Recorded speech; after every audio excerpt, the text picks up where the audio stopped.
ಎಲ್ಲವೂ ನಿನ್ನ ಉದರದ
ವಿಘ್ನತ್ವಾಂತ ನಿವಾರಣೈಕಧರಣಿ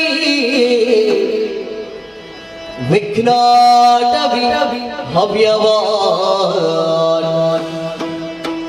ವಿಘ್ನವ್ಯಾಲಕುಲಾಭಿಮಾನ ಗರುಡೋ ವಿಘ್ನೇಭ ಪಂಚಾನನ ವಿಘ್ನೋ ತುಂಗಗಿರಿ ಪ್ರಭೇದನ ಬಲಿ ವಿಘ್ನಾಭಿ ಕುಂಭೋದ್ಭವ ವಿಘ್ನೌಘ ಪ್ರಕುಲ ಪ್ರಚಂಡ ಪವನೋ ವಿಘ್ನೇಶ್ವರ ಪಾಹಿವಾ ಗಜಮುಖದ ಬಗೆ ಗಣಪಗೆ ಚಿಲ್ಬದ್ರಿ ಜಗ ಬಂದಿದ್ದನು ಆರತಿ ಎತ್ತಿದೆ ಗಜಮುಖದ ಬಗೆ ಗಣಪಗೆ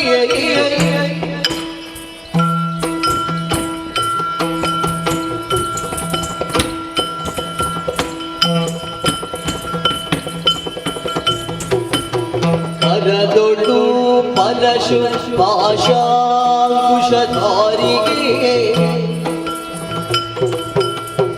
ಹರುಷದಿ ಭಕ್ತರ ಪುರಿವಗೆ ಪುರಗ ಭೂಷಣನ ಸುಕುಮಾರ ಗಜವದನನ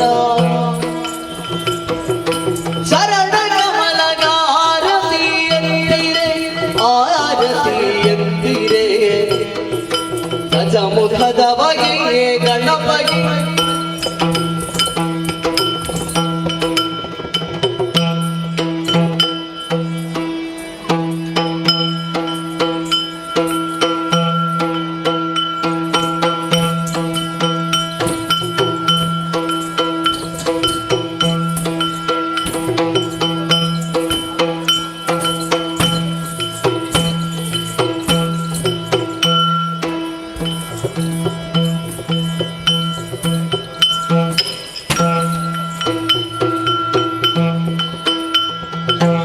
ನೆನೆಗಿರು ಜನರೆಲ್ಲ ಗುಣಯುತನ ಘನಮೂರ್ತಿ ಮದ ಮುರ ಗಣನಾಥನ ದೇವರ ದೇವರು ಪಾಕರನ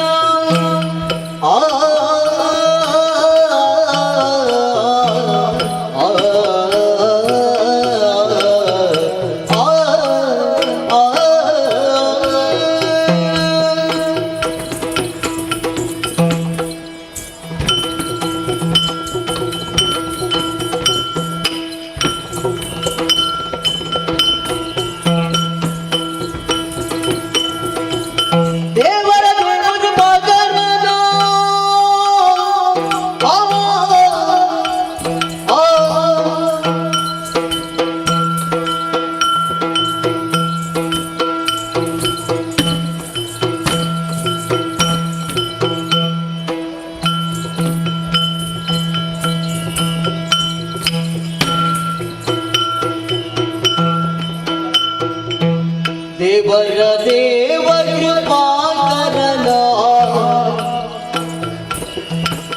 ಪಾವನ ಚರಿತ ಪುಣ್ಯೋದಯನ ಪಾವನ ಚರಿತ ಪುಣ್ಯೋದಯನ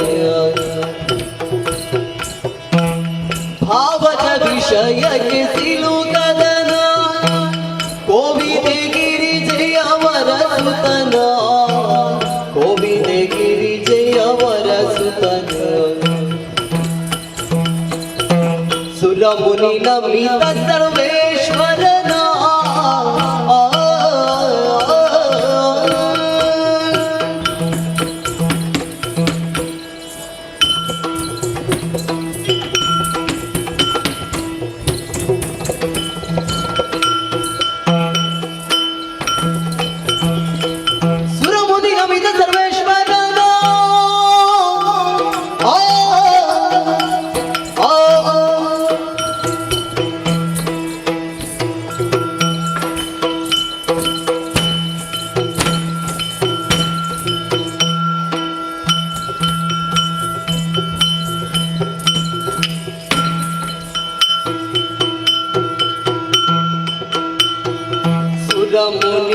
ನಂಬಿತ ಸರ್ವೇಶ್ವರನ ಹರಿತ ಸಿದ್ಧಿಯ ನೀವ ಭವಹರನ ಹರಿತ ಸಿದ್ಧಿಯ ನೀವ ಭವಹರನ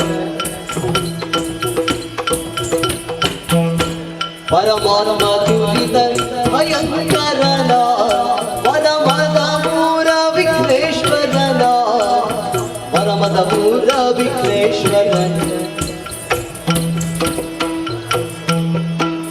ತೈ ದಿನ್ನ ತೈ ದಿನ್ನ ತೈ ದಿನ್ನ ತೈ ದಿ ತೈ ದಿನ್ನ ತೈ ದಿನ್ನ ತೈ ದಿನ್ನ ತಾ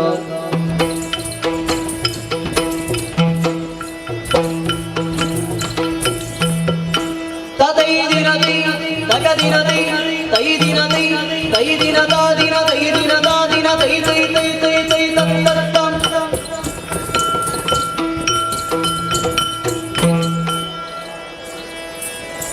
ಗಜಮುಖನಾನಿನ್ನ ಪಾದವಾನಿನೆ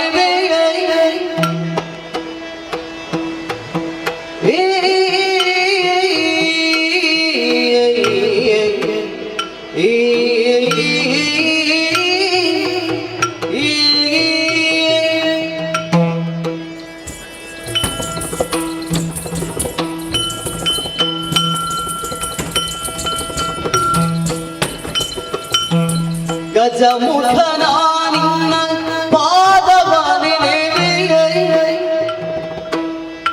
ನಿಜವಾಗಿ ಕರುಣಿಸು ವರಗಳ ಪ್ರಭುವೇ ನಿಜವಾಗಿ ಕರುಣಿಸು ವರಗಳ ಪ್ರಭುವೇ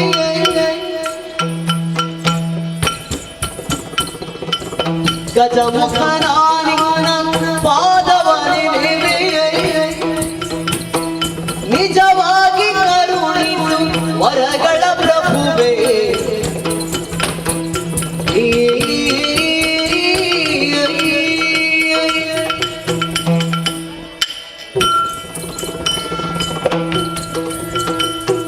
ಮೂಷಿಕ ವಾಹನ ಮೋದಕ ಹಸ್ತ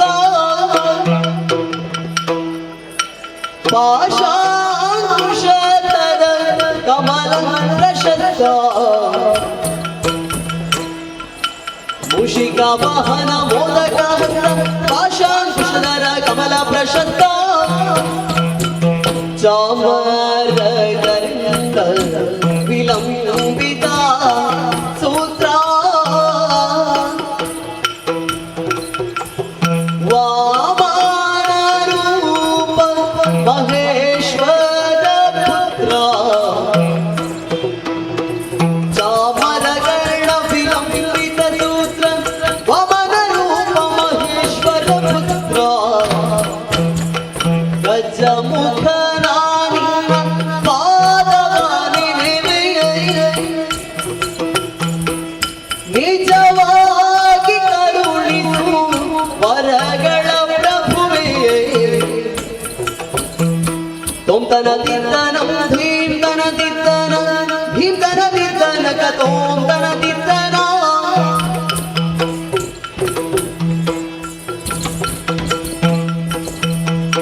ತೈ ದಿನ ತೈ ತಗ ದಿನ ತೈ ತೈ ದಿನ ತೈ ತೈ ದಿನ ತಾ ದಿನ ತೈ ದಿನ ತಾ ದಿನ ತೈ ತೈ ತೈ ತೈ ತೈ ತತ್ತ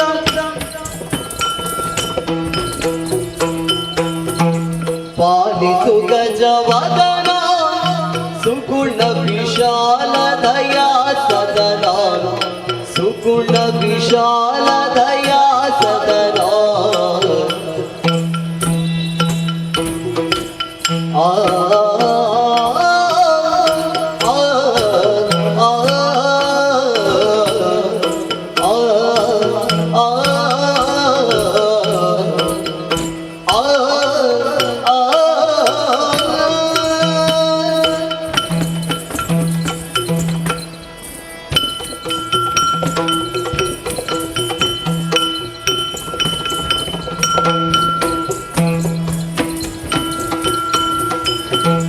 ಪಾಲಿಸು ಗಜವದನ ಸುಗುಣ ವಿಶಾಲ ದಯಾ ಸದನ ಸುಗುಣ ವಿಶಾಲ ದಯಾ ಸದನ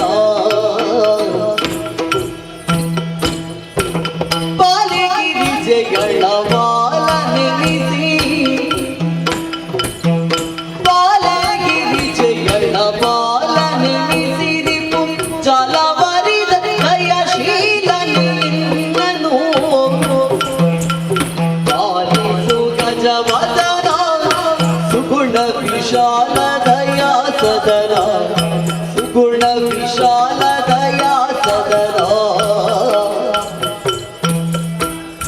ಹರಿಗೊಂಡು ರಂಜಿಸುವ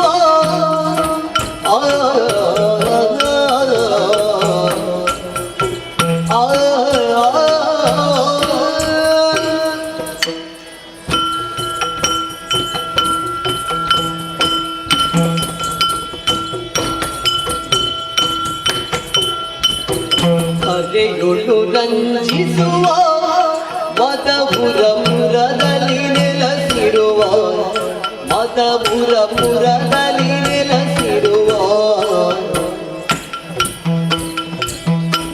ಕರುಣದಿ ನಿಜಗಿಂಕರನಿಗೊಲಿದು ಕರುಣದಿ ನಿಜಗಿಂಕರನಿಗೊಲಿದು ಮನದಿರವನು ಆಲಿಸುತ್ತಿರುವ ವಿನಾಯಕ ಆಲಿಸು ಗಜವದನ ಸುಗುಣ ವಿಶಾಲ ದಯಾ ಸದನ ಸುಗುಣ ವಿಶಾಲ ದಯಾ ಸದನ ತೈದಿನ್ನ ತೈದಿನ್ನ ತೈದಿನ್ನ ತೈದಿನ್ನ ತೈದಿನ್ನ ತೈದಿನ್ನ ತಾನ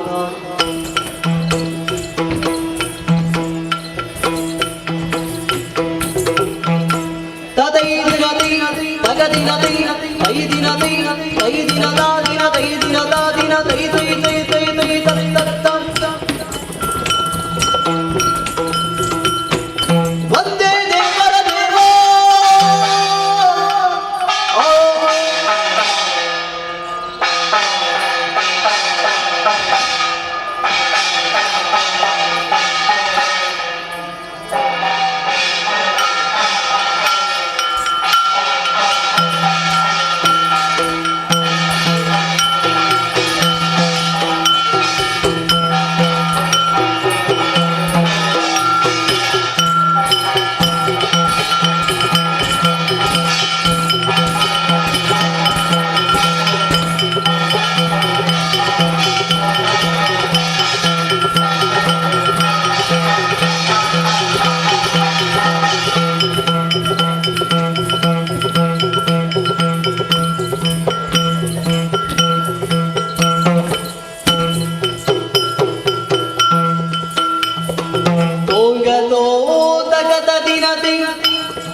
ಚಿಕ್ಕ ಪ್ರಾಯದ ಬಾಲ ಚತುರೆ ನಿನ್ನಂಗವ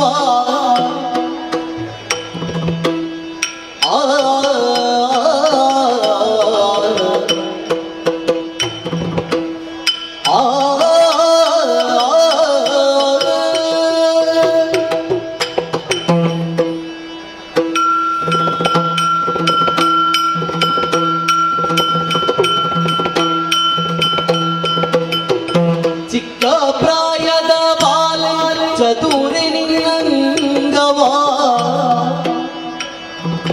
ಒರೆವುದೇನೆ ಮದವು ಕೂತ ಬರುತ್ತಿದೆ ಮಾರನ ಮದದಾನೆ ಒರೆವುದೇನೆ ಮದವು ಕೂತ ಬರುತ್ತಿದೆ ಮಾರನ ಮದದಾನೆ ಒರೆವುದೇನೆ ಚಿಕ್ಕ ಪ್ರಾಯದ ಬಾಲೆ ಚತುರೆ ನಿನ್ನಂಗವ ಆ ಆ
ಕಾಮಿನಿ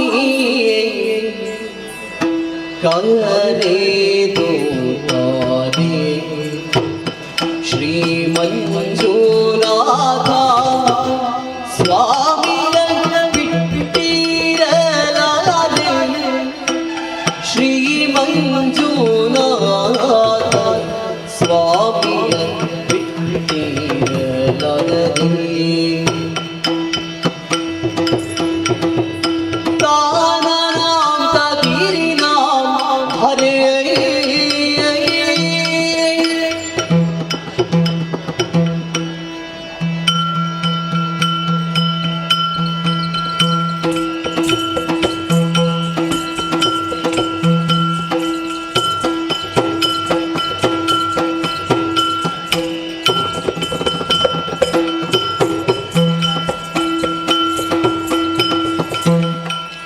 ಕಾಮಿನಿ ಕರೆದು ತಾರೆ ಶ್ರೀ ಮಂಜುನಾಥ ಸ್ವಾಮಿಯನ್ನ ಬಿಟ್ಟಿರಲಾರೆ ಶ್ರೀ ಮಂಜುನಾಥ ಸ್ವಾಮಿಯನ್ನ ಬಿಟ್ಟಿರಲಾರೆ ಈ ಮಗಿಯೊಳಗಿಂದ ಪುರುಷನುಳ್ಳನೆ ಕಾಂತಿ ತಾನನಾಂತ ಧೀರಿನಾಂ ಹರೇ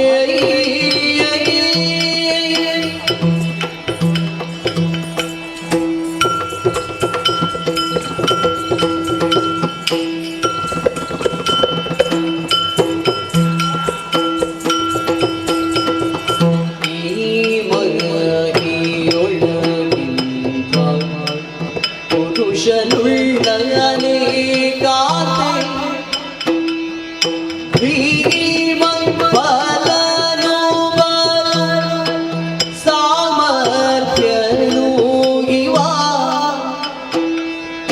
ಭೀಮ ಬಲನು ಬಲು ಸಾಮರ್ಥ್ಯನು ಇವ ಪ್ರೇಮದಿ ಕರೆದರೆ ಕಾಮಿತವೀವನು ಪ್ರೇಮದಿ ಕರೆದರೆ ಕಾಮಿತವೀವನು ಪ್ರೇಮದಿ ಕರೆದರೆ ದಿನದೈ ತಕತ ದಿನದೈ ಓಂ ತ ದಿನದೈ ತಕತ ದಿನದೈ ದಿನದೈ ದಿನದೈ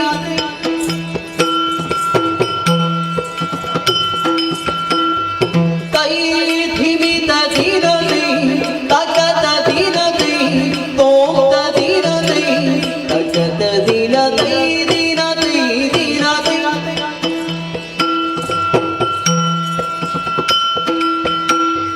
ಕೈ ಧಿಮಿತ ದಿನದೈ ತಕತ ದಿನದೈ ದಿನದೈ ತಕತ ದಿನದೈ ದಿನದೈ ದಿನದೈ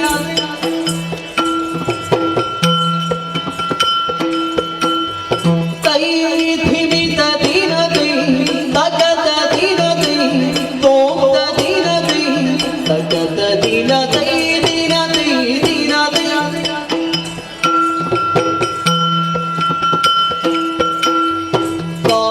ಜಣುತ ಜಣುತ ಧಿಮಿತ ಜಣುತ ತಕತ ಜಣುತ ಜಣುತ ಜಣುತ ಜಣುತ ಜಣು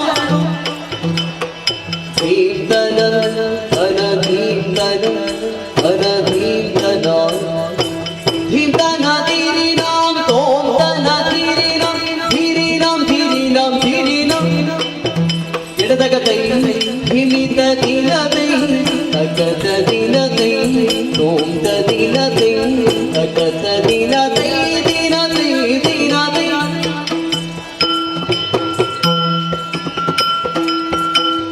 ತತ್ತೋಂಗದಿ ಕೂತಕತೈ ತಾದರಿ ಗಿಡ ಗಿಡದಗ ತತ್ತೋಂಗದಿ ಕೂತಕತೈ ತಾದರಿ ಗಿಡ ಗಿಡದಗ ತತ್ತೋಂಗದಿ ಕೂತಕತೈ ತಾದರಿ ಗಿಡ ಗಿಡದಗ ತತ್ತೋಂಗದಿ ಕೂತಕತೈ ತೈಯ ತೈಯತ ತಕತ ದಿನತ ಧಿಮಿತ ದಿನತ ಓಂ ತ ದಿನತ ಧೀಂತ ದಿನತ ದಿನತ ದಿನತ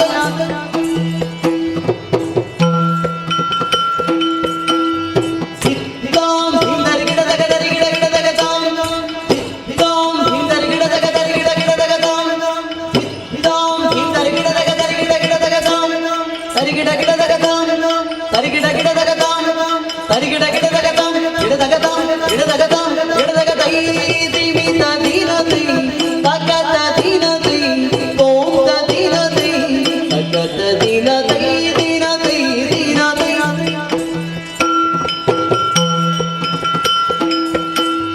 ಧಿಂದರಿ ಗಿಡದಗ ದರಿ ಗಿಡ ಗಿಡದಗ ಧಿಂದರಿ ಗಿಡದಗ ದರಿ ಗಿಡ ಗಿಡದಗ ಧಿಂದರಿ ಗಿಡದಗ ದರಿ ಗಿಡ ಗಿಡದಗ ಧಿತ್ತಾಂ ಧಿತ್ತಾಂ ಧಿತ್ತಾಂ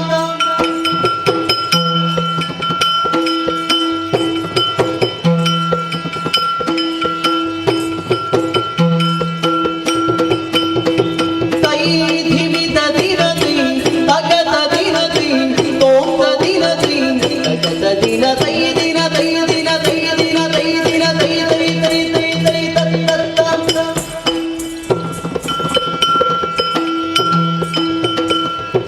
ತಾನನಾಂ ತ ಧೀರಿನಾಂ ಹರೇ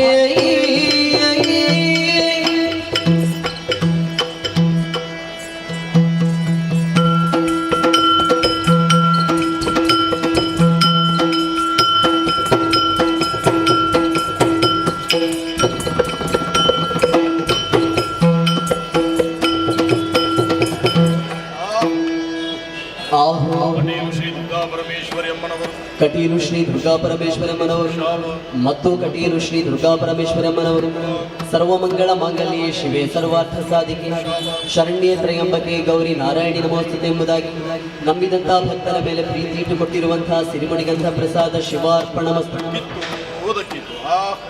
ಆಹೋ ಮೇಳದಲ್ಲಿ ವಾಸವಾಗಿರುವ ಶ್ರೀ ಮಹಾಗಣಪತಿ ದೇವರು ಮೇಳದಲ್ಲಿ ವಾಸವಾಗಿರುವ ಶ್ರೀ ಮಹಾಗಣಪತಿ ದೇವರು ಮತ್ತು ಮೇಳದಲ್ಲಿ ವಾಸವಾಗಿರುವ ಶ್ರೀ ಮಹಾಗಣಪತಿ ದೇವರು ಗಜಾನನ ಭೂತಗಣಾದಿ ಸೇವಿತಂ ಕಪಿತ ಜಂಬೂಫಲ ಸಾರ ಭಕ್ಷಿತಂ ಉಮಾಸುತಂ ಶೋಕ ವಿನಾಶ ಕಾರಣಂ ನಮಾಮಿ ವಿಘ್ನೇಶ್ವರ ಪಾದ ಪಂಕಜಂ ಎಂಬುದಾಗಿ ನಂಬಿದಂಥ ಭಕ್ತರ ಮೇಲೆ ಪ್ರೀತಿ ಇಟ್ಟುಕೊಟ್ಟಿರುವಂತಹ ಸಿರಿಮಣಿಗಂಧ ಪ್ರಸಾದ ಶಿವಾರ್ಪಣಮಸ್ತು.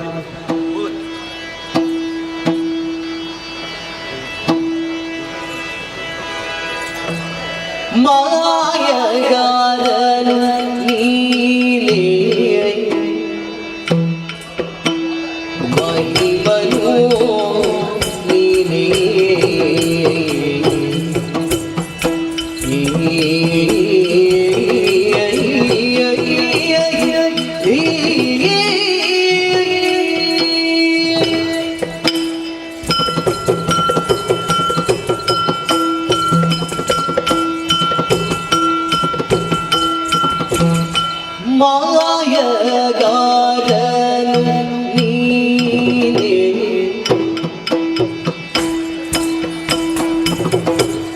ಮಹಿಮನು ನೀನೇ ಮಹಿಮನು ನೀನೇ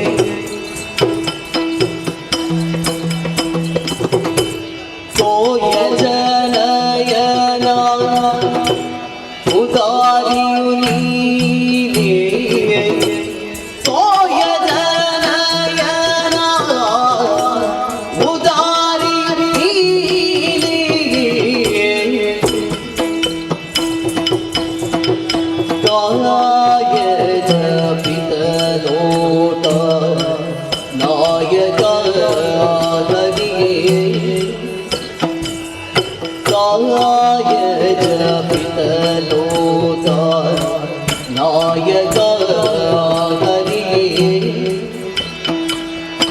ಶ್ರೀಯಗತ ಚೆನ್ನಿಗರಾಯ ಮೂರುತಿಯೇ ಶ್ರೀಯಗತ ಚೆನ್ನಿಗರಾಯ ಮೂರುತಿಯೇ ಶ್ರೀಯರಸ ಚೆನ್ನಿಗರಾಯ ಮೂರುತಿಯೇ ಶ್ರೀಯಗತ ಚೆನ್ನಿಗರಾಯ ಮೂರುತಿಯೇ ಮಾಯಗಾರನು ನೀನೇ ಮಹಿಮನು ನೀನೇ ತೋಂ ತಗಿಡ ದಿನ್ನಾತಿ ಹಿಂ ತಗಿಡ ದಿನ್ನಾತಿ ಹಿಂ ತಗಿಡ ತೋಂ ತಗಿಡ ಧೀಂ ತಗಿಡ ದಿನ್ನಾತಿ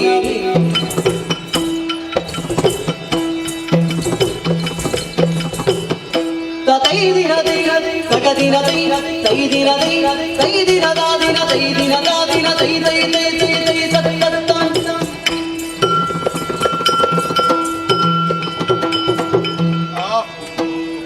ಆಹೋ ಸ್ಥಳದಲ್ಲಿ ವಾಸವಾಗಿರುವ ಸಕಲ ದೈವ ದೇವರುಗಳಯ್ಯ ಸ್ಥಳದಲ್ಲಿ ವಾಸವಾಗಿರುವ ಸಕಲ ದೈವ ದೇವರುಗಳು ಮತ್ತು ಸ್ಥಳದಲ್ಲಿ ವಾಸವಾಗಿರುವ ಸಕಲ ದೈವ ದೇವರುಗಳು ನಂಬಿದಂತಹ ಭಕ್ತರ ಮೇಲೆ ಪ್ರೀತಿ ಇಟ್ಟುಕೊಟ್ಟಿರುವಂತಹ ಸಿರಿಮಣಿಗಂಧ ಪ್ರಸಾದ ಶಿವಾರ್ಪಣಮಸ್ತು ಕಿತ್ತುವುದಕ್ಕಿತ್ತು ಆಹೋ ಮಹರ್ಷಿಗಳಾದ ಕೊಡಿತೂರು ಮತ್ತು ಶ್ರೀ ಸನತ್ ಕುಮಾರ್ ಶೆಟ್ಟರುಗಳು ಮಹಾರಾಜರುಗಳಾದ ಕೊಡಿತೂರು ಮತ್ತು ಶ್ರೀ ಸನತ್ ಕುಮಾರ್ ಶೆಟ್ಟರುಗಳವರು ಮತ್ತು ಮಹಾರಾಜರುಗಳಾದ ಕೊಡಿತೂರು ಮತ್ತು ಶ್ರೀ ಸನತ್ ಕುಮಾರ್ ಶೆಟ್ಟರುಗಳವರು ಆರ್ತಿಗಾರರು ಶಾಲುಗಾರರು ಮೋಜುಗಾರರು ಪ್ರೀತಿ ಪೂರ್ವಕವಾಗಿ ಕೊಟ್ಟಿರುವಂತಹ ಪಟ್ಟೆ ಶಾಲ್ ಕಿತ್ತುವುದಕ್ಕಿತ್ತು ಸಭೆಗೆ ಬಂದ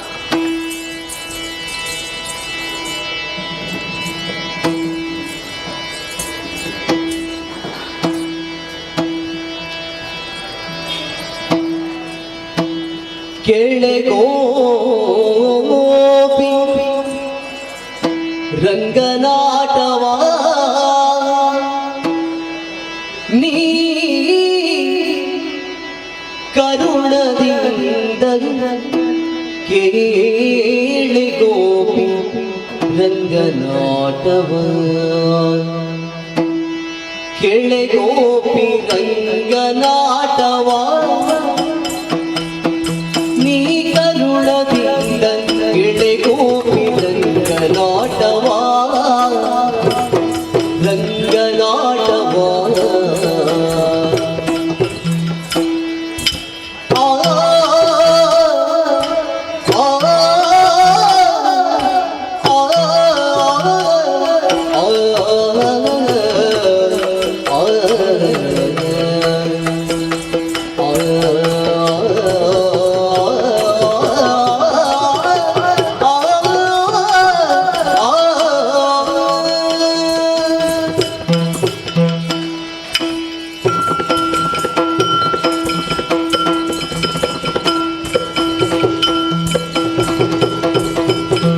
ಕೇಳೆ ಗೋಪಿ ರಂಗನಾಟವಾ ನೀ ಕರುಣದಿಂದ ಕೇಳೆ ಗೋಪಿ ರಂಗನಾಟವಾ ಬೆಳೆದಿರುವುದು ಉಚಿತವಲ್ಲ ಬೆಳೆದುಕೊಂಡು ಕಾರ್ಯವಿಲ್ಲ ಬೆಳೆದಿರುವುದು ಉಚಿತವಲ್ಲ ಬೆಳೆದುಕೊಂಡು ಕಾರ್ಯವಿಲ್ಲ ಕೇಳೆ ಗೋಪಿ ರಂಗನಾಟವಾ ನೀ ಕರುಣದಿಂದ ಕೇಳೆ ಗೋಪಿ ರಂಗನಾಟವಾ ಬೆಳೆದಿರುವುದು ಚಿರವಲ್ಲ ಬೆಳೆದೊಂದು ಕಾರ್ಯವಿಲ್ಲ ಕೇಳೆ ಗೋಪಿ ರಂಗನಾಟವಾ ಸರಿಯ ರಾತ್ರಿಯೊಳಗೆ ಬಾಯ ಮುದಿಯಲಾಗ ಬೆದರಿ ಕದವಾ ಆ ಆ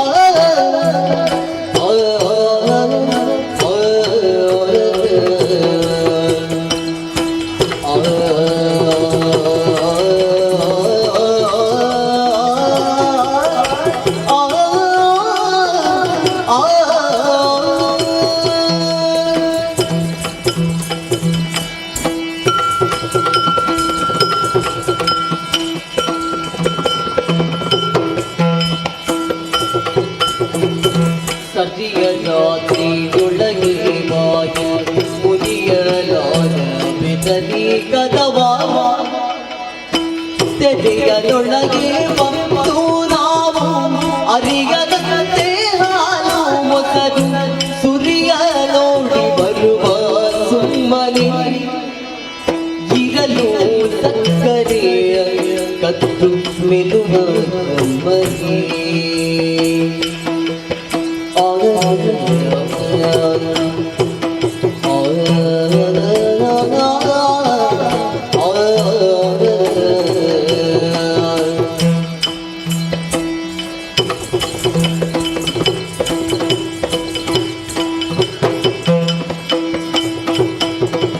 ಅರಿಯಾದಂತೆ ಹಾಲು ಮೊಸರು ಸುರಿಯ ನೋಡಿ ಬರುವ ಸುಮ್ಮನೆ ಇರಲು ಸಕ್ಕರೆಯ ಕದ್ದು ಮೆಲುವ ಕಮ್ಮನೆ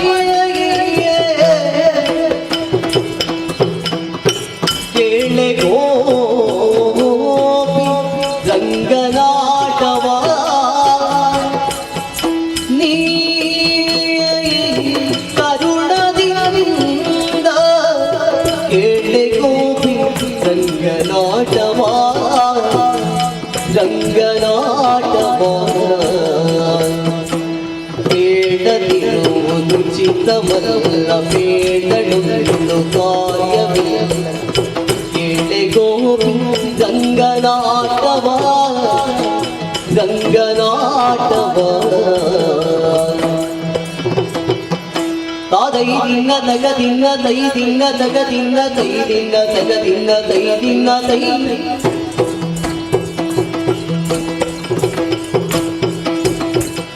ತೊಂದರ ದಿನ್ನ ತೈ ದಿನ್ನ ತೈ ದಿನ್ನ ತೈ ದಿನ್ನ ತೈ ದಿನ್ನ ತೈ ದಿನ್ನ ತೈ ದಿನ್ನ ತೈ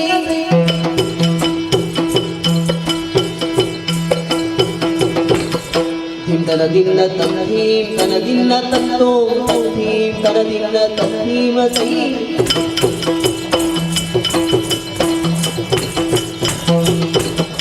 ತೋಂ ತಗಿಡ ತಗದಿಮಿ ತಗಿಡ ತಗದಿಮಿ ತಗಿಡ ತಗದಿಮಿ ತಗಿಡ ತಗದಿಮಿ ತಗಿಡ ತಗದಿಮಿ ತಗಿಡ ತಗದಿಮಿ ತಗಿಡ ದಿನ್ನ ತೈ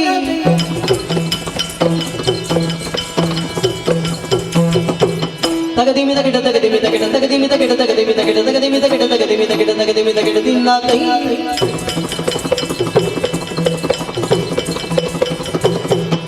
ತೋಂ ತಗಿಡ ತಗದಿಮಿ ತಗಿಡ ತಗದಿಮಿ ತಗಿಡ ದಿನ್ನ ತೈ ಧಿಂ ತಗಿಡ ತಗದಿಮಿ ತಗಿಡ ತಗದಿಮಿ ತಗಿಡ ದಿನ್ನ ತೈ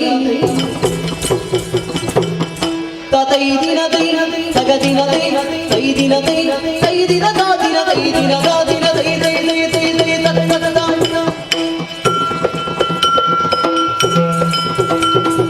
ತೋಂಗ ತೋ ತಗದ ದಿನ ತೈ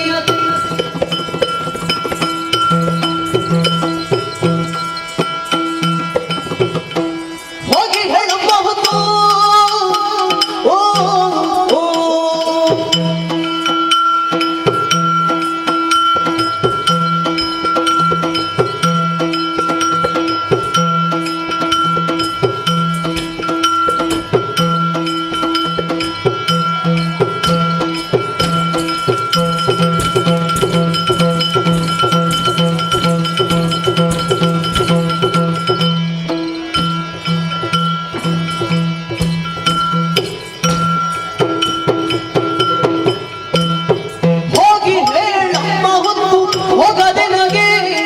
ಆದಿಕೇಶವರಂಗ ರಾಮ ಬಾರೋ ಮನೆಗೆ ಹೋಗಿ ಹೇಳಮ್ಮ ಹೊತ್ತು ಹೋಗದೆ ನಾಗೆ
ವಿಘ್ನರಾಜನ ಬೆರೆದು ಸಂಸ್ತುತಿಸಿ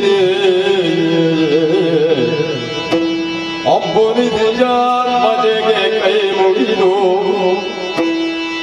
ಅಂಬುಜಾಸನವಾಣಿಯನ ಆರಾಮನೆಗೆ ಪುರಮನುತ ಒಳ್ಳಿತನೇಕ ಸಂಪೃತವ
ಪಡೆದುಕೊಂಡ ಲೋಕ ಯಾವುದು ಅಂತ ಕೇಳಿದ್ರೆ ಅದು ನಮ್ಮ ಈ ಸ್ವರ್ಗಲೋಕ. ಇಲ್ಲಿಗೆ ಅಧಿಪತಿ ಯಾರು ಅನ್ನುವ ಹಾಗೆ ಯೋಚನೆಯನ್ನ ಮಾಡಿದೆವಂತಾದರೆ ದೇವೇಂದ್ರ ಸುರಪಾಲ ಇಲ್ಲಿಯ ಒಡೆಯನಾಗಿದ್ದಾನೆ. ಅದೆಷ್ಟೋ ಕಷ್ಟ ಕಾರ್ಪಣ್ಯಗಳನ್ನ ಎದುರಿಸಿದ್ರು ಕೂಡ ಅದೆಲ್ಲವನ್ನ ಮೂರು ಮೂರ್ತಿಗಳ ದಯೆಯಿಂದ ಮೆಟ್ಟಿ ಸ್ವರ್ಗಲೋಕದ ಅಧಿಕಾರವನ್ನ ಶಾಶ್ವತವಾಗಿ ಪಡೆದುಕೊಂಡವನಿದ್ದಾನೆ. ಹಾಗಂತ ಹೇಳಿ ಕೇವಲ ದೇವೇಂದ್ರ ಮಾತ್ರ ಇಲ್ಲಿಗೆ ಒಡೆಯ ಅನ್ನುವ ಹಾಗೆ ಯೋಚನೆ ಮಾಡಿದ್ರೆ ಖಂಡಿತ ಅಲ್ಲ. ಅಷ್ಟ ದಿಕ್ಕುಗಳಿಗೂ ಅಷ್ಟ ದಿಕ್ಪತಿಗಳಾದಂತಹ ನಾವುಗಳೇ ಇದ್ದೇವಲ್ಲ. ಅಗ್ನಿ, ವಾಯು, ವರುಣ, ಕುಬೇರ, ನಿರುತಿ ಮೊದಲಾದಂತಹ ದೇವತೆಗಳು ನಾವೇ ಇದ್ದೇವೆ. ಇದರಲ್ಲಿ ಶ್ರೇಷ್ಠ ಯಾರು ಅನ್ನುವ ಹಾಗೆ ಯೋಚನೆ ಮಾಡಿದ್ರೆ ಇದ್ದೇನಲ್ಲ ನಾನು, ವಾಯು. ಯಾಕೆ? ಎಲ್ಲರಿಗಿಂತ ಶ್ರೇಷ್ಠತೆಯನ್ನು ಪಡೆದಿರುವವ. ಸಕಲ ಜಲಾಚರ ಜೀವರಾಶಿಗಳಿಗೂ ಕೂಡ ಮೂಲ ಯಾವುದೆಂಬ ಹಾಗೆ ಯೋಚನೆ ಮಾಡಿದರೆ ಅದು ವಾಯು. ಬರೀ ವಾಯು, ಪ್ರಾಣವಾಯು. ಹೌದು, ನಾನಿದ್ರೆ ಎಲ್ಲ, ನನ್ನಿಂದಲೇ ಎಲ್ಲ. ನನ್ನದಾದಂತಹ ವಾಯು ಒಂದೊಮ್ಮೆಗೆ ನಿಂತರೆ ಸಾಕು, ಎಷ್ಟು ದೊಡ್ಡವರಾಗಲಿ ಎಷ್ಟು ಕೆಳಗಿನವರಾಗಲಿ ಎಲ್ಲವೂ ಅಲ್ಲಿಗೆ ಸ್ತಂಭನಾಗಿ ಹೋಗ್ತದೆ. ದೇವತೆಗಳಾಗಿ ನಮಗೆ ಒದಗಿ ಬಂದಂತಹ ಕಾರ್ಯಗಳೆಲ್ಲವನ್ನು ಕೂಡ ಅತ್ಯಂತ ಅಚ್ಚುಕಟ್ಟಾಗಿ ಅತ್ಯಂತ ಶಿಸ್ತುಬದ್ಧವಾಗಿ ನೆರವೇರಿಸಿದವರು ಈ ದೇವತೆಗಳು. ಆದರೆ ವಿಚಾರ ಅದಲ್ಲ. ದಿನನಿತ್ಯ ನಮ್ಮದಾದಂತಹ ಕಾರ್ಯದಲ್ಲಿ ನಾವು ತೊಡಗಿರುವುದೇನೋ ಸತ್ಯ, ಆದರೆ ಈ ಹೊತ್ತಿಗೆ ವಾಯುವಿನ ಚಿತ್ತಕ್ಕೆ ಬಂದ ವಿಚಾರ ಏನು? ಇಲ್ಲಿಯೇ ಇರುವಂಥದ್ದ ಅಲ್ಲ, ಮನಸ್ಸಿಗೆ ಆವೃತವಾದಂತಹ ಒಂದು ಬಗೆಯ ಜಾಡ್ಯ ಏನಿದೆಯೋ ಇದು ಪರಿವರ್ತನೆಗೊಳ್ಳಬೇಕು ಅನ್ನುವಂತಹ ಉದ್ದೇಶ. ಹಾಗಾಗಿ ಇಲ್ಲಿದ್ದು ನೋಡಿದ್ದನ್ನೇ ನೋಡುವಂಥದ್ದು, ಅನುಭವಿಸಿದ್ದನ್ನೇ ಅನುಭವಿಸುವಂಥದ್ದು, ಕೇಳಿದ್ದನ್ನೇ ಕೇಳುವಂಥದ್ದು. ಏನಾದರೂ ಸ್ವಲ್ಪ ಬದಲಾವಣೆ ಬೇಕು ಅನ್ನುವ ಹಾಗೆ ಮನ ಆಗಿದೆ. ಬದಲಾವಣೆ ಬೇಕು ಅಂತ ಹೇಳಿದ್ದೇನು ನಿಜ. ಬದಲಾವಣೆಯನ್ನು ಕಂಡುಕೊಳ್ಳುವುದು ಹೇಗೆ ಅನ್ನುವ ಹಾಗೆ ಯೋಚನೆ ಮಾಡಿದ್ರೆ ಇದೆಯಲ್ಲ ನಮ್ಮದಾದಂಥ ವೃಕ್ಷರ ಉದ್ಯಾನವನ, ಅಲ್ಲಿಗೆ ಹೋಗಬೇಕು, ಅಲ್ಲಿಯ ಸೌಂದರ್ಯವನ್ನ ಸವಿಯಬೇಕು ಅನ್ನುವಂತಹ ಉದ್ದೇಶ ನನ್ನದು. ಇಲ್ಲಿಯೇ ಇರುವಂಥದ್ದ ಅಲ್ವಲ್ಲ? ಹೋಗ್ತೇನೆ.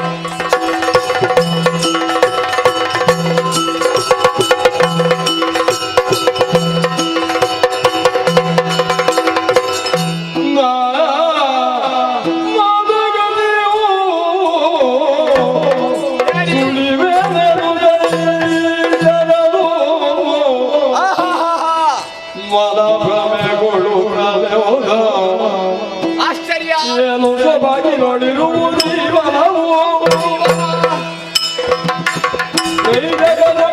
ಸಮಾನವಿಲ್ಲ ಜಯವು ಜೀವನವು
ಒಂದೊಮ್ಮೆಗೆ ಬಂದು ನೋಡಿದೆ ಅಂತ ಆದ್ರೆ ಮನಸ್ಸಿಗೆ ಆವೃತವಾದಂತಹ ಜಾಡ್ಯ ಬೇಸರ ಎಲ್ಲವೂ ಪರಿಮಾರ್ಜನೆಗೊಂಡಿದೆ.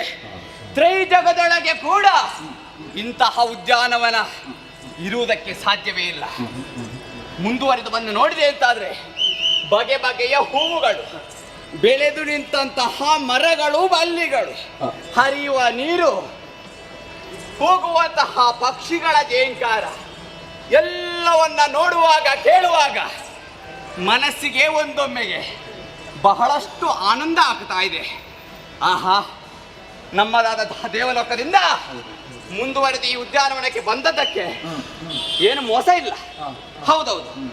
ಹಾಗಾಗಿ ಓಯ್, ಅದ್ಯಾರು ಯಾರೋ ಕಾಣ್ತಾ ಇದ್ದಾರಲ್ಲ, ನೋಡ್ತೇನೆ.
ದೃಶ್ಯ ಆದ್ರೂ ಎಂತದ್ದು. ಇಂತಹ ಗೊಂಡಾರಣ್ಯದಲ್ಲಿ ಸುಂದರಿಯಾದಂತಹ ಹೆಣ್ಣೋರ್ವಳು ಮಲಗಿದ್ದಾಳೆ. ಮಲಗಿ ನಿದ್ರಿಸ್ತಾ ಇದ್ದಾಳೆ. ಒಂದೊಮ್ಮೆಗೆ ಇವಳನ್ನ ಕಂಡಾಗ ನನ್ನ ಮನಸ್ಸಿನಲ್ಲಿ ಆವೃತವಾದಂತಹ ಪ್ರೇಮ, ಆಹಾಹಾ, ಇವಳನ್ನ ಸೇರಬೇಕು ಎಂಬ ಹಾಗೆ ಮನ ಆಗ್ತಾ ಇದೆ. ಈ ವಾಯು ಸಕಲ ಜಲಚರ ಜೀವರಾಶಿಗಳಿಗೆ ವಾಯು ಮೂಲ ಅಂತ ಹೇಳ್ತಾರೆ. ಹಾಗಿರುವಾಗ ಇಂತಹ ಸುಂದರಿಯಾದಂತಹ ಹೆಣ್ಣೋರ್ಗಳನ್ನ ಕಂಡು ಇಲ್ಲೇ ಬಿಟ್ಟು ಹೋದೇನಂತಾದ್ರೆ ನಾನು ಬಂದಂತಹ ಕಾರ್ಯಗಳೆಲ್ಲವೂ ವ್ಯರ್ಥ ಆಗಿ ಹೋಗ್ತದೆ. ಮತ್ತೆ ಇವಳನ್ನ ನೋಡಿದವರು ಯಾರು ಬಿಟ್ಟು ಹೋಗ್ಲಿಕ್ಕುಂಟ? ಆ ಹುಬ್ಬು, ಆ ತುಟಿ, ಆ ಕಣ್ಣು, ಆ ಮೂಗು, ಆ ಹಲ್ಲು ಎಲ್ಲವನ್ನ ನೋಡುವಾಗ ಮನಸ್ಸಿಗೆ ಏನು ಮನ್ಮಥನ ಶರದ ಪ್ರಯೋಗ ಆದ ಹಾಗೆ ಭಾಸ ಆಗ್ತಾ ಇದೆ. ಹಾಗಾಗಿ ಏನು ಮಾಡೋಣ ಅನ್ನುವ ಹಾಗೆ ಮನಸ್ಸಿಗೆ ಆವೃತವಾಗಿದೆ ಎಲ್ಲ. ಅಂತರಂಗದಿ ತಿಳಿದು ಹದನವ ಸರಿ, ಇವಳಿಗೆ ತಿಳಿಯದ ಹಾಗೆ ತವ ಕಣ್ಣು ರಮಿಸಿದ ನಿಜ. ಕಾಂತೆಯಳೆ ಗರಿವಾಗ ತವ ಕದಿದು ರಮಿಸಿದ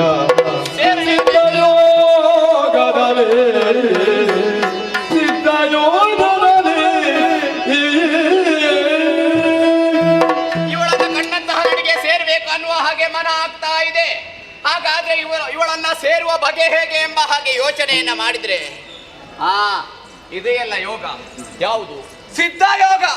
ಸಿದ್ಧಯೋಗದ ಮುಖಾಂತರ ಇವಳನ್ನ ಕೂಡಬೇಕು ಎಂಬ ಹಾಗೆ ಭಾಸ ಆಗ್ತಾ ಇದೆ.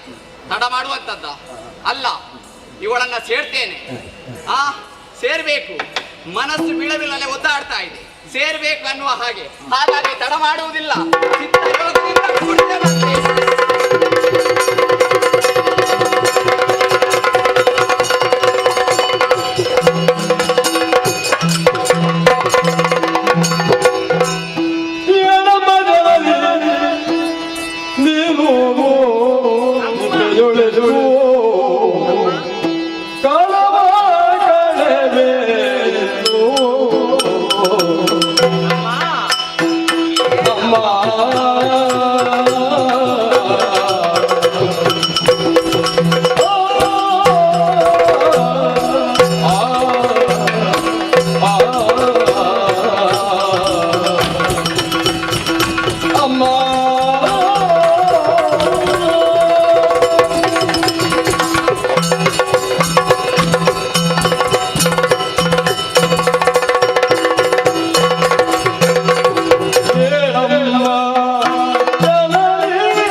ಏನಮ್ಮ ಇದು?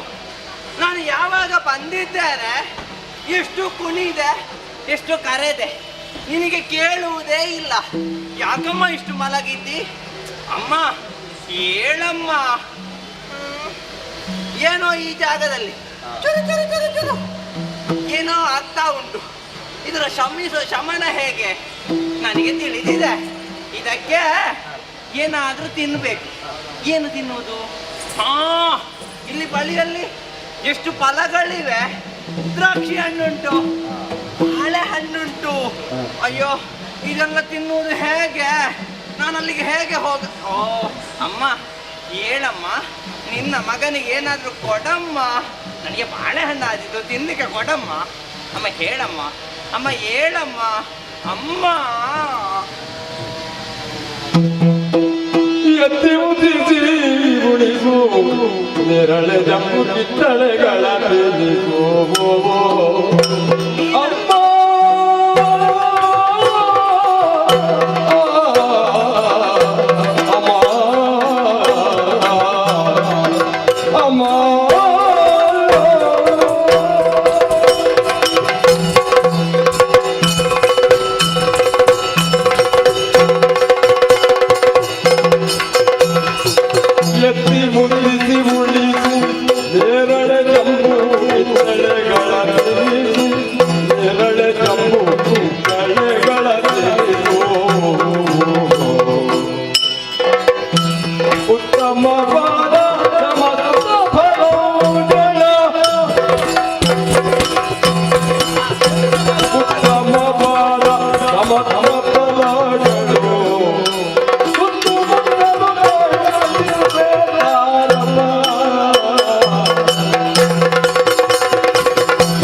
ತಿನ್ನುವುದಕ್ಕೆ ಕೊಟ್ಟರೆ ಸಾಕಾಗುವುದಿಲ್ಲ, ನನ್ನನ್ನು ಮುದ್ದಿಸಬೇಕು.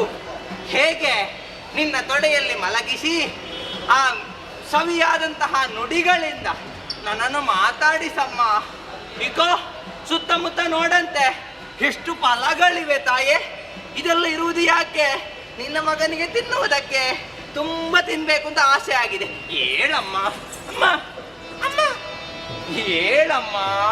ಎಚ್ಚರಗೋಡಿ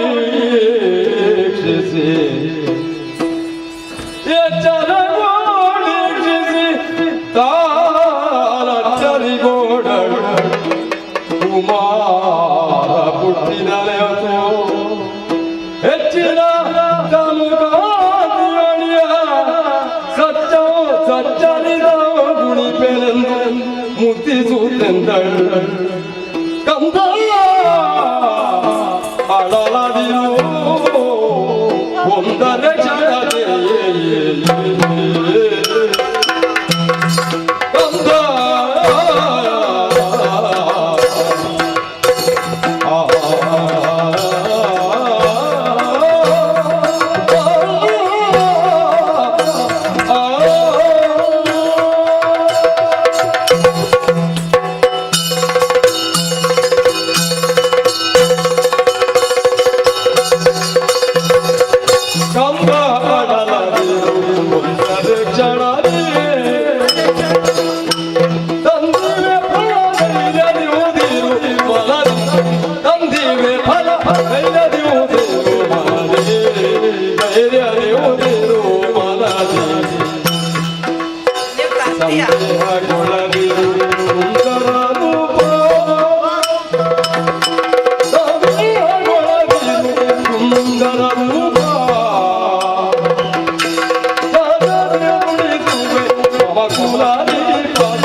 ಈ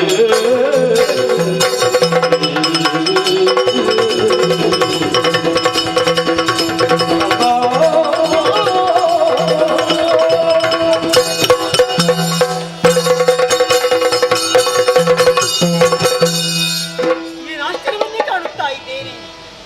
ನನ್ನ ಪತಿದೇವರ ಅಂತ ಕೇಸರಿಯೊಂದಿಗೆ ವನ ವಿಹಾರಕ್ಕಾಗಿ ಬಂದವಳು ಈ ಅಂಜನಾದೇವಿ. ವನ ವಿಹಾರವನ್ನು ಮುಗಿಸಿ ದಣಿವಾರಿಸಿಕೊಳ್ಳುತ್ತಿರುವಂತಹ ಸಮಯದಲ್ಲಿ ನನ್ನ ಪತಿದೇವರು ದೂರಕ್ಕೆ ಹೋದರು. ಅವರ ನಿರೀಕ್ಷೆಯಲ್ಲಿ ಇದ್ದವಳು ನಾನು. ಯಾಕೋ ಏನೋ ಅಲ್ಲಿಗೆ ನಿದ್ರೆ ಎನ್ನುವುದು ಆವರಿಸಿಕೊಂಡು ಬಿಟ್ಟಿತ್ತು. ಎಚ್ಚೆತ್ತು ನೋಡ್ತೇನೆ, ನನ್ನ ಸನಿಹದಲ್ಲಿ ಕುಮಾರ ಮಾರುವ ಕಾಣಿಸ್ತಾ ಇದ್ದಾನೆ. ಬಹಳ ಚಂದದ ಮಗು. ಇವನನ್ನು ಕಂಡಾಕ್ಷಣ ಏನೋ ನನ್ನ ಶರೀರದಲ್ಲಿ ಬದಲಾವಣೆ ಆಗ್ತಾ ಇದೆಯಲ್ಲ. ನನ್ನ ಎದೆಯಲ್ಲಿ ಹಾಲು ಉಕ್ಕುತ್ತಾ ಇದೆ.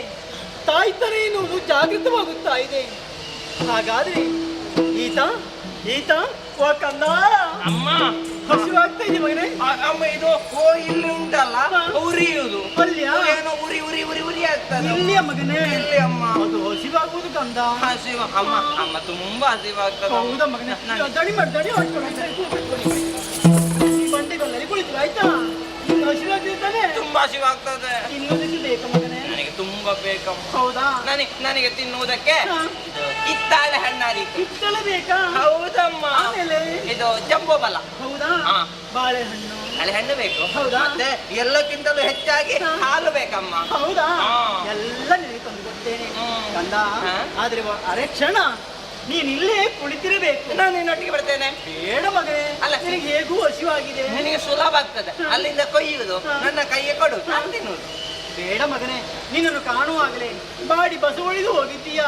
ನಿನಗೆ ವಿಶ್ರಾಂತಿ ಅನ್ನೋದು ಅಗತ್ಯವಾಗಿ ಬೇಕು. ಹಾ. ಆದ ಕಾರಣ ಈ ಬಂಡೆಗಲ್ಲಿನ ಮೇಲೆ ನೀನು ಕುಳಿತುಕೋ. ಸರಿ ಅಮ್ಮ. ಆದಷ್ಟು ಬೇಗ ಹೋಗಿ ನಿನಗೆ ಬೇಕಾಗುವಂತ ಹಣ್ಣು ಹಂಪಲುಗಳನ್ನು ಆದಷ್ಟು ಬೇಗ ತರ್ತೇನೆ. ತರಬೇಕು. ಯಾವ ಕಾರಣಕ್ಕೂ ಇಲ್ಲಿಗೆ ಹೋಗ್ಬಾರ್ದು. ಅಮ್ಮ.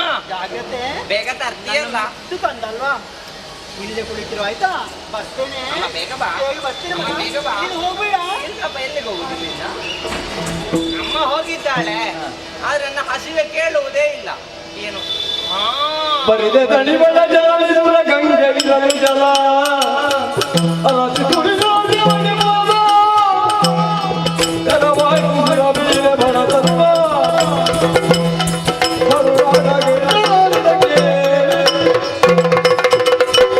ಅಯ್ಯಯ್ಯೋ, ಅಮ್ಮ ಸುಮ್ಮನೆ ಹೋದದ್ದಲ್ವಾ? ಅಮ್ಮ ಹಣ್ಣು ತರ್ತೇನೆ ಅಂತ ಹೋಗಿದ್ದಾಳೆ. ಅಮ್ಮ ಅಷ್ಟು ಕಷ್ಟಪಡಬೇಕಾ? ಯಾಕೆ? ಒಂದು ತೊರೆ ಹರಿತಾ ಇರ್ತದೆ, ಅಲ್ಲಿ ನೀರು ಸಿಗ್ತದೆ. ಆ ನೀರನ್ನು ಬಿಟ್ಟು ಯಾವುದೋ ಒಂದು ಬೆಟ್ಟಕ್ಕೆ ಹತ್ತಿ ನೀರು ತರಲಿಕ್ಕೆ ಹೋದ್ರೆ ಹೇಗಾದೀತು? ಹಾ, ಇದು ಹಾಗೇ ಆಗಿದೆ. ಅಮ್ಮ ಹಣ್ಣು ತರುವುದಕ್ಕೆ ಬೇರೆ ಕಡೆಗೆ ಹೋಗಿದ್ದಾಳೆ. ಯಾಕೆ ಹೋಗುವುದು? ಇಲ್ಲೇ ಉಂಟಲ್ಲ, ಎಲ್ಲಿ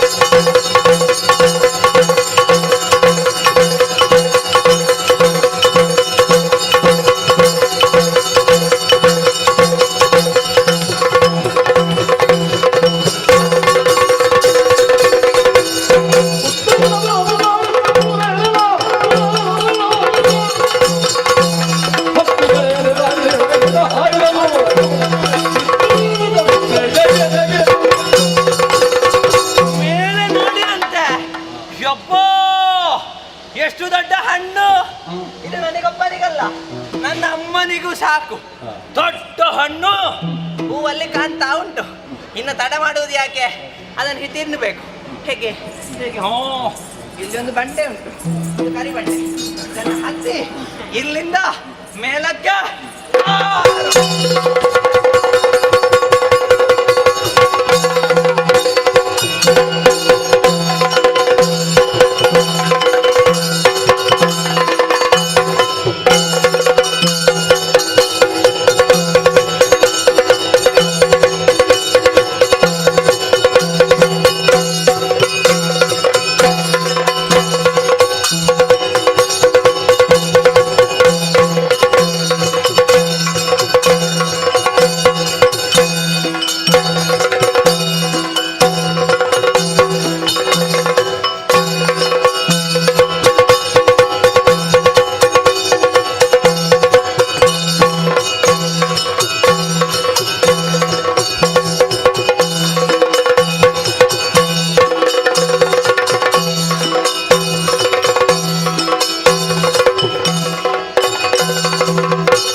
ಶಾಪದ ನಿಮಿತ್ತವಾಗಿ ದೇವಲೋಕದ ಸುವಸ್ತುಗಳೆಲ್ಲ ಶರದೆ ಪಾಲಾಗಿ ಹೋಯಿತು.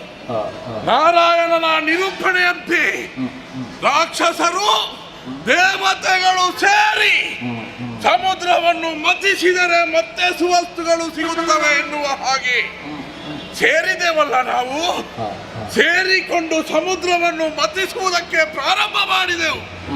ಕಳೆದು ಹೋದಂತಹ ಸುವಸ್ತುಗಳೆಲ್ಲ ಮತ್ತೆ ಸಿಕ್ಕಿತು. ಕೊನೆಯಲ್ಲಿ ನಮ್ಮ ಪಾಲಿಗೆ ಅಮೃತವೂ ಸಿಕ್ಕಿತು. ಇದನ್ನು ನಾವು ಹಂಚಿಕೊಂಡು ಕುಡಿಯಬೇಕು ಎನ್ನುವಷ್ಟರಲ್ಲಿ ನಾರಾಯಣ ಮೋಸದಿಂದ ಮೋಹಿನಿಯಾಗಿ ಬಂದ. ಇದನ್ನು ನಮಗೆ ಮೊದಲು ಗೊತ್ತಿರಲಿಲ್ಲ. ನಾನು ಸ್ವಲ್ಪ ಯೋಚನೆ ಮಾಡಿದೆ. ಸ್ವರ್ಪಾನುವಾದಂತಹ ನಾನು ರಾಕ್ಷಸರ ವೇಷವನ್ನು ಮರೆಗೊಳಿಸಿ ದೇವತೆಗಳ ಪಂಕ್ತಿಯಲ್ಲಿ ಕುಳಿತು ಅಮೃತವನ್ನು ಪಾನ ಮಾಡುವುದಕ್ಕಾಗಿ ಹೋದೆ. ಆಗ ಅಲ್ಲಿ ನಡೆದಂತಹ ಪ್ರಕರಣವೇ ಬೇರೆಯಾಗಿ ಹೋಯಿತಲ್ಲ. ಮೇಲಿದ್ದಾನಲ್ಲ ಸೂರ್ಯ, ಅವನು ನೋಡಿದ. ಅವನಿಗೆ ಗೊತ್ತಾಯಿತು ರಾಕ್ಷಸನೋರ್ವ ಅಮೃತವನ್ನು ಕುಡಿಯಬಾರದು ಎನ್ನುವ ಹಾಗೆ ಯೋಚಿಸಿ ದೇವತೆಗಳಿಗೆ ಕರೆದು ಹೇಳಿದ. ನಾರಾಯಣನಿಗೆ ಗೊತ್ತಾಗುವ ಹಾಗೆ ಕರೆದು ಹೇಳಿದ. ದೇವತೆಗಳ ಪಂಕ್ತಿಯಲ್ಲಿ ಸ್ವರ್ಪಾನು ಎನ್ನುವ ದಾನವ ಅಮೃತವನ್ನು ಪಾನ ಮಾಡುವುದಕ್ಕೆ ಕುಳಿತಿದ್ದಾನೆ. ಆಗಲೇ ತಕ್ಷಣ ಈ ಬಡಿಸುವಂತಹ ಸೌಟು ಉಂಟಲ್ಲ, ಅದು ಚಕ್ರವಾಯಿತು. ನನ್ನ ಕುತ್ತಿಗೆಗೆ ಬಂತು. ಅಮೃತವನ್ನು ನಾನು ಪಾನ ಮಾಡಿ ಆಯಿತು. ಆಗ ರುಂಡ ಬೇರೆ ಮುಂಡ ಬೇರೆ ಎರಡಾಗಿ ಹೋಯಿತಲ್ಲ. ಸ್ವರ್ಪಾನು ಎರಡು ಗ್ರಹ ರಾಹುಕೇತುಗಳಾಗಿ ಆಕಾಶದಲ್ಲಿರಬೇಕು ಎನ್ನುವ ಹಾಗೆ ಮೂರು ಮೂರ್ತಿಗಳ ಅಪ್ಪಣೆಯಾಯಿತು. ಆದರೂ ನಮಗೆ ಮೋಸ ಮಾಡಿದಂತಹ ಸೂರ್ಯನನ್ನು ಪೀಡಿಸುವೆ ಎನ್ನುವ ಹಾಗೆ ಕೇಳಿಕೊಂಡೆ. ಕೊಟ್ಟರಲ್ಲ ನನಗೆ ಆಜ್ಞೆ, 1,000 ವರ್ಷಕ್ಕೆ ಒಮ್ಮೆ ಸೂರ್ಯನನ್ನು ನೀನು ಪೀಡಿಸಬಹುದು ಎನ್ನುವ ಹಾಗೆ ಈ ಹೊತ್ತಿನಲ್ಲಿ ಹೊರಟು ನಿಟ್ಟದ್ದು. ಅದಕ್ಕೆ ಇವತ್ತು 1,000 ವರ್ಷ ಸಂಪೂರ್ಣವಾಗಿ ಹೋಯಿತು. ಸೂರ್ಯನನ್ನು ನೋಡುತ್ತಾ ಯಾರದು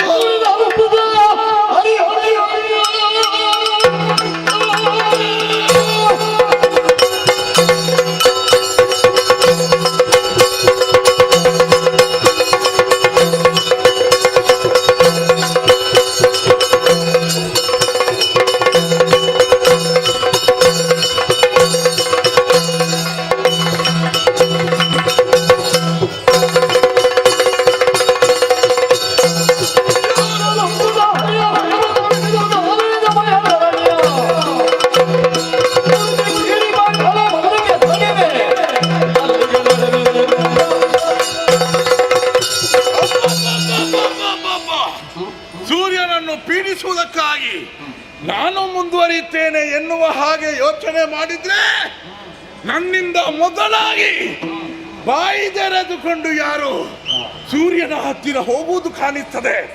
ಅವನನ್ನು ತಡಿಬೇಕು. ನನಗೆ ತಡವಾಗಿ ಹೋಗ್ತದೆ. ಹಾಗಾದ್ರೆ ಯಾರೇ ಇರಲಿ ಅವನನ್ನು ಮುಂದುವರಿದು ತಡೆಯುತ್ತೇನೆ.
ಇಷ್ಟು ಉದ್ದ ಕಾಣುತ್ತಾ ಇರುವೆ.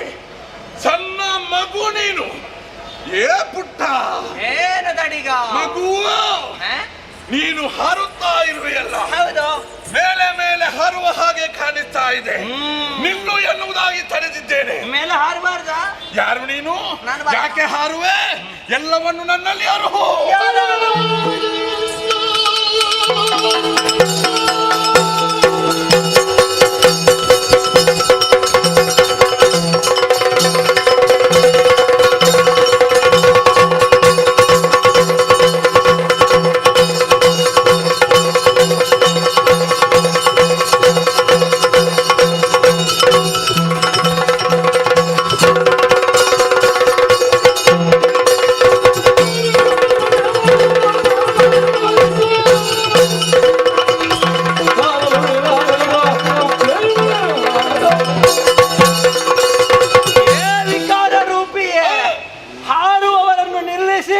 ಯಾಕೆ ಹತ್ತಿ ಅಂತ ಕೇಳ್ತೀಯ? ಎಲ್ಲಿಗೆ ಹೋಗುವವ? ನಾನು ಹೋಗುವುದು ಬೇರೆ ಕಡೆಗೆ. ಓಯ್, ಏನ್? ನೀನು ಯಾರ? ಯಾರಾದರೂ ನಿನಗೇನು? ಆ? ನಿನಗಾಗುವುದಕ್ಕೆ ಹೋಗುವುದಕ್ಕೇನಿಲ್ಲ. ನಾನು ಹೊರಟದ್ದು ಹೇಳುವುದೇ ಬೇಡ ಬೇಡ, ನಾನು ಹೇಳುವುದಿಲ್ಲ. ವಿಷಯ ಹೇಳಿಬಿಡು. ನಾನು ತಿನ್ಬೇಕಾದ್ರೆ ನೀನು ತಿಂದ್ರೆ ಯಾವುದು ಯಾವುದು ತಿನ್ನುವುದು? ಅಲ್ಲಿ ನೋಡು, ಯಾವುದು? ಹಣ್ಣು. ಆ? ನಾನು ಮೇಲೆ ಮೇಲೆ ಹೋಗುವಾಗ ದೊಡ್ಡದಾಗ್ತಾ ಉಂಟು. ಹಾಗಾಗಿ ಅದನ್ನು ನಾನು ತಿನ್ನುವುದಕ್ಕೆ ಹೊರಟವ. ನಿನ್ನಲ್ಲಿ ಹೇಳಿ ನೀನು ತಿನ್ಬಾರ್ದು. ಅದು ಹಣ್ಣ? ಅದನ್ನು ನೀನು ತಿನ್ನುವುದು ಬೇಡ. ಅದು ಹಣ್ಣ? ನಿನಗೆ ಕೊಡುವುದಿಲ್ಲ, ಅದು ನನಗೆ ಮಾತ್ರ. ಹೌದಾ? ಹಾಗಾಗಿ ನೀನು ದಾರಿಯಿಂದ ಬಿಡು, ನಾನು ಹಾರ್ತೇನೆ. ಏ ಮಂಗ!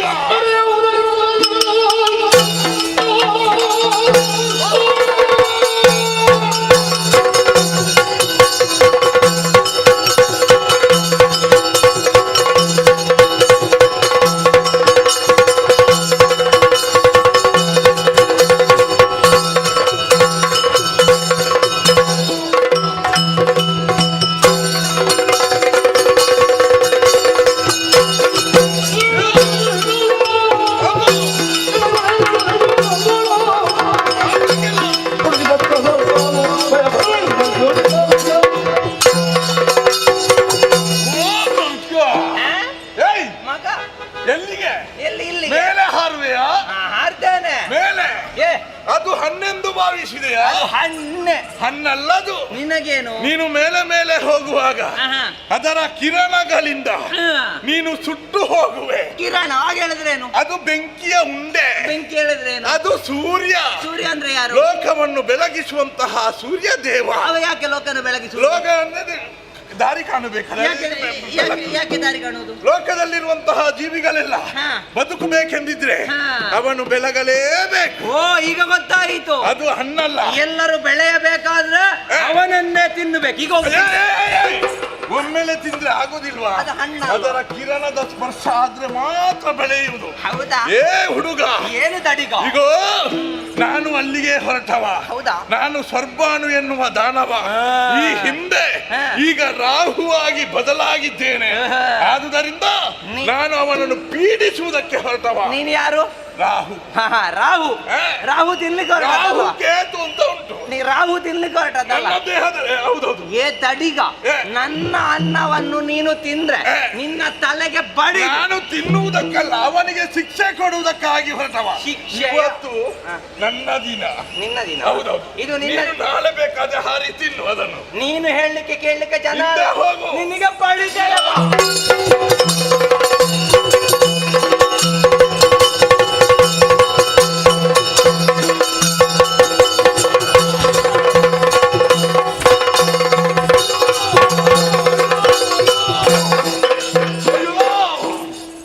ಅಮ್ಮ, ಹೊಡಿಬೇಡ ಹೊಡಿಬೇಡ. ನಿನಗೆ ಹೊಡೆಯುವುದಲ್ಲ, ನೀನು ಇನ್ನೊಮ್ಮೆ ಸಿಗಾಯ್ತು ಹಾಗೆ ನಿನಗೆ ಉಂಟು. ದೊಡ್ಡವರಿಗೆಲ್ಲ ಹೊಡಿಬಾರ್ದು ಹಾಗೆ. ನೀನು ದೊಡ್ಡವ. ನೀನು ದೊಡ್ಡವಲ್ಲ, ನೀನು ಬಡ್ಡವ. ನಾವು ನೋವಾಗ್ತದೆ. ಮಾತಾಡ್ಬೇಡ. ಹೋಗ್ಬೇಡ. ಹೋಗ್ಬೇಡ. ಆಚೆ ಹೋಗ್ಬೇಡ. ನೀನು ನೀನು ಏನು ಬೇಕಾದ್ರೂ ಮಾತಾಡಬೇಡ. ನನಗೆ ಹೊಡೆದಿರೋ ತೊಂದರೆ ಇಲ್ಲ. ಅಲ್ಲಿಗೆ ಹೋಗ್ಬೇಡ. ನೀನು ಮಾತಾಡಬೇಡ. ನಂದು ಅಲ್ಲಿ ತಪ್ಪುತ್ತದೆ. ಎಲ್ಲಿ? ಅಲ್ಲಿ ಅಲ್ಲಿಗೆ ಹೋಗ್ಬೇಡ. ಆ ಹಣ್ಣನ್ನು ತಿಂತೇನೆ. ನಿನ್ನ ಅಪ್ಪ ಯಾರು ಬರ್ತಾರೆ? ಅಯ್ಯೋ ಅಯ್ಯೋ ಅಯ್ಯೋ, ಈ ಮಗುವಿನಿಂದ ನಾನು ಪೆಟ್ಟು ತಿಂದೇನಲ್ಲ. ಹಾಗಾದ್ರೆ ಇವನು ಸೂರ್ಯಮಂಡಲವನ್ನು ಹಾರುತ್ತಾ ಇದ್ದಾನೆ. ನನ್ನ ಕಾರ್ಯಕ್ಕೆ ಅಡ್ಡಿಯಾಗಿ ನಿಂತಹ ಇವನಿಗೆ ಯಾವ ಶಿಕ್ಷೆ? ಹಾಗಾದ್ರೆ ಏನು ಮಾಡೋಣ? ನನಗೆ ಇವತ್ತು ಸೋಲಾಯ್ತಲ್ಲ. ನನ್ನ ಸೋಲನ್ನು ಹೇಳಿಕೊಳ್ಳುವುದಕ್ಕೆ ಜನ ಇಲ್ವೇ? ನನ್ನ ದೇವೇಂದ್ರ ಒಡೆಯ ಇದ್ದಾನೆ.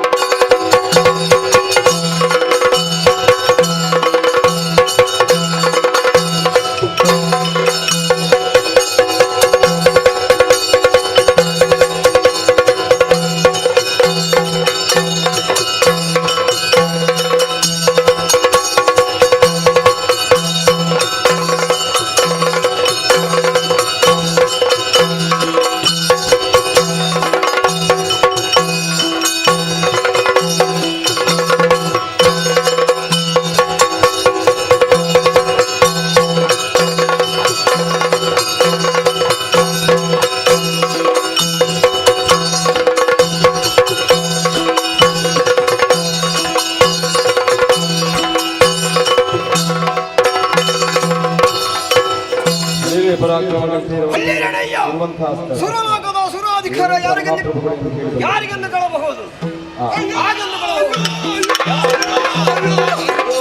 ಅಯ್ಯೋ ದೇವೇಂದ್ರ ದೇವೇಂದ್ರ ಪ್ರಭು ಕೇಳು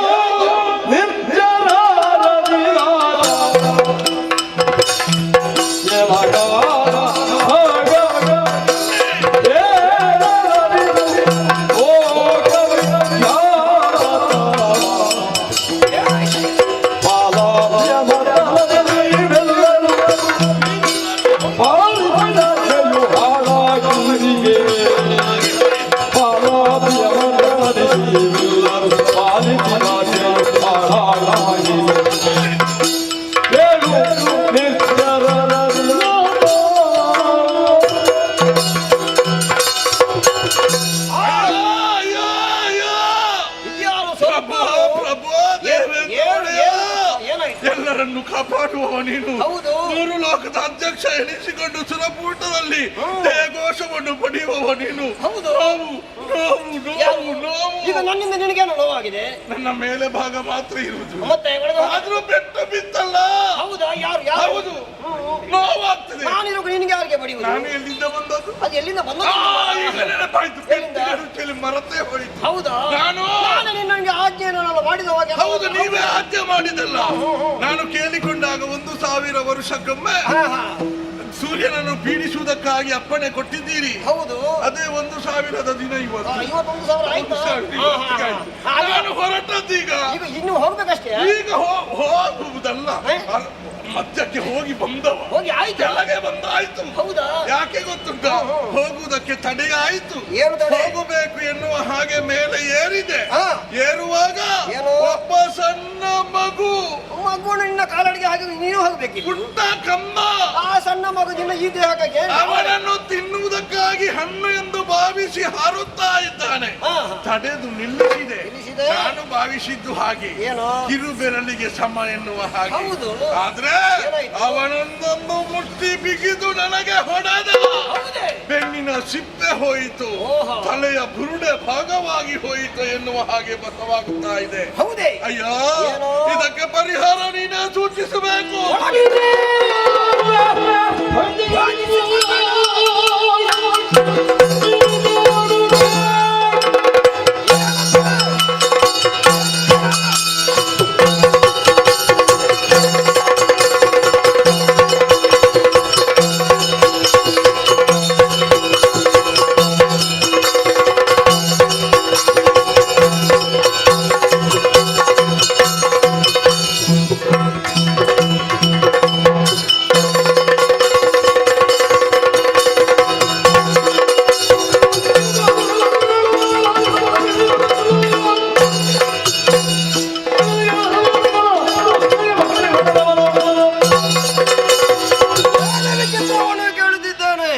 ಸರ್ಪಾಣಿಗೆ ಆಜ್ಞೆ ಮಾಡಿದೆವ ನಾನು. ಸೂರ್ಯನನ್ನು ಬೀಳಿಸುವುದಕ್ಕೆ ಯಾವತ್ತೂ ನೀನು ಹೋಗಬೇಡ. 1000 ವರ್ಷಕ್ಕೊಮ್ಮೆ ಮಾತ್ರ ಅವನನ್ನು ಬೀಳಿಸುವುದಕ್ಕೆ ಹೋಗು. ಸಮಯ ಬಂದಾಗ ಸಮಯಕ್ಕೆ ಸರಿಯಾಗಿ ಈ ಸರ್ಪಾಣು ಹೊರಟಿದ್ದಾನೆ. ಈ ವೇಳೆಯಲ್ಲಿ ಸೂರ್ಯನನ್ನು ನುಂಗುವುದಕ್ಕಾಗಿ ಅವನಿಗಿಂತಲೂ ಮುಂಚೆ ಯಾರೋ ಒಬ್ಬ ಹುಡುಗ ಹೋಗ್ತಿದ್ದಾನಂತೆ. ಹೋಗುವುದು ಬಿಡುವುದು ಮತ್ತೆ ಅಷ್ಟೇ. ಆ ಹುಡುಗವನ್ನು ವಿಚಾರಿಸಬೇಕಾಗಿದೆ. ನಾನೇ ಮುಂದುವರಿದ್ದೇನೆ.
ಮಾಡುತ್ತಿದ್ದಾಳಂತ ಹೇಳಿದ್ದಾನೆ. ಓಹೋ. ಸೂರ್ಯ ಮಂಡಲಕ್ಕೆ ಹೋಗುವವನಮ್ಮ ಹ್ಮ್. ಆ ಸ್ವರ್ಪವನು ಹ.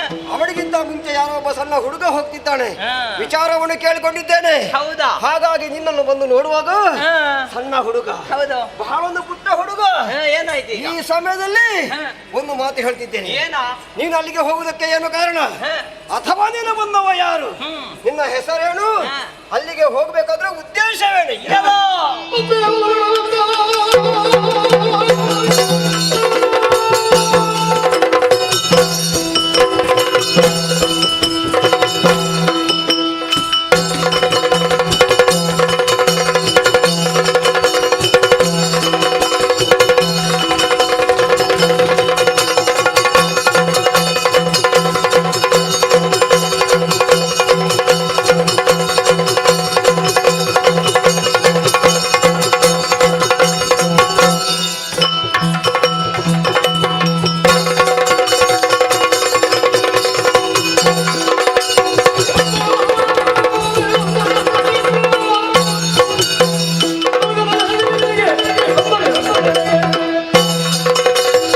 ಎಲ್ಲ ಕಳ್ಳ.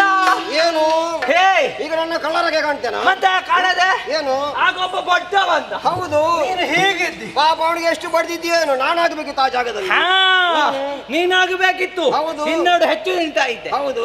ನಿನಗೆ 4 ಮಾಡಿಸಿದ್ದಲ್ಲಿ ನೀನು ಸಿಕ್ಲಿಲ್ಲ. ಈಗ ಆ ವಿಚಾರ ಬಿಡುವ. ನಿನ್ನ ಸಣ್ಣ ಹುಡುಗ ಪಾಪ ಈಗ ಬಡಿಯುವುದರಷ್ಟೇ ಹೊಡೆದರಷ್ಟು. ನಾನು ಅಲ್ಲಿಗೆ ಹೋಗಬಾರ್ದ? ಯಾಕೆ? ನಾನು ಅಲ್ಲಿಗೆ ಹೋಗಬಾರ್ದ? ನೀನು ಅಲ್ಲಿಗೆ ಹೋಗ್ಬಾರ್ದು. ನೀನು ಹೋಗುವ ಜಾಗವಲ್ಲದು. ನನಗೆ ಗೊತ್ತಾಯ್ತು. ಹ್ಮ್. ನೀನು ಯಾಕೆ ಹೋಗ್ಬಾರ್ದು ಅಂತ ಹೇಳಿದ್ದು ಗೊತ್ತಾಯ್ತು. ಯಾಕೆ? ಈಗ ಹ್ಮ್. ನಾನು ಆ ಕಡೆಗೆ ಹೋದ ಮೇಲೆ ಆಹಾ. ನೀನು ಮೆಲ್ಲದನ್ನು ತಿನ್ನಬಹುದಲ್ಲ. ಅದನ್ನು ತಿನ್ಲಿಕ್ಕೆ ನೀನು ಬಂದದಲ್ಲ. ನಿನ್ನ ಕರ್ಮ ತಿನ್ಲಿಕ್ಕೆ ಅಲ್ಲಿ ಎಂತದುಂಟು? ಅದು ಹಣ್ಣು. ಯಾವುದು ಹಣ್ಣು? ಅದು ಕೆಂಪು ಕೆಂಪು ಕೆಂಪು ಕಾಣ್ತದೆ. ಅದು ಹಣ್ಣಂತ ನೀನು ಭಾವಿಸಿದ್ದು ಮಾತ್ರ. ಹಾ. ಅದು ನಿಜವಾಗಿಯೂ ಹಣ್ಣು ಅಲ್ಲ. ಮತ್ತೆ? ನಿನ್ನ ಭ್ರಮೆ ಅಷ್ಟೇ. ಏ? ಅದು ನಮ್ಮ ಸರ್ಬಾಡಿನ ವಿರೋಧಿ ಅಂತ ಸೂರ್ಯ. ಹಾ. ಆತನನ್ನೇ ನುಂಗ್ತೇನೆ ಅಂತ ಅವ ಹೋಗುವಾಗ ಹಾ. ಪಾಪ ಅವ ಎಷ್ಟು ಕಾಲದಿಂದ ಸಮಯ ಬರ್ತದೆ, ಸಮಯ ಇಷ್ಟದಲ್ಲಿ ಕುಳಿತುಕೊಂಡಿದ್ದೆ. ಈಗ ಅವ ಯಾಕೆ ಹೋದದ್ದು? ಯಾಕೆ ಹೋದದ್ದು? ಅವಲ್ಲಿಗೆ ಹೊರಟದ್ದು ಯಾಕೆ? ಅವನನ್ನು ನುಂಗುವುದಕ್ಕಾಗಿ ಹೊರಟವ ಅವ. ಅವನು ಮತ್ತೆ ನುಂಗುವುದು ಹಣ್ಣನ್ನಲ್ಲ, ಮತ್ತೆ ನುಂಗ್ಲಿಕ್ಕೆ ಆಗ್ತದೆ? ಯಾರು? ನನಗೆ ಅದು ಹಣ್ಣನ್ನಲ್ಲ. ಈಗ ಅವ ಹಣ್ಣನ್ನು ನುಂಗುವುದು ಬಿಡು, ಅವನಿಗೆ ಲಕ್ಷ್ಯವೇ ಇಲ್ಲ ಕೆಲವು ಹಣ್ಣೆಲ್ಲ. ಹಾ. ಆದ್ರೆ ಅವನ ವಿರೋಧಿ ಇಂದಲ್ಲ ನಾಳೆ ನಿನ್ನನ್ನು ಪೀಡಿಸ್ತೇನೆ ಅಂತ ಶಪಥವನ್ನು ಮಾಡಿದ್ದಾನೆ. ನೀನು ಈ ಒಂದು ಮಾತು ಹೇಳ್ತೇನೆ. ಏನು? ಪಾಪ ಅವ ಮಾಡಿದಂತ ಸಾಧನೆಗೆ ಅಡ್ಡ ಬರಬೇಡ. ಇಲ್ಲ, ಇಲ್ಲ. ಹೇಗೂ ನೀನು ಬಂದಿದ್ದಿ. ಹೌದಾ? ಸುಮ್ಮಗೆ ನಮ್ಮ ಗಲಟಂತದಕ್ಕೆ ಹಾ. ಅವನಿಗೆ 4 ಪೆಟ್ಟು ಕೊಟ್ಟಿದ್ದೆ. ಅವನನ್ನು ಸಮಾಧಾನ ಮಾಡಿ ನಾನು ಕಲಿಸಿದ್ದೇನೆ. ಹಾ. ಒಂದು ಮಾತು ಹೇಳ್ತಿದ್ದೇನೆ. ಏನು? ನೀನು ನಿನ್ನ ದಾರಿಗೆ ಹೋಗು, ಹಾ. ಅವ ಅವನ ದಾರಿಗೆ ಹೋಗು. ಅವ ಅವನ ದಾರಿಗೆ ಹೋಗ್ಲಿ, ಹಾ, ಹಾ. ನೀನು ನನ್ನ ದಾರಿಗೆ ಬಾ. ಎಲ್ಲಿಗೆ? ಈಗ ನೀನು ಇದನ್ನು ತಂದಿದೀಯಲ್ಲ. ಹೌದು, ಇದು ತಂದದ್ದು ಅದು ನನ್ನಲ್ಲಿ ಕೈಯಲ್ಲಿ ಇರುವುದು. ಅಲ್ಲ, ಅದು ಒಮ್ಮೆ ನನಗೆ ಕೊಡು. ಎಂತದಕ್ಕೆ? ನನಗೊಮ್ಮೆ ಕೊಡು. ಯಾಕೆ? ಇಲ್ಲಿಂದಲೇ ಅದಕ್ಕೆ ಬಿಸಾಡ್ತೇನೆ. ಅದು ಕೆಳಗೆ ಬೀಳೋಗಿ ಹೀಗೆ ಇಳಿದು. ಎಂತದು? ಕಲ್ಲು ಬಿಸಾಡಿ ಉದುರುವಂತ ಹಣ್ಣಂತ ಭಾವಿಸಿದ್ದೆ. ಅಲ್ಲ, ಅದಲ್ಲ, ಇದರಲ್ಲಿ ಬಿಸಾಡ್ತೇನೆ. ಈಗ ನಾನು ಹೇಳಿದ ಮಾತು ನೀನು ಒಪ್ಪೋದಿಲ್ವಾ? ಹಾ, ಕೇಳು. ಯಾ ಹುಡುಗ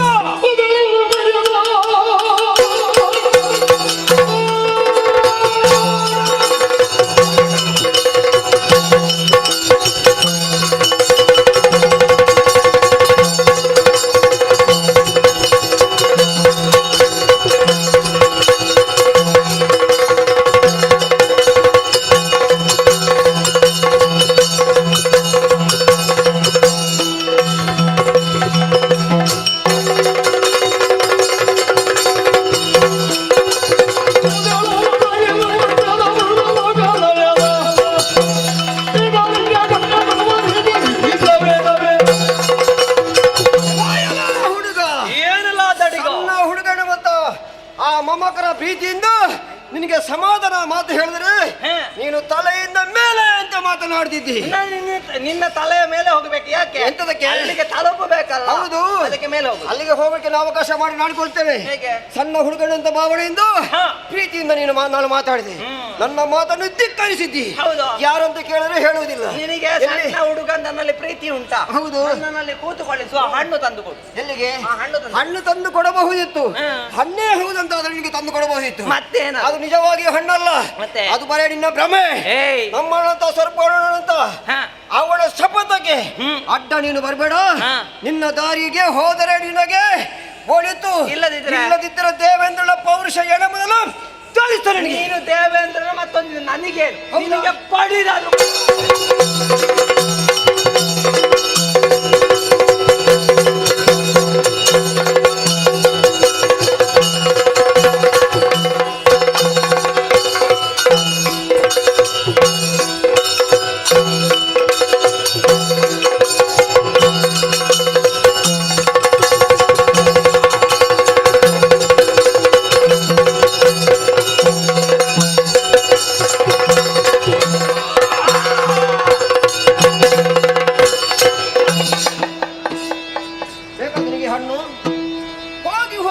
ನನ್ನ ಮಕ್ಕಳಲ್ಲಿ ಮಾತಾಡಲಿಕ್ಕೆ ಹೋಗಿದ್ದೇನೆ ನಾನು. ಇಲ್ಲದಿದ್ರೆ ನನ್ನ ಮಾತನ್ನು ಕೇಳಿ ಅವಳಷ್ಟಕ್ಕೆ ಅವಳು ಹೋಗ್ತಿದ್ರೆ ಒಂದು ಹಣ್ಣಿನ ಬದಲಿಗೆ 1000 ಹಣ್ಣು ನನಗೆ ಕೊಡಬಹುದಿತ್ತು. ನನ್ನ ಮಾತನ್ನೇ ಕೇಳಲಿಲ್ಲ. ಹೋಗಿ ಹೋಗಿ ಇವಳು ನಮ್ಮವಳಂತ ಸರ್ಪಣಿಗೆ ಬಡಲಿಕ್ಕೆ ಹೋಗಿದ್ದಾನೆ. ಬಹಳ ಹಾರಾಟವನ್ನು ಮಾಡಿದ್ದಾನೆ. ಹಾರಿ ಹಾರಿ ಹಾರಿ ಕೊನೆಗೆ ಸತ್ತು ಬಿದ್ದ, ಕೆಳಗೆ ಬಿದ್ದು ಬಿಟ್ಟಿದ್ದಾನೆ. ನೋಡೋಣ ಮುಂದೆ ಏನಾಗ್ತಾ ಅಂತ. ಇವ ಇಲ್ಲೇ ಇರಬೇಕು, ನೋಡೋಣ.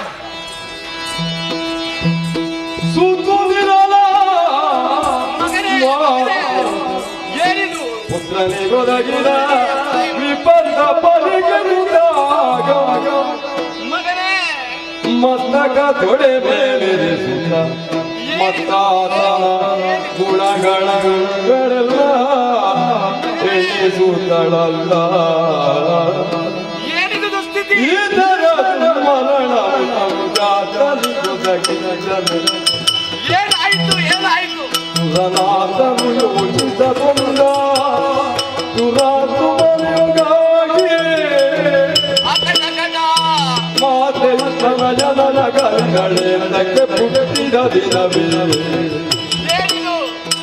ಈತಗೆ ಮೃತಿಯೆಂದೆನುತ ವಿಧಾತನ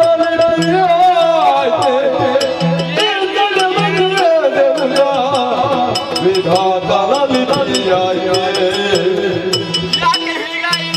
ಈತನ ದುರ್ಮರಣವು ಸಮುದಾತನಿಗೊದಗಿಸಿದನೆ. ಸರಿಯೇ ಹೇಳಿ.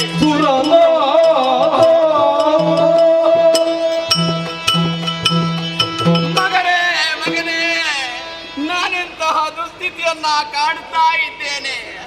ಎಂತಹ ವಿಪರ್ಯಾಸವಿದು.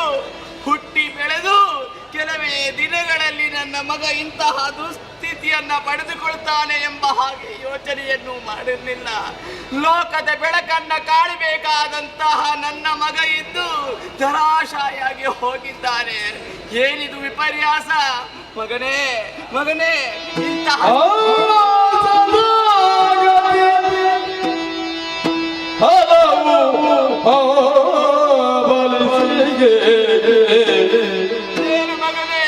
ಮಡಿದಿರುವ ಕೂಸ ಪೆಣದೊಡನೆ ನಡೆ ತರುತ್ತಾಗ ಹಿಮಗಿರಿಗೆ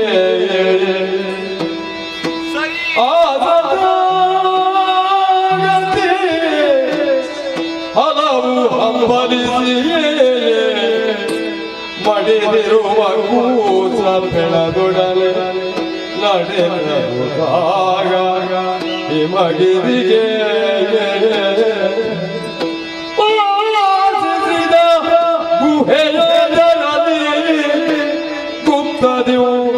ಜಗದ ಶ್ವಾಸ ಸಂಚಾರ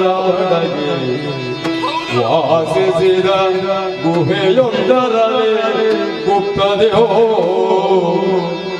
ಹಲವು ಹಂಬಲಿ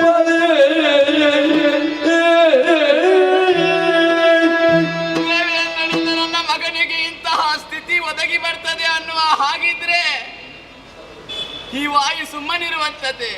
ನನ್ನ ಮಗನಿಗೆ ಇಂತಹ ದುಸ್ಥಿತಿ ಒದಗಿ ಬಂತು ಅನ್ನುವ ಹಾಗಿದ್ರೆ ಏನು ಮಾಡಬೇಕು? ನನ್ನ ಮಗನ ಅಯ್ಯವೇ ಈ ಹೊತ್ತಿಗೆ ನಿಂತು ಹೋಗಿದೆ. ಹಾಗಾಗಿ ಸುಮ್ಮನಿರುವಂಥದ್ದಲ್ಲ. ನನಗೊದಗಿದಂತಹ ಈ ಶಿಕ್ಷೆ, ನನ್ನ ಮಗನಿಗೊದಗಿದಂತಹ ಈ ಸ್ಥಿತಿಯನ್ನು ಕಂಡು ನಾನು ಸುಮ್ಮನಿರ್ತೇನೆ ಅನ್ನುವ ಹಾಗೆ ಭಾವಿಸಿದ್ರೆ ಇಲ್ಲ. ಸಕಲ ರಾಶಿಗಳ ವಾಯು ಸಂಚಾರವನ್ನೇ ಸ್ಥಗಿತಗೊಳಿಸ್ತೇನೆ, ನಿಲ್ಲಿಸ್ತೇನಂತೆ.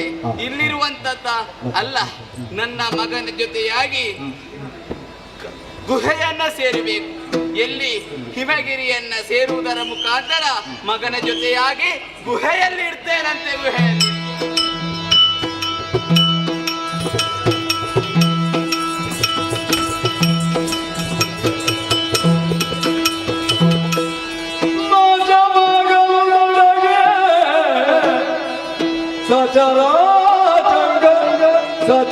ಸಚರಾಚರಂಗಳದ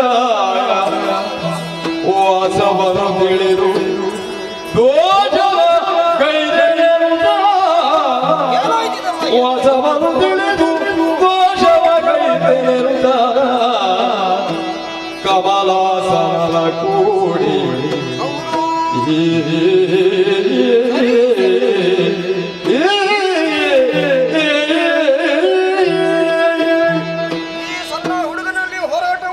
ಮಾಡಿದ್ದೇನೆ. ಹೋರಾಟದಲ್ಲಿ ಅವ ಸೋತು ಬಿದ್ದಿದ್ದಾನೆ, ತೆರೆಗಿಳಿದಿದ್ದಾನೆ. ಆದರೆ ಇದ್ದಕ್ಕೆ ಇದ್ದ ಹಾಗೆ ಎಲ್ಲ ನಮ್ಮ ಪ್ರಪಂಚವೆಲ್ಲ ಅಸ್ತವ್ಯಸ್ತವಾಗಿದೆ. ಗಾಳಿ ಸಂಚಾರವೇ ನಿಂತು ಹೋಗಿದೆ. ಈ ಸಂಚಾರವೇ ವಾಯು ಸಂಚಾರವೇ ನಿಂತು ಹೋದರೆ ಲೋಕದ ಜನಗಳೆಲ್ಲ ಬದುಕುವುದಕ್ಕೆ ಬಹಳವಾಗಿ ಕಷ್ಟ ಉಂಟು. ಹಾಗಾದ್ರೆ ಮುಂದೆ ಏನು ಮಾಡೋಣ, ಏನು ಆಯ್ತು ಒಂದು ವಿಚಾರವು ನನಗೆ ತಿಳಿದಿಲ್ಲ. ಹಾಗಾದ್ರೆ ಏನು ಮಾಡೋಣ? ಇದಕ್ಕೆ ಒಂದೇ ಒಂದು ದಾರಿ, ಬ್ರಹ್ಮದೇವರ ಬಳಿಗೆ ಹೋಗ್ತೇನೆ. ನೋಡೋಣ. ಓ ಬ್ರಹ್ಮದೇವರೇ, ಆಹಾ, ಏನಯ್ಯ ಏನಯ್ಯ ಬ್ರಹ್ಮದೇವರೇ, ಈ ಸತ್ಯಲೋಕಕ್ಕೆ ನೀನು ಯಾವುದೇ ಕಾರ್ಯ ಇಲ್ಲದೆ ಬರುವವನಲ್ಲ. ಇಂದು ಬಂದಿದ್ದೀಯಲ್ಲ, ಹೌದು. ಏನಾದ್ರೂ ಯಾರಿಂದ ಹಾವಳಿ ಆಯ್ತೇನಪ್ಪ? ದೇವರೇ, ಏನು? ಇಲ್ಲಿಗೆ ಬರುವುದಕ್ಕೆ ಬಲವಾದಂತಹ ಕಾರಣ ಉಂಟು. ಹಾ. ಇದ್ದಕ್ಕೆ ಇದ್ದಾಗೆ ಹಾ. ಒಬ್ಬ ಸಣ್ಣ ಹುಡುಗರಲ್ಲಿ ನಾನು ಕೆಲವು ಸಮಯ ಹೋರಾಟವನ್ನು ಮಾಡಿದ್ದೇನೆ. ಹೌದೇ? ಹೋರಾಟದಲ್ಲಿ ಕೈ ಸೋತಿದ್ದಾನೆ ಅವ. ಹಾ. ಆದರೆ ಕೆಲವು ಸಮಯ ಕಳೆದ ನಂತರ ಹಾ. ಈ ವಾಯು ಸಂಚಾರವೇ ನಿಂತು ಹೋಗಿದೆ. ನಮ್ಮ ಜನರೆಲ್ಲ ನೆರಳಾಡ್ತಾ ಇದ್ದಾರೆ. ವಾಯು ಸಂಚಾರವಿಲ್ಲದೆ ನಾವು ಬದುಕುವುದು ಹೇಗೆ? ಅವರಿಗೆ ಉತ್ತರ ಕೊಡುವುದಕ್ಕೆ ಅಸಾಧ್ಯನಾಗಿ ಹೋಗಿದ್ದೇನೆ. ಏನು ಮಾಡೋಣ? ನಿಮ್ಮ ಬಳಿಗೆ ಬರೀ ಇದೆಲ್ಲ ಯಾಕೆ ಆಯ್ತು ದೇವರೇ? ಏನು ಆಯ್ತು? ವಾಯು ಸಂಚಾರ ಸ್ಥಗಿತಗೊಂಡಿದೆ. ಹೌದು ನಿನೊಬ್ಬ ಬಾಲಕನಲ್ಲಿ ಯುದ್ಧವನ್ನು ಮಾಡಿ ಅವನನ್ನು ಹೊಡೆದುರುಳಿಸಿದೆ. ಹೌದು. ಇಂದ್ರ, ಆಹಾ. ಆ ಬಾಲಕ ಯಾರು ಎಂಬುದು ಗೊತ್ತೇ? ಆಹಾ. ವಾಯುವಿನ ಪುತ್ರ. ಹೌದೇ? ಹೌದೌದು. ಆಹಾ. ಇನ್ನಿಂದ ಅವ ಮಡಿದಿದ್ದಾನೆ. ಹ್ಮ್. ಆದ್ರಿಂದ ಕುಪಿತಗೊಂಡಂತಹ ಆ ವಾಯುದೇವ ಹಾ. ತನ್ನ ವಾಯು ಸಂಚಾರವನ್ನು ಸ್ಥಗಿತಗೊಂಡಿದ್ದಾನೆ. ಹೌದೇ? ಹಾಗಾದ್ರೆ ಆ ಕಾರಣದಿಂದಾಗಿ ಹೀಗಾಗಿದೆ. ಈಗ ಹಾಗಾದ್ರೆ ನಾವು ಬದುಕುವುದಕ್ಕೆ ಏನು ಮಾಡುದು ದೇವರೇ? ಇನ್ನೂ ಹೆಚ್ಚು ಕಾಲ ವಿಳಂಬ ಮಾಡಿದ್ರೆ ಆಹಾ. ಪ್ರಪಂಚದ ಜೀವಿಗಳು ಸಾಯುತ್ತವೆ. ಎಲ್ಲ ಸಾಯ್ತು. ಆದ್ರೆ ನಾನು ನೀನು ಇಬ್ಬರೇ ಮಾತ್ರ ಅಲ್ಲಿಗೆ ಹೋಗುದಲ್ಲ. ಮತ್ತೆ? ಅವ ಹಿಮಗಿರಿಯ ತಪ್ಪಲಲ್ಲಿ ಸುರಂಗದಲ್ಲಿ ಅಡಗಿಕೊಂಡಿದ್ದಾನೆ. ಆಹಾ. ನಾವು ಮೂರು ಮೂರ್ತಿಗಳು ಒಂದಾಗಿ ಹಾ. ಸುಮನಸರದ ನೀವನ್ನೆಲ್ಲ ಸೇರಿಸಿಕೊಂಡು ಹಾ. ಅತ್ತ ಚಲಿ ಹೋಗೋಣ ದೇವ್ರೆ.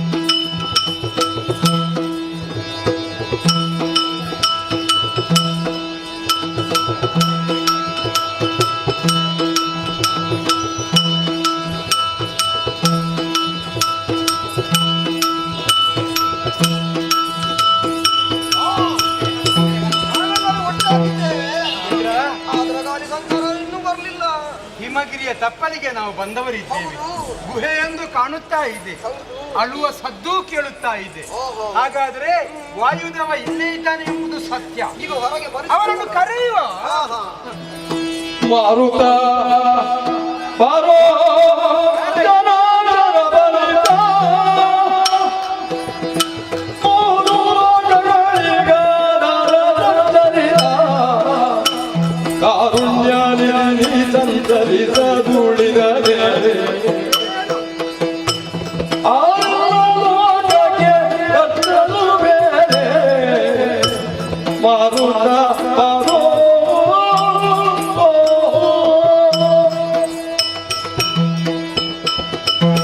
ಅಯ್ಯ ವಾಯುದೇವ, ಹಿಮಗಿರಿಯ ಗುಹೆಯನ್ನು ಸೇರಿಕೊಂಡು ವಾಯು ಸಂಚಾರವನ್ನೇ ಸ್ಥಗಿತಗೊಂಡಿದ್ದೀಯ. ನಿನ್ನ ವಾಯು ಸಂಚಾರ ಸ್ಥಗಿತಗೊಂಡದ್ದರಿಂದ ಮೂರು ಲೋಕದ ಜೀವಿಗಳು ಬದುಕಿ ಉಳಿಯುವುದಕ್ಕೆ ಅಸಾಧ್ಯವಾಗಿ ಹೋಗಿದೆ. ಅಷ್ಟ ದಿಕ್ಪಾಲಕರಲ್ಲಿ ನೀನೂ ಓರ್ವ. ಜಗದ ಹಿತವನ್ನು ಬಯಸಬೇಕಾದವ ನೀನಲ್ವೇ? ನೀನು ಹೇಗೆ ಗುಹೆಯನ್ನು ಸೇರಿಕೊಂಡರೆ ಪ್ರಪಂಚದ ಜೀವಿಗಳು ಬದುಕುವುದು ಹೇಗೆ? ಆದ್ರಿಂದ ವಾಯುದೇವ, ಒಮ್ಮೆ ಹೊರಗೆ ಬಾರಯ್ಯ, ಹೊರಗೆ ಬಾ. ಬಂದದ್ದು ಯಾರು? ಬ್ರಹ್ಮದೇವ. ಓ ಬ್ರಹ್ಮದೇವರೇ, ಏನು? ಸಕಲ ಜೀವರಾಶಿಗಳ ಹಣಬರವನ್ನ ಬರೆಯುವಂತ ಬ್ರಹ್ಮದೇವ. ಹೌದು. ನನ್ನ ವಿಧಿಲಿಖಿತವನ್ನ ಮಾತ್ರ ಬೇರೆ ರೀತಿಯಲ್ಲಿ ಬರೆದರಲ್ಲ ಪ್ರಭು. ಏನಾಯ್ತಪ್ಪ? ನನ್ನ ಮಗನಾದಂತಹ ಈ ಸುಂದರ ಆ. ತನ್ನ ಪ್ರಾಣವನ್ನೇ ಕಳೆದುಕೊಂಡವನಿದ್ದಾನೆ. ಆ. ಇವನೇ ಇಲ್ಲ ಅನ್ನುವ ಹಾಗಿದ್ರೆ ಮತ್ತೆ ನಾನು ಯಾಕೆ ಬರಬೇಕು ಪ್ರಭು? ಮಗನನ್ನು ಕಳೆದುಕೊಂಡಿದ್ದೀ ಎಂಬ ದುಃಖ ನಿನ್ನಲ್ಲಿ ಅಲ್ವೇ? ಇವನನ್ನ ಬದುಕಿಸುತ್ತಿ ಎನ್ನುವಂತ ವಿಚಾರವನ್ನ ಹೇಳಿದ್ರೆ ಆ. ಖಂಡಿತವಾಗಿಯೂ ಬರ್ತೇನೆ. ಅವನನ್ನು ಬದುಕಿಸಿದ್ರೆ ಮೊದಲನಾಗಿ ವಾಯು ಸಂಚಾರವಾಗ್ತದಲ್ಲ? ಹೌದು ಪ್ರಭು. ನಾನು ಬದುಕಿಸ್ತೇನೆ. ಹಾ, ಹೊರಟು ಬರುತ್ತ ಶವವ ಮುತ್ತಿರಿಸಿ ನುಡಿದಲಿನ ಬಲಗಿಸಿರಿ ಹರಿಹರ ಬ್ರಹ್ಮಾದಿ ಸಕಾಲಿಗೆ ಸರಸವೇ ಬಾಲನಡಿವು ಹರಿಹರ ಬ್ರಹ್ಮಾದಿ ಸಕಲರಿಗೆ ಸರಸವೇ ಬಾಲನಡಿವು ಓ ಹರಿಹರ ನನ್ನ ಮಗ ಬೆಳೆದು ಲೋಕದ ಬೆಳಕನ್ನ ಕಾಣಬೇಕಿತ್ತು. ಆದ್ರೆ ಈ ಹೊತ್ತು ನೋಡಿ ಇಲ್ಲಿಯೇ ನನ್ನ ತೊಡೆಯ ಮೇಲೆ ಪ್ರಾಣವ ಇಲ್ಲದ ಹಾಗೆ ಮಲಗಿ ಹೋಗಿದ್ದಾನೆ. ನಿಮಗೆಲ್ಲ ಸಂತೋಷ ಆಯ್ತೆ, ನಿಮಗೆಲ್ಲ ಸಂಭ್ರಮವೇ? ನೋಡಿ ನನ್ನ ಈ ದುಸ್ಥಿತಿ, ನೋಡಿ ನೋಡಿ ನೋಡಿ. ಮರುಗದಿರುಗಾದೆ ಬರಿದು ಮೋಸಕ್ಕೆ, ಮರುಗದಿರುಗಾದೆ ಬರಿದು ಮೋಸಕ್ಕೆ ಪರಿಹರಿಪ ಯತ್ನವ ಮಾಡುತ್ತಿರುವಾಗ ಹರಿಹರ ಚಂದ್ರವಿಸಿದ ಮಂಗಳ ಜಲವ ಸರಸಿರುವ ಬಾಲು ಪ್ರಭುತ್ವವು. ವಾಯುದೇವ, ಬ್ರಹ್ಮದೇವರೇ, ಮಗನ ಕಳೆಬರವನ್ನು ತೊಡೆಯಲ್ಲಿ ಇರಿಸಿಕೊಂಡು ಅವನ ಮುದ್ದು ಮುಖವನ್ನು ನೋಡಿಕೊಂಡು ಕಣ್ಣೀರ್ಗರಿಯುತ್ತಾ ಇದ್ದೀಯ. ಹೌದು. ಪುತ್ರ ಶೋಕ ನಿರಂತರವೆಂಬುದು ನಮಗೂ ಗೊತ್ತಪ್ಪ. ಪುತ್ರ ಬದುಕಿ ಉಳಿದ್ರೆ ನಿನ್ನ ಮನಸ್ಸಿಗೆ ಸಂತೋಷವಾಗ್ತದೆ, ಇಲ್ಲದ್ರೆ ನೀನು ವಾಯು ಸ್ತಂಭನಗೊಂಡಿದ್ದ ಹಾಗೆ ಹಾಗೆ ಇದ್ದಿಲ್ಲ. ಹಾಗಾಗಬಾರ್ದಪ್ಪ. ಪ್ರಪಂಚದ ಜೀವಿಗಳು ಬದುಕುವುದಕ್ಕೋಸ್ಕರ ಇದೋ ನಿನ್ನ ಮಗ ಎದ್ದು ನಿಲ್ಲುತ್ತಾನೆ. ಕೈಯಲ್ಲಿದ್ದಂತಹ ಮಂತ್ರಜಲವನ್ನು ಆತನ ಮೇಲೆ ವರ್ತಿಸಿ ಬಿಡ್ತಾನೆ.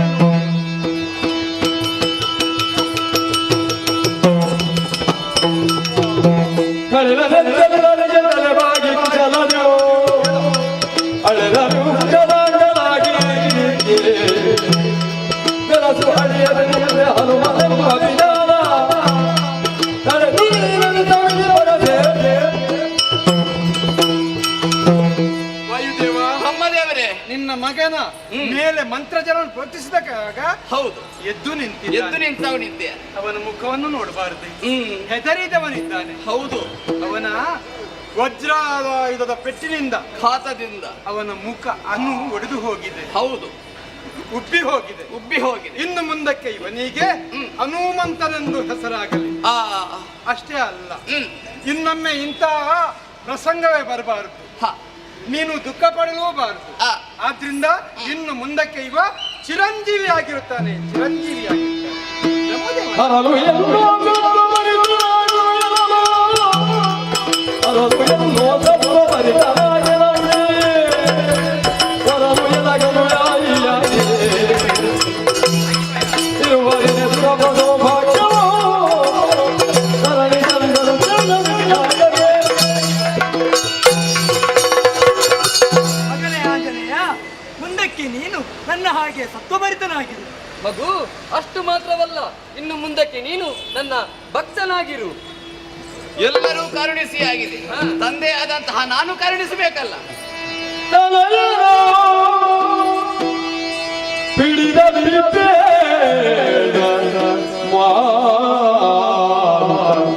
ಮಾರುತ, ತಲೆಯನೋ ಪಿಡಿದ ಬೇಡ ಮಾರುತ ನಿನ್ನ ಜನನಿ ಸುತನೇ ನಾನೆಂದು ತರಹರಿಸುವನು ಕಲಬೇಗರಿಯುವುದಲ್ಲಿ ಹೋಗಿ ಒದಗಿದ ಭಂಗವೆಲ್ಲವೂ ವಿಸ್ತರಿಸುತ್ತ ಹೌದು ಮಗನೇ, ತಲೆಯನೋ ಪಿಡಿದ ಮಗನೇ, ನೀವು ನಾನು ನಿನ್ನ ತಂದೆ, ಅವರು ಬ್ರಹ್ಮದೇವರು. ಅಂದ್ರೆ ಅಜ್ಜ. ಹೌದು, ಅಜ್ಜ ಅಜ್ಜ. ಹೌದು. ಎಲ್ಲರೂ ಒಂದೊಂದನ್ನು ಅನುಗ್ರಹಿಸಿದವರಿದ್ದಾರೆ. ಅವರನ್ನು ಹೊಡಿತಾನೆ. ಅಜ್ಜ, ಅವ ಹೊಡಿತಾನೆ. ಹೆದರಿಕೊಳ್ಳಬೇಡ. ನಾನೆಲ್ಲ ನಿಲ್ಲಿಸಿದ್ದೇನೆ. ಇನ್ನೇನು ಮಾಡುದಿಲ್ಲ, ಈಗ ಅವನೇ ಹೌದು, ನಾನು ಮೊದಲು ಈಗ ನೀವೆಲ್ಲ ಬಂದದ್ದು ಯಾಕೆ? ನಿನ್ನನ್ನು ಬದುಕಿಸುವುದಕ್ಕೋಸ್ಕರ. ನನ್ನ ಪರವಾಗಿ ಬಂದದ್ದು. ಹೌದು. ಅಜ್ಜ, ಅಜ್ಜ ಇಲ್ಲಿ ಬನ್ನಿ. ನಿನ್ನ ಅಜ್ಜ, ಏನು? ನಾವಿಬ್ಬರು ಸೇರಿ ಅವನಿಗೆ ಹೊಡಿವನ? ಹಾಗೆ ಹೇಳಬಾರ್ದು ಮಗನೇ. ಹೆದರಿದ್ದಾನೆ ಇನ್ನು. ಹೆದರ್ಕೊಳ್ಬೇಡ. ಹಾಗೆ ಹೇಳಬಾರ್ದು. ಅಲ್ಲ, ಅವ ಏನು ಕೊಡ್ತೇನೆ ಅಂತ ಹೇಳ್ತಾನೆ. ಕೊಡ್ತೇನೆ, ಕೊಡ್ತೇನೆ, ಅವ್ರದ್ದೆಲ್ಲ ಆಗ್ಲಿ ಮತ್ತೆ ಕೊಡ್ತೇನೆ. ಒಮ್ಮೆ ಕೊಟ್ಟದ್ದನ್ನೇ ಪರಿಮಾರ್ಜನೆಗೊಳಿಸುವುದಕ್ಕೆ ಇಷ್ಟು ಹೊತ್ತಾಯಿತು. ಹೆದರಬೇಡ, ನಾವೆಲ್ಲ ಇದ್ದೇವೆ. ಎಲ್ಲರೂ ಒಂದೊಂದು ವರವನ್ನು ಅನುಗ್ರಹಿಸಿದ್ದಾರೆ. ತಂದೆ ಆದಂತಹ ನಾನು ವಾಯುವೇಗವನ್ನು ಅನುಗ್ರಹಿಸಿದ್ದೇನೆ. ನಮ್ಮ ದೇವರೇ, ಎಲ್ಲರೂ ಕೊಡುವಾಗ ಮಗು ಹೇಳ್ತದೆ, ಎಲ್ಲರೂ ಕೊಟ್ಟಿದ್ದಾರೆ, ದೇವೇಂದ್ರ ಬರೀ ಹೊಡಿಲಿಕ್ಕೆ ಮಾತ್ರ, ಅವ ಕೊಡುವುದೇನಿಲ್ಲ ಅಂತ ಭಾವಿಸ್ತಾ ಇದ್ದಾನೆ ಅವ. ಹೌದೌದು. ನಾನು ಯಾರೆಲ್ಲ ಎಷ್ಟು ಕೊಡ್ತಾರೆ ಕೊನೆಗೆ ಕೊಡುವಂತ ನಿರ್ಧಾರ. ಅಲ್ಲ ಅಲ್ಲ, ಇನ್ನೇನು ಕೊಟ್ಟರು ಸಾಕು. ಯಾವುದು? ಈಗ ಆಗ ಕೊಟ್ಟು ಅದು ಕೊಟ್ಟದ್ದೇ ಬೇರೆ, ಅದಕ್ಕಿಂತ ಹೆಚ್ಚಿನದು ಕೊಡ್ತೇನೆ. ಬೇಡ ಬೇಡ, ನನಗೆ ತಡಿಲಿಕ್ಕೆ ಆಗ್ಲಿಕ್ಕೆ. ಅದು ಆಗದ ಗುರುತು ಇನ್ನೂ ಹೋಗಿಲ್ಲ. ಹೌದು. ಆ, ನಾವೇನು ವರ ಕೊಟ್ಟಿದ್ದೇವೋ ಅವನು ಒಂದು ವರವನ್ನು ವರವನ್ನು ಕೊಡ್ಬೇಕು. ಕೊಡ್ಲಿಕ್ಕಿದ್ದೇನೆ. ನನ್ನ ಕೈಯಲ್ಲಿ ಇದೆ ವಜ್ರ, ಅಲ್ಲ, ಬಡಿಲಿಕ್ಕೆಲ್ಲ ಮತ್ತೆ ಮೇಲೆ ವಜ್ರ ದಂಡ. ಇನ್ನು ಮುಂದೆ ನೀನು ವಜ್ರದೇಹಿ ಆಗು.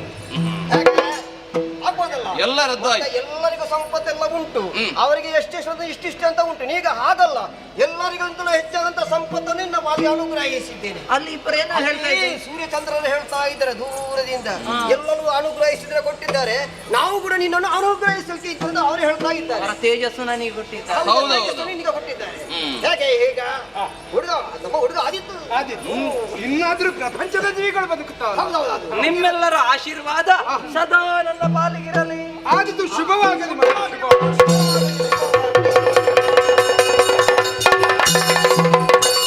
ಮಗನೇ, ಅಪ್ಪ ನಡೆದಂತಹ ವಿಚಾರ ಎಲ್ಲವನ್ನ ಹಾ. ಇದೇ ವಾಯು ವೇಗದ ಮುಖಾಂತರ ಹೋಗಿ ಹಾ. ತಾಯಿಯ ಬಳಿ ಹೇಳಬೇಕು. ನೀವು ಬನ್ನಿ ಹೋಗುವ. ಯಾರು? ನಾನು ಬರುದಿಲ್ಲ, ನೀನು ಹೋಗ್ಬೇಕು. ನೀವು ಬರುದಿಲ್ವಾ? ನಾನು ಬರುದಿಲ್ಲ ಮಗ. ಹಾ. ತಾಯಿ ಕಾಯ್ತಾ ಇದ್ದಾಳೆ. ಹಾ. ಹೋಗ್ಬೇಕು, ನಡೆದ ವಿಚಾರವನ್ನ ಹೇಳಬೇಕು, ಆಶೀರ್ವದಿಸಿದ್ದೇನೆ. ಹೋಗಿ ಬಾ. ತಂದೆಯಿಂದ ಆಶೀರ್ವಾದ ಪಡೆದದ್ದಾಗಿದೆ. ಮಾತ್ರವಲ್ಲ, ನಿಗಮಾಗಮಗಳನ್ನು ವ್ಯಾಕರಣವನ್ನು ಕಲಿಯುವುದಕ್ಕಾಗಿ ಸೂರ್ಯನ ಬಳಿಗೆ ಹೋಗುವುದಕ್ಕೆ ಹೇಳಿದ. ನೋಡು ಹೋಗುವ.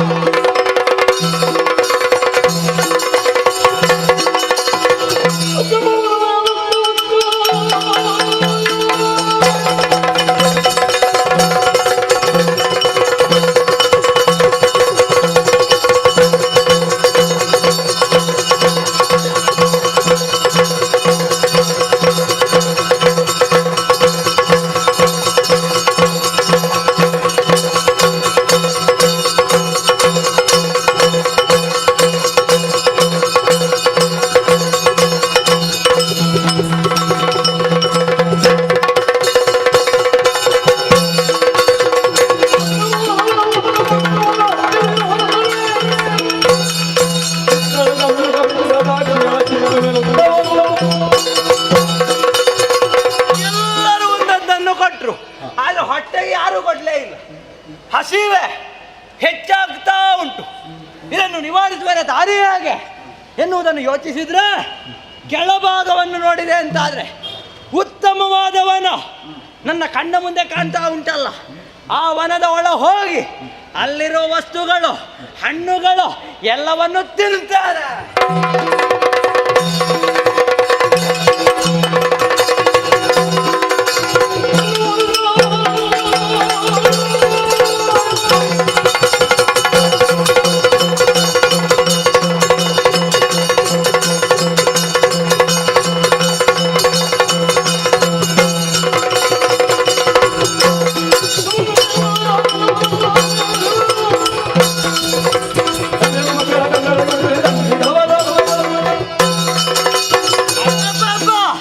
ನಾನು ನನ್ನಷ್ಟಕ್ಕೊಂದು ಮರ ಹತ್ತಿ ತಿಂತಾ ಇದ್ದೆ. ಆಗ ಏನೋ ಕೇಳಿತು, ಮಣಮಠ ಮಣಮಠ ಮಣಮಠ. ಏನು ಹೇಳ್ತಾರೆ ಅಂತ ನೋಡಿದ್ರೆ ವ್ಯಾಕರಣದಲ್ಲಿ ತಪ್ಪಾದಂತಹ ಮಂತ್ರಗಳು.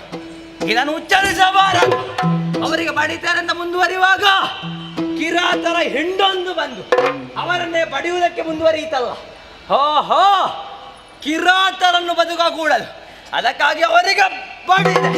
ಅವರೆಲ್ಲ ಘೋರವಾದ ಅರಣ್ಯದ ಒಳ ಹೋಗಿದ್ದಾರೆ. ಒಳ ಹೋದವರು ಹೊರಗೆ ಬರಬಾರದು. ಅದಕ್ಕಾಗಿ ಕಾನೂನಕ್ಕೆ ಬೆಂಕಿ ಕೊಡ್ತಾರೆ.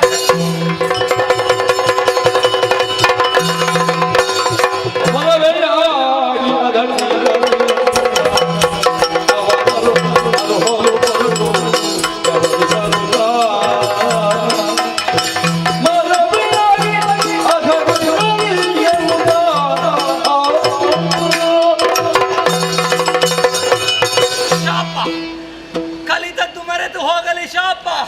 ಅಮ್ಮ ಅಮ್ಮ ಅಮ್ಮ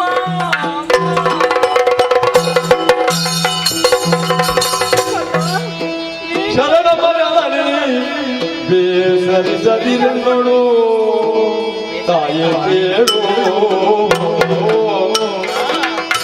ಶರಣಮ್ಮ ಜನನಿ ಬೇಸರಿಸದಿರನ್ನೋಳು ತಾಯೇ ಕೇಳು. ಫಲತರು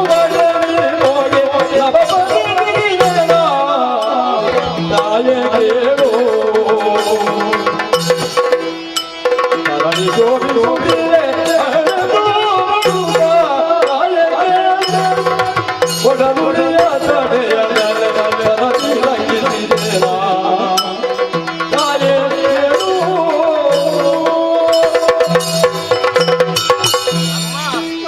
ಶರಣು ತಾಯೇ, ಶರಣು ತಾಯಿ. ಹೇಳು ಮಗನೇ.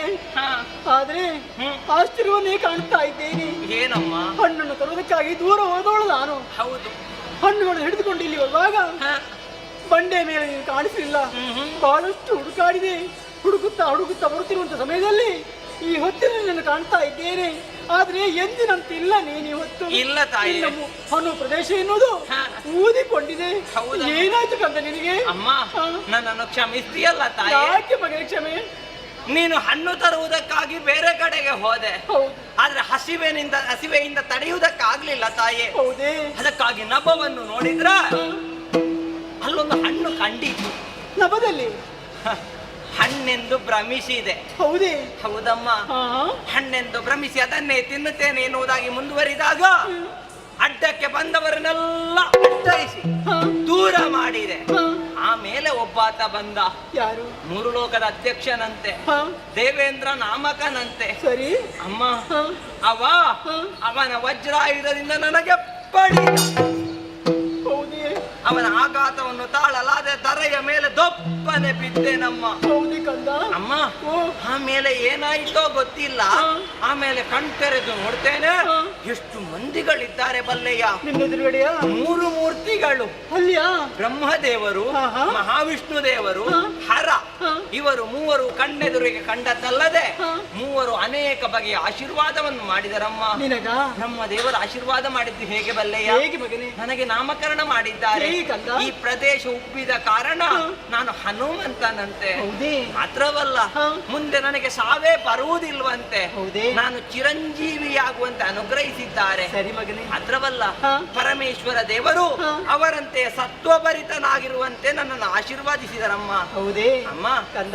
ಮಹಾವಿಷ್ಣು ದೇವರು ಏನು ಹೇಳಿದರು ಬಲ್ಲೆಯ? ಏನು ಹೇಳಿದ್ರು ಮಗನೇ? ನಾನು ಯಾವತ್ತೂ ಅವರ ಅನುಯಾಯಿಯಾಗಿರಬೇಕಂತೆ. ಹೌದೇ? ಅಮ್ಮ, ಓ. ಸೂರ್ಯ ಚಂದ್ರರು ತೇಜವನ್ನು ಕೊಟ್ಟರು, ಹಾ. ಸುರಪ ಸೌಭಾಗ್ಯವನ್ನು ಅನುಗ್ರಹಿಸಿದ, ಹಾ. ವಜ್ರ ದೇಹಿಯಾಗುವಂತೆ ಅನುಗ್ರಹಿಸಿದ. ಸೂರ್ಯನಿಂದಲೇ ವ್ಯಾಕರಣವನ್ನು ಕಲಿತೆನಮ್ಮ. ಹೌದೇ? ನಿಗಮಾಗಮಗಳನ್ನು ಕಲಿತು ಹಾ. ಧರೆಗಿಳಿಯುವಾಗ ಹಾ. ನನ್ನ ಅಪ್ಪ ಸಿಕ್ಕಿದ್ರು, ಅಂದ್ರೆ? ವಾಯುದೇವ. ಹೌದೇ? ನಾನು ಅವರ ಅನುಗ್ರಹದಿಂದ ಜನಿಸಿದವನಂತೆ. ಹಾ. ಅವರ ವಾಯುವೇಗವನ್ನು ಅನುಗ್ರಹಿಸಿದ್ರು. ಹಾ. ಆ ಬಳಿಕ ಹಾ. ಮುಂದುವರಿದು ಬರುವಾಗ ಹಾ. ಅರಣ್ಯದಲ್ಲಿ ಮುನಿಗಳನ್ನು ಕಂಡೆ. ಸರಿ. ಅವರನ್ನು ಪೀಡಿಸುವ ಕಿರಾತರನ್ನು ನೋಡಿದೆ. ಹಾ. ಅಮ್ಮ, ಮಗು? ಕಿರಾತರು ಬದುಕಬಾರದು ಎಂಬ ಕಾರಣಕ್ಕಾಗಿ ವನಕ್ಕೆ ಬೆಂಕಿ ಕೊಟ್ಟೆನಮ್ಮ. ನೀನಾ? ಹೌದು. ಹೌದೇ? ಆದ್ರೆ ಹಾ. ಅದು ಋಷಿಗಳ ಪಾಲಿಗೆ ದಗೆಯಾಗಿ ಹೋಯಿತು. ಹಾ. ಸಿಟ್ಟುಗೊಂಡಂತ ಅವರು, ನೀ ಕಲಿತದ್ದೆಲ್ಲ ಮರವೆಯಾಗಿ ಹೋಗಲಿ ಅಮ್ಮ, ಓ. ಶಾಪ ಕೊಟ್ರಮ್ಮ. ಅಂತ ಶಾಪ ನಿನಗೆ ಬಂತೆ ಮಗನೇ? ನಾನು- ಅದಕ್ಕಾಗಿ ಬರುತ್ತಾ ಇದ್ದೀಯಾ ಕಂದ? ಏನು ಮಾಡ್ಲಮ್ಮ, ನಾನು ಏನು ಮಾಡ್ಲಮ್ಮ? ಹೇಳು ಮಗನೇ, ಹೇಳು. ಕಂದ? ಪುತ್ರನ ನುಡಿಗೋ ಎಂಬುದಲೇ ಬಿಳಿದ ಪುರಂದಳ ಮುನಿ ಬಳಗ ಬಿತ್ತರಿಸಿದೋ ನಿನ್ನ ಚರಿತ್ರವು ಜಗಕಧಿಕವಾಗಿ ಬೆಳಗಲಿ ಎನ್ನುತ್ತ ಜಗಕಧಿಕವಾಗಿ ಬೆಳಗಲಿ ಎನ್ನುತ್ತ ಅಮ್ಮ, ನೀನು ಆಡುತ್ತಿರುವಂತ ಮಾತುಗಳನ್ನು ಕೇಳುವಾಗ ಹ, ಮೊದಲಿಗೆ ಬೇಸರವಾದ್ರೂ ಕೂಡ ಹ್ಮ್, ಈಗ ಸಂತೋಷ ಪಡ್ತಾ ಇದ್ದೇನೆ. ಹೌದೇ? ಯಾಕೆ ಬಲ್ಲೆಯ? ಹ್ಮ್. ನಿನ್ನಂತ ಭಾಗ್ಯವಂತರು ಈ ಪ್ರಪಂಚದಲ್ಲಿ ಯಾರೂ ಕೂಡ ಇರುವುದಕ್ಕೆ ಸಾಧ್ಯವಿಲ್ಲ. ಆದ್ರೆ ಪಡೆದದ್ದನ್ನು ನನ್ನ ಜೀವನದಲ್ಲಿ ಉಪಯೋಗಿಸುವುದಕ್ಕೆ ಆಗುವುದಿಲ್ವಲ್ಲಮ್ಮ. ಕಂದ, ಹ, ಅದು ಯಾಕೆ ಹೀಗಾಯ್ತು ಅನ್ನೋದು ಸ್ವಲ್ಪ ಆಲೋಚನೆ ಮಾಡು.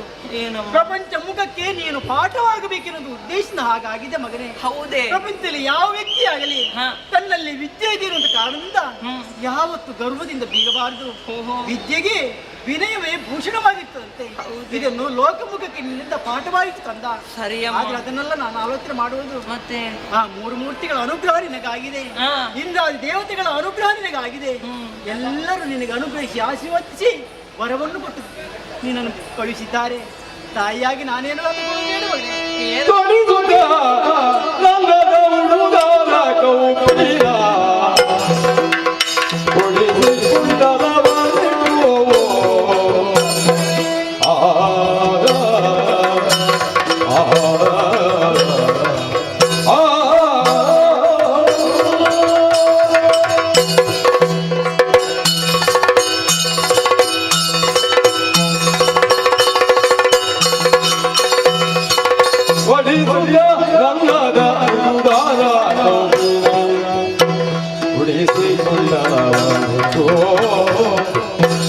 ಜಲ ಜಲ ಬಲು ರಾಮನವತಾರ ಒಡಗಿಯೊಡುತ್ತಲೇ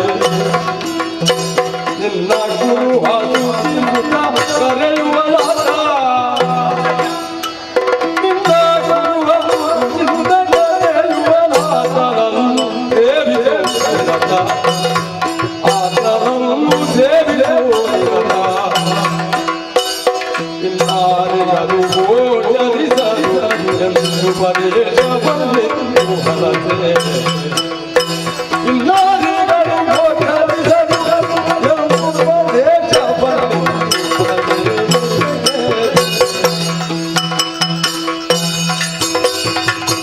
ಹುಡುಗಾರ ಹುಡುಗಾರ ಕೌಮೀರ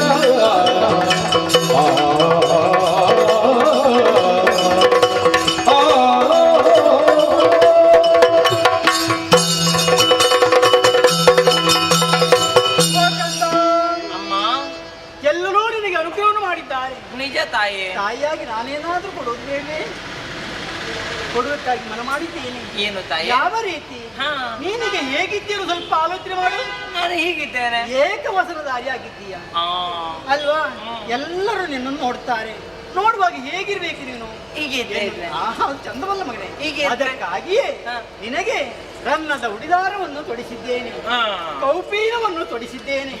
ಅಷ್ಟು ಮಾತ್ರವಲ್ಲ, ಜನಿವಾರವನ್ನು ತೊಡಿಸಿದ್ದೇನೆ. ಸರಿ ಅಮ್ಮ. ಕುಂಡಲವನ್ನು ತೊಡಿಸಿದ್ದೇನೆ. ಅಮ್ಮ, ಇದು ಯಾಕೆ ಒಂದು ಈ ಕಿವಿಗಿಲ್ವಾ? ಒಂದೇ ಕುಂಡಲ.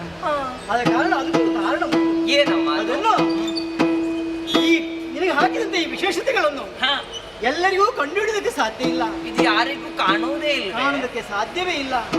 ಕಾಣುವುದಿದ್ರೆ ಆ ಪರಮಾತ್ಮನಿಗೆ ಮಾತ್ರ ಕಾಣುವುದಕ್ಕೆ ಸಾಧ್ಯ.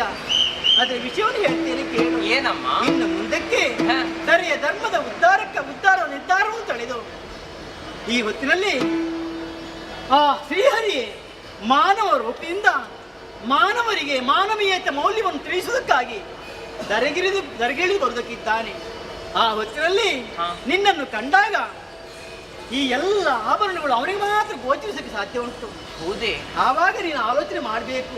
ಏನಮ್ಮ? ಯಾರು ನಿನ್ನನ್ನು ಕುಂಡಲಧಾರಿ ಕೌಪೀನಧಾರಿ ಎನ್ನುವುದಾಗಿ ಯಾರು ಕರೆಯುತ್ತಾರೋ ಅವರೇ ನಿನ್ನ ಪಾಲಿನ ದೇವರೆಂದು ತಿಳಿದು ಅವರ ಸೇವೆಯನ್ನು ಮಾಡುತ್ತಾ ಮುಂದೆ ಆ ಶ್ರೀಹರಿಯ ಚರಣ ಸೇವಕನಾಗಿ ಬಾಳು ಮಗನೇ ಬಾಳು. ಹೇಗಮ್ಮ? ಶರಣಶ್ರೇಷ್ಠನಾಗಿ ಬಾಳು. ಶರಣಶ್ರೇಷ್ಠನಾಗಿ ನಾನು? ಅಮ್ಮ ಹರಸುತ ಪಿತರಾಜ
ಪರಮಾತ್ಮನೇ ಧರೆಗಿಳಿದು ಬರ್ತಾನೆಯೇ. ಆ ನಾಮವೇ ಏಸು ಮಧುರ. ಅದನ್ನು ಕೇಳುವಾಗಲೇ ಕರ್ಣಗಳು ನಲಿದಾಡ್ತಾ ಇವೆ, ಮನ ತುಂಬಿ ಬರ್ತಾ ಇದೆ. ಇನ್ನು ಅದೇ ರೂಪ ಧರಿಸಿ ಕಣ್ಣೆದುರಿಗೆ ಬಂದ್ರೆ ಕಾಣುವುದಕ್ಕೆ ಎಷ್ಟು ಚಂದವಿರಬಹುದು ತಾಯಿ. ಆದ್ರೆ ಆ ಕಾಲದವರೆಗೆ ನಾನು ಎಲ್ಲಿರಬೇಕು ಎಂಬುದನ್ನು ತಂದೆಯವರೇ ಹೇಳಿದ್ದಾರಮ್ಮ. ಹೇಗೆ? ಆ ನಳಿನ ಸಕನ ಜೊತೆಗೆ ನಿಗಮಾಗಮಗಳನ್ನು ಕಲಿಯಬೇಕಂತೆ. ಸೂರ್ಯನ ಬಳಿಯಲ್ಲೇ ಇತ್ತು ಸಕಲ ಶಾಸ್ತ್ರಗಳನ್ನು ಕಲಿತು ಆ ಬಳಿಕ ನಿನ್ನಲ್ಲಿಗೆ ಬರ್ತೇನೆ, ಹರಸಿ ಕಳುಹಿಸಮ್ಮ. ನೀನು ಹೋಗುತ್ತಿರುವಂತ ಕಾಲುವಾರಿಯೇ ಕೀರ್ತಿ ಹೆದ್ದಾರಿ ಆಗಲಿ ಮಗನೇ. ಶುಭ.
ಸಂಘಟಿತವಾದಂತಹ ಯುದ್ಧ ಅಡಿಗಡಿಗೆ ನಮ್ಮ ಯುವನಿಗೆ ಸೋಲೆ ಪ್ರಾಪ್ತವಾಗುತ್ತಾ ಉಂಟು.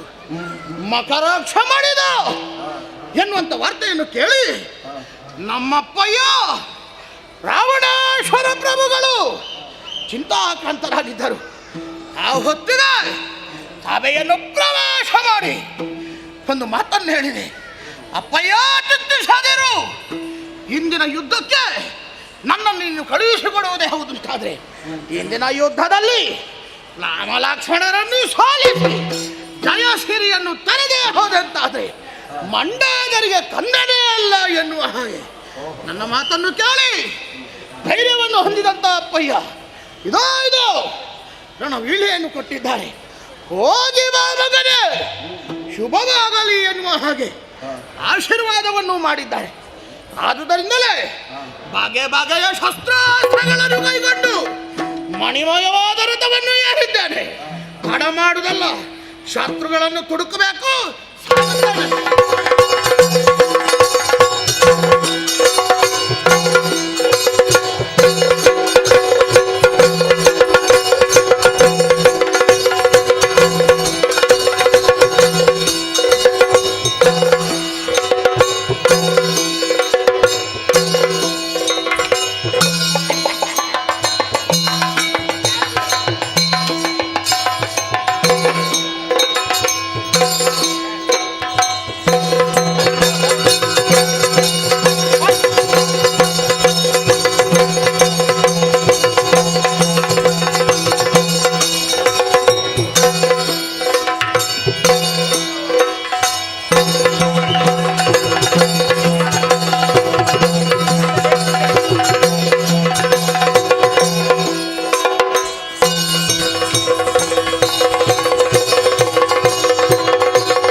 ಬಾಲಲ್ಲಿ ನೆಲಕ್ಕೆ ಅಪ್ಪಳಿಸಿ ರಕ್ತವನ್ನು ಕಾರಿಸಿದ್ದೇನೆ. ಹಾಗಂತ ಇದೇ ರೂಪದಲ್ಲಿ ಯುದ್ಧವನ್ನು ಮುಂದುವರಿಸಿದಂತಾದ್ರೆ ಜಯಗಳಿಸುವುದಕ್ಕೆ ಹೊತ್ತಾಗುತ್ತದೆ. ಅದಕ್ಕಾಗಿ ಇವರೆಲ್ಲರನ್ನು ಮರುಳುಗೊಳಿಸಿ ಯುದ್ಧದ ಪ್ರಭಾವವನ್ನು ಹೆಚ್ಚಿಸಬೇಕು. ಅದಕ್ಕೆ ಬೇಕಾಗಿ ಮಾಯಾ ಯುದ್ಧ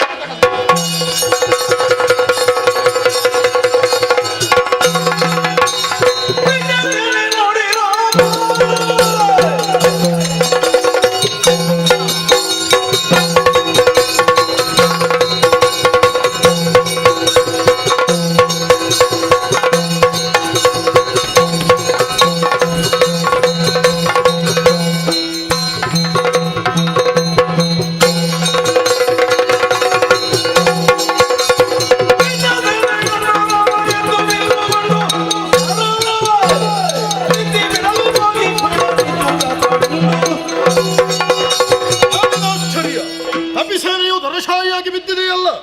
ಏನೋ ಒಂದು ಮಾಯೆ, ಯಾವುದೇ ಮಾಯೆ ಆಗಿರಲಿ ಅದನ್ನು ನಾಶಗೊಳಿಸುವುದಕ್ಕಾಗಿ ಶಬ್ದವೇದಿ ಅಸ್ತ್ರವನ್ನು ಪ್ರಯೋಗಿಸಿದೆ.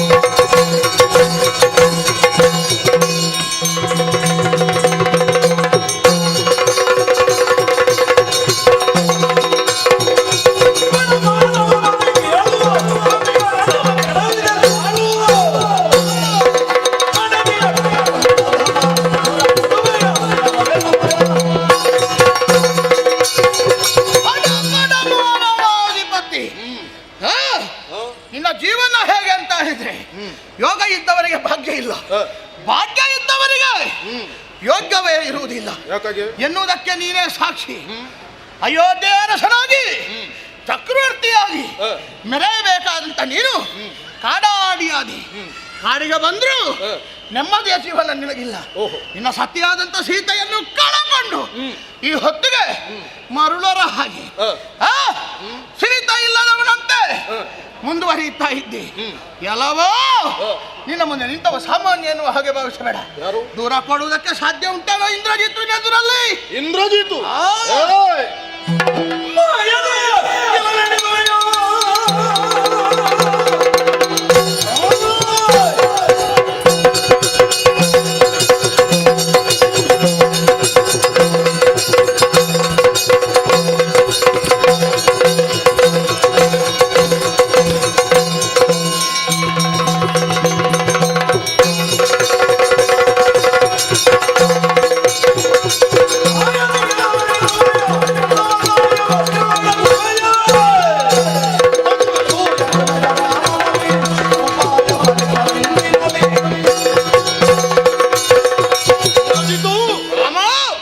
ಪರಾಕ್ರಮ ಅನ್ನುವುದು ನಿನಗೆ ಅದು ಶೋಭೆ ಅನ್ನುವ ಹಾಗೆ ನೀನು ಭಾವಿಸಿದೆ. ಕಪಿಸೇನೆಯನ್ನು ಉರುಳಿಸಿದ ಮಾತ್ರಕ್ಕೆ ನಿನ್ನ ಪರಾಕ್ರಮವೇ ಮೇಲುಗೈ ಅನ್ನುವ ಹಾಗೆ ಭಾವಿಸಬೇಡ.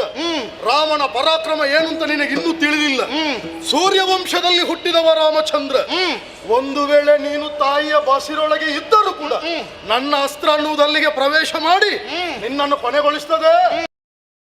ತೋರಿಸು ರಾಮನ.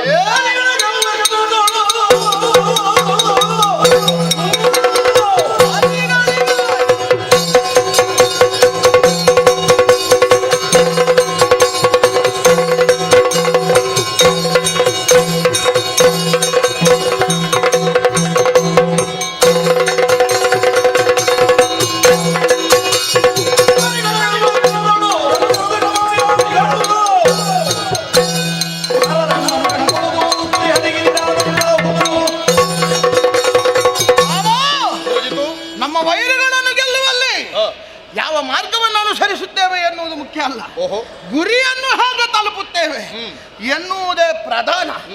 ಆದುದರಿಂದ ನಮ್ಮ ವೈರಿಗಳನ್ನು ಕೊಲ್ಲುವಲ್ಲಿಯೂ ಅಥವಾ ಗೆಲ್ಲುವಲ್ಲಿಯೂ ಮಾಯಕವನ್ನು ಮಾರಣವನ್ನು ಮಾಟವನ್ನು ಮಾಡುವುದಕ್ಕೆ ನಾವು ಯಾವತ್ತೂ ಹೇಸುವವರಲ್ಲ. ಏ ನರ ಕುರಿಯೇ, ಈ ಸಿಂಹದ ಮುಂದೆ ನಿಂತು ಸಾಯದಿರು ಸಾಯದಿರು.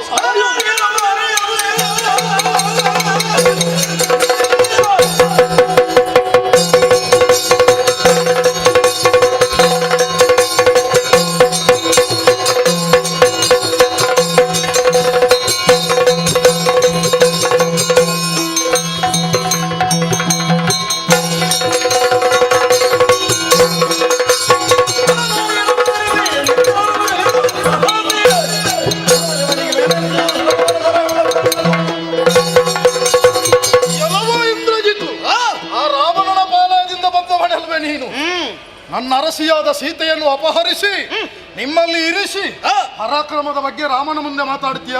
ನೀನು ಎಂತಹ ಪರಾಕ್ರಮಿಯಾದ್ರು ರಾಮನ ಮುಂದೆ ಅದು ಕ್ಷುಲ್ಲಕೆ. ನಿನ್ನ ಗುರಿಯನ್ನು ನೀನೇ ತೋಡಿಕೊಂಡೆ. ಏನು ಸಾಮರ್ಥ್ಯ ಉಂಟು ತೋರಿಸು. ತೋಡಿದ ಗುರಿಗೆ ಬೀಳಿಸ್ತೇನೆ.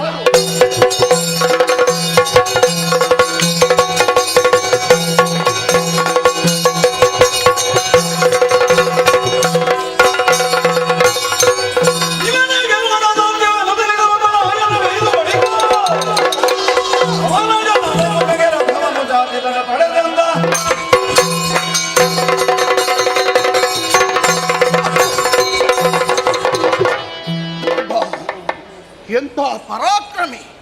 ಕೇವಲ ಮಾನವ ಎನ್ನುವ ಹಾಗೆ ತಿಳಿದರೆ ಅವನ ಮುಂದೆ ನನ್ನ ಕೈ ಸಾಗದೆ ಹೋಯ್ತಲ್ಲ. ಏನು ಮಾಡೋಣ? ಒಬ್ಬ ಇದ್ದಾನೆ, ನಮ್ಮ ಹಳೆಯ ಗೆಳೆಯ. ಈ ಸಂದರ್ಭದಲ್ಲಿ ಅವನ ಮುಂದೆ ರಾಚವನ್ನು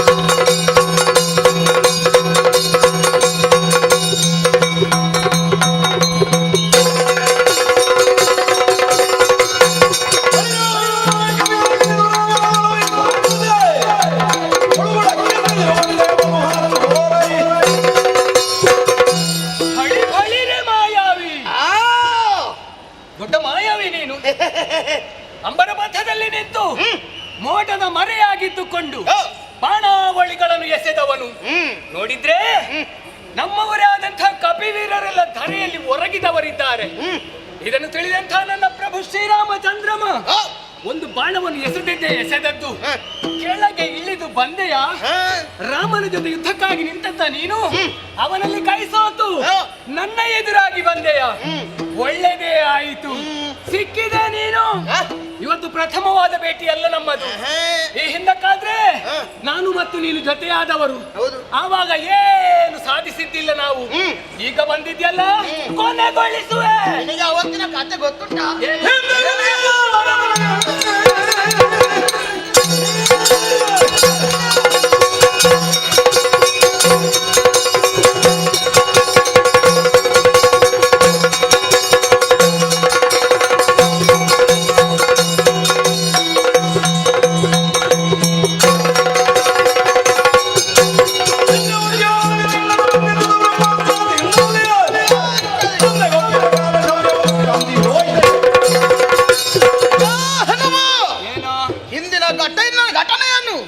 ನೀನು ಮರತ ಹಾಗುಂಟು. ಯಾವುದಪ್ಪ ಅದು? ಈ ಹಿಂದೆ ನೀನು ನಮ್ಮ ಉಪವನವನ್ನು ಪ್ರವೇಶ ಮಾಡಿದವ.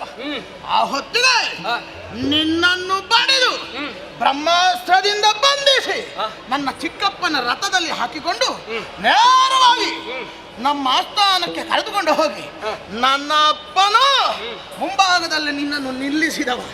ಮಾತ್ರ ಅಲ್ಲ, ನಿನ್ನ ಬೋಲಕ್ಕೆ ಪಟೆಯನ್ನು ಸುತ್ತಿ ಬೆಂಕಿಯನ್ನು ಕೊಟ್ಟಂತಹ ನನ್ನ ಮುಂದೆ ಸಾಗಿದ್ದೇನೋ ನಿನ್ನ ಪರಾಕ್ರಮ. ನಾನು ಏನು ಮಾಡಿದ್ದೇನೆ ಗೊತ್ತಾ ನಿನಗೆ?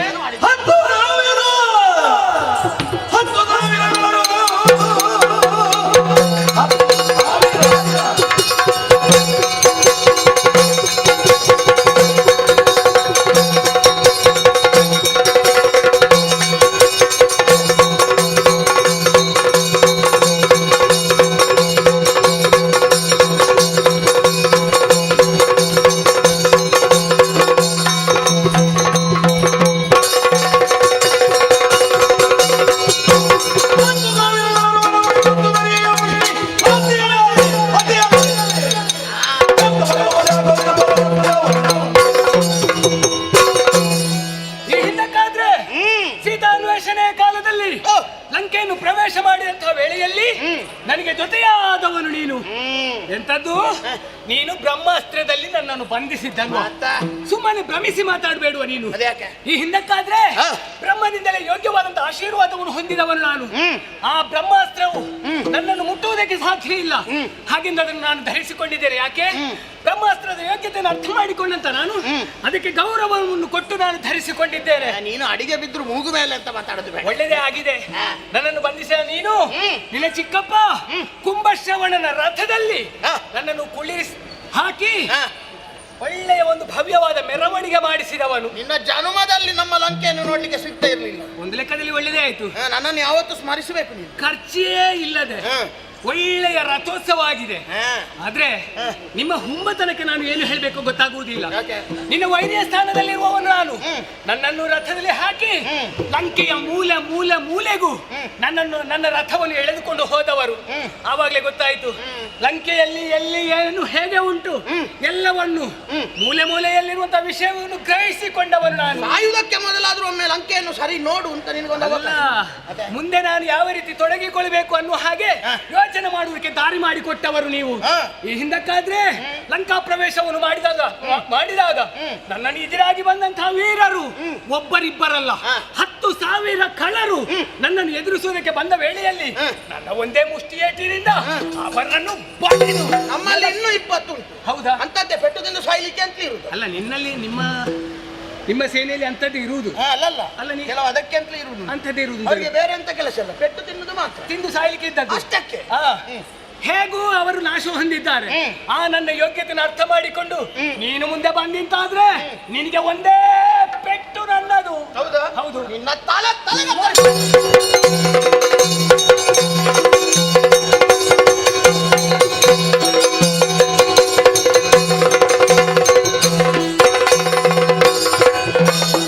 ರಣಕ್ಷೇತ್ರದಿಂದ ಮರೆಯಾಗಿದ್ದಾನೆ. ಮತ್ತೊಮ್ಮೆ ಬರದೇ ಉಳಿಯುವುದಕ್ಕೆ ಸಾಧ್ಯ ಇಲ್ಲ. ಅವನ ನಿರೀಕ್ಷೆಯಲ್ಲಿ ನಾನಿರ್ಬೇಕಾಗ್ತದೆ. ನೋಡೋಣ.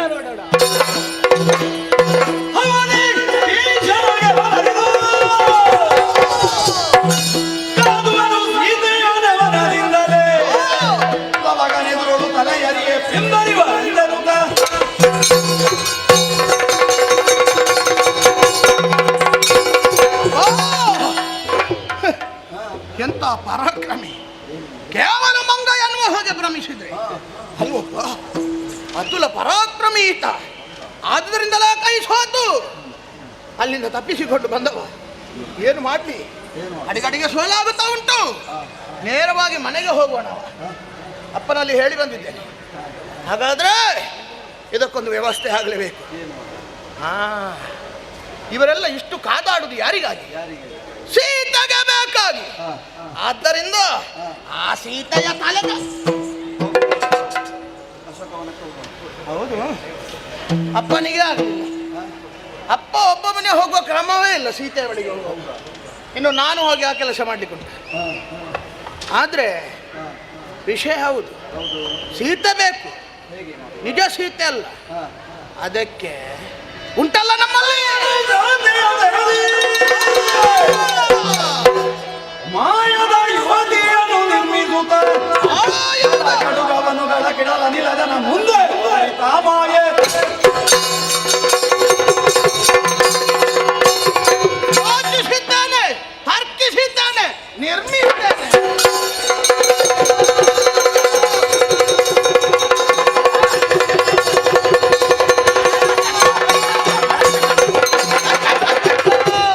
ನೋಡಿದೆನಯ್ಯೋ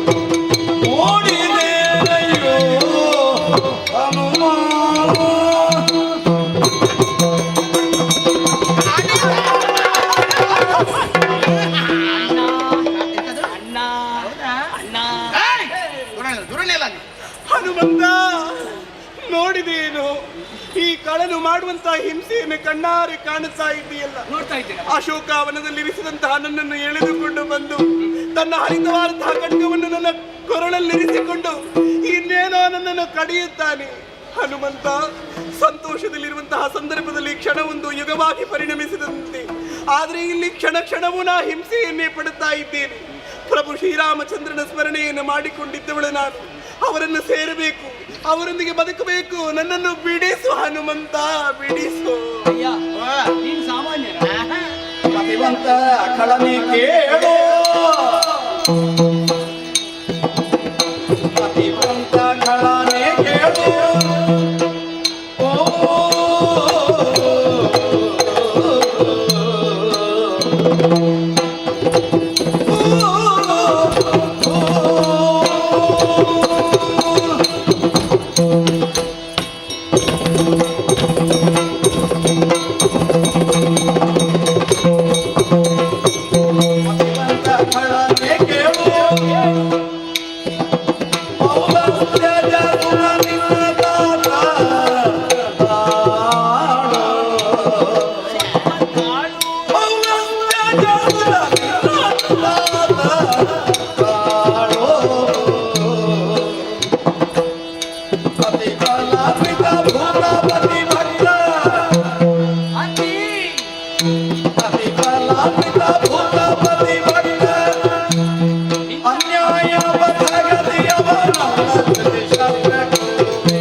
ಕೊಡಬೇಡ.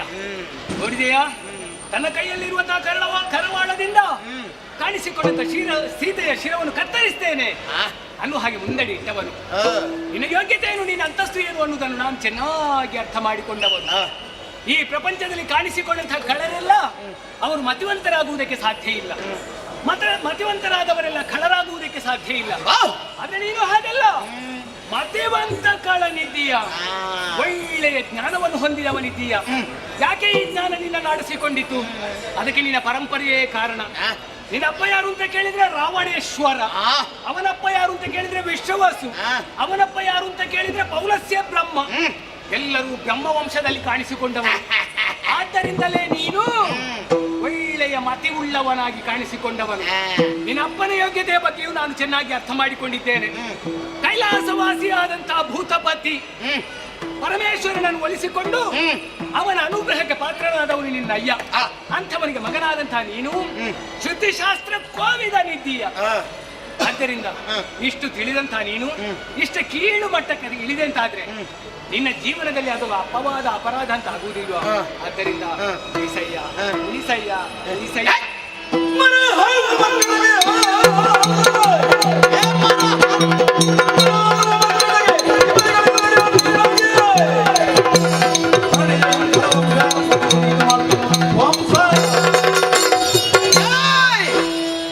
ಮರದಿಂದ ಮರಕ್ಕೆ ಹಾರುವ ಮರ್ಕಟ ನಿನ್ನದು ನಮ್ಮ ವಂಶದ ಕುರಿತು. ನನ್ನ ಜಾತಿಯದ್ದು ಕೆಲವು ಎಲ್ಲ ಇಲ್ಲಿ ಇರುವುದು ನಿನ್ನ ಸುತ್ತಮುತ್ತ ಎಲ್ಲ ನಿನ್ನ ನಮ್ಮ ವಂಶ ಏನು, ವಂಶದವರ ಯೋಗ್ಯತೆ ಏನು ಎನ್ನುವುದನ್ನು ನಿನ್ನಿಂದ ಪಾಠ ಕಲಿಯಬೇಕಾದ ಅಗತ್ಯ ಇಲ್ಲ. ನಿನಗೆ ಗೊತ್ತುಂಟಪ್ಪ, ಈ ಸೀತೆ ಇವಳ ನೆವನದಿಂದಾಗಿಯೇ ನಾವೆಲ್ಲರೂ ಇಷ್ಟು ಪರಿಭವವನ್ನು ಅನುಭವಿಸ್ತಾ ಇರುವುದು. ಇವಳೊಬ್ಬಳು ಇಲ್ಲದೆ ಹೋದ್ಲು ಅಂತಾದ್ರೆ ಮತ್ತೆ ಯಾವ ಕಷ್ಟವೂ ಇಲ್ಲ, ಎಲ್ಲವೂ ಸುಖಾಂತಿ ಆಗುತ್ತದೆ ಅಂತ ನನಗೆ ಗೊತ್ತುಂಟು. ಈ ಸೀತೆ ಏನು, ಇವಳ ತಲೆ ಕಡಿದರೆ ಏನಾಗುತ್ತದೆ ಅದು ನನಗೆ ಗೊತ್ತುಂಟು. ಆದ್ದರಿಂದ ನಿನ್ನ ಮಾತಿಗೆ ಗಮನ ಕೊಡುವುದಿಲ್ಲ, ನೀನು ಏನು ಹೇಳಿದ್ರು ಕೇಳುವುದಿಲ್ಲ. ಕಾದಿದ್ದಾನೆ ಈಗ. ಅಮ್ಮ ನೋಡಿದೆ.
ನಮ್ಮನ ಸ್ವರ ಸ್ವಲ್ಪ ಕಿವಿ ಕೊಡ.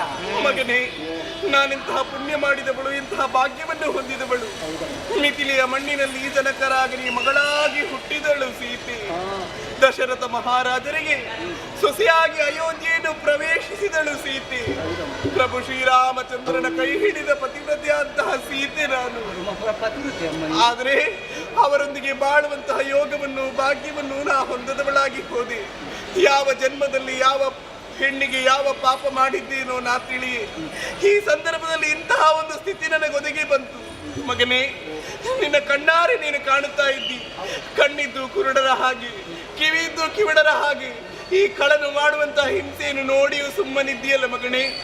ನನ್ನನ್ನು ಈಗ ಬಾಳುವಂತ ಆಸೆ ನನಗಾಗುತ್ತಾ ಉಂಟು. ನನ್ನನ್ನೊಮ್ಮೆ ಇಲ್ಲಿಂದ ಕರೆದುಕೊಂಡು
ನೋಡಿದೆ. ಅಮ್ಮ ಆಡಿದಂತಹ ಮಾತು ಕೇಳು, ಎಷ್ಟು ಸ್ಪಷ್ಟವಾದಂತಹ ಮಾತನ್ನು ಆಡ್ತಾಳೆ. ಅವಳ ಮಾತನ್ನು ಕೇಳಿದ್ರೆ ಇನ್ನೂ ಕೇಳಬೇಕು ಮತ್ತು ಕೇಳಬೇಕು ಅನಿಸ್ತದೆ. ನಿಮಗೆ ಆ ಭಾವನೆ ವ್ಯಕ್ತವಾಗುವುದಿಲ್ವ? ನನಗೆ ಅವಳ ಮಾತು ಕೇಳುವ ಕಿರಿ ಕಿರಿ ಆಗ್ತದೆ. ಹೌದಾ? ಆದ್ರೆ ನಿನ್ನ ಯೋಗ್ಯತೆಯ ಬಗ್ಗೆ ನಾನು ಚೆನ್ನಾಗಿ ಅರ್ಥ ಮಾಡಿಕೊಂಡವನು. ನಿಮ್ಮ ವಂಶ ಯಾವುದು ಅಂತ ಕೇಳಿದ್ರೆ ಎತ್ತರವಾದಂತಹ ವಂಶದಲ್ಲಿ ಕಾಣಿಸಿಕೊಂಡವನು. ಕಶ್ಯಪ ಬ್ರಹ್ಮರ 13 ಮಂದಿ ಬಡದಿಯರಲ್ಲಿ ತಿಥಿ ದೇವಿಗೆ ಮಕ್ಕಳಾಗಿ ಕಾಣಿಸಿಕೊಂಡವರು ದೈತ್ಯರು. ಆ ವಂಶದಲ್ಲಿ ಕಾಣಿಸಿಕೊಂಡವರು ತಿಥಿಜರಳು ಹೆಗ್ಗಳನ್ನು. ನೀನು ಒಳ್ಳೆಯ ಪ್ರಚಾರದಲ್ಲಿ ಇರುವಂತಹ ವ್ಯಕ್ತಿ ನೀನು. ಹಾಗೆಂದು ನೀನು ಯೋಚನೆ ಮಾಡಬೇಕಾಗ್ತದೆ. ಒಂದು ಸಂಪತ್ತು ಅಥವಾ ಒಂದು ನಾಡು, ಒಂದು ಅಧಿಕಾರ ಅನ್ನುವುದು ಅದು ನಾವೇ ಪಡೆದುಕೊಳ್ಳುವುದಲ್ಲ, ಪರಂಪರಾಗತವಾಗಿ ಒದಗಿ ಬರುವುದು. ನಿನ್ನ ರಾಜ್ಯದ ಬಗ್ಗೆ ಯೋಚನೆ ಮಾಡು. ಈ ಲಂಕೆ ಈ ಹಿಂದಕ್ಕಾದ್ರೆ ಯಾರದೋ ಕೈಯಲ್ಲಿತ್ತು, ಯಾರದೋ ವಶದಲ್ಲಿತ್ತು. ಅವನಿಗೆ ಬಡ್ತಾ ಹೊಡ್ತಾ ನಿನ್ನ ಅಯ್ಯ ಅದನ್ನು ಸಂಪಾದನೆ ಮಾಡಿಕೊಂಡ. ನಾವು ಪರಾಕ್ರಮದಿಂದ ಸಂಪಾದಿಸಿ ಅಲ್ವಾ? ನಿನ್ನ ಅಪ್ಪ ಪರಾಕ್ರಮದಿಂದ ಸಂಪಾದನೆ ಮಾಡಿಕೊಂಡ. ಈಗ ನೀನು ಯೋಚನೆ ಮಾಡು, ಇಂದು ಅಥವಾ ನಾಳೆ ನಿನ್ನಪ್ಪ ರಾವಣೇಶ್ವರ ಸತ್ತೇ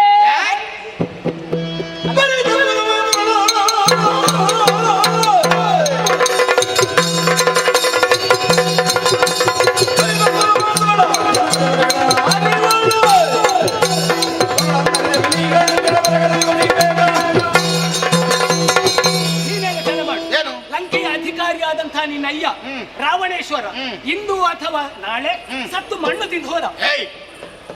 ಎಂತದ್ದು ಸತ್ತು ಮಣ್ಣು ಅಲ್ಲ, ಅದು ನಿನ್ನ ವಿಷಯ ಗೊತ್ತಿಲ್ವಾ? ಜಾತಸ್ಯ ಮರಣಂ ಧ್ರುವಂ. ಪ್ರಪಂಚದಲ್ಲಿ ಹುಟ್ಟಿದಂತಹ ವ್ಯಕ್ತಿ ಇಂದು ಅಥವಾ ನಾಳೆ ಸಾಯಲೇಬೇಕು. ಸಾಯಲೇಬಾರದು ಅಂತ ಇದ್ರೆ ಅವನು ಹುಟ್ಟಲೇಬಾರದು, ಇದು ಲೋಕದ ನಿಯಮ. ಈಗ ನಿನ್ನ ಅಪ್ಪ ಸತ್ತ ಅಂತ ಇಟ್ಟುಕೋ. ಇಲ್ಲಿ ಅಧಿಕಾರ ಯಾರಿಗೆ ಅಂತ ಕೇಳಿದ್ರೆ ಯೋಗ್ಯತಾವಂತನಾದಂತಹ ನಿನಗೆ. ಇಂದ್ರಜಿತ್ತುವಿಗೆ ಇಲ್ಲಿ ಅಂಕೆ ಅಧಿಕಾರ. ನೀನು ಅಧಿಕಾರವನ್ನು ಏರಿದಂತಹ ವೇಳೆಯಲ್ಲಿ ನಿನ್ನ ಹಿಂದಿನವರು ಭಾಗವತೋತ್ತಮರು ಕೇಳ್ತಾರೆ, ಬಳಿರೇ ಪರಾಕ್ರಮ ಕಂಠೀರವ ಯಾರು ಅಂತ ಕೇಳಿದ್ರೆ ನೀನು ಹೇಳ್ಬೇಕಾಗ್ತದೆ, ನಾನು ಇಂದ್ರಾರಿ. ನೀನು ಮಾಡಿದ ಸಾಧನೆ ಏನು ಅನ್ನೋ ಹಾಗೆ ಕೇಳಿದ್ರೆ ಏನ್ ಹೇಳ್ತಿ? ನಾನು ಸೀತೆಯ ತಲೆ ಕತ್ತರಿಸ್ತೇನೆ ಅಂತ ಹೇಳ್ತೀಯ? ಅದು ಅಪವಾದ ಅಲ್ವಾ, ಅಪಖ್ಯಾತಿ ಅಲ್ವಾ? ಆದ್ದರಿಂದ ಅಂತ ಕೆಟ್ಟ ಕಾರ್ಯಕ್ಕೆ ನೀನು ಇಳಿಬೇಡ. ನೀನು ದೊಡ್ಡ ಜನ, ದೊಡ್ಡ ವ್ಯಕ್ತಿತ್ವವನ್ನು ಹೊಂದಿದವನು, ಈ ಪ್ರಪಂಚದಲ್ಲಿ ಕಾಣಬೇಕಾದವನು. ಬೇಡ ಅಯ್ಯ. ಏ ಮಂಗ, ನಮ್ಮ ವಂಶ ಏನು, ನಮ್ಮ ವಂಶದವರ ಯೋಗ್ಯತೆ ಏನು, ಅದೆಲ್ಲವನ್ನು ನಾವು ಸರಿಯಾಗಿ ಪ್ರತಿಯೊಬ್ಬರು ಅರ್ಥ ಮಾಡಿಕೊಂಡಿದ್ದಾರೆ. ನಮ್ಮಪ್ಪಯ್ಯ ಸಾಮಾನ್ಯನಲ್ಲ, ಪರಶಿವನನ್ನೇ ಮೆಚ್ಚಿಸಿಕೊಂಡವ. 6 ಮುಖದಲ್ಲಿ 6 ಶಾಸ್ತ್ರ, 4 ಮುಖದಲ್ಲಿ 4 ವೇದ, ಇದನ್ನು ಕಂಠಾಘೋಷವಾಗಿ ಹೇಳಬಲ್ಲಂತ ಸಾಮರ್ಥ್ಯವನ್ನು ಹೊಂದಿದವ. ನೀನು ಇಷ್ಟೆಲ್ಲ ಮಾತಾಡ್ತಿಯಲ್ಲ, ನೀನು ಬಿಡು. ನೀನು ರಾಮ ದೇವ ಅಂತ ಹೇಳುವಂತ ನಿಮ್ಮ ರಾಮ ಅವನಿಗೆ ಸಾಧ್ಯ ಆದೀತು? ಬೇಡ, ಅವನ ಅಪ್ಪನಿಗೆ ಸಾಧ್ಯ ಆದೀತು, ನಿನಗೆ ಸಾಧ್ಯ ಆದೀತು, ನಿನ್ನ ಅಪ್ಪನಿಗೆ ಸಾಧ್ಯ ಆದೀತು. ಹಾಗಾದ್ರೆ ಪ್ರಪಂಚದಲ್ಲಿ ಯಾರಿಂದಲೂ ಆಗದಂತಹ ಸಾಧನೆಯನ್ನು ನಮ್ಮ ಅಪ್ಪಯ್ಯ ಮಾಡಿದವ, ನಾನು ಹಾಗೆ. ಆದ್ದರಿಂದ ನಮ್ಮ ವಂಶ ಏನು ಎಷ್ಟು ಹೇಗೆ ಬೆಳಗುತ್ತದೆ, ಹೇಗೆ ಮುಂದುವರಿತದೆ ಅದೆಲ್ಲ ನನಗೆ ಗೊತ್ತುಂಟು. ಇವಳ ತಲೆ ಕಡಿದು ನಮಗೇನಾದ್ರೂ ನಷ್ಟ ಆಗ್ಲಿಕ್ಕಿಲ್ಲ. ಕಾಡಿ ಅಯ್ಯೋ ಅಯ್ಯೋ ಹನುಮಂತ.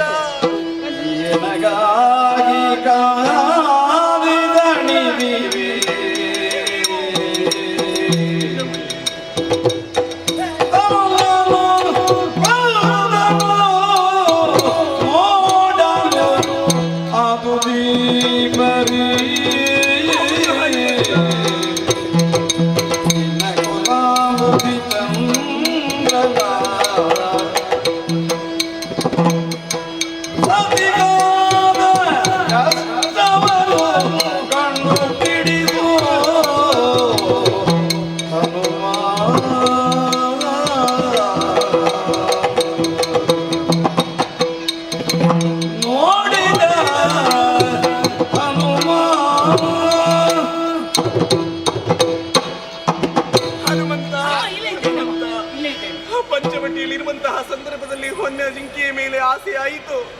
ಯಾಕೋ ನಾರಿ, ನಾನು ಬೇಕು ಎಂಬುದಾಗಿ ಹೇಳಿದಂತಹ ಸಂದರ್ಭದಲ್ಲಿ ನನ್ನ ಪತಿ ಹೋಗದವರು, ಬಂದಂತಹ ಸಂದರ್ಭದಲ್ಲಿ ನನ್ನ ಅಪಹರಣ ಆಗಿತ್ತು. ನನ್ನನ್ನು ಹುಡುಕುವುದಕ್ಕೆ ಅದೆಷ್ಟೋ ಕಷ್ಟವನ್ನು ಪಟ್ಟರು. ಆದ್ರೆ ಇಂದು ಬರುತ್ತಾರೆ, ಈಗ ಬರುತ್ತಾರೆ ಎಂಬುದಾಗಿ ಅಶೋಕಾವನದಲ್ಲಿ ನನ್ನವರ ಕುರಿತಾಗಿ ನಾನು ಯೋಚಿಸುತ್ತಾ ಇದ್ದವಳು. ಇನ್ನಿಲ್ಲ ಮಗನೇ, ಎಲ್ಲವೂ ಮುಗಿದು ಹೋಯಿತು. ಹಲವಾರು ಕಷ್ಟವನ್ನು ಪಟ್ಟವರು ಅನ್ನನವರು ವಿಶಾಲವಾದಂತಹ ಶರದಿಗೆ ಸೇತುವೆಯನ್ನು ಒಲೆಯುವುದರ ಮೂಲಕವಾಗಿ ಲಂಕೆಯನ್ನು ಪ್ರವೇಶಿಸಿದರು. ಆದರೆ ನನ್ನನ್ನು ಬಿಡಿಸುವುದಕ್ಕೆ ಅವರ ಆಗಲಿಲ್ಲ. ಹಾಗಾಗಿ ಒಂದು ಸಹಕಾರಿ ಮಾಡುತ್ತೀಯ ಮಗನೇ, ನನ್ನವರ ಬಳಿಗೆ ಹೋಗು.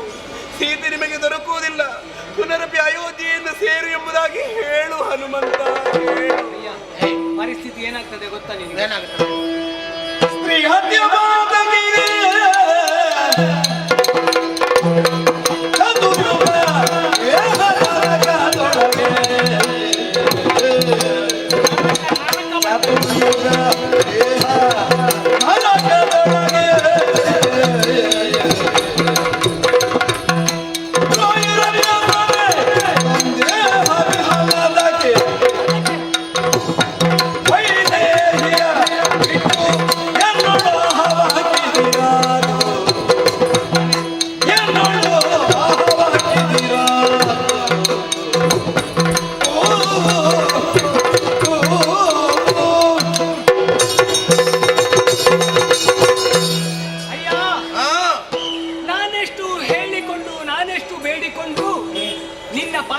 ಬದಲಾಯಿಸುವಂತ ಯೋಚನೆಯೇ ನೀನು ಮಾಡುವುದಿಲ್ಲ.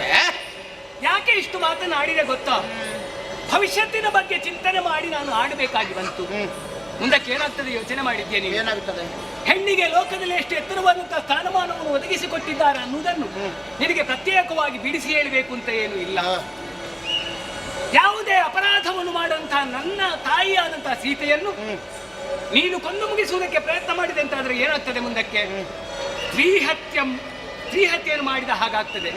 ಸ್ತ್ರೀಹತ್ಯೆ ಅನ್ನುವುದು ಪಂಚ ಮಹಾಪಾತಕಗಳಲ್ಲಿ ಒಂದು. ಅಂತ ಪಾತಕ ನಿನ್ನನ್ನು ಅಡಸಿಕೊಳ್ತದೆ. ಮುಂದಕ್ಕೆ ನೀನು ಈ ಕೃತ್ಯವನ್ನು ಮಾಡಿದ ನಂತರದಲ್ಲಿ ಏನಾಗ್ತದೆ ಸ್ವಲ್ಪ ಊಹನೆ ಮಾಡಿದ್ದೀಯಾ? ಕಳಿಸ್ತಾನೆ ಯಮ ಭಟರನ್ನು ಕಳಿಸ್ತಾನೆ. ಬಂದವರೇ, ನಿನ್ನ ಕೈ ಕಾಲುಗಳನ್ನು ಕಟ್ಟಿ ಬೀದಿಯಲ್ಲಿ ಕರ್ರನ್ನು ಹೇಳ್ಕೊಂಡು ಹೋಗ್ತಾರೆ. ಕಾಲನ್ನು ಮೇಲೆ ತಲೆ ಕೆಳಗಾಗಿ ಮಾಡಿ ಕಟ್ಟಿ ಕುದಿಯುತ್ತಿರು ಕೊತ್ತಾನೆ ಕುದಿಯುತ್ತಿರುವಂತಹ ಎಣ್ಣೆಯ ಬಾಂಡಕ್ಕೆ ನಿನ್ನನ್ನು ಇಳಿಸ್ತಾರೆ. ಹೌದಾ? ಅಷ್ಟು ರವ ನರಕ ನಿನಗೆ ಸಿಗ್ತದೆ. ಆದ್ದರಿಂದ ಅಯ್ಯ, ಆ ನರಕದ ಯೋಚನೆಯನ್ನು ಮಾಡಿಕೊಂಡು ಅಮ್ಮನನ್ನು ಬಿಟ್ಟು ಬಿಡು. ನಿನಗೇನಾದ್ರೂ ಹಾಗೆ ಉಂಟು ಅಂತಾದ್ರೆ ಅಲ್ವಾ, ಅದು ನಮ್ಮಲ್ಲಿ ಮಾತ್ರ. ನಿನ್ನಲ್ಲಿ ಸಾಮರ್ಥ್ಯ ಉಂಟಾ? ನಿನ್ನಲ್ಲಿ ಶಕ್ತಿ ಉಂಟಾ? ಅಬಲೆಯಾದಂತಹ ಸೀತೆಯನ್ನು ಬಿಟ್ಟು ಬಿಡು. ಇವತ್ತಕ್ಕೆ ನನಗೆ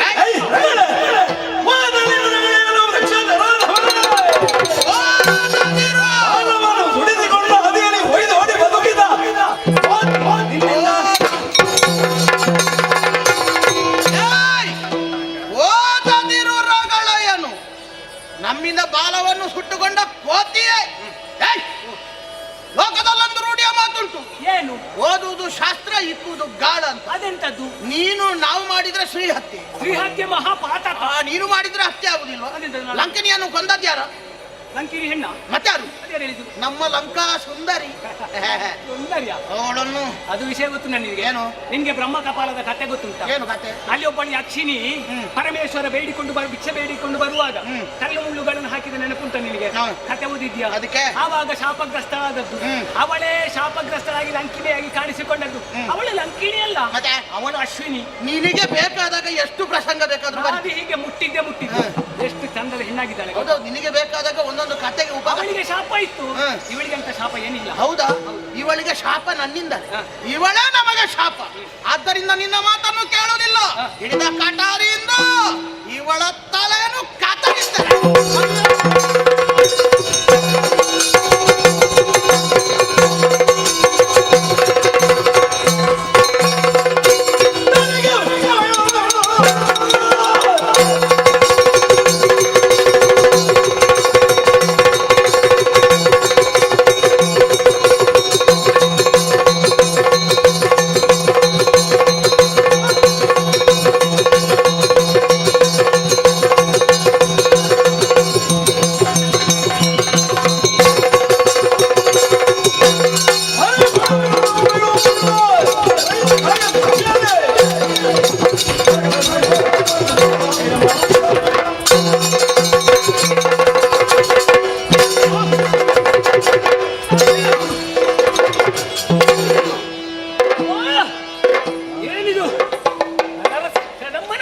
ಸೀತೆಯನ್ನು ಕೊಂದು ಮುಗಿಸ್ತೇನೆ ಅನ್ನುವ ಹಾಗೆ ಮುಂದಕ್ಕೆ ಬಂದ ಕಾಲಕ್ಕೆ ಸಿಟ್ಟು ತಡೆಯುವಂತ ನಾನು ಅವನನ್ನು ಬಡಿದವನು. ಬಂದು ನೋಡಿದ್ರೆ ಅವನು ಕಾಣುವುದಿಲ್ಲ. ರಥ ಪುಡಿ ಪುಡಿಯಾಗಿ ಬಿಟ್ಟಿದೆ. ಇವನಲ್ಲಿ ಹೋಗಿದ್ದಾನೆ ಅನ್ನೋದೇ ಗೊತ್ತಾಗುವುದಿಲ್ಲ. ಆದ್ರೆ ನಾನು ನೋಡುತ್ತಿರುವುದೇನು? ಅಯ್ಯಯ್ಯೋ, ಅವನಿಗೆ ಅಬಲೆಯರಳು ಸಹಜೇ. ಅಯ್ಯಯ್ಯೋ, ಅಯ್ಯಯ್ಯೋ, ಅವನಿಗೆ ಅಬಲೆಯರಳು ಸಹಜೇ. ವೀರ್ಯ ಜಾಗುವದ ನೆಲಗೆ ಅಯ್ಯಾರೆ ಕರ್ಮವ ಕುಣಿಸಿದನಗೆ. ಅಯ್ಯಾರೆ ಕರ್ಮವ ಕುಣಿಸಿದನಗೆ. ಜಗದೈಗನೋಳೆ ನೆಂಬೆನ ಕಟ. ಅಯ್ಯಯ್ಯೋ,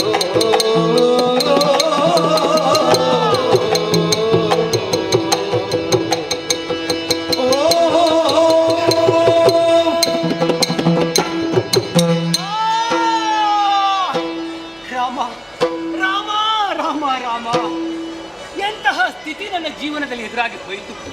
ಇಲ್ಲದೇ ಇದ್ರೆ ನನ್ನ ಅಮ್ಮನನ್ನು ಉಳಿಸಿಕೊಳ್ಳಬೇಕು ಅನ್ನುವಂತಹ ಒಂದೇ ಉದ್ದೇಶದಿಂದ ದುಷ್ಟನಾದಂಥ ಇಂದ್ರಜಿತನ ಎದುರಾಗಿ ಕಾಡಾಕಾಡಿಯಾಗಿ ಹೋರಾಟವನ್ನು ಮಾಡಿದವನು.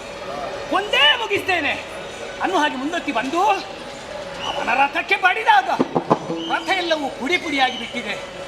ಇವನನ್ನು ನೋಡಿದ್ರೆಲ್ಲೋ ತಪ್ಪಿಸಿಕೊಂಡು ಬಿಟ್ಟಿದ್ದಾನೆ. ನನ್ನ ಅಮ್ಮನ ಸ್ಥಿತಿ ಏನಾಗಿದೆ ಅನ್ನುವುದನ್ನು ತಿಳಿಬೇಕು ಅನ್ನೋ ಹಾಗೆ ಬಳಿಗೆ ಬಂದು ನೋಡಿದ್ರೆ ಎಂತಹ ದೃಶ್ಯವನ್ನು ಕಾಣ್ತಾ ಇದ್ದೇನೆ ನಾನು. ಅಮ್ಮನ ಮಂಗಳಕರವಾದಂತಹ ಮುಖವನ್ನು ಕಾಣಬೇಕು ಅನ್ನೋ ಆಶೆಯಿಂದ ಬಂದವನು. ಆದರೆ ನನ್ನ ಅಮ್ಮನ ಕಳೆ ಬರಹವನ್ನು ಕಾಣುವಂತಹ ದೌರ್ಭಾಗ್ಯ ನನ್ನ ಪಾಲಿಗೆ ಒದಗಿ ಬಂತಲ್ಲ. ಇಲ್ಲದೇ ಇದ್ರೆ ಈ ಹಿಂದಕ್ಕಾದ್ರೆ ಸೀತಾ ಅನ್ವೇಷಣೆಗಾಗಿ ಲಂಕೆಯನ್ನು ಸೇರಿದಂತಹ ವೇಳೆಯಲ್ಲಿ ಲಂಕೆಯ ಇರವನ್ನು ತಿಳಿದುಕೊಂಡು ಬಂದು ರಾಮನಿಗೆ ವಿಚಾರವನ್ನು ತಿಳಿಸಿದವನು. ಆವಾಗ ನನ್ನ ದೇವ ಎಷ್ಟು ಸಂತೋಷವನ್ನು ಗೊಂಡಿದ್ದ, ಎಷ್ಟು ಸಂತೋಷಪಟ್ಟಿದ್ದ. ನನ್ನ ಮೇಲೆ ಅತೀವವಾದಂಥ ವಿಶ್ವಾಸವನ್ನು ಹೊಂದಿದವನು. ಈಗಲೂ ಹಾಗೆ ಅಮ್ಮನನ್ನು ನಾನು ಕರ್ಕೊಂಡು ಬರ್ತೇನೆ ಅನ್ನುವ ಹಾಗೆ ಮಾತು ಕೊಟ್ಟು ಹೊರಟು ಬಂದವನು. ಆದರೆ ಬಂದಂತಹ ನಾನು ದೇವನನ್ನಲ್ಲಿ ವಿಶ್ವಾಸ ಇರಿಸಿದ್ರು ಕೂಡ ಇಲ್ಲಿ ನಡೆದಂತಹ ವಿಚಾರವನ್ನು ಇವನಲ್ಲಿ ಹೇಗೆ ವಿಸ್ತರಿಸಿಕೊಳ್ಳಿ? ಅವನದನ್ನು ಸಹಿಸಿಕೊಂಡಾನೆ ಇಲ್ಲ. ಆದರೆ ಪ್ರತ್ಯಕ್ಷವಾಗಿ ಕಂಡು ಪರಾಂಬರಿಸಿ ನೋಡು ಅನ್ನೋಂಥ ಒಂದು ಮಾತು ಉಂಟಲ್ಲ, ಅಮ್ಮನ ಸ್ಥಿತಿ ಹೇಗುಂಟು ಅನ್ನೋದನ್ನು ತಿಳಿಕೊಳ್ಬೇಕು. ಸ್ವಲ್ಪ ನೋಡ್ತೇನೆ. ಏನಾಗಿದೆ?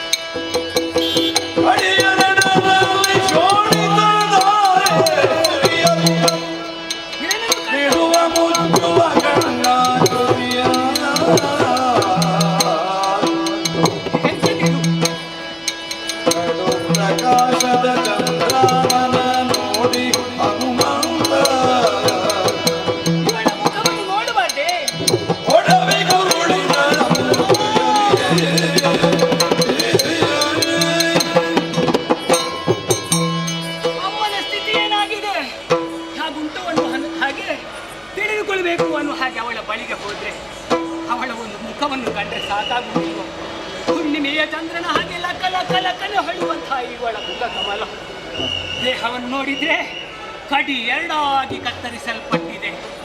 ಆ ಗಾಯದಿಂದ ಶೋಣಿತ ಧಾರೆ ಹರಿಯುವಂತಹ ದೃಶ್ಯ ಕಾಣ್ತಿದೆ. ಕಣ್ಣುಗಳನ್ನು ನೋಡಿದ್ರೆ ಒಮ್ಮೆ ಮುಚ್ಚುತ್ತಾಳೆ, ಒಮ್ಮೆ ಬಿಡ್ತಾಳೆ, ಒಮ್ಮೆ ಮುಚ್ಚುತ್ತಾಳೆ, ಒಮ್ಮೆ ಬಿಡ್ತಾಳೆ. ಎಷ್ಟು ಆಶೆಯನ್ನು ಹೊತ್ತುಕೊಂಡು ಜೀವನವನ್ನು ಸಾಗಿಸಿದ್ದವಳು ನನ್ನ ಅಮ್ಮ ಗೊತ್ತಿದ್ದ. ಯಾರಲ್ಲಿ ಹೇಳೋಣ, ಏನು ಮಾಡೋಣ ಅನ್ನೋ ಹಾಗೆ ಯೋಚನೆ ಮಾಡಿದ್ರೆ ದಿಕ್ಕೇ ಕಾಣುವುದಿಲ್ಲ. ರಾಮಚಂದ್ರನ ಬಂಟನಾದಂಥ ನಾನು ಅವನಿಗೆ ಯಾವತ್ತು ಸಂತೋಷದ ವಾರ್ತೆಯನ್ನೇ ತಿಳಿಸಬೇಕು ಅನ್ನೋಂಥ ಆಶೆಯಲ್ಲಿದ್ದವನು. ಇವತ್ತು ಈ ನಡೆದಂತಹ ಘಟನೆಯನ್ನು ಹೇಳುವುದಕ್ಕೆ, ರಾಮನ ಬಳಿಗೆ ಹೋಗುವುದಕ್ಕೆ ನನಗೆ ಮನಸ್ಸಿಲ್ಲ. ಅಳಿಯುವುದಿದ್ರು ಉಳಿಯುವುದಿದ್ರು ಈ ದೇಹ ಇಲ್ಲೇ ಮಣ್ಣಿಗೆ ಮಣ್ಣಾಗಿ ಹೋಗಲಿ, ಅಮ್ಮನ ಜೊತೆಗೆ ನಾನು ಕಾಲ ಕಳೀತೇನೆ. ಯಾವುದು ಬೇಡ ನನಗೆ,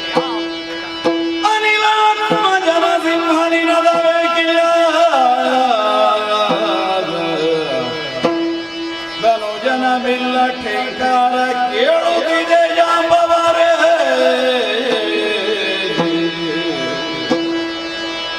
ಹನುಮಂತನಿಂಗೈವನೆಂಬುದನ್ನು ತಿಳಿದು ಬಾರೆಂದು ರಘುಪತಿಯು ಸುರಲು. ಏನಿದು? ರಣರಂಗದಲ್ಲಿ ರಾಕ್ಷಸರ ಅಟ್ಟಹಾಸವೇ ಕೇಳಿ ಬರುತ್ತಾ ಇದೆ, ಇಲ್ಲ ಜಯಕಾರಗಳೇ ಕೇಳಿ ಬರುತ್ತಾ ಇದೆಯಲ್ಲ.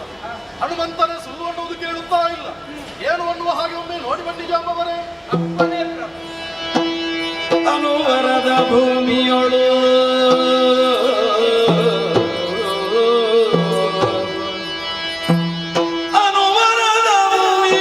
ಇದ್ದ ಹೆಣಗಳ ದಾಟಿ ಘನರಥಾಶ್ವಗಳು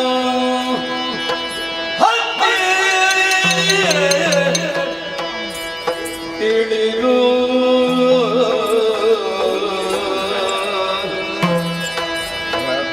ರಥಾಶ್ವಗಳನ್ನು ಹತ್ತಿ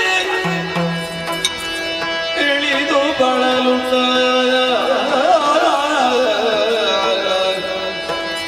ಹನುಮಂತನು ದೂರದಿ ಕಂಡಾಗ, ಹನುಮಂತನು ದೂರದಿ ಕಂಡಾಗ ಹತ್ತಿರ ಕೈದಾಗಲಿ ತಂದನು.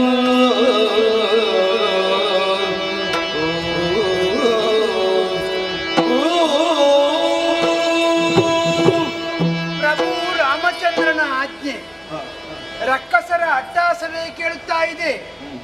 ಅವರ ಬಿಲ್ಲಟೇಂಕಾರವೇ ಕೇಳುತ್ತಾ ಇದೆ. ಹನುಮಂತನ ಸೊಲ್ಲು ಇಲ್ಲ. ಒಮ್ಮೆ ನೋಡಿ ಬನ್ನಿ ಜಾಂಬವರೇ ಅಂತ ಹೇಳಿದ್ರು. ಹೋಗ್ಲಿಕ್ಕೆ ನಮ್ಮಲ್ಲಿದ್ದ ಮಕ್ಕಳು ನಾನು ಹೋಗ್ತೇನೆ ಅಂತ ಹೇಳಿದ್ರು. ಹೋಗ್ತಾರೆ, ಎಲ್ಲರೂ ಹೋಗಬಹುದು. ಆದ್ರೆ ಹಿಂದೆ ಬಂದಾರೆ. ಆದ್ರಿಂದಲೇ ಪ್ರಭು ರಾಮಚಂದ್ರ ನನ್ನನ್ನೇ ಕರೆದು ಹೇಳಿದ್ರು, ಒಮ್ಮೆ ನೋಡಿ ಬನ್ನಿ ಅಂತ. ಬಂದಿದ್ದೇನೆ. ಹೆಣಗಳನ್ನು ದಾಟುತ್ತಾ ಬಿದ್ದ ಕುದುರೆಗಳನ್ನು ದಾಟುತ್ತಾ ಬಂದು. ಆದ್ರೆ ಹನುಮಂತ ಎಲ್ಲೂ ಕಾಣುತ್ತಿಲ್ವಲ್ಲ. ಎಲ್ಲಿದ್ದಾನೆ ಈ ಹನುಮಪ್ಪ? ಹನುಮ, ಓ ಅಲ್ಲಿ ದೂರದಲ್ಲಿ ಇದ್ದಾನಲ್ಲ ಹನುಮಂತ. ಹನುಮ, ಏ ಹನುಮಂತ, ಏನಯ್ಯ? ಏಳು ಮರುದ ಜನಿಗಿಂದಿನ ಕಳಗರಿ ಕಳ ಮೆರೆದ ಬರಿಯನು ಹೇಳಿ ಬಾ ಎಂದೆಲ್ಲಗಳು ಇದ ಶ್ರೀಲಲಾಮ.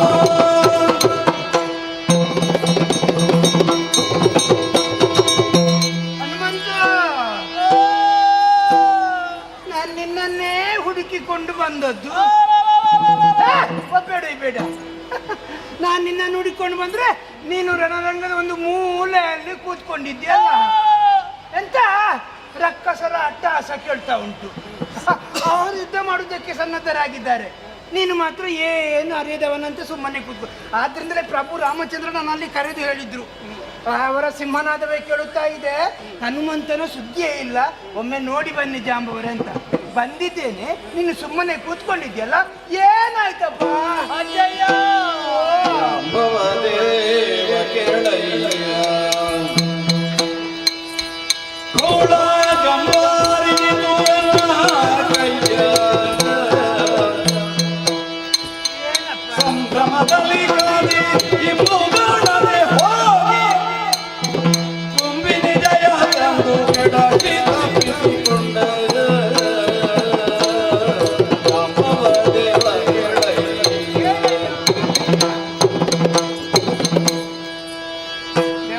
ಹನುಮಂತ, ಜಾಂಬವ ದೇವ, ಹನುಮಂತ, ರಣಕ್ಷೇತ್ರದಲ್ಲಿ ನನಗೆ ಎದುರಾದಂತಹ ವೀರರನ್ನು ನೆಲಕ್ಕೆ ಪಡೆಯುತ್ತಾ ಹಾ ಮುಂದಕ್ಕೆ ಬರ್ತಾ ಇದ್ದೆ. ಹಾ, ಹಾ, ಹಾ. ಆ ಕಾಲಕ್ಕೆ ಏನಾಯ್ತು? ನನ್ನ ಬಳಿಯಾಗಿ ರಥವನ್ನು ಹಾರಿಸಿಕೊಂಡು ಬಂದವನೇ ಇಂದ್ರಾರಿ. ಹೌದೇ? ಹೌದು. ಹಾ, ಹಾ, ಹಾ. ಕಾಡಾಕಾಡಿಯಾದಂತ ಯುದ್ಧವೇ ನಡೆದು ಹೋಯಿತು. ಹಾ, ಭವರದಲ್ಲಿ ಕಣು ತಪ್ಪಿಸಿ ಓಡಿಬಿಟ್ಟ. ಓಡಿದಿನಾ? ಹೌದು. ಓಡಿದವ ಮತ್ತೊಮ್ಮೆ ಬರ್ಬೋದು ಅನ್ನೋ ಹಾಗೆ ಅವನ ನಿರೀಕ್ಷೆಯಲ್ಲಿರುವ ಕಾಲಕ್ಕೆ ಹಾ, ಅವನು ಒಬ್ಬನೇ ಬಂದದ್ದಲ್ಲ, ಮತ್ತೆ ನಮ್ಮ ಅವ್ವೆಯಾದಂತಹ ಜಾನಕಿಯನ್ನು ಜೊತೆಯಾಗಿ ಕಾಗಿಯಲ್ಲಿ ಹಿಡಿದುಕೊಂಡು ಎಳೆದುಕೊಂಡು ಬಂದ. ಸೀತಮಾತೆಯನ್ನು? ಹೌದು. ಹಾ, ಹಾ, ಹಾ, ಹಾ. ಬಂದವನೇ, ಓ, ಅಮ್ಮನನ್ನು ಈಗ ಕೊಲ್ತೇನೆ, ಹಾ. ಈಗ ಮುಗಿಸ್ತೇನೆ, ಹಾ. ಈಗ ಶಿರ ಕತ್ತರಿಸ್ತೇನೆ ಅನ್ನುವ ಹಾಗೆ ಹೆದರಿಸುವುದಕ್ಕೆ ಯೋಚನೆ ಮಾಡಿದ. ಹಾ, ಆ ಕಾಲಕ್ಕೆ ಹಾ. ಅವನಿಗೆ ನಾನು ಎಷ್ಟು ಬುದ್ಧಿಯ ಮಾತನ್ನು ಹೇಳಿದ್ರು ಅವನಿಗೆ ಕೇಳದೆ ಹಾ. ನನ್ನ ಕಣ್ಣ ಎದುರಾಗಿ ನನ್ನಮ್ಮ ಸೀತೆಯನ್ನು ಹಾ. ನನ್ನಮ್ಮ ಜಾನಕಿಯನ್ನು ಕೊಂದು ಮುಗಿಸಿದ ಜಾಂಬವರೇ. ಸೀತಾಮಾತೆಯನ್ನು ಮುಗಿಸಿದ. ಕೊಂದಿದ್ದಾನೆ. ಹೌದು ದೇವರ. ಸೀತಾಮಾತೆಯನ್ನು ಕೊಲ್ಲುವುದಕ್ಕೆ ಸಾಧ್ಯ ಇಲ್ಲ. ಈಗ ಸೀತಾಮಾತೆಯನ್ನು ಕೊಂದಿದ್ರೆ ಹೆಣ ಬೇಕಲ್ಲ. ಹೆಣ ಎಲ್ಲಿಂಟು? ನೀವು ಎಂತದ್ದು ಮಾತಾಡುದು? ಮತ್ತೆ ಹೆಣ ಇಲ್ಲದೆ ಮಾತಾಡಿದ್ದಾನೆ. ಹೆಣ ಕೊಂದಿದ್ರೆ ಹೆಣ ಬೇಕಲ್ಲ. ಉಂಟಲ್ಲ, ಎಲ್ಲಿ ಉಂಟು ಹೆಣ? ಅಲ್ಲಿ ಉಂಟು. ಎಲ್ಲಿ? ಅಲ್ಲಿಯೇ. ಅಲ್ಲಿ ಅಂದ್ರೆ ಎಲ್ಲಿ? ಅಲ್ಲೇ ಉಂಟು. ಎಲ್ಲಿ ಅದು? ನನಗೆ ನೋಡುವುದಕ್ಕೆ ಆಗುವುದಿಲ್ಲ ಜಾಂಬವರೇ. ನಾನು ನೋಡ್ಬೇಕಲ್ಲ.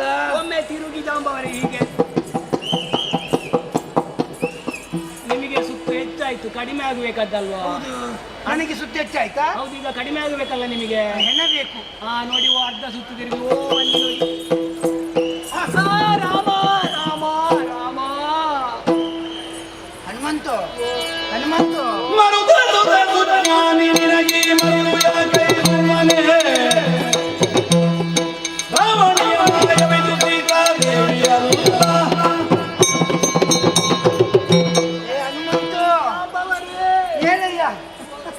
ಎಲ್ಲರೂ ನಿನ್ನನ್ನು ಸುಜ್ಞಾನಿ ಅಂತ ಹೇಳ್ತಾರೆ. ವಾಯುದೇವರ ಪುತ್ರ ಹನುಮದೇವ ನೀನು. ಈ ರಕ್ಕಸರ ಜೊತೆ ಹಾ. ನಾವು ಎಷ್ಟು ಜ್ಞಾನವನ್ನು ಹೊಂದಿದ್ರು ಬದುಕುವುದಕ್ಕೆ ಕಷ್ಟ ಸಾಧ್ಯ ಜಾಂಬವರೇ. ಇಲ್ಲ, ನಿನ್ನ ಜ್ಞಾನಕ್ಕೆ ಮೌಢ್ಯ ಕವಿದಿದೆ. ಎಂತದ್ದು ಮಾತಾಡುದು? ಇಲ್ಲದ್ರೆ ಸೀತಾಮಾತೆಯನ್ನು ಅವರು ಕೊಲ್ಲುವುದಕ್ಕೆ ಸಾಧ್ಯ ಉಂಟ ಹೇಳು? ನನ್ನ ಕಣ್ಣ ಎದುರಾಗಿ ಕೊಂದದ್ದಲ್ವ? ಎಂತದ್ದು ಮಾತಾಡುದು ನೀವು ಅಜ್ಜ? ಅವರು ಕೊಂದಿದಿರಬಹುದು, ಹಾ. ಆದ್ರೆ ಸೀತಾಮಾತೆಯನ್ನು ಕೊಲ್ಲುವುದಕ್ಕೆ ಸಾಧ್ಯ ಇಲ್ಲ. ಇದು ಸೀತೆ. ಇದು ಸೀತೆ ಅಲ್ಲ. ಇಲ್ಲಿ ಬನ್ನಿ. ಸೀತೆಯನ್ನು ಹತ್ತಿರದಿಂದ ಕಂಡದ್ದು ಯಾರು? ನೀವು ಒಮ್ಮೆ ಆದ್ರೂ ನೋಡಿದ್ದೀರಾ ಸೀತೆಯನ್ನು? ನಾನ್ ನೋಡ್ಲಿಲ್ಲ. ನಾನು ಕಂಡಿದ್ದೇನಾ? ನೀನು ಒಮ್ಮೆ ನೋಡಿದ್ಯಲ್ಲ? ನಾನು ನೋಡಿದ್ದೇನಾ? ಹೌದೌದು. ನೋಡಿದೆ ಅಲ್ವಾ? ಹೌದು. ಮತ್ತೆ ನೀವು ಹೇಗೆ ಹೇಳಿದ್ದು ಅದು ಸೀತೆ ಅಲ್ಲ ಸೀತೆ ಅಲ್ಲ ಅಂತ? ಸೀತೆ ಅಲ್ಲ ಅಂತ ಹೇಳಿದಕ್ಕೆ ನೋಡು, ಇದು ರಕ್ಕಸರ ಮಾಯೆ. ಎಂತದ್ದು ಮಾಯ? ಯಾಕಂದ್ರೆ ಈಗ ಒಬ್ಬನಿಗೆ ಕಡಿದ್ರೆ ರಕ್ತ ಹರಿದದ್ದು ಹೆಪ್ಪು ಕಟ್ಟುದಿಲ್ವಾ? ಇದು ನೋಡು, ರಕ್ತ ನೋಡು, ರಕ್ತ ನೋಡು ಹರಿಯುತ್ತಾ ಉಂಟು. ಹೆಪ್ಪು ಕಟ್ಟಿದ ಅಡಿ ಎರಡಾಗಿದೆ. ಧಾರಾಪೂರ್ವಕವಾಗಿ ರಕ್ತ ಹರಿತಾ ಉಂಟು. ಹೌದು. ಆದ್ರೆ ಜಾಂಬಾವರಿ, ಇದು ಸೀತೆ ಹೌದು ಜಾಂಬಾವರಿ. ಸೀತೆ ಅಲ್ಲ. ನೀವು ಎಷ್ಟು ಹೇಳಿದ್ರು ಇದು ಸೀತೆ ಹೌದು. ಸೀತೆ ಅಲ್ಲ. ನೀವು ಅಲ್ಲ ಅಂತ ಹೇಳಿದ್ರೆ ನನಗೆ ಕೋಪ ಬರ್ತದೆ. ನೀವು ಹೌದು ಅಂತ ಹೇಳ್ಬೇಕು. ಅಲ್ಲ ಅಂತ ಹೇಳ್ತಾರೆ. ನೋಡು ನೋಡು, ಕಣ್ಣು ನೋಡು, ಕಣ್ಣು ನೋಡು. ಈಗ ಸತ್ತವರ ಕಣ್ಣು ಒಮ್ಮೆ ಮುಚ್ಚಿದ್ರೆ ತೆರೀತಾರ? ತೆರೆದ್ರೆ ತೆರೆದೇ ಇರ್ತದೆ, ಮುಚ್ಚಿದ್ರೆ ಮುಚ್ಚಿ ಇರ್ತದೆ. ಅಮ್ಮನ ಕಣ್ಣು ಮಿಟುಕಿಸ್ತಾ ಇದ್ದಾರೆ, ಮುಚ್ಚಿದ್ರೆ ತೆರೀತದೆ. ಹಾಗಾದ್ರೆ ಇದು ರಾಕ್ಷಸರ ಮಾಯೆ. ಅದು ಹೀಗೆ ಆಗಿರ್ಬೋದು. ಹೇಗೆ? ಅಮ್ಮ ಎಷ್ಟು ಆಸೆಯನ್ನೆಲ್ಲ ಇಟ್ಟುಕೊಂಡು ಕೊನೆ ಆಗಿದ್ದಾಳ ಗೊತ್ತಿಲ್ಲ. ಆದ್ರಿಂದ ಏನನ್ನು ನೋಡ್ಬೇಕು ಅನ್ನೋಂತ ತಾವಕ ಉಂಟು ಅಮ್ಮನಿಗೆ. ಹಾಗೆ ಮುಚ್ಚುವುದು ತೆರೆಯುವುದು. ಇಲ್ಲ ಹನುಮಂತ, ಇದು ರಾಕ್ಷಸರ ಮಾಯೆ. ಇದು ರಾಕ್ಷಸರ ಮಾಯೆ. ಹೌದೌದು. ಈಗ ನಾವು ಕೆಲಸ ಮಾಡುವ, ನೀನು ಸೀತೆಯನ್ನು ಒಮ್ಮೆ ನೋಡಿದ್ದು, ನಾನು ನೋಡ್ಲೇ ಇಲ್ಲ. ಸೀತೆಯನ್ನು ಸರಿಯಾಗಿ ಹೌದು ಅಲ್ವಾ ಅಂತ ಗೊತ್ತಾಗಬೇಕು ಯಾರು? ರಾಮನಿಗಲ್ಲದೆ ಬೇರೆ ಯಾರಿಗೆ ತಿಳಿದಕ್ಕೆ ಸಾಧ್ಯ ಉಂಟು? ನಮ್ಮ ತಂದೆಯ ಬಳಿಗೆ ಅಮ್ಮನನ್ನು ಕರ್ಕೊಂಡು ಹೋದ್ರೆ ಆಗ್ತದೆ. ಹೌದೌದು. ಆದ್ರಿಂದ ನಾನು ಸೀತೆಯನ್ನು ಎತ್ಕೊಂಡು ದೇವರ ಬಳಿಗೆ ಎತ್ತಿಕೊಂಡು ಹೋಗುದು. ದೇವರ ಬಳಿಗೆ ಎತ್ತಿಕೊಂಡು ಹೋಗುದು. ಈಗ ಎತ್ತಿಕೊಂಡು ಹೋಗುವಾಗ ಹೀಗೆ ಹೋಗುದಾ? ಹೀಗೆ ಹೋಗುದಲ್ಲ, ಮತ್ತೆ ನಾವು ಮಾಡಿಕೊಂಡು ಹೋಗುವ. ಅದಕ್ಕೆ ಬಾಯಿ ಬಿಟ್ಟುಕೊಂಡು ಹೋಗುದು ನಾವು? ಬಾಯಿ ಬಿಟ್ಟುಕೊಂಡಂದ್ರೆ ಒಂದು ವೇಳೆ ಸೀತೆ ಹೌದಾಗಿದ್ರೆ ರಾಮ ಅಳ್ತಾನಲ್ಲ, ಜೋರು ಅಳುವುದಕ್ಕೆ ಆರಂಭಿಸ್ತಾರೆ ದೇವರು. ಹೌದೌದು. ಆವಾಗ ನಾವು ಕೂಡ ಅಳುದು. ನಾವು ಅಳುವುದು. ಒಂದು ವೇಳೆ ಸೀತೆ ಅಲ್ಲದಿದ್ರೆ, ಮಾ ಸೀತೆ ಆದ್ರೆ ನಗುತ್ತಾನಲ್ಲ. ನಗುವ. ಒಳ್ಳೆ ತಾಲೆ ಉಂಟು ನಿಮಗೆ. ಆಯ್ತಾಯ್ತು. ನಾನು ನನಗೆ ತಲೆ, ನಿಮಗೆ ತಲೆಯಾ? ಹೌದೌದು, ನನ್ನ ತಲೆ, ನಿನ್ ಆದೀತು. ನನ್ನ ಏನು ಯೋಗ ಏನು ಭಾಗ್ಯ. ಅಮ್ಮನ ಪವಿತ್ರವಾದಂತಹ ಪಾದವನ್ನು ಹಿಡಿಯುವಂತ ಪುಣ್ಯದ ಫಲ ನನ್ನ ಈ ಕಾಲಕ್ಕೆ ಬಂದೊದಗಿತಲ್ಲ. ಅಮ್ಮ ಆಶೀರ್ವಾದ ಮಾಡಮ್ಮ, ಕಾಲನ್ನು ಹಿಡಿಯುವ ಸೌಭಾಗ್ಯ. ಹನುಮಂತ, ಇಲ್ಲಿ ಬಾ, ಇಲ್ಲಿ ಬಾ. ಹೋಗ್ಲಿಕ್ಕಿಲ್ವ ಇವತ್ತು? ಉಂಟು. ಮತ್ತೆ ಈಗ ಪ್ರಾಯದಲ್ಲಿ ದೊಡ್ಡವ ಯಾರು? ನೀವು ಅಜ್ಜ ಅಲ್ವಾ? ಹೌದೌದು. ನಿಮಗೆ ಹೆಚ್ಚು ಪ್ರಾಯ ಅಲ್ವಾ? ನಿನಗೆ? ನನಗೆ ಕಡಿಮೆ ಪ್ರಾಯ. ಕಡಿಮೆ ಹೌದಲ್ಲ? ಇದು ನಾನು ಕಾಲಿಡ್ತೇನೆ. ತಲೆ ಭಾರ ಹನುಮಂತ. ತಲೆ ಭಾರ ಆಗ್ಬೋದು, ಪ್ರಾಯ ಆಯ್ತಲ್ಲ ನಿಮಗೆ. ನನಗೆ ನನ್ನ ತಲೆ ಭಾರ ಅಲ್ಲ. ಎತ್ತುವುದಕ್ಕೆ ಆಗುದಿಲ್ಲ. ಆಗುದಿಲ್ಲ. ಆದೀತು. ಹಾಗಿದ್ರೆ ನನಗೆ ತಲೆ, ನಿನಗೆ ತಲೆ, ನಿಮಗೆ ಕಾಲು, ನಿಮಗೆ ಕಾಲು. ಆಹಾ, ಯಾವ ಜನ್ಮದಲ್ಲಿ ಮಾಡಿದ ಪುಣ್ಯದ ಫಲವೋ ಏನು. ಅಮ್ಮನ ಮಂಗಳಕರವಾದಂಥ ಮುಖದ ದರ್ಶನವನ್ನು ಭಾಗ್ಯ ನನ್ನ ಪಾಲಿಗೆ ಒದಗಿ ಬಂದಿದೆ. ಅಮ್ಮನ ತಲೆಯನ್ನು ಹಿಡಿಬೇಕು ಅಂತ ಇದ್ರೆ ನನ್ನ ಯೋಗ್ಯವೂ ಹೌದು. ರಾಮ ರಾಮ. ಹನುಮಂತ, ನಿಮ್ಮದು ಮುಗಿಲಿಲ್ವಾ? ಇಲ್ಲ. ನೀವು ಎಷ್ಟೊತ್ತಿಗೆ ಕಾಲು ಹಿಡಿಯುವುದು? ಈ ಕಾಲಿಡಿದಲ್ಲ. ಈಗ ನಾನು ಪ್ರಾಯದಲ್ಲಿ ಹಿರಿಯವಲ್ವಾ? ಹಿರಿಯರು ಕಿರಿಯರ ಕಾಲಿಡುವ ಕ್ರಮ ಉಂಟಾ? ಇಲ್ವಾ? ಮತ್ತೆ ನಾನು ತಲೆ ಹಿಡಿತೇನೆ. ನನ್ನ ತಲೆ ಹಿಡಿಯೋ? ಯಾರ ತಲೆ ಹಿಡಿಯೋ? ಅಮ್ಮನ ತಲೆಯ ಭಾಗವನ್ನು ನೀವು ಹಿಡಿದ? ಹೌದೌದು. ಆದೀತು. ಕೇಳಿದ್ರು ಮಾಯಸೀತೆ ಇದ್ರೆ ಧರ್ಮಕ್ಕೆ ಕಾಲಿಡಿದೆ. ರಾಮ ರಾಮ.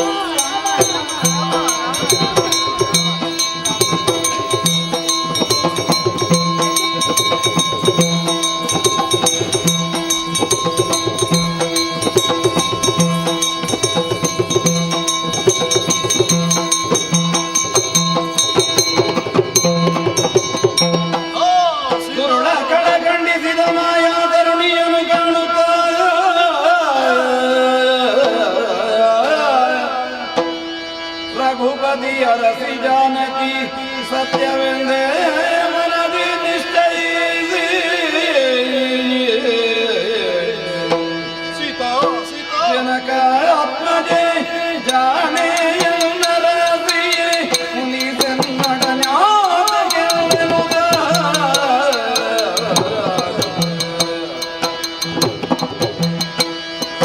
ಜನ ಸ್ನೇಹದಿ ತುಂಬಿಸುತ್ತದರವ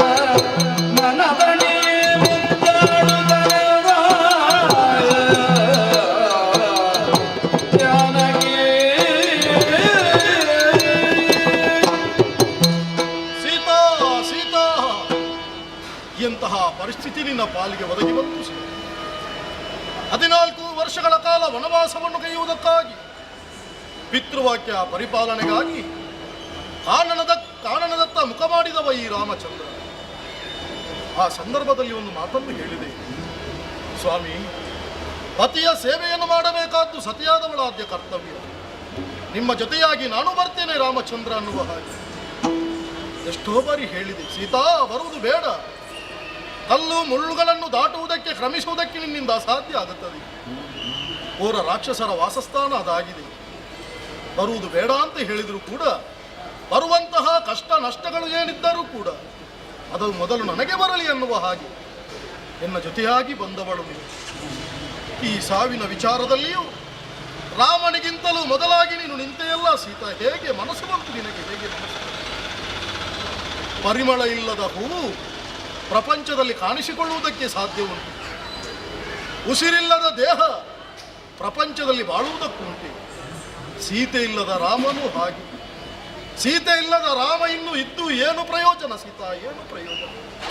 ರಾಮನನ್ನು ಬಿಟ್ಟು ತ್ಯಜಿಸುವುದಕ್ಕೆ ನಿನಗೆ ಹೇಗೆ ಮನಸ್ಸು ಬಂತು? ಸೀತಾ,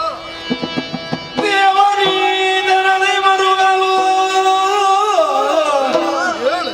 ವಿಭೀಷಣರೆಲ್ಲ ದೇವಿ ಜಾನಕಿಯಲ್ಲ ನಮ್ಮವರ ಕಪಟವಿದು ದೇವಾದಿದೇವ ನರನಾಟಕವ ನಡೆಸಿ ದುಃಖಿಸಲ್ಯಾಕೆ ಕಪಟ ಸತಿಗೆ.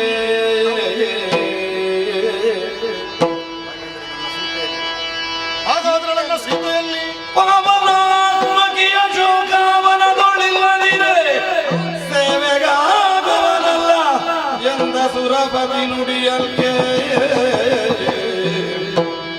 ಪವಮಾನಿಗೆ ನೇಮವಿದ್ದು ಕಳುಹಿದ ನಿಜವ ತಿಳಿಯಲ್ಕೆ ರಘುನಾಥನು.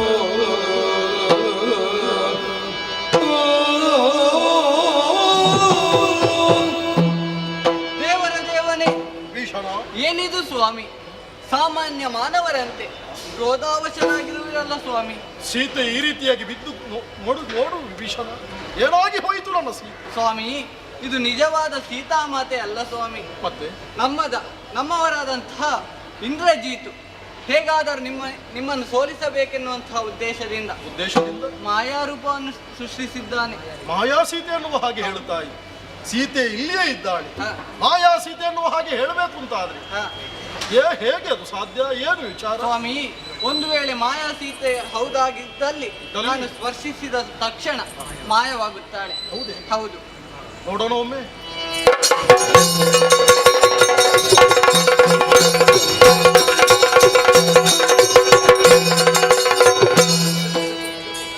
ವಿಭೀಷಣ ಸ್ವಾಮಿ, ಸರಿಯಾದ ಸಂದರ್ಭದಲ್ಲಿ ನಿಜ ವಿಚಾರವನ್ನು ತಿಳಿಸಿದೆ.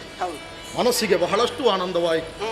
ಹನುಮ, ನನ್ನ ಸೀತಾ, ನಿನ್ನ ಸೀತಾ ಮಾತ ಅಶೋಕವನದಲ್ಲಿ ಅಮ್ಮನೆಂದು ಭ್ರಮಿಸಿ ಇಷ್ಟೊತ್ತು ಈ ರೀತಿಯ ಕಾರ್ಯದಲ್ಲಿ ತೊಡಗಿಕೊಂಡವನು. ಇಷ್ಟೆಲ್ಲ ಆಯ್ತಲ್ಲ, ಇನ್ನು ತಡ ಮಾಡುವುದು ಯಾಕೆ? ಸೀತಾನ್ವೇಷಣೆ ಮುಂದುವರಿಯಲಿ.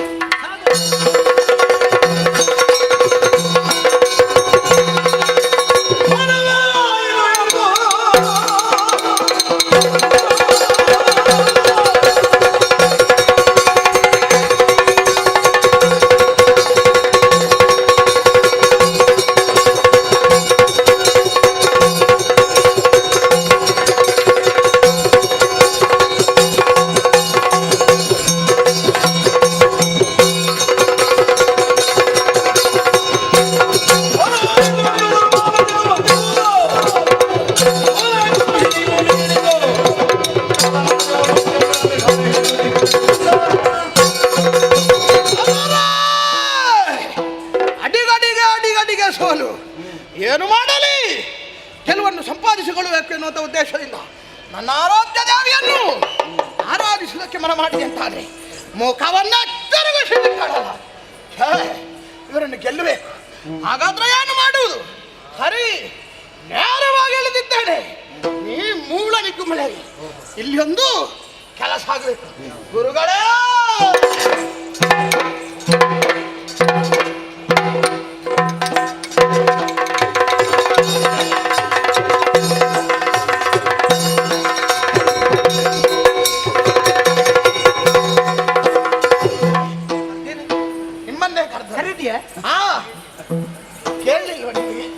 ಇದೆ, ನಾನು ಯಾವಾಗಲೂ ಒಂದೇ ಕೆಲಸದಲ್ಲಿ ಇರ್ತೇನೆ. ನೂರಾರು ಕೆಲಸ ಇರ್ತದೆ. ಗುರುಗಳೇ, ಏನು ಮಾಡಿದ್ರು ಜಯವನ್ನು ಸಂಪಾದಿಸುವುದಕ್ಕಾಗುದಿಲ್ಲ. ಆದ್ದರಿಂದ ನಿಮ್ಮಿಂದ ಅದು ಕೆಲಸ ಆಗಬೇಕು. ನನ್ನಿಂದ ಹೌದಾ? ಕುಡಿತ ನಿಮ್ಮಿಂದಲೇ ಆಗ್ಬೇಕಾದ ಏನು ಒಂದು ಮಾರಣಾದ್ವಾರವನ್ನು ಕೈಗೊಳ್ಳೋಣ. ಮರಣದ್ವಾರ ಜಯವನ್ನು ಯಾವ ರೀತಿಯಲ್ಲಾದರೂ ಸಂಪಾದಿಸಿಕೊಳ್ಬೇಕು. ಅದಕ್ಕೆ ಬೇಕಾಗಿ ಏನೆಲ್ಲ ವ್ಯವಸ್ಥೆ ಆಗಬೇಕು, ಎಂಥದ್ದೆಲ್ಲ ಸುವಸ್ತುಗಳಾಗಬೇಕು, ಎಲ್ಲವನ್ನು ತಿಳಿಸಿ. ಅದಕ್ಕೆ ಒಂದು ನರದ ಜನಿವಾರ ಬೇಕು ಮೊದಲಿಗೆ. ನರರ ಜನಿವಾರ. ಹೌದೌದು. ಆಮೇಲೆ ಒಂದು 4 ಸೇರು ನುಸಿಗಳು. 4 ಸೇರು ನುಸಿ. ಅದರಲ್ಲಿ 2 ಸೇರು ಹೆಣ್ಣು ನುಸಿಗಳು, 2 ಸೇರು ಗಂಡು ನುಸಿಗಳು. ಅದು ಗೊತ್ತಾಗುದು ಹೇಗೆ? ಅದನ್ನು ಈ 4 ಸೇರು ನುಸಿಯನ್ನು ಕನ್ನಡಿಯ ಮುಂದೆ ಬಿಟ್ಟರೆ ಸಾಕು. ಕನ್ನಡಿಯಲ್ಲಿ ಹೇಗೆ ಅದರ ಮುಖ ನೋಡ್ತದೋ ಅದೆಲ್ಲ ಹೆಣ್ಣು ನುಸಿಗಳು. ಸುಲಭ ದುಡಿತು. ಹೌದೌದು. ಮತ್ತೆ ಆಮೇಲೆ 5 ಸೇರು ಹೇನು. ಹೌದು, ಹೇನು ಸೇರು. ಅದಕ್ಕೇನು ತಲೆ ಬಿಸಿ ಇಲ್ಲ. ನಮ್ಮವರಲ್ಲಿ ತಲೆಯಲ್ಲಿ ಒಬ್ಬೊಬ್ಬರ ತಲೆ ಬಾಚಿದ್ರೆ ಇಷ್ಟಿಷ್ಟು ಸಿಗ್ತದೆ ಅಲ್ವೇ? ಅಷ್ಟೇ. ಹೌದೌದು. ಆಮೇಲೆ ಒಂದು 50 ಮಂದಿ ಗರ್ಭಿಣಿ ಸ್ತ್ರೀಯರು. 50? ಹೌದೌದು, ಅದು ಹೋಮ ಮಾಡ್ಲಿಕ್ಕೆ. ಹೌದು. ಆಮೇಲೆ 100 ಕೇರೆ ಹಾವುಗಳು. 100 500 ಕಪ್ಪೆಗಳು ಸಣ್ಣದು. ಹೌದು. ಆಮೇಲೆ 500 ದೊಡ್ಡ ಕಪ್ಪೆಗಳು, ಗೋಂಕುರು ಕಪ್ಪೆಗಳು. ಈ ಕಪ್ಪೆ ಹಿಡಿಯುವ ಕೆಲಸ ಯಾರು ಮಾಡುದು? ಕಪ್ಪೆ ಹಿಡಿಯುವ ಕೆಲಸ ನಮ್ಮಲ್ಲಿ ಎಲ್ಲ ಕಪ್ಪೆ ಹಿಡಿಯೋರು ಇರುವುದು. ತೊಂದರೆ ಎಲ್ಲ ವ್ಯವಸ್ಥೆ ಮಾಡಿ. ಆಮೇಲೆ ಅಜಕ್ಷೀರ ಗಜಮೂತ್ರ ಶ್ವಾನೇನ ಕೃತ ಮೇವಚ ಮಾರ್ಜಾಲ್ಯದ ಸಂಯುಕ್ತ ನರಮಯ. ಅದು ಶುದ್ಧ ಮಾಡ್ಲಿಕ್ಕೆಲ್ಲ ಬೇಕಾಗ್ತದೆ. ನರಮಯ. ಹೌದು, ಅದೆಲ್ಲ ಶುದ್ಧ ಮಾಡ್ಲಿಕ್ಕೆಲ್ಲ ಬೇಕಾಗ್ತದೆ. ಇಷ್ಟೆಲ್ಲ ತಯಾರು ಮಾಡಿದ್ರೆ ಯಾಗ ನಾನು ಮಾಡಿಸ್ತೇನೆ. ಎಲ್ಲ ವ್ಯವಸ್ಥೆಯನ್ನು ಸಿದ್ಧಗೊಳಿಸಿದ್ದೇನೆ. ಯಾಗವನ್ನು ಪ್ರಾರಂಭಿಸೋಣ. ಎಲ್ಲಿ ಮೂಳನಿ ಕುಂಬಳಿಯಲ್ಲಿ ಆಯ್ತು. ದೀಕ್ಷಾಬದ್ಧನಾಗಿ ನೀನು ಕುಳಿತುಕೊಳ್ಬೇಕು. ಯಾವುದೇ ಕಾರಣಕ್ಕೂ ಮಧ್ಯದಲ್ಲಿ ಹೇಳುವಂತಿಲ್ಲ. ಹೇಳಿಕ್ಕಿಲ್ಲ. ದೀಕ್ಷಾಬದ್ಧನಾಗಿ ಕುಳಿತು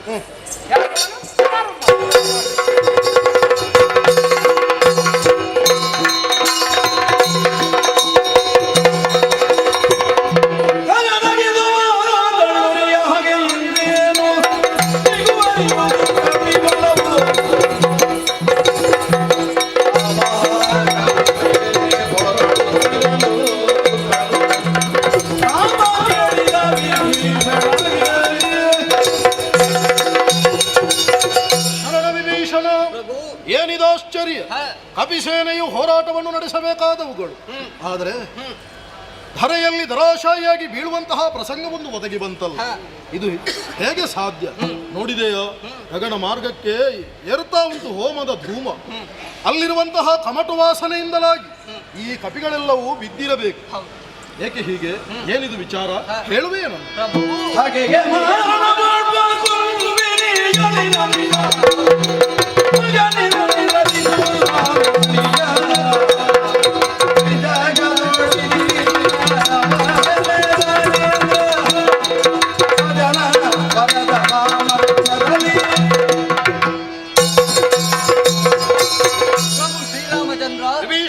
ಇಂದ್ರಾರಿಯು ನಮ್ಮನ್ನು ಹೇಗಾದರೂ ಗೆಲ್ಲಬೇಕೆನ್ನುವಂತಹ ಉದ್ದೇಶದಿಂದ ಮೂಲ ನಿಕುಂಬಳೆಯನ್ನು ಸೇರಿ ಮಾರಣ ದ್ವಾರವನ್ನು ಕೈಗೊಂಡಿದ್ದಾನೆ. ಒಂದು ವೇಳೆ ಆತನ ಯಾಗ ಪೂರ್ಣಗೊಂಡಂತಾದರೆ ವಿಶೇಷವಾದಂತಹ ಆಯುಧ ರಥ ಅವನನ್ನು ಸೇರುವುದಕ್ಕೆ ಹಾಗಂತ ಒಂದು ಮಾರ್ಗ ಇದೆ. ಇಂದ್ರಜಿತುವನ್ನು ಕೊಲ್ಲುವ ಬಗೆ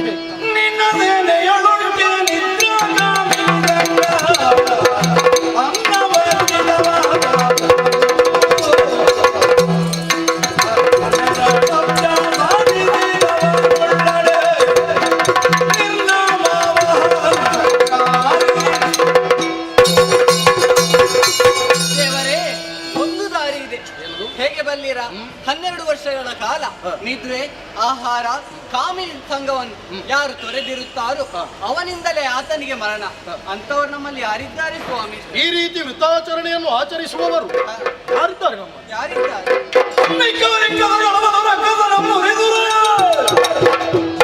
ಕೀರ್ತಿಯ ಪಡೆಯುವೆ ತಕ್ಕವರಿಲ್ಲನೆ ಲಕ್ಷ್ಮಣನು ಅಂದನು.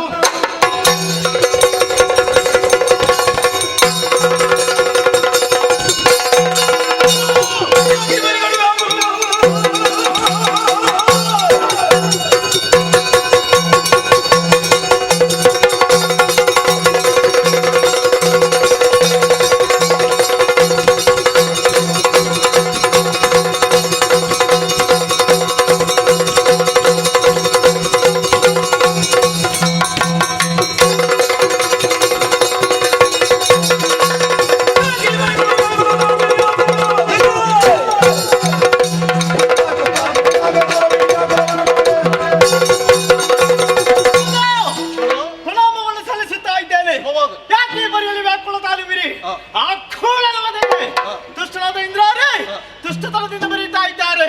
ಕೊಲ್ಲುವುದಕ್ಕೆ ಯಾರು ಇಲ್ಲ ಎಂಬುದಾಗಿ ಚಿಂತೆ. ನನ್ನನ್ನು ಕಳುಹಿಸಿದ್ರೆ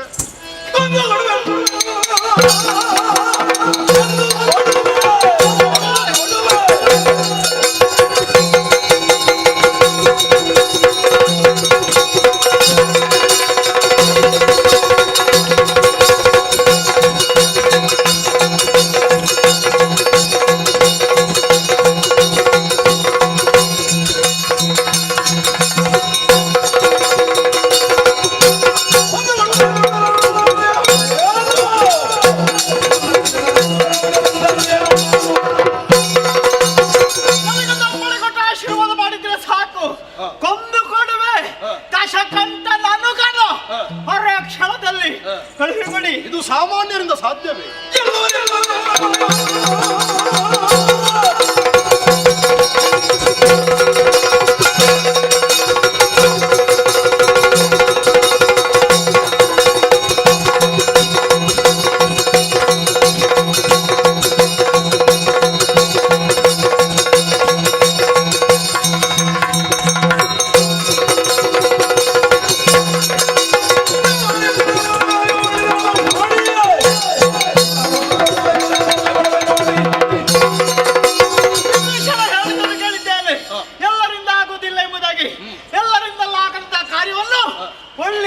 ಮಾಡಿ ಉಲ್ಲಾಸದಿಂದ ಬರುವ ವ್ರತಾಚರಣೆಯನ್ನು ಮಾಡಿದ್ದಾನಂತೆ. ಹಾಗಾಗಿ ಅಂತವನನ್ನು ಕೊಂದು ಬರುವೆ ಎನ್ನುವ ಹಾಗೆ ವಿಶ್ವಾಸದ ನುಡಿಗಳನ್ನು ಆಡಿದ್ದಿ. ವಿಭೀಷಣನ ಪಥ ನಿರ್ದೇಶನ. ಹಾಗಾಗಿ ತಡ ಮಾಡುವುದಲ್ಲ. ಹೋಗಿ ಬಾ, ಶುಭವಾಗಲಿ.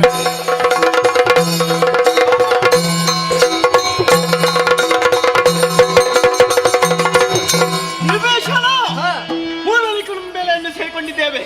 ಹೋಮದ ಧೂಮ ಗಗನವನ್ನು ಮುಟ್ಟುತ್ತಾ ಇದೆ. ಮೊದಲಾಗಿ ಯಾಗ ಹಾಳು ಮಾಡಬೇಕು, ಭೂತ ಗಣಗಳನ್ನು ಓಡಿಸಬೇಕು. ಮುಂದಾಗಿ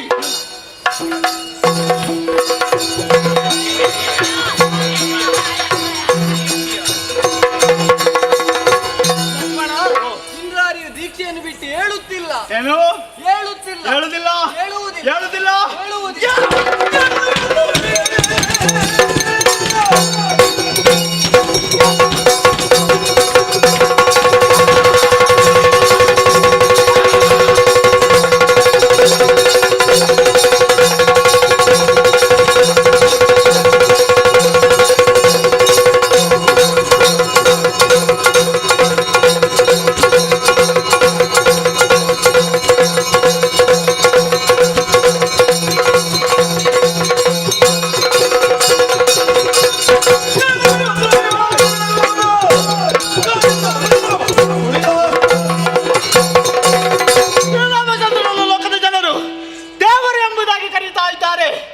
ಅಂತ ದೇವರಿಗೆ ದ್ರೋಹವನ್ನು ಎಸಗಿದವ ನೀನು.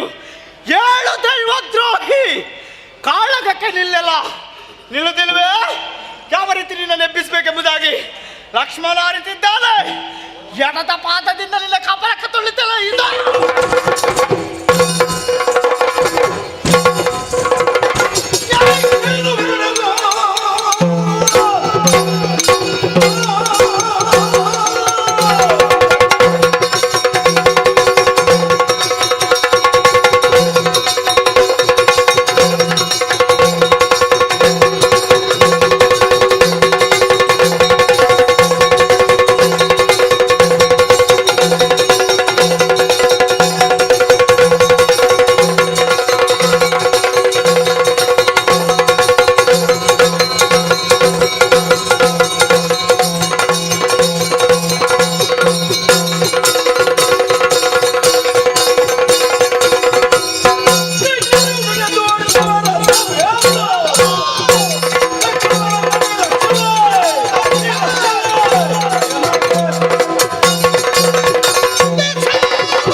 ನಿನ್ನ ಮರಣ ನನ್ನಿಂದ ನೋಡ.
ಜೀವದ ಭಯದಿಂದ ಮೂಲನಿ ಕುಂಬಿಳೆಯನ್ನು ಸೇರಿಕೊಂಡೆ, ಮಾರಣಾತುರವನ್ನು ಕೈಗೊಂಡೆ. ನಿನ್ನಲ್ಲಿ ಲಕ್ಷ್ಮಣನ ಪ್ರಶ್ನೆ ಏನು ಗೊತ್ತಾ? ಏನು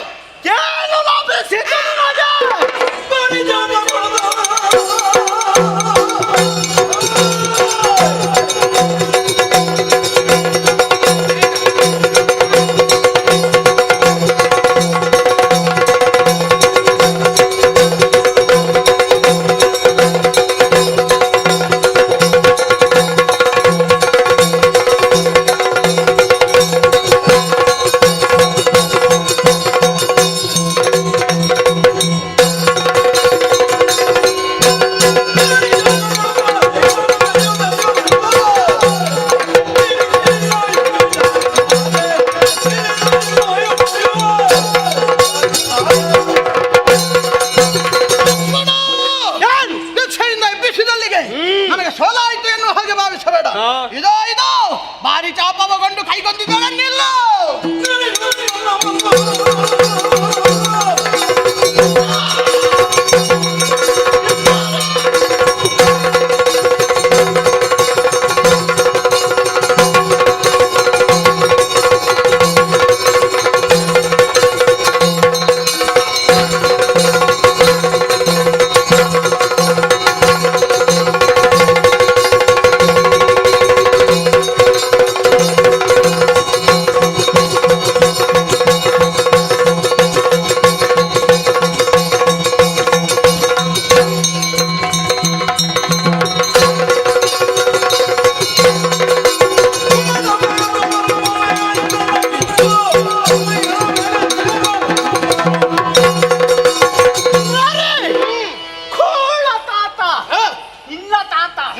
ಕತ್ತುಕೊಂಡು ಹೋದಂತಹ ಸೀತಾಮಾತೆಯನ್ನು ನನ್ನಣ್ಣ ಪ್ರಭು ರಾಮಚಂದ್ರನಿಗೆ ಒಪ್ಪಿಸುವುದಕ್ಕೆ ಹೇಳು.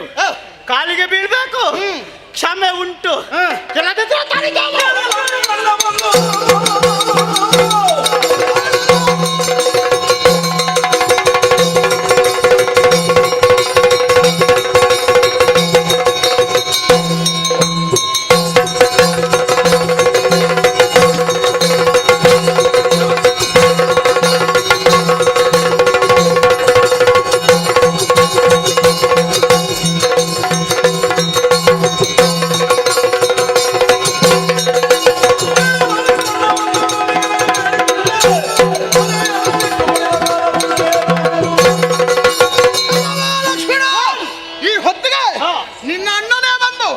ನಮ್ಮಪ್ಪನ ಕಾರಿಗೆಳೆಗಿದ್ರು. ಸೀತೆಯನ್ನು ಬಿಟ್ಟು ಕೊಡುವ ಪ್ರಶ್ನೆ ಇಲ್ಲ. ಸಾಧ್ಯ ಉಂಟು ತಾನಿಲ್ಲ.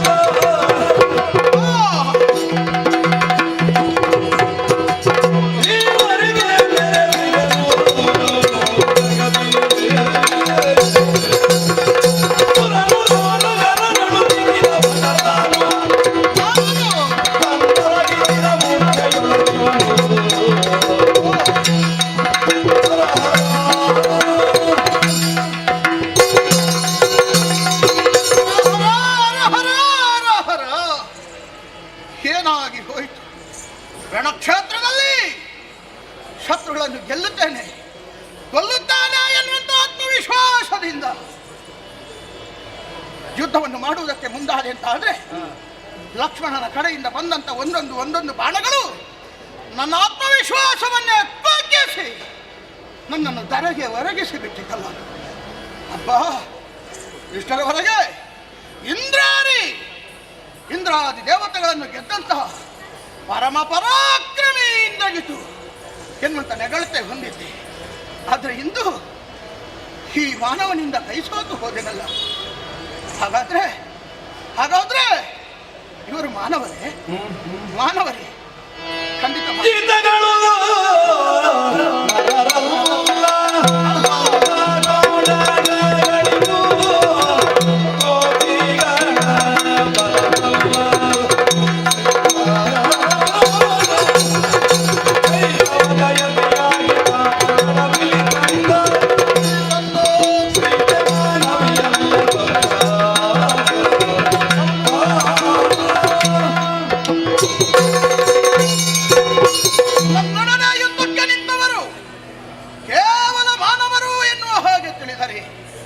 ಇವರು ಕೇವಲ ಮಾನವರೇ, ಖಂಡಿತವಾಗಿಯೂ ಅಲ್ಲ. ಇಂದ್ರಾದಿ ದೇವತೆಗಳನ್ನು, ಋಷಿ ಮುನಿಗಳನ್ನು ಒಂದು ಕಾಲದಲ್ಲಿ ಪೀಡಿಸಿದವರು ನಾವು. ಆದುದರಿಂದಲೇ ಧರ್ಮ ಪರಿಪಾಲಕನಾದಂಥ ಶ್ರೀಮನ್ನಾರಾಯಣನೇ ರಾಮನ ಅವತಾರದಿಂದ ಭೂಮಿಯಲ್ಲಿ ಅವತರಿಸಿದ ಅವತಾರ ಪುರುಷ ಎನ್ನುವುದು ಸ್ಪಷ್ಟ. ಹಾಗಾದ್ರೆ ಲಕ್ಷ್ಮಣ ಆತನ ಹಾಸಿಗೆಯಂತೆ ವ್ಯವಹರಿಸುತ್ತಿದ್ದಂಥ ಆದಿಶೇಷ ಎನ್ನುವುದರಲ್ಲಿ ಸಂದೇಹವಿಲ್ಲ. ಸೀತಾಮಾತೆ ಸಾಕ್ಷಾತ್ ಲಕ್ಷ್ಮೀದೇವಿ ಎನ್ನುವುದು ಸ್ಪಷ್ಟ. ಹಾಗಾದ್ರೆ ಈ ಕೋತಿಗಳು ಕೇವಲ ಮರ್ಕಟಗಳಲ್ಲ. ದೇವರು ಮಾಡುವಂತ ಲೀಲಾ ನಾಟಕಕ್ಕೆ ನಾವು ಪಾತ್ರಧಾರಿಗಳಾಗಿ ಒದಗಿ ಬರಬೇಕು ಎನ್ನುವ ಕಾರಣದಿಂದಲೇ ಸ್ವರ್ಗಲೋಕದಿಂದ ಇಳಿದು ಬಂದಂತ ದೇವತೆಗಳು ಎನ್ನುವುದು ಸ್ಪಷ್ಟ. ಹಾಗಾದ್ರೆ ಧರ್ಮದ ಪರಿಪಾಲನೆಗೆ ಬೇಕಾಗಿ ಅವತರಿಸಿದಂತ ಮಹಾಪುರುಷನ ಎದುರಿನಲ್ಲಿ ನಾವು ಹೊಯ್ದಾಡಿ ಗೆಲ್ಲುತ್ತೇವೆ, ಕೊಲ್ಲುತ್ತೇವೆ ಎನ್ನುವಂತೆ ಮುಂದುವರಿದರೆ ಕೈ ಸಾಗುವುದಕ್ಕುಂಟೆ? ಖಂಡಿತವಾಗಿ ಸಾಗುವುದಕ್ಕಿಲ್ಲ. ಆದರೂ ಬಂದ ಕರ್ತವ್ಯವನ್ನು ಮರೆಯಕೂಡದು. ಇವ ಎಷ್ಟೇ ಪರಾಕ್ರಮಿಯಾದರೂ ನನ್ನ ಒಂದು ಸತ್ಯವನ್ನು ಇವನಲ್ಲಿ ತಿಳಿಸಿ ಇವನ ಆತ್ಮವಿಶ್ವಾಸವನ್ನು ಕುಗ್ಗಿಸುವ ಪ್ರಯತ್ನವನ್ನು ಮಾಡುತ್ತೇನೆ. ಲಕ್ಷ್ಮಣ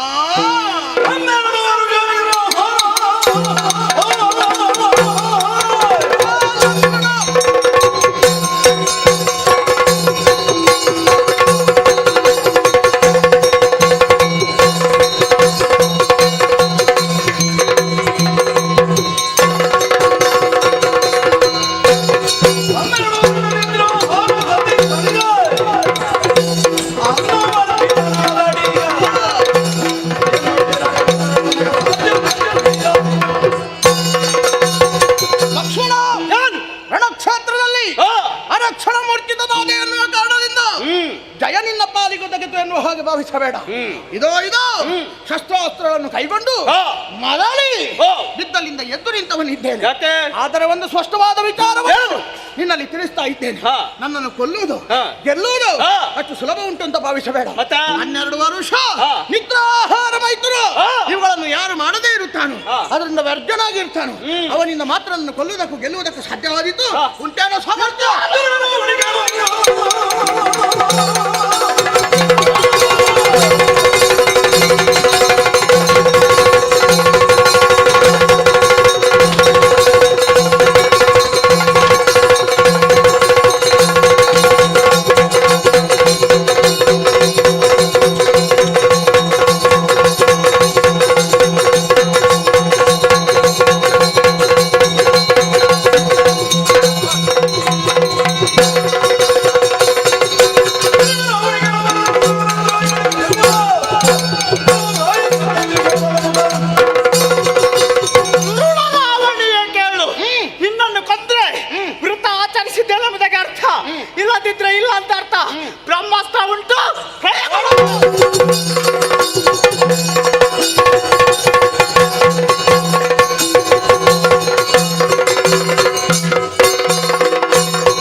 ಶಕುಂತರಾಜನೆಂದುಕೊಂಡಿದ್ದೇವೆ. ಹಾಗೆಂದುಕೊಳ್ಳಬಹುದು. ಓಲಗವಿದ್ದಂತಹ ಕಾರ್ಯ ಅನೇಕ ವಿಧಿ ಆಲಿಸಿ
ಜಗದ್ರಕ್ಷಕ ಪರಿಪಾಲಿಸು ತಂದೆ ಪರಿಪಾಲಿಸು.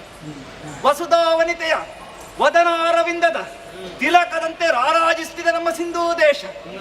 ಹಿರಿಯರಿಂದಲೇ ಪ್ರದತ್ತವಾಗಿ ಬಂದಂತಹ ಅಧಿಕಾರ ಯೋಗ್ಯ ರೀತಿಯಲ್ಲೇ ಸಂಭಾಳಿಸಿಕೊಂಡು ಬರ್ತಾ ಇದ್ದೇನೆ. ಶಕುಂತರಾಜನಿಗೆ ಜಯವಾಗಲಿ. ಆ ಸ್ಥಾನವನ್ನು ಪ್ರವೇಶ ಮಾಡಿದಾಗ ಪ್ರಜೆಗಳೆಲ್ಲ ಉದ್ಗಾರ. ಕಾರಣ ಇಷ್ಟೇ, ಪ್ರಜೆಗಳ ಕಷ್ಟವನ್ನು ದೂರೀಕರಿಸುವ ಯೋಗ್ಯ ರಾಜನಾಗಿ ನಾನು ಈ ಹೊತ್ತಿನಲ್ಲಿ ಇದ್ದೇನೆ. ತಮ್ಮ ಕಷ್ಟ ಕಾರ್ಪಣ್ಯಗಳನ್ನು ನನ್ನ ಬಳಿ ಬಂದು ಹೇಳಿಕೊಳ್ತಾ ಇದ್ದಾರೆ. ಮಕ್ಕಳೋಪಾದಿಯಲ್ಲಿ ಸಲಹುತ್ತಾ ಬರ್ತಾ ಇದ್ದೇನೆ. ಎಂದಿನಂತೆ ಓಲಗ ಚಾವಡಿಯನ್ನು ಪ್ರವೇಶ ಮಾಡಿದ ಹೊತ್ತು ಯಾರೋ ನನ್ನನ್ನು ಕಾಣಬೇಕು ಎಂಬುದಾಗಿ ಬಂದಿದ್ದಾರಂತಲ್ಲ, ಮರಳಿಸಬೇಕೆ?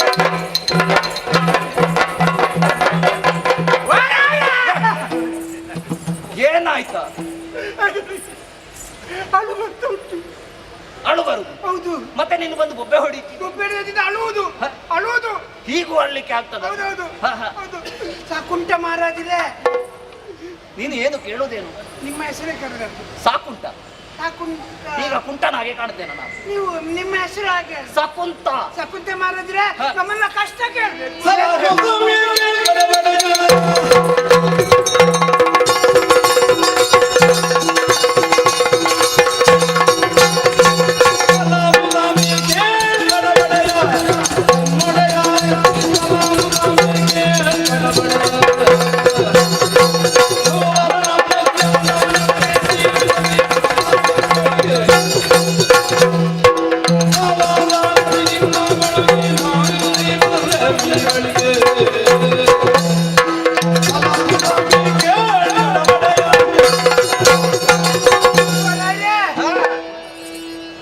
ಏನು ಹುಡುಕುದೇ?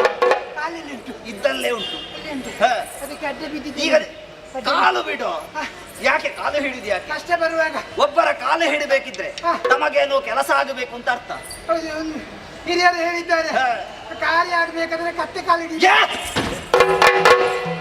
ಯಾರಲ್ಲಿ ಮಾತಾಡುದು? ಯಾರಲ್ಲಿ? ನೀವಲ್ಲ ಹೇಳಿದ್ದು. ಅದು ಗಾದೆ ಮಾತು. ಅದು ಗಾದೆ ಅದು ಇಲ್ಲಿ ಅನ್ವಯ ಆಗುದಿಲ್ಲ. ನಿನ್ನವರಲ್ಲಿ ಹೇಳಬೇಕಿದ್ರೆ ಅನ್ವಯ ಆಗ್ತದೆ. ಅದು ನೀನು ಅವನಲ್ಲಿ ಮಾತಾಡುದಾದ್ರೆ ಅದು ಅನ್ವಯ ಆಗ್ತದೆ. ನಮಗೆ ಗೊತ್ತಿಲ್ಲ, ತಪ್ಪಾದರೆ ಕ್ಷಮಿಸಬೇಕು. ಅದಕ್ಕೆ ಹೇಳು. ದೇವ್ರೆ, ನಾವೆಲ್ಲರೂ ಕೃಷಿಯನ್ನು ನಂಬಿಕೊಂಡು ಬದುಕುತ್ತಿದ್ದವರು ಕೃಷಿಕರು. ಹೌದೌದೌದು. ಕೃಷಿ ಮಾಡಬೇಕು. ಅದು ನಮ್ಮ ದೇಶಕ್ಕೆ ಎಲ್ಲ ಕೃಷಿಯಿಂದಲೆಲ್ಲ ಆಗುದಿಲ್ಲ. ಹೌದೌದು ಹೌದೌದು. ರೈತನೇ ದೇಶದ ಬೆನ್ನೆಲುಬು. ಹೌದು, ಬೆನ್ನೆಲುಬು ಮುರಿದಿದೆ. ಬೆನ್ನೆಲುಬು ಮುರಿದಿದೆ. ಯಾಕಂದ್ರೆ ಹಾಗೆ ಆಗಿದೆ. ಕೃಷಿ ಈಗ ಎಲ್ಲಿ? ಮತ್ತೆ ಮೊನ್ನೆ ಬಂದು ಹೇಳಿದ್ದಿ ಹಲ್ಲು ಮುರಿದಿದೆ ಅಂತ. ಈಗ ಬೆನ್ನೆಲುಬು ಮುರಿದು ಹೋಯ್ತಾ? ಅಲ್ಲ ಬೇಕಾ? ಅಲ್ಲ ಅಲ್ಲ ಅಲ್ಲ ಹೇಳಿದ್ದು ನಾನು. ಅದು ನಾವು ಕೃಷಿ ಮಾಡುವಾಗ ಕಾಲು ಜಾರಿ ಬಿದ್ದಾಗ ಹಲ್ಲು ಮುರಿಯುತ್ತದೆ, ಮಣ್ಣು ಹೋಗ್ತದೆ. ಏನು ಮಾಡುದು? ಹೌದು ದೇವ್ರೆ, ಕೃಷಿಯನ್ನು ನಂಬಿಕೊಂಡು ಬದುಕುತ್ತಿದ್ದಂತ ನಾವು ಬೇರೆ ಬೇರೆ ನಮ್ಮನೆ ಕೃಷಿ ಎಲ್ಲ ಮಾಡಿದ್ದೆವು. ಮಾಡಿದ್ರೆ ಏನು ಪ್ರಯೋಜನ ಬುದ್ಧಿ? ಕಣ್ಣಿಗೆ ಕಾಣುವುದಕ್ಕೆ ಮಾತ್ರ, ಬಾಯಿಗೆ ಇಲ್ಲ ಎಂಬಂತಾಗಿದೆ.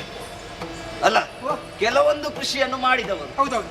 ಈಗ ನೀನು ರಾಜನ ಆಸ್ಥಾನಕ್ಕೆ ಬಂದದ್ದು. ಹೌದು. ಬರುವಾಗ ಏನು ತರಲಿಲ್ವೇನು? ತರಬೇಕು ಅಂತ ಇದ್ದೇನೆ. ತರಬೇಕು ಅಂತ ಇದ್ದೆ. ನೀನು ಹುಡುಕುದೇ ನಾನು? ಏನಿಲ್ಲ, ಮತ್ತೆ ಹುಡುಕಿದ್ದೆ ಅಲ್ಲ. ಮತ್ತೆ ತರಬೇಕು ಅಂತ ಇದ್ದೆ ಅಂತ ಹೇಳಿದ್ರೆ ಮೊದಲೇ ಯಾರಾದ್ರೂ ತಂದಿಟ್ಟಿದ್ದಾರ ಅಂತ ನೋಡುವುದು. ತಂದದ್ದಲ್ಲ. ಮತ್ತೆ ನಾನು ನಿಮಗೊಂದು ಕುಂಬಳಕಾಯಿ ತರಬೇಕು. ಅದು ಯಾಕೋ ಕುಂಬಳಕಾಯಿ? ನಿಮಗೆ ಒಂದು ಇರ್ಲಿ, ಅದು ಕಾಣಿಕೆ. ಓ ಹಾಗೆ, ಹೌದೌದು. ದೊಡ್ಡದು ಆಕಾರದಲ್ಲಿ. ಹೌದು, ದೊಡ್ಡ ಆಕಾರದಲ್ಲಿ ದೊಡ್ಡದು. ಹಾ, ಹಾ. ಅದಕ್ಕೆ ಅವ ಹೇಳಿದ, ಅಕ್ಷಯ ಹೇಳಿದ, ಒಂದು ನನ್ನ ಲೆಕ್ಕದಲ್ಲಿ ಬಾಳೆಗೊನೆ ಇರ್ಲಿ ಅಂತ. ನಿಮಗಲ್ಲ ಇರ್ಲಿ. ನೀವು ಎರಡೇ ಕೃಷಿ ಮಾಡಿದ್ದ? ಅಲ್ಲ ಅಲ್ಲ, ಬೇರೆ ಬೇರೆ ಮಾಡಿದೆವು. ಹಾ. ಉಳಿದದ್ದು ಅಷ್ಟು ದೊಡ್ಡ ದೊಡ್ಡದು. ಹಾ. ಹೌದು ಹಾ. ರಾಯರೇ, ಹಾ. ತರಬೇಕು ಅಂತ ಯೋಚನೆ ಮಾಡಿದ್ರು, ಹಾ. ಅದುವೇ ನಮಗೆ ಸಿಗ್ಲಿಲ್ಲ ರಾಯರೇ. ಹಾ. ಯಾಕಂದ್ರೆ ಮೃಗಗಳ ಕಾಟ. ಹಾ. ಮೃಗಗಳಿಂದ ನಾವು ತುಂಬಾ ಬೆಸತ್ತು ಹೋಗಿದ್ದೇವೆ. ಹಾ. ದೇವ್ರಿ, ಹಾ. ಬದುಕುವುದಕ್ಕೆ ಕಷ್ಟ ಆಗ್ತದೆ. ಹಾ. ಇದು ಹಂದಿ ಬರ್ತದೆ, ಹಾ. ಹುಲಿ ಬರ್ತದೆ, ಹಾ. ಕರಡಿ ಬರ್ತದೆ, ಹಾ. ಕಾಡ್ಕೋಣೆ ಎಲ್ಲ ಹೀಗೆಲ್ಲ ಬಂದು ಹಾ. ನಮ್ಮ ಕೃಷಿಯನ್ನು ಹಾಳು ಮಾಡುತ್ತಾ ಉಂಟು ರಾಯರೇ. ನಾವು ಬರೋದಿಲ್ಲ. ವನಪಾಲಕ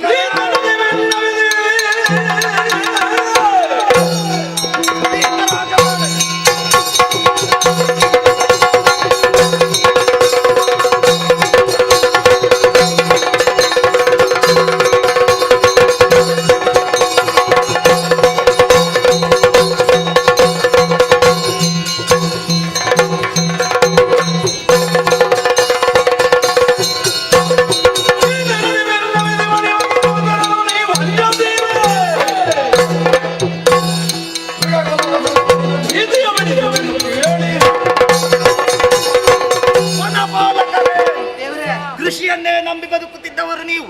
ಈ ಸಂದರ್ಭದಲ್ಲಿ ಕಾಡ ಮೃಗಗಳಿಂದ ನಿಮ್ಮ ಕೃಷಿಗೆ ಹಾನಿಯಾಗಿದೆ. ಭೀತರಾಗಬೇಡಿ, ಭಯಗೊಳ್ಳಬೇಡಿ. ಇಲ್ಲ. ಈ ರೀತಿ ಆಗುವುದಕ್ಕೆ ಕಾರಣ ಏನು ಗೊತ್ತು? ಏನು ಗೊತ್ತಿ? ನಾನೇ ಆಗಿದ್ದೇನೆ. ಹಾ. ಯಾಕೆ? ಇದು ಕೃಷಿಯಲ್ಲಿ ಹಾಳು ಮಾಡಿದ್ದು ನೀವೇ? ಹೇ, ಹಾಗಲ್ವೋ? ಮತ್ತೆ? ಕಾಲ ಕಾಲಕ್ಕೆ ಬಂದು ಹಾ. ಮೃಗ ಬೇಟೆಯಾಡುತ್ತಿದ್ದವ ನಾನು. ಹೌದೌದು. ಎಷ್ಟು ವರ್ಷವಾಯಿತು ಮೃಗ ಬೇಟೆಯಾಡದೆ? ನೀವೇ ಅಂದು ಸಾರಣೆ ಮಾಡಿದ್ದಲ್ವಾ, ಹೇ, ಮೃಗಗಳನ್ನು ಕೊಲ್ಲಬಾರ್ದು ಅಂತ? ಆಜ್ಞೆ ಮಾಡಿದ್ದೇನೆ. ಹೌದೌದು. ಆದ್ರೆ ನಮಗೆ ಉಪಟಳ ಕೊಡುವಂತದ್ದನ್ನು ಕೊಲ್ಲಬಾರದು ಅಂತ ಹೇಳಿದ್ದೇನೆ. ಹಾ, ಹಾ, ಹಾ, ಹಾ, ಹಾ. ಹಾ. ಅದು ಹೇಳಿಲ್ಲ. ನೋಡು, ಹಾ. ಹಾಗಾಗಿ ಹಾ. ಇನ್ನು ತಡ ಮಾಡುವುದಲ್ಲ. ನಿಮ್ಮ ಸೌಜನ್ಯವನ್ನು ಹಾ. ಅವುಗಳು ದೌರ್ಬಲ್ಯ ಅಂತ ತಿಳಿದಿವೆ. ಏನು? ನಿಮ್ಮ ಸೌಜನ್ಯವನ್ನು ಹಾ. ಮೃಗಗಳು ದೌರ್ಬಲ್ಯ ಅಂತ ತಿಳಿದುಕೊಂಡಿವೆ. ಹಾಗ ಹಾಗಾಗಲ್ವಾ? ಮತ್ತೆ ನಾನು ಪ್ರೀತಿಯಿಂದ ಬಿಟ್ಟದ್ದು ಪ್ರಾಣಿಗಳಲ್ವ ಬದುಕುಕೊಳ್ಳಲಿ ಅಂತ. ಬದುಕೊಳ್ಳಲಿ ಅಂತ. ನನಗೆ ಭಯ ಇಲ್ಲ ಅಂತ ಭಾವಿಸಿದವ. ಹೌದೌದು. ಅವ ಭಯಗೊಂಡಿದ್ದಾನೆ. ನಾವು ಈಗ- ರಾಜನಾದವ ನನಗೆ ಭಯಗೊಂಡಿದ್ದಾನೆ ಎಂಬುದನ್ನು ಹಾ. ಇನ್ನು ಚಿಂತಿಸುವುದಲ್ಲ. ಮತ್ತೆ ಆಯುಧವನ್ನು ಹಿಡಿದುಕೊಳ್ಳಿ, ಹಾ. ಬೇಕಾದದನ್ನೆಲ್ಲ ಹಿಡಿದುಕೊಳ್ಳಿ. ಸರಿ. ನಮ್ಮವರೆಲ್ಲರ ಸಿದ್ಧರಾಗಲಿ. ಹಾ. ಆದಷ್ಟು ಶೀಘ್ರವಾಗಿ ಹಾ. ಬೇಟೆಯಾಡುವುದಕ್ಕಾಗಿ ಹಾ. ಹೋಗು. ಬೇಟೆಯಾಡುತ್ತ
ಬಾಣವನು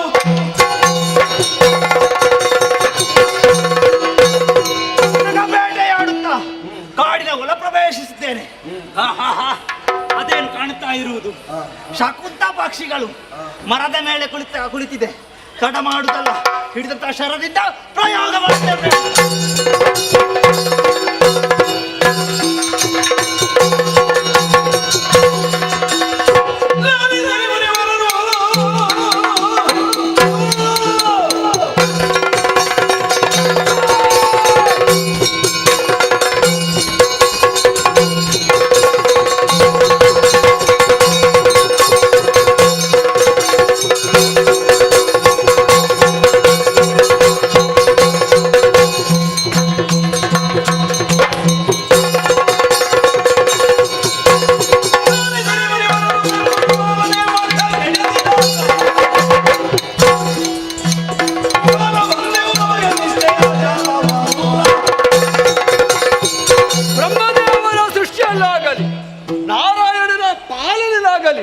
ಪರಮೇಶ್ವರನ ಲಯದಲ್ಲಾಗಲಿ ಯಾವ ವ್ಯತ್ಯಾಸವಾಗುವುದಿಲ್ಲ. ಯಾಕೆ?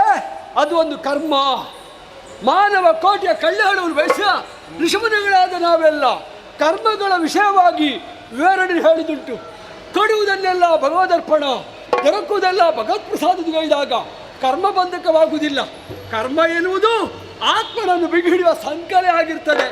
ಈ ಆತ್ಮ ಆ ಪರಮಾತ್ಮ ಸೇರಬೇಕಾದ್ರೆ ಭಕ್ತಿ ಮಾರ್ಗದಿಂದ ಮಾತ್ರ ಸಾಧ್ಯ ಎಂಬುದನ್ನು ಮನಗಂಡವನು ನಾನು. ಒಂದು ಕಾಲದಲ್ಲಿ ಗಾದಿ ಮಹಾರಾಜನಿಗೆ ಮಗನಾಗಿ ಕೌಶಾಂಬಿಗೆ ಅಧಿಪನಾಗಿ ಕೌಶಿಕ ಎಂಬ ಹೆಸರಿನಿಂದ ಮೆರೆದೇವೆ. ಆದರೆ ಏನು ಮಾಡೋಣ? ಬ್ರಹ್ಮತ್ವವನ್ನು ಸಿದ್ಧಿಸಿಕೊಳ್ಳುವ ಮೂಲಕವಾಗಿ ಈ ಕ್ಷಣದಲ್ಲಿ ಮಹಾಬ್ರಾಹ್ಮಣ ಅನಿಸಿಕೊಂಡಿದ್ದೇನೆ.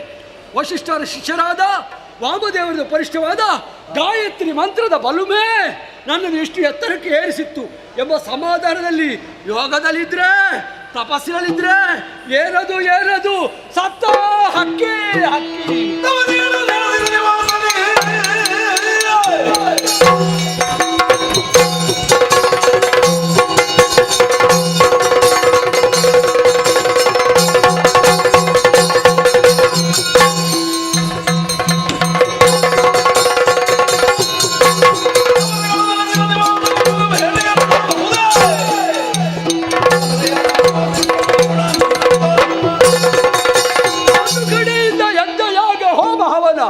ಏನಿದು ಮಂತ್ರಘೋಷ? ಆಶ್ಚರ್ಯ! ಏನಿದು ವಿಪರ್ಯಾಸ? ಹಕ್ಕಿ, ಸತ್ತ ಹಕ್ಕಿ ನಮ್ಮ ಯಜ್ಞದಲ್ಲಿ ಬಂದು ಬಿದ್ದಿದೆ, ಹಾಳಾಯಿತು. ಹಾಗಾದ್ರೆ ಆ ಹಕ್ಕಿಯನ್ನು ಕೊಲ್ಲುವುದರ ಮೂಲಕವಾಗಿ ತಪ್ಪು ಕಾರ್ಯ ಮಾಡಿದ್ದಾನೆ ಪಾಪಿ. ಅಂತಹ ಪಾಪಿ ಯಾವರೇ ಆಗಿದ್ದರೂ ಕೂಡ ಅಂಥವ ಈ ಲೋಕದಲ್ಲಿ ಉಳಿಯಲೇಬಾರದು. ಹಾಗಿರುವಾಗ ಅಂಥವರನ್ನು ಕೊಲ್ಲಬೇಕಿದ್ರೆ ಸಮರ್ಥ ಯಾರು ಯಾರು ಯಾರು?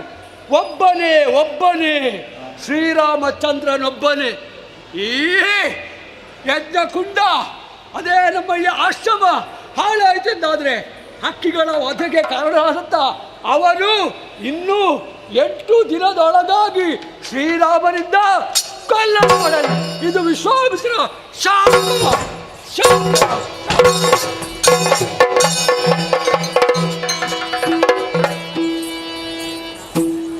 ಸಹೃದಯ ಕಲಾಭಿಮಾನ ವಿಜ್ಞಾಪನೆ.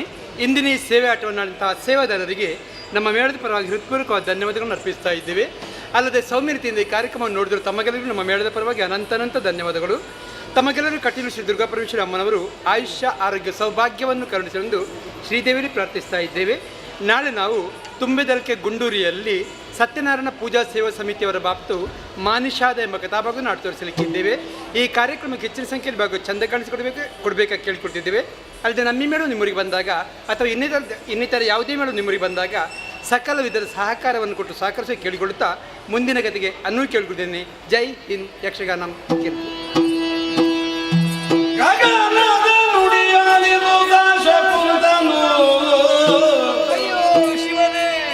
ಬಗೆಯಿಂದ ಲೋಚಿಸುತ್ತ ಶಿವ ಶಿವ ಜನುಮದೊಳು ಪ್ರಾರಬ್ಧ ಬೀರುವುದುಂಟೆ ಮನುಜರೊಳು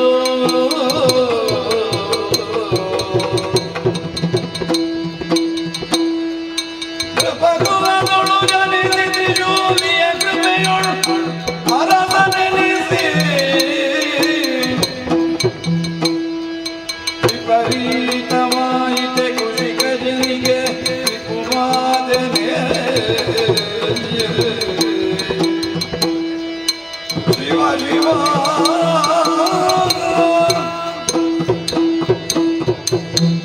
ಹರ ಹರ ಏನ ಮಾಡಲಿ ನಾನು. ಅಂಬರದ ನುಡಿಯಾಡಿಸಿದ ಮೇಲೆ ಮನಸ್ಸಿಗೆ ನೆಮ್ಮದಿ ಎಂಬುದಾಗಿಯೂ ಇಲ್ಲ.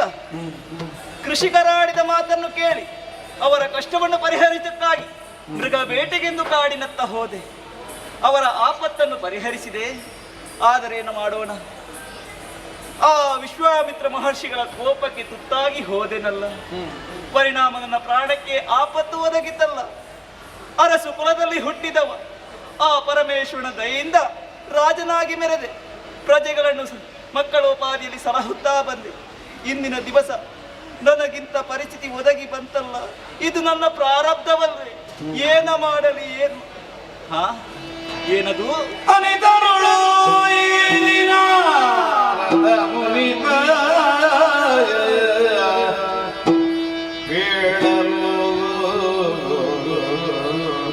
ಏನಾಡಿದರು?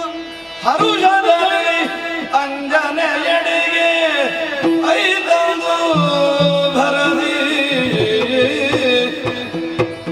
ನಾರದ ಮುನಿಪ ನಿಂತೆಂದು ತೆರಳಲು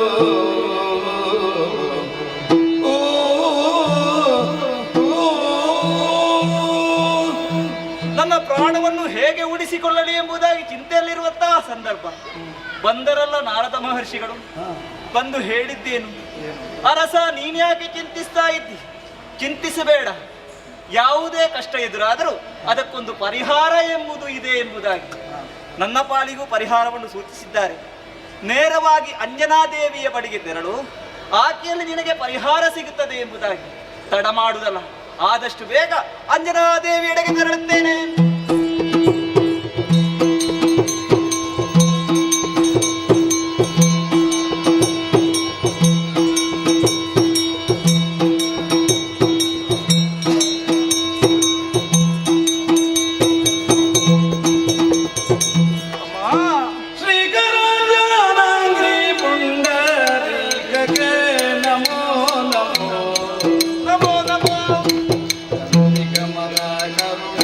ಹನುಮಂತನವೇ ಸೂರತೆ ನಮೋ ನಮೋ ಮರೆಯ ಹೊಕ್ಕವರನು ಕಾವ ಬಿರುದು ನಿನ್ನ ದೀಕ್ಷಿಸು ಹರಣದಾನ ನೀಡು ಬೆಲ್ಲ ಕರುಣದಿಂದ ರಕ್ಷಿಸು ಅಂಜನಾಂಡಿ ಪುಂಡರೀಕಕ್ಕೆ ನಮೋ ನಮೋ.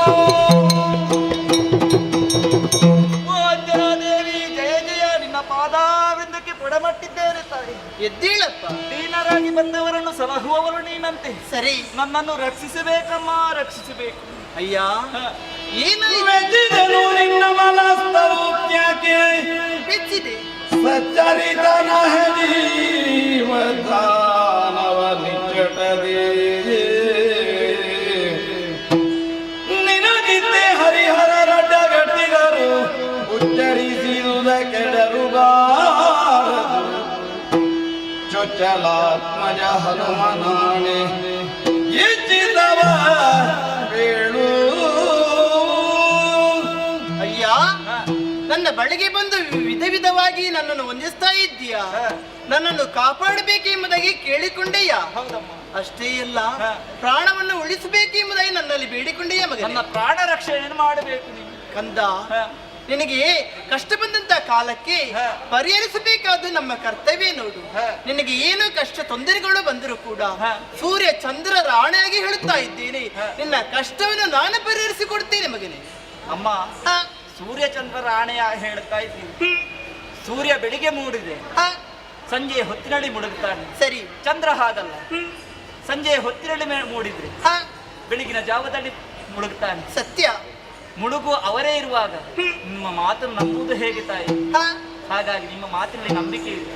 ಸೂರ್ಯಚಂದ್ರ ರಾಣಿಯಾಗಿ ಹೇಳ್ತಾ ಇದ್ದೀನಿ, ನಂಬಿಕೆ ಇಲ್ಲವೇ? ಇಲ್ಲ. ನಿನಗೆ ನಂಬಿಕೆ ಬೇಕು, ಬಲವಾದ ವಿಶ್ವಾಸ ಬರಬೇಕಿದೆ, ಬಲವಾದ ನಂಬಿಕೆಯೇ ಬೇಕು. ಕಂದ. ಕಷ್ಟ ಬಂದಂತ ಕಾಲಕ್ಕೆ ನನ್ನ ಬಳಿಗೆ ಬಂದು ಅಮ್ಮ ನನ್ನನ್ನು ಕಾಪಾಡೆಂಬುದಾಗಿ ಕೇಳಿದಂತ ನಿನಗೆ ಬಲವಾದಂತ ನಂಬಿಕೆ ಕೊಡ್ತಾ ಇದ್ದೇನೆ.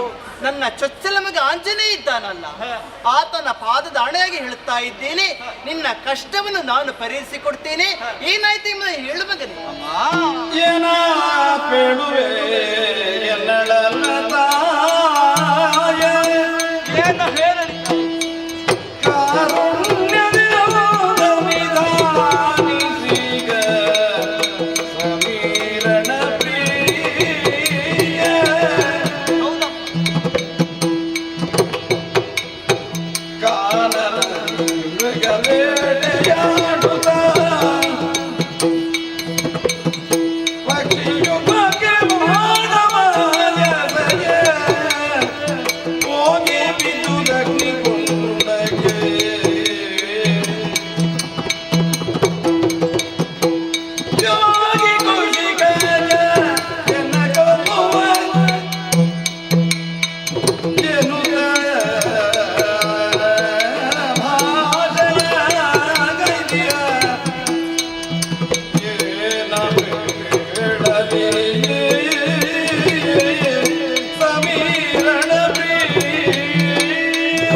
ನನಗೊದಿದ ಕಷ್ಟವನ್ನು ಯಾವ ರೀತಿ ಬಿತ್ತರಿಸಲಿ ತಾಯಿ?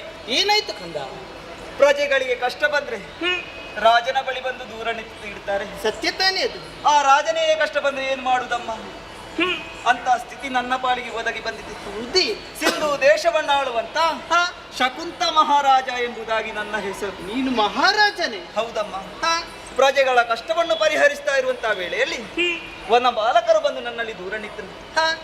ಮೃಗಗಳಿಂದ ಹಾನಿಯುಂಟಾಗಿದೆ, ಸರಿ, ಮೃಗ ಬೇಟೆಯಾಡಬೇಕು ಎಂಬುದಾಗಿ ಅವರಿಗೆ ಅಭಯದ ಮಾತನ್ನಿತ್ತು ಕಾಡಿನತ್ತ ಮೃಗ ಬೇಟೆಗೆಂದು ಹೋದೆ. ನಮ್ಮ ನಾನಾ ಪರಿಯಲ್ಲಿ ಮೃಗ ಬೇಟೆ ಬೆಸಗಿದೆ. ಸರಿ, ಕೊನೆಯ ಸಂದರ್ಭ ಮರವೊಂದರಲ್ಲಿ 2 ಶಕುಂತ ಪಕ್ಷಿಗಳನ್ನು ನೋಡಿದೆ. ಹೌದಿ? ಹೌದಮ್ಮ. ಏನು ಮಾಡಿದೆ ಮಗು? ಆ ಶಕುಂತ ಪಕ್ಷಿಯನ್ನು ನೋಡಿದ ತಕ್ಷಣ ಅದಕ್ಕೆ ಗುರಿಯಾಗಿ ಸರವೊಂದನ್ನು ಎಸೆದೆ. ಹೌದಿ? ಗುರಿ ತಲುಪಿತಮ್ಮ. ಆ ಪಕ್ಷಿ ಸತ್ತು ಹೋಯಿತು. ಸತ್ತು ಹೋದಂತಹ ಪಕ್ಷಿ ನೇರವಾಗಿ ವಿಶ್ವಾಮಿತ್ರ ಮಹರ್ಷಿಗಳ ಯಾಗ ಕುಂಡಕ್ಕೆ ಬಿತ್ತಮ್ಮ. ಹೌದಿ ಮಗನೇ? ಹೌದು. ಇದರಿಂದ ಕ್ರೋಧಗೊಂಡಂತಹ ವಿಶ್ವಾಮಿತ್ರ ಮಹರ್ಷಿಗಳು ಭಾಷೆಯೊಂದನ್ನು ಗೈದಿದ್ದಾರೆ. ಹೇಗೆ? ಇಂಥ ಕೃತ್ಯವನ್ನು ಮಾಡಿದವನಿಂದ 8 ದಿವಸದೊಳಗಾಗಿ ನನ್ನ ಶಿಷ್ಯನಿಂದಲೇ ಕೊಳ್ಳಿಸುತ್ತೇನೆ ಎಂಬುದಾಗಿ. ಹಾಗಾಗಿ ಭಯವಾಗುತ್ತಾ ಉಂಟು, ನನ್ನ ಪ್ರಾಣವನ್ನು ರಕ್ಷಿಸಬೇಕಮ್ಮ. ಮಗನೇ, ವಿಶ್ವಾಮಿತ್ರರಿಗೆ ತುಂಬಾ ಮಂದಿ ಶಿಷ್ಯರಿದ್ದಾರೆ. ಹೌದು. ಅದರಲ್ಲಿ ಯಾವನ್ನ ಮುಂದೆ ಕೊಲ್ಲಿಸ್ತಾನೆ ಎಂಬುದಾಗಿ ಹೇಳಿದ್ದಾರೆ ಮಗನೇ. ಹೌದಮ್ಮ. ಹೇಗೆ? ಬೇರೆ ಯಾರೂ ಅಲ್ಲ, ಅವರ ಪ್ರೀತಿಯ ಶಿಷ್ಯ ಶ್ರೀರಾಮಚಂದ್ರನಿಂದಲೇ ಕೊಳ್ಳಿಸುತ್ತೇನೆ. ರಾಮಚಂದ್ರನಿಂದಲೇ? ರಾಮಚಂದ್ರನೇ?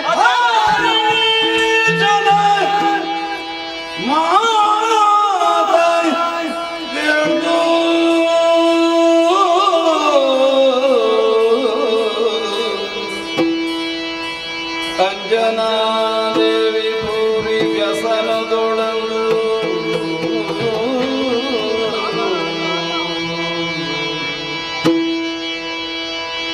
ಶ್ರೀರಾಮನೆನುಗ ದೂತನಾಗಿ ಅವಸರದೊಳಿದು ನಾನು ಸಾರವರಿಯದೆ ಮೋಸವೋದೆ. ನಾನು ಸಾರವರಿಯದೆ ಮೋಸ ಹೋದೆ. ಒರೆದುದ ತಪ್ಪ ಬಾರದು ಇನ್ನಿಮಗೆ ಕಂಟಕ ಒದಗದಂತೆ ಕಾಪಾಡುವೆನೆನುತ ನಿಶ್ಚಯಿಸಿ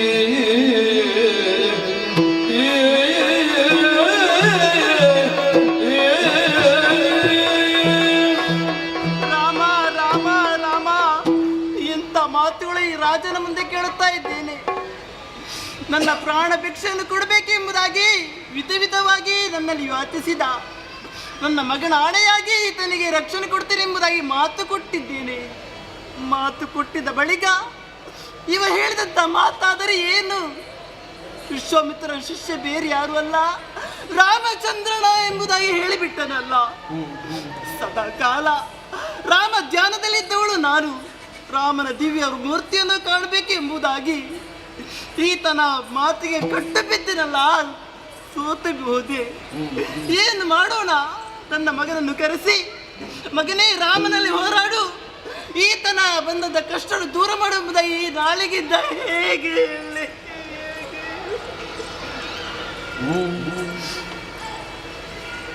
ಸರಿ, ಅಳಬಾರದು, ನಾನು ದುಃಖಿಸಬಾರದು. ಯಾಕೆ? ನನ್ನ ಮಗ ಆಂಜನೇಯ ಇದ್ದಾನೆ, ಇದಕ್ಕೆಲ್ಲ ಪರಿಹಾರ ಆತನೇ ಕೊಡ್ತಾನೆ. ಅದಕ್ಕಾಗಿ ಈತನಿಗೆ ಸಮಾಧಾನವನ್ನು ಹೇಳಬೇಕು. ಮಹಾರಾಜ, ಚಿಂತಿಸಬೇಡಪ್ಪ. ನಿನಗೆ ಬಂದಂತ ಕಷ್ಟವನ್ನು ನನ್ನ ಮಗನ ಮುಂದೆ ಹೇಳಿ ನಿನಗೆ ಕಷ್ಟವನ್ನು ದೂರೀಕರಿಸುತ್ತೇನೆ. ಅದಕ್ಕಾಗಿ ನನ್ನ ಮಗನನ್ನೇ ಕರೆಸಬೇಕಾಗಿದೆ. ಮಗನೇ ಆಂಜನೇಯ, ಬಾ ಮಗನೇ, ಬಾ ಕಂದ.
ನಿನ್ನ ಅಪ್ಪಣೆಯನ್ನು ಕೈಗೊಂಡು ಮಾತುಳನಾದಂತಹ ಸುಗ್ರೀವನನ್ನು ಕಂಡು ಬರ್ತೇನೆ ಅನ್ನುವ ಹಾಗೆ ಕಿಷ್ಕಿಂಧೆಯನ್ನು ನಾನು ಸೇರಿ ಕೆಲ ದಿನಗಳಾಗಿ ಹೋಯಿತು. ಸತ್ಯ.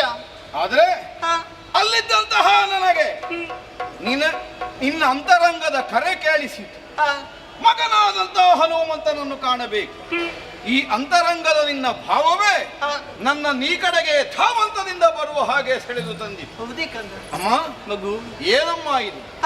ಸದಾಕಾಲ ನನ್ನ ಆಗಮನದಿಂದ ಆನಂದವನ್ನು ಅನುಭವಿಸುತ್ತಿದ್ದಂತಹ ನೀನು ಸರಿ ಇಂದಿನ ದಿನ ಮುಖ ಕಂದಿಸಿಕೊಂಡು ನೆಲನೋಟಗಳಾಗಿ ಉಳಿದಿದ್ದಿ ಅಂತಾದ್ರೆ ನಿನ್ನ ಅಂತರಂಗದಲ್ಲಿ ಯಾವುದೋ ದುಗುಡವಿದೆ ಅನ್ನುವುದು ಸ್ಪಷ್ಟವಾಗ್ತದೆ. ಏನಮ್ಮ ನಿನ್ನ ದುಮ್ಮಾನ?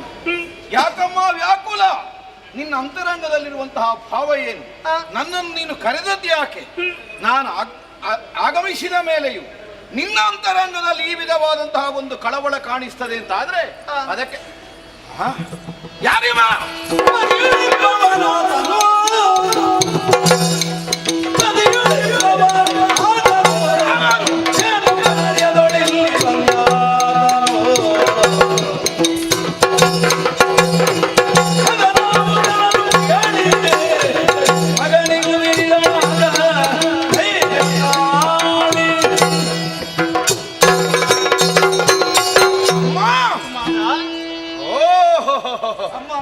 ಕಣ್ಣು ಬಿಳಿ ಬಿಳಿ ಮಾಡುತ್ತಾ ಸೊಂಟ ಬಗ್ಗಿಸಿ ಕೇವಲ ನಟನೆಯನ್ನು ಕಾಣಿಸುತ್ತಿರುವಂತಹ ಇವನನ್ನು ನೋಡಿದರೆ ಯಾವನ ಒಬ್ಬ ವಂಚಕನೇ ಇರಬೇಕು.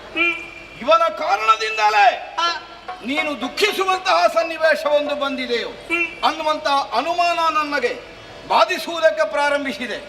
ಯಾವನಿವ ನಿನ್ನ ಸನಿಹದಲ್ಲಿ ಹಾಕಿದ್ದಾನೆ, ಅವನಲ್ಲಿರುತ್ತ ನೀನು ದುಮ್ಮಾನವನ್ನು ಹೊಂದಿದ್ದಿಂತಾದ್ರೆ ಅವನ ಆಗಮನಕ್ಕೂ ನಿನ್ನ ಚಿಂತೆಗೂ ಏನಾದ್ರೂ ಸಂಬಂಧ ಉಂಟಾ? ಅಲ್ಲ ಇವನನ್ನು ಹೊಡೆದು ಈತನಿಂದ ಕಂಟಕ ನನಗೆ ಯಾವತ್ತಿಲ್ಲ.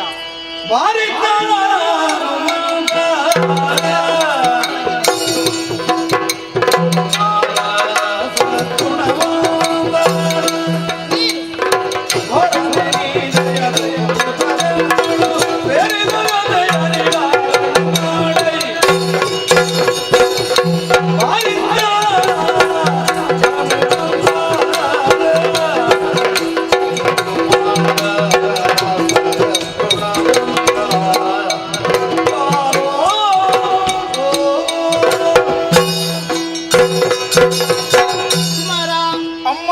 ಈ ತಾಯಿಯ ಧ್ವನಿಯನ್ನು ಕೇಳಿಕೊಂಡು ಓಡೋಡಿಕೊಂಡು ಬಂದೀಯಾ? ಮಗು, ಸಂತೋಷವಾಯಿತು. ಹಾಗಂತ ಈತನ ಮುಂದೆ ಕಂಟಕ ಇದೆ ಎಂಬುದನ್ನು ನೀನು ಕೇಳಿದೆಯಲ್ಲ.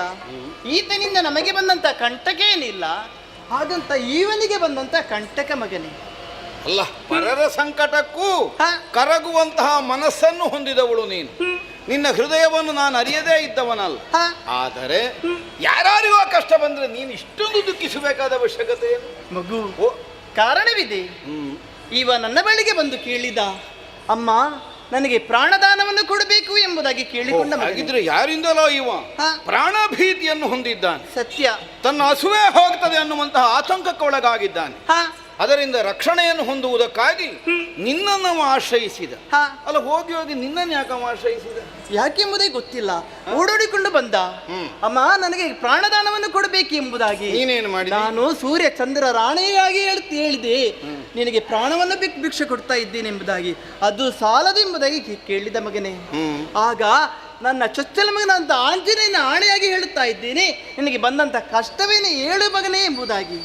ಓ, ಮಗನ ಮೇಲೆ ಆಣೈಕೆ, ಅವನನ್ನು ಸಂರಕ್ಷಿಸ್ತೇನೆ ಅನ್ನೋ ಹಾಗೆ ನೀನು ವಚನಬದ್ಧಳ. ಹೌದು. ಆಮೇಲಾದ್ರೂ ಹೇಳಿದನ? ಆ ಬಳಿಕ ಅಂತ ಭೀತಿ ಇವನಿಗೆ. ಮಗು, ಆತನಿಗೆ ಬಂದಂತ ಭೀತಿ ಏನು ಗೊತ್ತೇ? ಒಂದು ದಿವಸ ಬೇಟೆಗೆಂಬುದಾಗಿಯೇ ವನಪಾಲಕರನ್ನು ಕೂಡಿಕೊಂಡು ಹೋದನಂತೆ. ಯಾರಿವನ? ಹೋದಂತ ಸಂದರ್ಭ ಎರಡು ಶಕುಂತ ಪಕ್ಷಿಗಳು ಮರದಲ್ಲಿದ್ರಂತೆ ಮಗನೇ.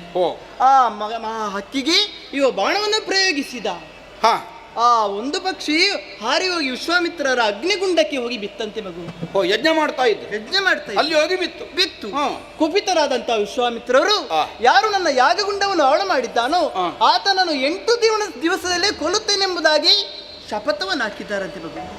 ವಿಶ್ವಾಮಿತ್ರರು ಶಪಥ ಅಲ್ಲ, ಅವರು ಋಷಿಗಳನ್ನಿಸಿಕೊಂಡವರು. ಅವರಿಗೆ ಕೊಲ್ಲಿಕ್ಕೆ ಕತ್ತಿಡ್ಕೊಂಡು ಬರ್ತಾರೆ. ಹಾಗಲ್ಲ, ಅವ ಕೊಲ್ಲಿಸುದು ಯಾರಿಂದ?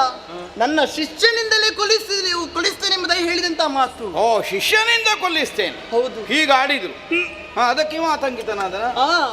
ಈತನಿಗೆ ಮಾತು ಕೊಟ್ಟ ಬಳಿಕ ಇವ ಹೇಳಿದ್ದೇನು ಗೊತ್ತಾ? ಏನು? ನಾನು ಕೇಳಿದೆ, ವಿಶ್ವಾಮಿತ್ರರಿಗೆ ತುಂಬಾ ಮಂದಿ ಶಿಷ್ಯರಿದ್ದಾರೆ. ಹೌದು, ಯಾರ ಶಿಷ್ಯನಿಂದ ಕೊಲ್ಲಿಸ್ತೇನೆಂಬುದಾಗಿ ಅವ ಹೇಳಿದಂತ ಮಾತೇನು ಮಗನೇ? ಸದಾ ಕಾಲ ನಾವು ಯಾರನ್ನು ಕುರಿತಾಗಿ ಪ್ರಾರ್ಥಿಸ್ತಾ ಇದ್ದೇವು, ಆ ಶ್ರೀರಾಮನಿಂದಲೇ ಕೊಲ್ಲಿಸ್ತೇನೆ ಎಂಬುದಾಗಿ ಹೇಳಿದಂತ ಮಾತು ಮಗನೇ. ವಿಶ್ವಾಮಿತ್ರರು ಶ್ರೀರಾಮಚಂದ್ರನಿಂದ ಕೊಲ್ಲಿಸ್ತೇನೆ ಎಂಬುದಾಗಿ ಹೇಳಿದಂತೆ. ಅಂದ್ರೆ ಈಗ ಇವನನ್ನು ಕೊಲ್ಲುವುದಕ್ಕೆ ಬರುವವ ಯಾರು? ರಾಮಚಂದ್ರ. ರಕ್ಷಿಸ್ತೇನೆ ಅಂದದ್ದು ಯಾರು? ನೀನು ನನ್ನಾಣೆಯಾಗಿ ರಾಮ ವಿರೋಧಿಯನ್ನು ಬದುಕಿಸ್ತೇನೆ ಅನ್ನೋ ಹಾಗೆ ವಚನಬದ್ಧಳಾದಯ.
ನನ್ನ ಕಿವಿಗಳಾಗೆ ಕಿವುಡಾಗದೆ ಉಳಿದು, ನನ್ನ ದೇಹದಿಂದ ಯಾಕೆ ಪ್ರಾಣವಾಯುವಿನ ಸಂಚಾರ ಸಾಹಿತ್ಯವನ್ನು ಹೊಂದದೆ ಉಳಿಯಿತು? ಎಂತಹ ದಾರುಣವಾದಂತಹ ವರ್ತಮಾನವನ್ನು ನಾನು ಆಲಿಸ್ತಾ ಇದ್ದೇನೆ. ಆರ್ತನಾಗಿ ಪ್ರಾಣಭೀತಿಯಿಂದ ರಕ್ಷಣೆಗಾಗಿ ಯಾಚಿಸಿ ಬಂದಂತಹ ಈ ಭೂಪತಿಗೆ ನಮ್ಮಮ್ಮ ಪ್ರಾಣದಾನವನ್ನು ಮಾಡಿದಳು. ಆದರೆ ರಕ್ಷಿಸಬೇಕಾದಂತಹ ಈ ಭೂಪನಿಗೆ ಮೃತ್ಯುರೂಪನಾಗಿ ಒದಗಿ ಬರುವವ ಯಾರು? ಯಾವನೋ ಒಬ್ಬ ಸಾಮಾನ್ಯನಲ್ಲ. ಯಾವನನ್ನು ಅನುದಿನವೂ ಆರಾಧಿಸುತ್ತಾ ಯಾವನ ನಾಮಸ್ಮರಣೆಯಿಂದ ಜೀವನದ ಸರ್ವವನ್ನು ನಾವು ಹೊಂದಿದೆವು ಅಂತಹ ಲೋಕಕರ್ತಾರನಾದಂತಹ ಪ್ರಭು ಶ್ರೀರಾಮಚಂದ್ರ. ಅಯ್ಯಯ್ಯೋ, ಅವನನ್ನು ವಿರೋಧಿಸಿ ನಿಂತು ಇವನನ್ನು ಸಂರಕ್ಷಿಸಬೇಕೆ? ಸಾಧ್ಯವೇ ಅಥವಾ ಸಾಧುವೆ? ಇದೆರಡೂ ಪ್ರಧಾನವಾದಂತಹ ವಿಚಾರಕ್ಕೆ ನಾವು ಮುಂದಾಗಬೇಕಾದಂತಹ ವಿಷಯಗಳು. ಸಾಧ್ಯವಾದದ್ದೆಲ್ಲ ಸಾಧುವಲ್ಲ ಈ ಪ್ರಪಂಚದಲ್ಲಿ, ಸಾಧುವಾದದ್ದೆಲ್ಲ ಸಾಧ್ಯವಾಗ್ತದೆ ಅನ್ನುವುದಕ್ಕೆ ಯಾವ ನಿರ್ಣಯವೂ ಇಲ್ಲ.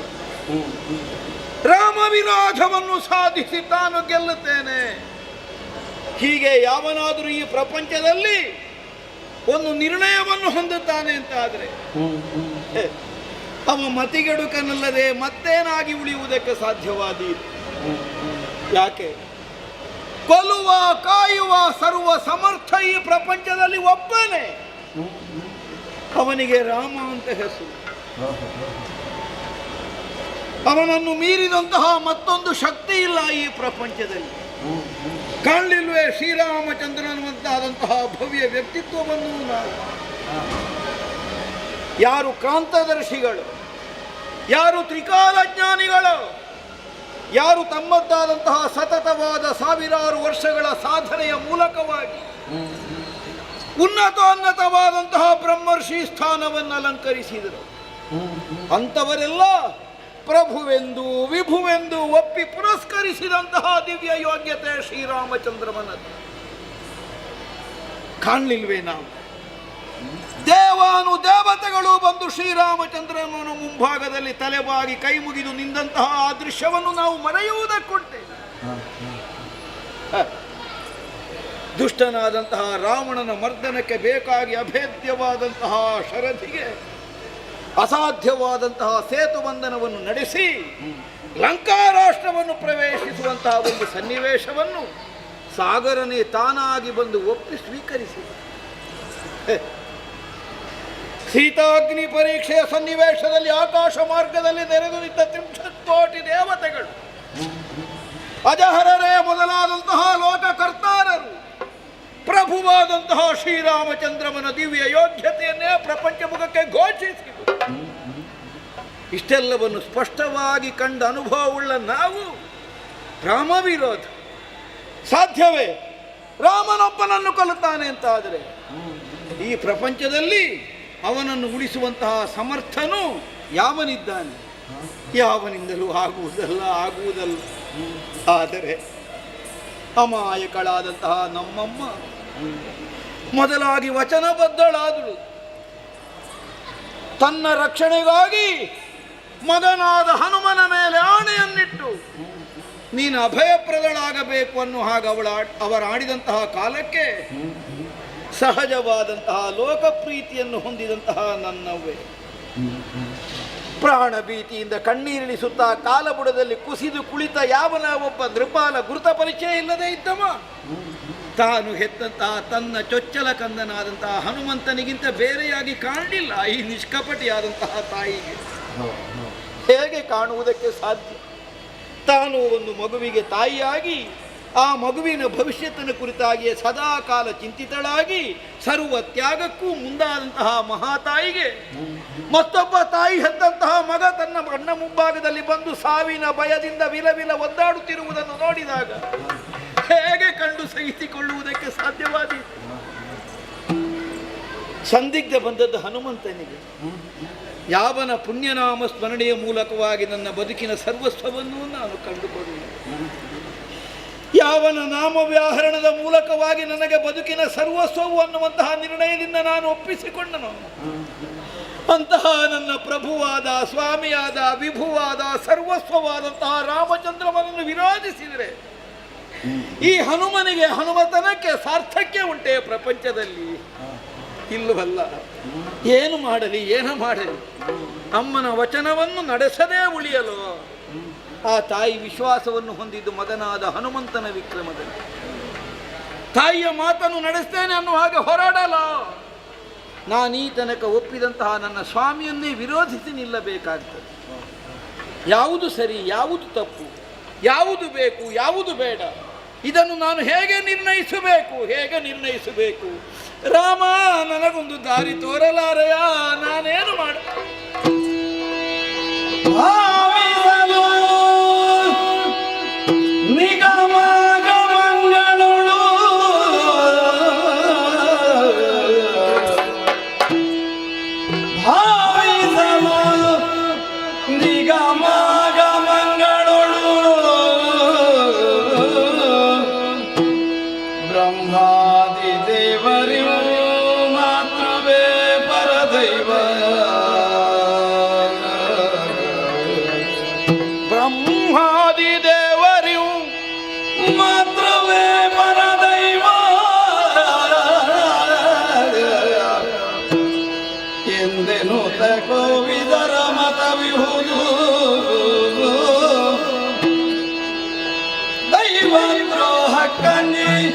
ಮಾತೃವಚನಂ ನಿರ್ಧರೆ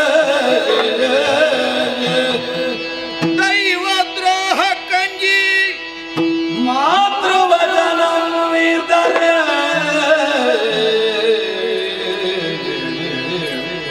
ಆವಗಂ ಸುತರದೋ ಗತಿಗಿಳಿವರದರಿಂದ ಸುತರು ಅಧೋ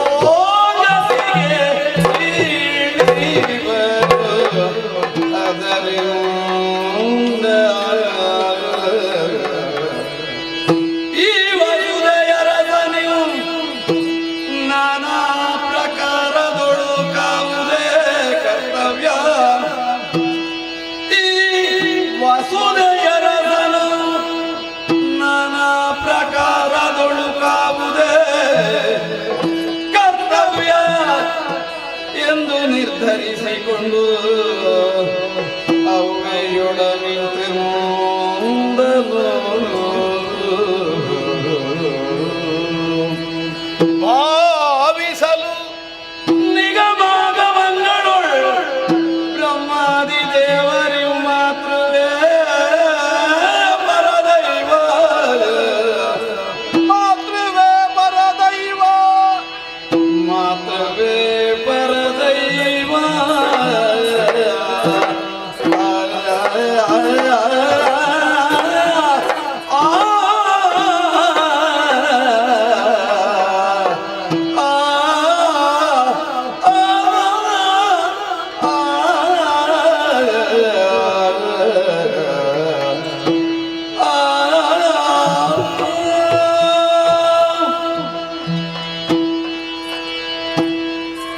ಏನನ್ನೆಸಗಲಿ, ಯಾವನೇ ಒಬ್ಬ ವ್ಯಕ್ತಿ ತನ್ನ ಬದುಕಿನಲ್ಲಿ ಒಂದು ನಿರ್ಣಾಯಕವಾದ ಕಾಲಘಟ್ಟದಲ್ಲಿ ಕೈಗೊಳ್ಳಬೇಕಾದ ನಿರ್ಧಾರದಲ್ಲಿ ಸರಿಯಾದಂತಹ ತಿಳುವಳಿಕೆಯನ್ನು ಹೊಂದದೇ ಇರುವಂತಹ ಕಾಲಕ್ಕೆ ಹೊರಡುವಂತಹ ಉದ್ಗಾರಗಳೊಂದೇ.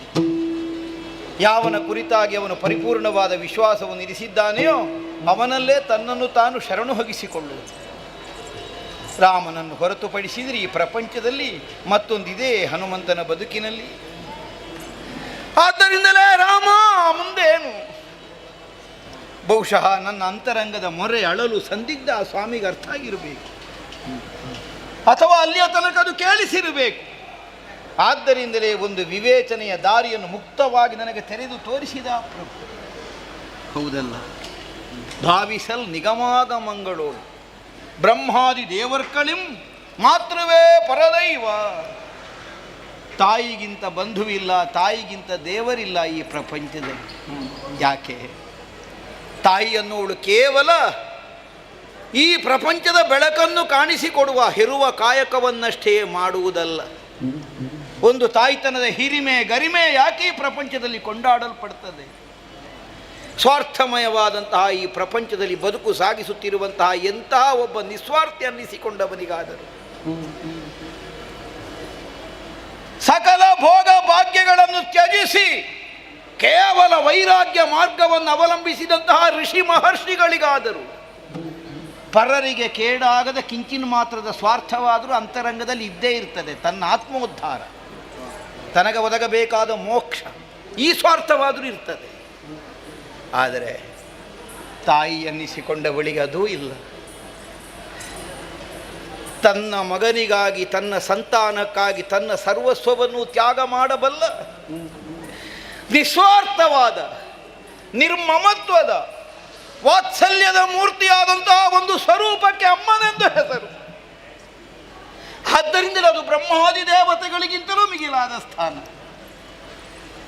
ಆ ತಾಯಿಯ ವಚನವನ್ನು, ತಾಯಿಯ ಅಂತರಂಗವನ್ನು ಯಾವ ಕಾಲಕ್ಕೂ ಮಗನಾದವನು ಮೀರಕೂಡದು. ಮೀರಿದ್ರೆ ಸುತರ ಅಧೋಗತಿಗಿಳಿಯುವರು. ಹೌದು, ಹೆಮ್ಮೆಯಿಂದ ಹೇಳಿಕೊಳ್ಬೋದು, ನಾನಷ್ಟು ಸಾಧಿಸಿದ್ದೇನೆ, ಇಷ್ಟು ಏರಿದ್ದೇನೆ, ಇಷ್ಟು ಹೊಂದಿದ್ದೇನೆ, ಇಷ್ಟು ಪಡೆದಿದ್ದೇನೆ.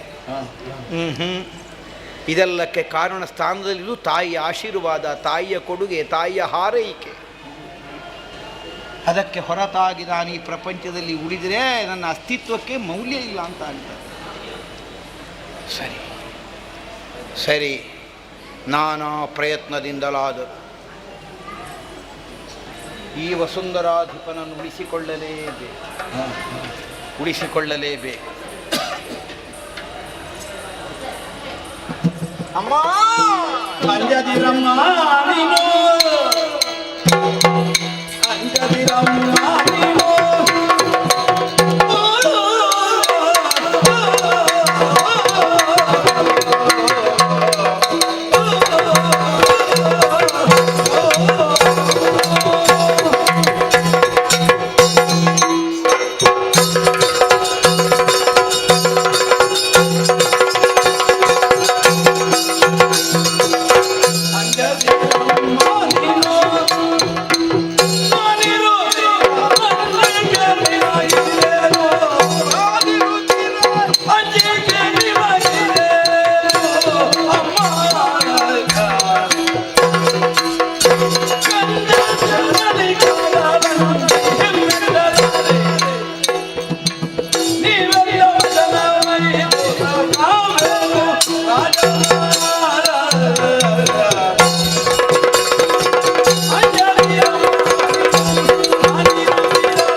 ಕೆನ್ನೆಯಲ್ಲಿ ಜಾರಿದಂತಹ ಕಣ್ಣೀರಿನ ಹನಿಯ ತೇವ ಇನ್ನೂ ಆಗಲಿಲ್ಲ.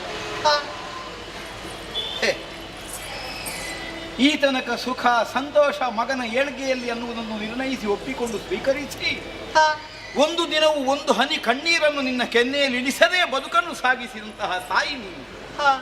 ಅಮ್ಮ ಕಂದ, ಇಂದೀಗ ನಿನ್ನ ಕಣ್ಣೀರು ಯಾಕೆ ಅಂತ ನನಗೆ ಅರ್ಥ ಆಗುತ್ತೆ.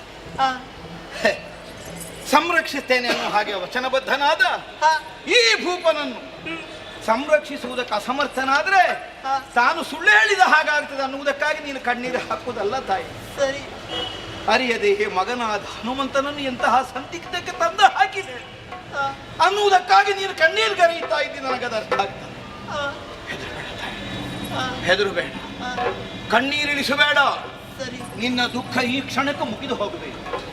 ನಾನಿದ್ದೇನೆ. ಯಾವ ಮಗನ ಮೇಲಿನ ಭರವಸೆಯಿಂದ ಹನುಮನಾಣೆಯಾಗಿ ನಿನ್ನ ಪ್ರಾಣಕ್ಕೆ ತಾನು ಹೊಣೆ ಅನ್ನುವ ಹಾಗೆ ನೀನು ವಚನಬದ್ಧಳಾದೆ. ಆ ಮಾತಿನ ಸತ್ಯವನ್ನು ಕಾಪಾಡುವಲ್ಲಿ ನನ್ನ ಉಸಿರಿರುವ ತನಕ ನಾನು ಶ್ರಮಿಸ್ತೇನೆ. ಕಂಜದಳಾಕ್ಷನಾದಂತಹ ಶ್ರೀರಾಮಚಂದ್ರಮನಿಗೆ ನನ್ನ ಅಂತರಂಗ ಅರಿವಿಲ್ಲದೆ ಇದ್ದದ್ದಲ್ಲ. ಸರಿ, ನನ್ನ ಅನಿವಾರ್ಯತೆಯನ್ನು ಅರ್ಥ ಮಾಡಿಕೊಳ್ಳಲಿ ಅವ ಯಾವ ಕ್ಷಣಕ್ಕೂ ಅಸಮರ್ಥನಲ್ಲ.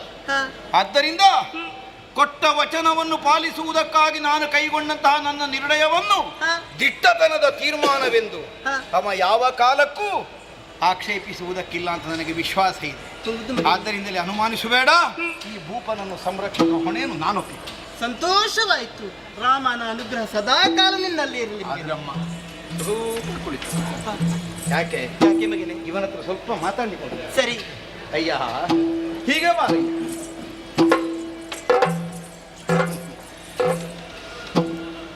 ವಿರೋಧಿ ಯಾರು ಅಥವಾ ನಿನಗೆ ಯಾವನಿಂದ ಅಪಾಯ ಅನ್ನುವುದನ್ನು ಮೊದಲು ಸೂಚಿಸದೆಯೇ ನೀನು ವಚನಬದ್ಧತೆಗೆ ನನ್ನಮ್ಮ ಒಳಗಾಗುವಂತೆ ಮಾಡಿದೆ ಅಂತ. ಯಾರು ನಿನಗೆ ಹೇಳಿಕೊಟ್ರೋ ನೀನೇ ಮಾಡಿದೆಯೋ ನನಗೊಂದು ಗೊತ್ತಿಲ್ಲ. ಏನೇ ಆಗಲಿ ಅನೇಕ ಕಾರ್ಯಗಳಿಗೆ ನಮಗೆ ಕಾರಣವನ್ನು ಅರಸುವುದಕ್ಕಾಗ್ತದೆ ಈ ಪ್ರಪಂಚದಲ್ಲಿ. ಕೆಲವೆಲ್ಲ ಕಾರ್ಯಗಳಿಗೆ ಎಷ್ಟು ಅರಸಿದರೂ ನಮಗೆ ಕಾರಣವನ್ನು ಕಂಡುಕೊಳ್ಳುವುದಕ್ಕೆ ಸಾಧ್ಯ ಆಗುವುದಿಲ್ಲ. ಆದ್ದರಿಂದಲೇ ಕಾರಣ ಕಾಣಿಸದೇ ಇದ್ದದ್ದರ ಕಾರಣವನ್ನು ಮತ್ತೆ ಮತ್ತೆ ಕೆದಕಿ ನೋಡುವುದು ನನ್ನ ಪ್ರವೃತ್ತಿಯಲ್ಲ. ಏನೇ ಆಗಿರಲಿ ದೈವಚಿತ್ತ ಇಷ್ಟೇ ನಾನು ಭಾವಿಸುವನು. ಅಯ್ಯ ಆರ್ತನಾಗಿ ಬಂದಿದ್ದೆ. ಹನುಮಂತನ ಬಲದಲ್ಲಿ ವಿಶ್ವಾಸವನ್ನಿರಿಸಿ ಯಾರೋ ನಿನಗೆ ದಾರಿ ತೋರಿಸಿದ್ರು ಅಂತ ಭಾವಿಸಿದೆಯಾ? ಹೇ, ಹನುಮಂತನ ಬಲ ಅಲ್ಲಪ್ಪ. ಮತ್ತೆ ಯಾಕೆ ಗೊತ್ತೋ? ಒಂದು ವಜ್ರಾಯುಧದ ಹೊಡೆತ ಸಾಕಾಗ್ತದೆ ನನ್ನ ಪ್ರಾಣ ಹೋಗ್ಲಿಕ್ಕೆ. 2 ಹೊಡೆತವೂ ಬೇಡ, ಅಷ್ಟೇ ಇರುವುದು ಹನುಮಂತನ ಮಹಾಮದ. ಮುಸುಡು ಊದಿಸಿಕೊಂಡು ಕೆಳಗೆ ಬಿದ್ದು ಸತ್ತು ಹೋಗಿದ್ದವನು ನಾನು. ಮತ್ತೆ ನಾನು ಬದುಕಿ ಬರುವುದಕ್ಕೆ ಕಾರಣವಾದದ್ದೇನು ಗೊತ್ತು? ನನಗಿರಬಹುದಾದಂತಹ ದೈವ ಕೃಪೆ. ಯಾವುದೋ ಒಂದು ಕಾಲದಲ್ಲಿ ರಾಮಾಭಿಧಾನದಿಂದ ಅದು ಪ್ರಕಟವಾಗಿ ಪ್ರಪಂಚಕ್ಕೆ ಆಮೇಲೆ ಗೊತ್ತಾಯಿತು. ಆದರೆ ಯಾವಾಗ ರಾಮಾಭಿಧಾನದಿಂದ ಈ ಪ್ರಪಂಚದಲ್ಲಿ ಪ್ರಕಟಗೊಂಡಿತೋ ಆಮೇಲೆ ನಾನು ದೈವಾನುಗ್ರಹಕ್ಕೆ ಪಾತ್ರನಾದದ್ದು ಅಂತ ಅದರ ಅರ್ಥ ಅಲ್ಲ. ಅಂದಿನಿಂದಲೇ ನನಗೆ ದೈವಾನುಗ್ರಹವೇ ಇದ್ದದ್ದರಿಂದ ನನಗೆ ಹೀಗೆ ಮುಂದುವರಿಯುವುದಕ್ಕೆ ಸಾಧ್ಯವಾಗಿ ಹೋಯಿತು. ಪ್ರಕಟವಾಗುವಾಗ ಮಾತ್ರ ಇಷ್ಟು ಸಮಯ ಆಗಿ ಹೋಯಿತು. ಹಾಗಿದ್ರೆ ಮೊದಲಾಗಿ ನಾವು ಹೊಂದಬೇಕಾದದ್ದು ದೈವ ಕೃಪೆ. ಇಂದು ಹುಟ್ಟಿ ನಾಳೆಗೆ ಸಾಯುವ ಯಾವನ ಒಬ್ಬನ ಬಲವನ್ನು ನಕ್ಕಿದ್ರೂ ನಮಗೆ ಬದುಕಿನಲ್ಲಿ ಭದ್ರತೆ ಭರವಸೆ ಎರಡೂ ಸಿಕ್ಕುವುದಿಲ್ಲ. ಅದಕ್ಕಾಗಿ ನಿನಗೊಂದು ಉಪಾಯವನ್ನು ಹೇಳ್ತೇನೆ. ನೀನು ಮಾಡಬೇಕಾದ್ದೇನು ಗೊತ್ತು? ಸ್ಮರಿಸಯ್ಯ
ಈ ಪ್ರಪಂಚದಲ್ಲಿ ನಾನು ನನ್ನದು ಅನ್ನುವಂತಹ ಭಾವಕ್ಕೆ ಹೊರತಾಗಿ ಸಂಪೂರ್ಣವಾಗಿ ನೀನೇ ಅನ್ನುವಂತಹ ನಿಶ್ಚಲವಾದ ಬುದ್ಧಿಯಿಂದ ತಾರಕ ಮಂತ್ರ ಸ್ವರೂಪಿಯಾದಂತಹ ರಾಮನ ಆಹಾ ಅದನ್ನು ಪಠಿಸಿದರೆ ಯಾವನೇ ಒಬ್ಬ ವ್ಯಕ್ತಿಯಾದರೂ ಜನ್ಮ ಜನ್ಮಾಂತರಗಳಲ್ಲಿ ಗೈದಂತಹ ಪಾಪದ ಲೇಪವಿದ್ದರು ಅದೆಲ್ಲವನ್ನು ಕಳೆದುಕೊಂಡು ಪಾವನತ್ವವನ್ನು ಹೊಂದುವುದಕ್ಕೆ ಸಾಧ್ಯವಾಗುತ್ತದೆ.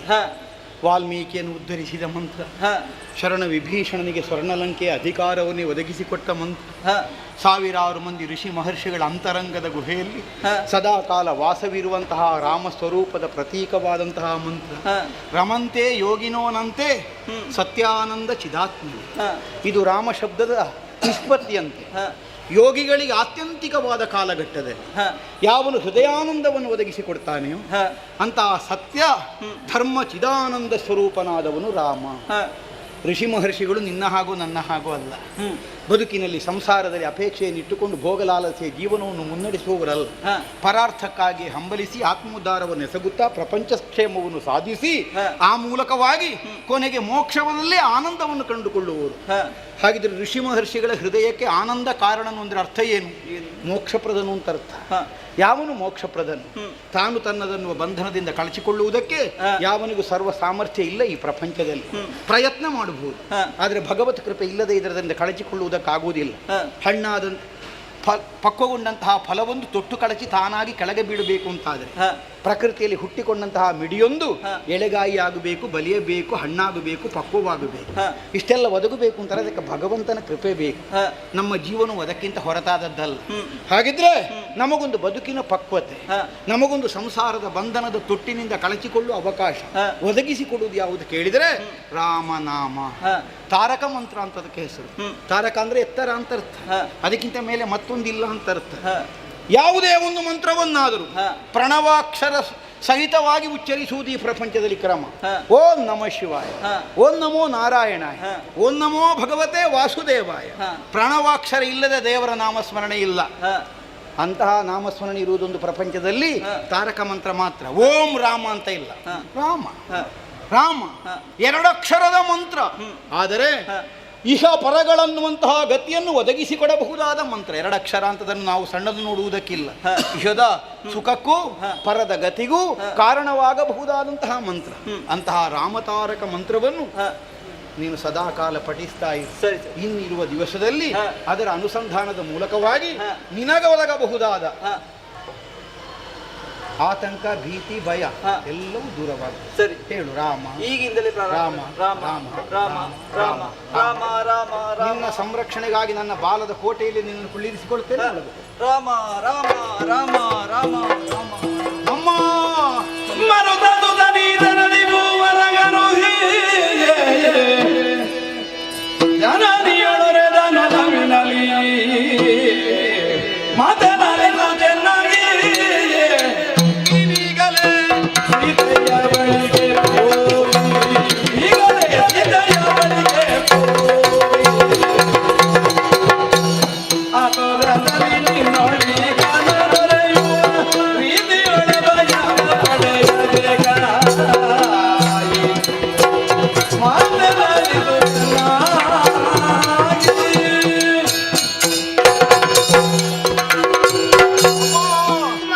ಶಕುಂತ ಭೂಪತಿಯನ್ನು ಸಂರಕ್ಷಿಸ್ತೇನೆ ಅನ್ನೋ ಹಾಗೆ ನಾನು ಭರವಸೆಯ ನುಡಿಗಳನ್ನು ಆಡಿದ್ದು ಹೌದು. ಸರಿ, ಆದರೆ ಬರಬಹುದಾದ ಪರಿಣಾಮದ ಕುರಿತು ಗಮನವೇ ಇಲ್ಲದೆ ಇದ್ದ ಮೌಢ್ಯ ಏನು ನನಗಿಲ್ಲ. ನಾಳಿನ ದಿನ ಕೊಲ್ಲುವ ಕಾಯಕಕ್ಕಾಗಿ ಸ್ವಾಮಿ ಮುಂದೆ ಬರ್ತಾನೆ. ರಕ್ಷಿಸುವ ಕಾಯಕಕ್ಕಾಗಿ ನಾನು ಸ್ವಾಮಿಯನ್ನು ವಿರೋಧಿಸಬೇಕಾಗ್ತದೆ. ಸರಿ, ಸಾಧ್ಯವೇ? ಸಾಮರ್ಥ್ಯ ಸಾಕೆ? ರಾಮ ಬಾಣಕ್ಕೆ ಇದುರುಂಟೆ ಈ ಪ್ರಪಂಚದಲ್ಲಿ ಇಲ್ಲ. ಆದ್ದರಿಂದ ನೀನೊಂದು ಕೆಲಸ ಮಾಡಬೇಕು. ಏನ್ ಮಾಡ್ಬೇಕು? ಈ ಕ್ಷಣ ನೀನು ಅಯೋಧ್ಯೆಯನ್ನು ಸೇರಬೇಕು. ಸರಿ, ಸೀತಾಮಾತೆಯನ್ನು ಕಾಣಬೇಕು. ಆಕೆಯ ಮಗನಿಗಾಗಿ 2 ವರಗಳನ್ನು ನೀನು ಅಪೇಕ್ಷಿಸಿ ಸರಿ ಅದನ್ನು ಹೊಂದಿಕೊಂಡು ಬರಬೇಕು. ರಾಮದೇವರು ಬಿಡುವ ಯಾವ ಬಾಣವೇ ಆಗಲಿ ನನ್ನ ಮೇಲೆ ಬಿಲ್ವ ಪತ್ರೆಯಾಗಿ ಬೀಳ್ಬೇಕು. ಸರಿ, ಎಲ್ಲಿಯಾದರೂ ಬ್ರಹ್ಮಾಸ್ತ್ರ ಪ್ರಯೋಗ ಮಾಡಿದರೆ ಅದು ವೈಜಯಂತಿಯ ಹಾರವಾಗಿ ನನ್ನ ಕೊರಳನ್ನು ಅಲಂಕರಿಸಬೇಕು. ಸರಿ, ಈ 2 ವರ ಕೇಳಿಕೊಂಡು ಬಾ. ಆಮೇಲೆ ರಾಮನೇ ನಮ್ಮನ್ನು ಹೋಗಿ ಬರ್ತೇನೆ. ನಿನಗೆ ಸರಿ ಸರಿ. ರಾಮ ರಾಮ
ನಮ್ಮ ಗುರುಗಳಾದಂತಹ ವಿಶ್ವಾಮಿತ್ರರು 7 ದಿವಸದ ಒಳಗಾಗಿ ಶಕುಂತರಾಜನನ್ನು ಕೊಂದುಕೊಡಬೇಕನ್ನುವ ಹಾಗೆ ನನ್ನಲ್ಲಿ ಕೇಳಿಕೊಂಡಾಗ, ನನಗೆ ಅಪ್ಪಣಿಸಿದಾಗ ಇಲ್ಲ ಒಲ್ಲೆ ಹೇಳುವುದಕ್ಕೆ ಸಾಧ್ಯವಿಲ್ಲದೆ ಹೋಯಿತು. ಕಾರಣ ಏನು? ಶಕುಂತರಾಜನಲ್ಲಿ ನನಗೆ ವೈಯಕ್ತಿಕವಾದ ವೈಮನಸ್ಸು ಇಲ್ಲವೇ ಇಲ್ಲ. ಅವನಲ್ಲೆಂದೇನು ಅಯೋಧ್ಯಾಧಿಪತಿಯಾದಂತಹ ಈ ರಾಮನಿಗೆ ಯಾರ ಮೇಲೂ ದ್ವೇಷ ಇಲ್ಲ. ಹಾಗಾದರೆ ಶಕುಂತರಾಜನನ್ನು ನಾನು ಯಾಕೆ ಕೊಂದು ಕೊಡಬೇಕು, ಅಥವಾ ಕೊಂದು ಕೊಡುತ್ತೇನೆ ಅನ್ನುವಾಗ ಯಾಕೆ ವಿಶ್ವಾಮಿತ್ರರಿಗೆ ವಚನ ಕೊಡಬೇಕು? ಅವರ ಆಜ್ಞೆಯನ್ನು ಉಲ್ಲಂಘಿಸುವುದಕ್ಕೆ ನನಗೆ ಅಸಾಧ್ಯವಾಗದೆ ಹೋದದ್ದು ಪ್ರಧಾನವಾದ ಒಂದು ಕಾರಣಕ್ಕಾಗಿ. ಊನ ಷೋಡಶ ವತ್ಸರದಲ್ಲಿ ನಾನಿರುವ ಕಾಲಕ್ಕೆ ದಶರಥ ನಾಮಕನಾದ ನಮ್ಮಯ್ಯನನ್ನು ಬಂದು ಅವರು ಕೇಳಿಕೊಂಡು ಯಜ್ಞ ಸಂರಕ್ಷಣೆಗಾಗಿ ನಿನ್ನ ಮಗನನ್ನು ಕಳುಹಿಸಿಕೊಡಬೇಕು. ಅಪ್ಪ ಪ್ರಥಮದಲ್ಲಿ ಒಪ್ಪದೇ ಹೋದರು. ಆಮೇಲೆ ವಸಿಷ್ಠರ ನಿರ್ದೇಶಕ್ಕನುಸಾರವಾಗಿ ನಾನು ಯಜ್ಞ ಸಂರಕ್ಷಣೆಗಾಗಿ ವಿಶ್ವಾಮಿತ್ರರೊಂದಿಗೆ ಹೋದೆ. ಆ ಕಾಲದಲ್ಲಿ ಇಂದು ಕಾಣುವ ರಾಮನ ಮೂರ್ತಿ ನಿರ್ಮಿತವಾಗುವುದಕ್ಕೆ ಬಹುವಾದ ಬಲವಾದ ಕಾರಣ ಒದಗಿ ಬಂದದ್ದು. ತಂದೆ ತಾಯಿಗಳಿಂದ ಪ್ರದತ್ತವಾದಂತಹ ಸಂಸ್ಕಾರ, ದೇವದತ್ತ ಪಾಯಸ ನನ್ನಲ್ಲಿ ಒಡಮೂಡಿಸಿದ ಸಂಸ್ಕಾರ, ಗುರುಗಳಾದಂತಹ ವಸಿಷ್ಠರು ನನ್ನಲ್ಲಿ ರೂಢಿಸಿಕೊಟ್ಟಂತಹ ಜೀವನ ದರ್ಶನ, ಇವೆಲ್ಲಕ್ಕೆ ಕಿರೀಟ ಪ್ರಾಯವಾಗಿ ಗುರು ವಿಶ್ವಾಮಿತ್ರರು ಮಾಡಿದ ಉಪದೇಶ ನನ್ನ ಬೆನ್ನ ಹುರಿಯಲ್ಲಿ ಬಲವನ್ನು, ತೋಳ ತುಳೆಯಲ್ಲಿ ಸಾಮರ್ಥ್ಯವನ್ನು, ಗುಂಡಿಗೆಯಲ್ಲಿ ಧೈರ್ಯವನ್ನು ತುಂಬಿತು. ಅದರ ಪರಿಣಾಮವಾಗಿ ಅರಣ್ಯವಾಸದಲ್ಲಾಗಲಿ, ಲಂಕೆಯಲ್ಲಿ ರಾವಣ ಕುಂಭಶ್ರವಣಾದಿಗಳ ಮರ್ದನದಲ್ಲಾಗಲಿ ನನಗೆ ಹಿಂಜರಿಯಬೇಕಾಗಿ ಬರಲಿಲ್ಲ. ಈಗ ಕಾಣುವ ರಾಮರಾಜ್ಯದ ರೂವಾರಿ ಒಂದರ್ಥದಲ್ಲಿ ರಾಮ ಅಲ್ಲವೇ ಅಲ್ಲ, ಗುರುಗಳಾದ ವಿಶ್ವಾಮಿತ್ರರು. ಅಷ್ಟು ಋಣವನ್ನು ನಾನು ಅವರಲ್ಲಿ ಹೊಂದಿರುವ ಕಾಲಕ್ಕೆ ಅವರೊಂದು ಅಭಿಪ್ರಾಯವನ್ನು ಮಂಡಿಸಿ ಒಂದು ಸಹಾಯವನ್ನು ಕೇಳಿದಾಗ ಹೇಗೆ ನಾನು ಇಲ್ಲ ಅನ್ನಲಿ? ಆದ್ದರಿಂದಲೇ 7 ದಿವಸಗಳೊಳಗಾಗಿ ಶಕುಂತರಾಜನನ್ನು ಕೊಲ್ಲುತ್ತೇನೆ ವಚನಬದ್ಧನಾದ. ಆದರೆ ಆ ಕಾರ್ಯವನ್ನು ಸಾಧಿಸುವಲ್ಲಿ ಮಾತ್ರ ಇಂದಿನವರೆಗೆ ನನಗೆ ಸಾಧ್ಯವೇ ಆಗಲಿಲ್ಲ. ಎಲ್ಲಿ ಹುಡುಕಿದರೂ ಶಕುಂತನ ಸೋವಿಲ್ಲ. ಎಲ್ಲಿ ಅಡಗಿರಬಹುದು, ಯಾವ ರೂಪದಲ್ಲಿರಬಹುದು, ಹೀಗೆ ನಾನು ಜಗತ್ತನ್ನೆಲ್ಲ ಹುಡುಕಿದರು. ಅವನ ಇರವು ಪತ್ತೆಯಾಗದೆ ಹೋದ ಕಾಲಕ್ಕೆ ನಾರದರು ಆಗಮಿಸಿದರು. ಅಂಜನಾದ್ರಿಯಲ್ಲಿರುವಂತಹ ಆಂಜನೇಯ ಸುಕುಮಾರ ಅಂಜನೆಯ ವಚನಕ್ಕೆ ತನ್ನನ್ನು ತಾನು ಕೊಟ್ಟುಕೊಂಡು ಶಕುಂತರಾಜನಿಗೆ ಅಭಯವನ್ನು ಕೊಟ್ಟಿದ್ದಾನೆ. ಏನು ಆಶ್ಚರ್ಯ ಇದು, ಏನು ಆಶ್ಚರ್ಯ! ಶಕುಂತನ ವೈರಿ ಯಾರು? ಅಯೋಧ್ಯಾಧಿಪತಿಯಾದ ರಾಮಚಂದ್ರ. ಆ ವೈರಿಯನ್ನು ಉಳಿಸಿಕೊಡ್ತೇನೆ ಅನ್ನುವಾಗ ಅಭಯ ಕೊಟ್ಟದ್ದು ಯಾರು?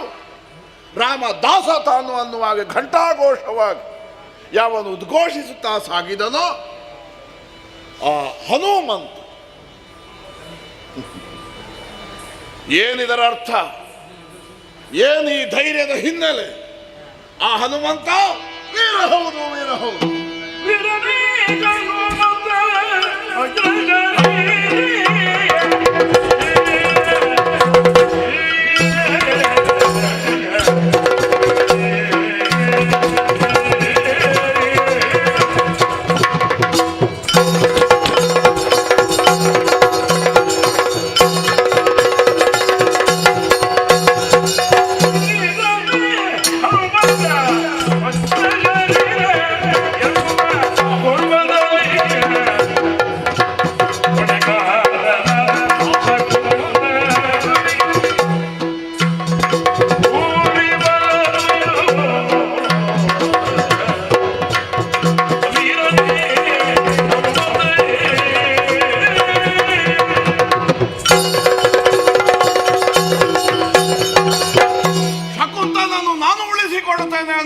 ಅಭಯವನ್ನು ಕೊಟ್ಟವ ನಮ್ಮ ಹನುಮಂತ.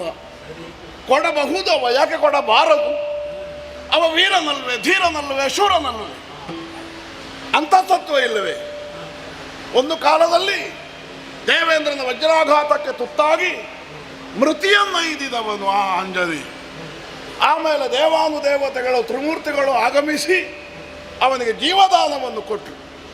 ಕೇವಲ ಬದುಕನ್ನು ಕೊಟ್ಟದ್ದು ಮಾತ್ರ ಅಲ್ಲ, ಚಿರಂಜೀವಿತ್ವವನ್ನು ಕೊಟ್ಟು, ವಜ್ರ ಕಾಯವನ್ನು ಕೊಟ್ಟು, ಯಾವ ಆಯುಧವೂ ಘಾತಿಸದ ವಿಶೇಷವಾದ ವರವನ್ನು ಕೊಟ್ಟು. ಹಾಗಾದರೆ ಇಷ್ಟೆಲ್ಲ ವರ ಸಂಪನ್ನತೆಯನ್ನು ಹೊಂದಿದ ಆಂಜನೇಯ ತನ್ನ ಮಾತಿಗಾಗಿಯೋ ತನ್ನ ತಾಯಿಯ ಮಾತಿಗಾಗಿಯೋ ಶಕುಂತಲನ್ನು ಉಳಿಸುತ್ತೇನೆ ಅನ್ನುವ ಪ್ರತಿಜ್ಞಾಬದ್ಧತೆಗೆ ತನ್ನನ್ನು ತಾನು ಕೊಟ್ಟುಕೊಂಡರೆ ಆಶ್ಚರ್ಯ ಏನು? ಶಕುಂತಲ ವಿರೋಧಿ ತನ್ನ ಒಡೆಯನಾದ ರಾಮಚಂದ್ರವನಾದರೆ ಏನಾಯ್ತು? ನಾನಿಲ್ಲವೇ ರಕ್ಷಣೆಗೆ?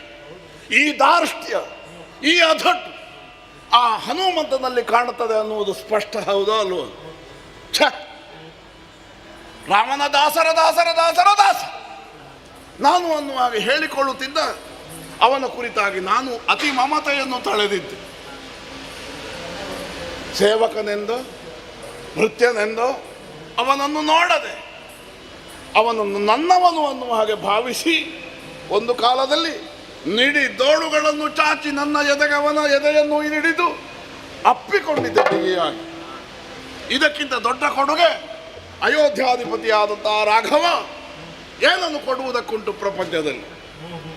ಅಂತಹ ಘನತರವಾದಂತಹ ಸಮ್ಮಾನಕ್ಕೆ ಒಳಗಾದ ಹನುಮಂತ ಇಂದೀಗ ನನ್ನನ್ನೇ ಎದುರಿಸುವಲ್ಲಿಗೆ ಬಂದು ಮುಟ್ಟಿದ ಅಂತ ಆದರೆ ಅವನ ತಪ್ಪಲ್ಲ ಇದು, ಅವನ ಹುಟ್ಟಿನ ತಪ್ಪು.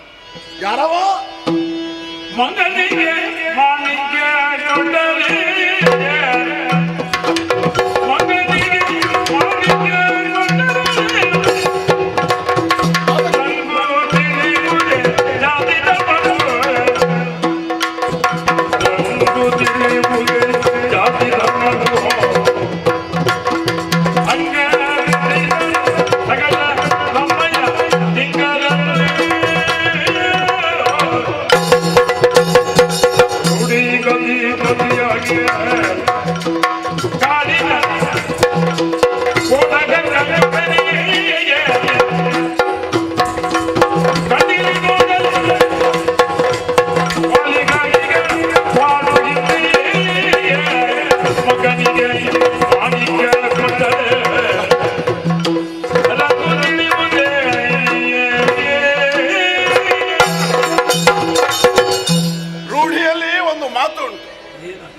ಮಾಣಿಕ್ಯ ಮಾಣಿಕ್ಯ ಕೊಟ್ಟರೆ ಅದರ ರಂಗ ಅದಕ್ಕೆ ತಿಳಿಯುತ್ತದೆ, ಅದಕ್ಕೆ ಅದರ ಶ್ರೇಷ್ಠತೆ ಅರ್ಥವಾಗುತ್ತದೆ. ಆಂಜನೇಯ ಹೆಸರಿರಬಹುದು, ದೇವಾನುದೇವತೆಗಳ ವರವನ್ನು ಹೊಂದಿರಬಹುದು, ಆದರೆ ಹುಟ್ಟಿನ ಮೂಲ ನೋಡಿದರೆ ಅದು ಮಂಗ ಹೌದಲ್ವೋ? ಕೋಡಗ ಕೋತಿ. ಅವನಿಗೆ ಸಿಕ್ಕಿದ್ದಂಥದ್ದು ದೇವಾನುದೇವತೆಗಳು ಬಯಸುವ ಭರತಖಂಡದ ಸಮಗ್ರ ಚಕ್ರವರ್ತಿ ಅರಸುಗಳು ಬಯಸುವ ರಾಮನ ಸಖ್ಯ. ಈ ರಾಮನ ಸಖ್ಯ ಅನ್ನುವಂತಹ ಮಾಣಿಕ್ಯವನ್ನು, ಅದರ ಬೆಲೆಯನ್ನು ಅರ್ಥ ಮಾಡಿಕೊಳ್ಳುವುದಕ್ಕಾಗದೆ ಸಮಯ ಬಂದಾಗ, ಸಂದರ್ಭ ಸಿಕ್ಕಾಗ ನನ್ನ ಮೇಲೆ ಏರಿಕೊಳ್ಳುವ ಅವನ ಜಾತಿ ಸ್ವಭಾವವನ್ನು ಅವ ತೋರಿಸಿದನಲ್ಲ. ಅವ ತೋರಿಸಲಿ ಅವ ಮಂಗ, ಅವ ಕೋಡಗ, ಅವ ಕೋತ್. ಆದರೆ ಅದರ ಪರಿಣಾಮವಾಗಿ ಹುಸಿ ಹೋಗುವ ಹಂತದಲ್ಲಿ ನಿಲ್ಲುವುದು ಯಾವುದು? ಅಯೋಧ್ಯಾಧಿಪತಿಯಾದ ಸಮಗ್ರ ಭರತ ವರ್ಷದ ಚಕ್ರವರ್ತಿಯಾದ ಈ ರಾಮಭದ್ರನ ಮಾತು ಹುಸಿ ಹೋಗಬಹುದೇ? ಆ ಮಾತು ಕೊಟ್ಟದ್ದು ಯಾರಿಗೆ? ಪ್ರಚಂಡ ಮುನಿಯಾದ ಅವಿಗಡ ಮುನಿಯಾದ ವಿಶ್ವಾಮಿತ್ರರಿಗೆ. ಆ ಮಾತನ್ನು ಉಳಿಸಿಕೊಳ್ಳುವುದಕ್ಕಾಗಿ ನನ್ನನ್ನು ನಾನು ಬಲಿ ಕೊಡುವುದಕ್ಕಾದರೂ ಈ ಹೊತ್ತು ಸಿದ್ಧವಿರುವ ಕಾಲಕ್ಕೆ ನನ್ನ ದಾಸ, ನನ್ನ ಭೃತ್ಯ ಹೀಗೆ ಹೇಳಿಕೊಂಡು ತಿರುಗಾಡುತ್ತಿರುವಂತಹ ಆ ಕೋತಿಯನ್ನಾದರೂ ನಾನು ಬಿಟ್ಟೇನೆ? ಹೊಡೆದಾದರೂ ಬಡಿದಾದರೂ, ಮಾರಕಾಸ್ತ್ರದಿಂದ ಶಿಕ್ಷಿಸಿಯಾದರು ಆ ಶಕುಂತಲನ್ನು ನಾನು ಪಡೆಯುತ್ತೇನೆ. ಏನಂತೆ? ನನ್ನ ವ್ಯಗ್ರತೆಯ ಭಾಷಣವನ್ನು ಕೇಳಿದ ನನ್ನ ತಮ್ಮಂದಿರು ಎಷ್ಟಾದರೂ ನಮ್ಮವಲ್ಲೂ ಹನುಮಂತ. ಅವನೊಡನೆ ನೀನು ಕೋಪ ತಾಳುವುದು ಸರಿಯೇ? ಹೌದು ಲಕ್ಷ್ಮಣ, ನಿಜ ಭರತ, ನಿನಗೆ ಗೊತ್ತಿದೆ, ನನಗೆ ಗೊತ್ತಿದೆ. ಆದರೆ ಅದನ್ನು ಅರ್ಥ ಮಾಡಿಕೊಳ್ಳಬೇಕಾದವ ಅರ್ಥ ಮಾಡಿಕೊಳ್ಳುವುದಿಲ್ಲವಲ್ಲ ಅನ್ನುವ ಹಾಗೆ ಆಡಿದರೆ ಅವರೇ ಹೇಳಿದರೆ ಅರ್ಥ ಮಾಡಿಸಬೇಕು. ಅದು ಹೌದು, ನಮ್ಮ ಜೀವನದ ನೀತಿ ಅದು. ಸಾರಿಕೊಂಡರೆ ಪಾಪವಿಲ್ಲ. ಲಂಕಾಧಿಪತಿಯಾದಂತಹ ರಾವಣನನ್ನು ಕೊಲ್ಲುವುದಕ್ಕೆ ಮೊದಲು ಮೂರು ಬಾರಿ ಸಾರಿದ್ದೇನೆ ನಾನು. ಅಷ್ಟು ಘನತರವಾದ ಅಪರಾಧವನ್ನೇನು ನಮ್ಮ ಹನುಮಂತ ಮಾಡಲಿಲ್ಲವಲ್ಲ.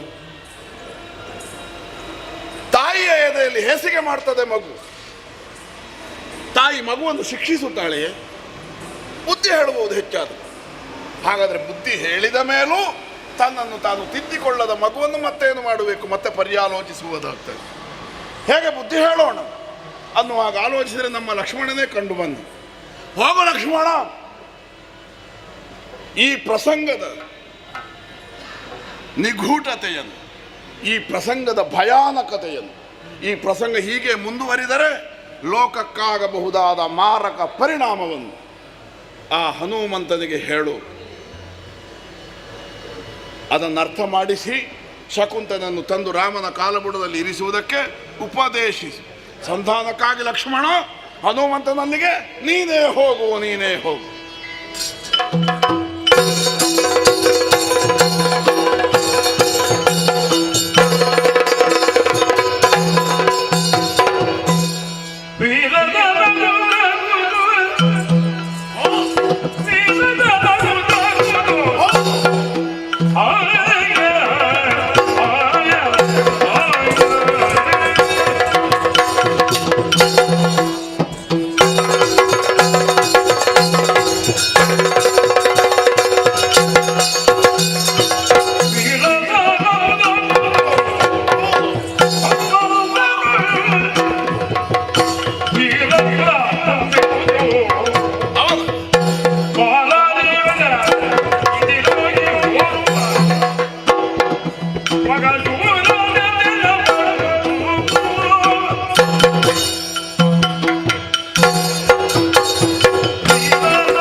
ರಾಮನ ಅರ್ಹತೆಯನ್ನು, ರಾಮನ ಯೋಗ್ಯತೆಯನ್ನು, ವಿಷಯದ ಗಂಭೀರತೆಯನ್ನು ಪರಿಪರಿಯಾಗಿ ಆಡಿ ಮನದಟ್ಟು ಮಾಡುವುದಕ್ಕೆ ಯತ್ನಿಸಿದರೂ ಹಿಡಿದ ಹಠದಿಂದ ಒಂದು ಅಂಗುಲಾಲುಗಾಡಲಿಲ್ಲವಂತೆ ಹನುಮಂತ. ಕೊಡ್ತೇನೆ ಶಕುಂತರಾಜನನ್ನು ಬಿಟ್ಟು ಕೊಡ್ತೇನೆ. ಯಾವಾಗ? 9ನೆಯ ದಿವಸ ಬಿಟ್ಟು ಕೊಡ್ತೇನೆ. ಅಬ್ಬಾ, 7 ದಿವಸ ಒಳಗಾಗಿ ಕೊಲ್ಲುವ ಪ್ರತಿಜ್ಞೆಯನ್ನು ಮಾಡಿದ ಈ ರಾಮನಿಗೆ 8 ದಿವಸ ಕಳೆದ ಮೇಲೆ ಕೊಟ್ಟು ಏನು ಪ್ರಯೋಜನ? ನನ್ನ ಮಾತು ಹುಸಿ ಹೋಯಿತೋ ಇಲ್ವೋ?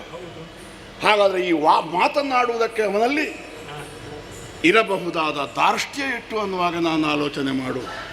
ಅವನ ಪರಾಕ್ರಮದ ಬಗ್ಗೆ, ಅವನ ಧೀರತೆಯ ಬಗ್ಗೆ, ಅವನ ಶಕ್ತಿಯ ಬಗ್ಗೆ, ಅವನ ರಣಕೌಶಲದ ಬಗ್ಗೆ ಅವನಿಗಿರುವ ಅತೀವವಾದ ಆತ್ಮವಿಶ್ವಾಸವೇ ಇದಕ್ಕೆ ಕಾರಣ. ಆದ್ದರಿಂದಲೇ ನನ್ನ ಆದೇಶವನ್ನು, ನನ್ನ ಸಂಧಾನದ ಪ್ರಯತ್ನವನ್ನು ಹುಲ್ಲು ಕಡ್ಡಿಯ ಬೆಲೆಯನ್ನು ಕೊಡದೆ ನೋಡಿದ ತಿರಸ್ಕರಿಸಿದೆ. ಇಷ್ಟು ಮಾಡದೆ ಎಲ್ಲಿ ಹೋಗ್ತಾನವ? ಅವ ಮಾಡಿದ ಕೆಲಸ 1 2 ಯಾವನಿಗಾದರೂ ವಿಶ್ವಾಸ ಬಂದಿತ್ತು?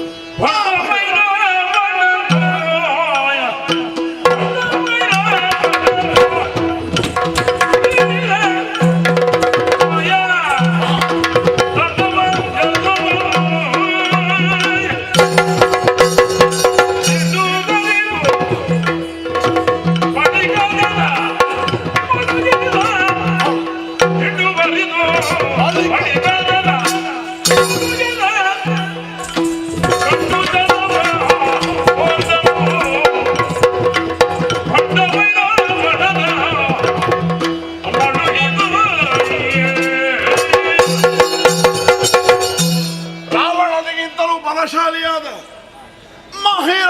ಮೈರಾವಣ ಅನ್ನುವ ಹಾಗೆ ಹೆಸರಿರಿಸಿಕೊಂಡ ಖೂಳನಾದ ಆ ರಕ್ಕಸನನ್ನು ನಿರ್ದಯದಿಂದ ಮಡುಹಿದವನು ಹನುಮಂತ.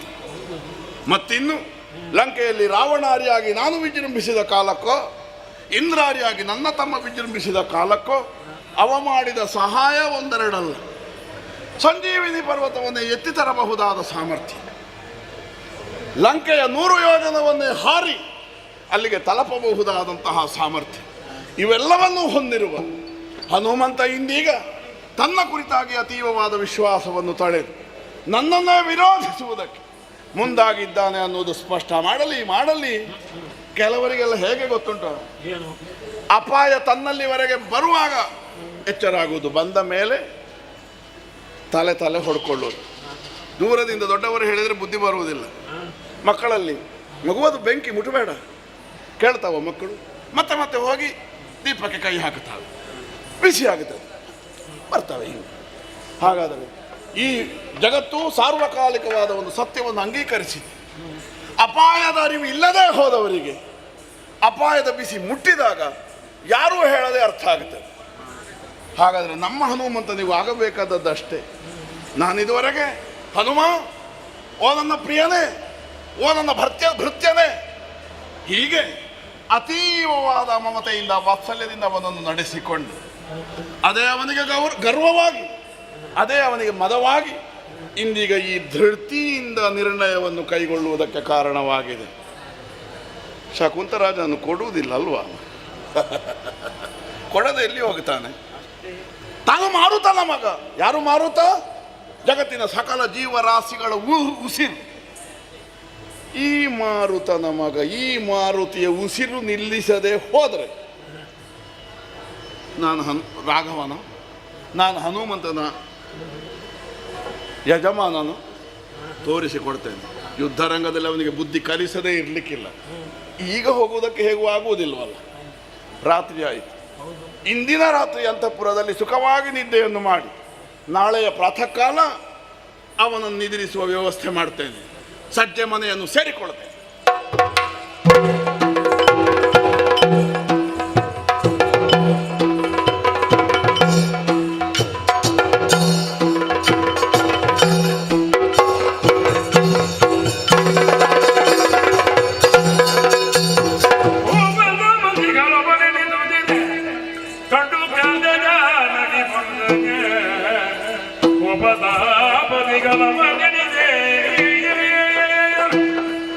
ಹನುಮಂತನ ಕುರಿತಾಗಿ ಸಂಧಾನಕ್ಕೆ ಹೋದ ಸುಗ್ರೀವನು ಬರಿಗೈಯಿಂದ ಬಂದ.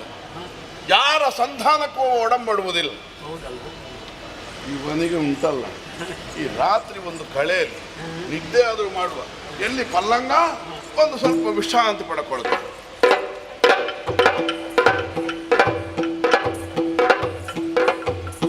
ಒಂದು ಹೇಳಿದ್ರೆ ಗೊತ್ತಾಗುತ್ತೆ, ಇಲ್ಲದಿದ್ರೆ ಹೇಳುವ ಅವಕಾಶವೇ ಮಾಡಬಾರ್ದು. ಅವರವರಿಗೆ ಗೊತ್ತಾಗುತ್ತೆ. ಹನುಮಂತ ಎರಡೆರಡು ಬಾರಿಸಬೇಕು ಅವನಿಗೆ, ಬಿಡ್ಲಿಕ್ಕಿಲ್ಲ ಈ ಸಲ. ನಗರ ಎಲ್ಲ ಸಿದ್ಧ ಮಾಡಿಕೊಳ್ಳಿ, ಯುದ್ಧಕ್ಕೆ ಹೋಗುವಾಗ ಬೇಕೇ. ನಿದ್ದೆ ಮಾಡುವಂದ್ರೆ ಅದು ಬರುವುದಿಲ್ಲ. ಮಹಾಶಯರಿಗೆ ಬಂದದ್ದು ಗೊತ್ತಾಗ್ಲಿಲ್ಲ. ಸಿಟ್ಟಿನಲ್ಲಿದ್ದಾರೆ, ಕ್ರೋಧವಶರಾಗಿದ್ದಾರೆ. ನನ್ನನ್ನಲ್ಲ, ನನ್ನನ್ನು ಕರೆದದ್ದೇ ಅಲ್ಲ, ಅದು ಗೊತ್ತಾಗ್ತದೆ ನನಗೆ. ಜಾತಿ ಮಂಗ. ಈಗ ನಾನು ಅಲ್ಲ ಅಂತಲೇ ಗೊತ್ತಾಗ್ತದೆ, ನಿರ್ಧಾರವೇ ಅದು. ಹಾಗಾದ್ರೆ ಯಾವ ಮಂಗ?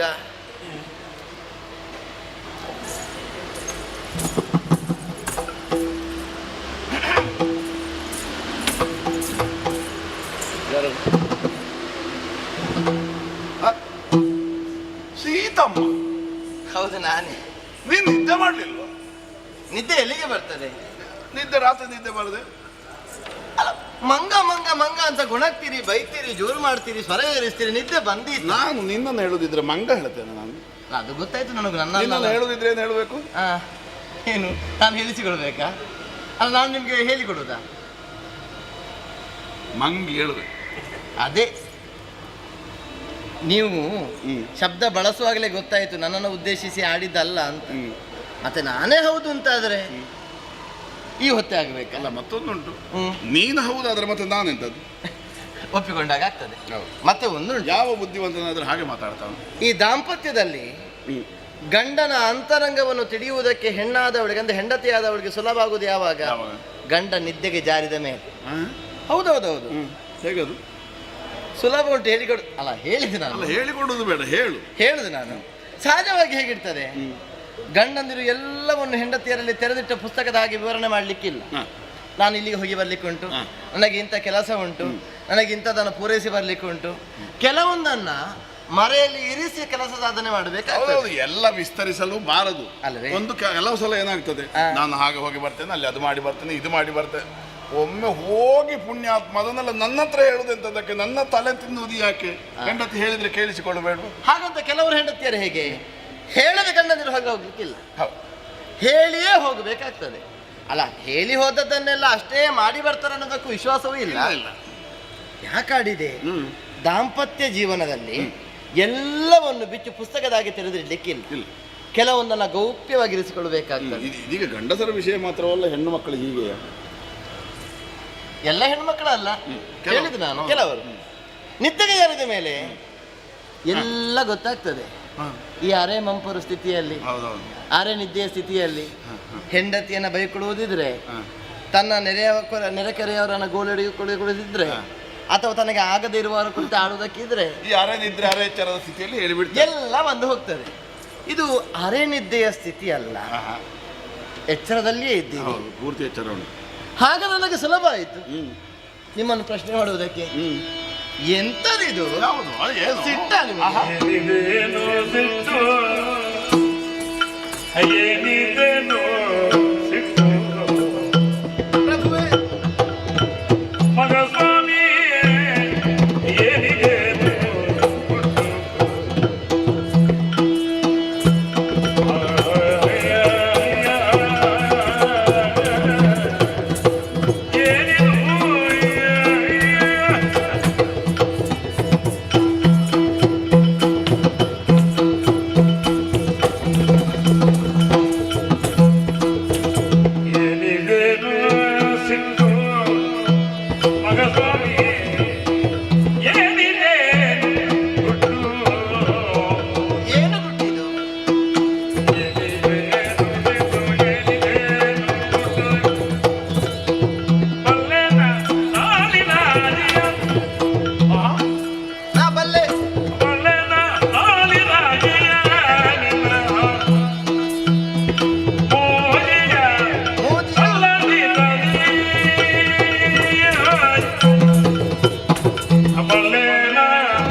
ಏನಿದೇನು ಸಿಟ್ಟು, ಜೊತೆಗೆ ಗುಟ್ಟು, ಸಿಟ್ಟು ಗುಟ್ಟು.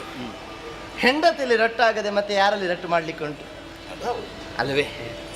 ನಿಮ್ಮ ಸ್ವಭಾವಕ್ಕೂ ನಿಮಗೆ ನೀವು ಈಗ ಹೊಂದಿರುವ ಸಿಟ್ಟಿಗೂ ತಾಳೆ ಬರುವುದೇ ಇಲ್ಲ, ಅಂದ್ರೆ ಒಂದು ಇನ್ನೊಂದಕ್ಕೆ ಕೂಡಿ ಬರುವುದಿಲ್ಲ. ಸಹಜವಾಗಿ ಶ್ರೀರಾಮಚಂದ್ರಮ್ಮ ಹೇಗೆ ಅಂತ ಲೋಕದ ಮಂದಿಗಳೆಲ್ಲ ತಿಳಿದ ವಿಚಾರ. ಅಂಥ ಶ್ರೀರಾಮನಿಗೂ ಸಿಟ್ಟು ಬಂತೆ. ಸಿಟ್ಟು ಬಂದ್ರೆ ಹೆಂಡತಿಯನ್ನು ಕರೆದು ನೇರ ಹೇಳುದಪ್ಪ, ಸೀತೆಯಲ್ಲಿ ಏನು ಮುಚ್ಚು ಮಾರೆ, ಸೀತಾ ನನಗೆ ಹೀಗೆ ಆಯಿತು, ಹೀಗೆ ಸಿಟ್ಟು ಬಂತು. ನನಗೆ ಕಾರಣ ನೀವು ಹೇಳಿದ್ದಿಲ್ಲ, ಗುಟ್ಟು ಮಾಡ್ತಾ ಇದ್ದೀರಿ.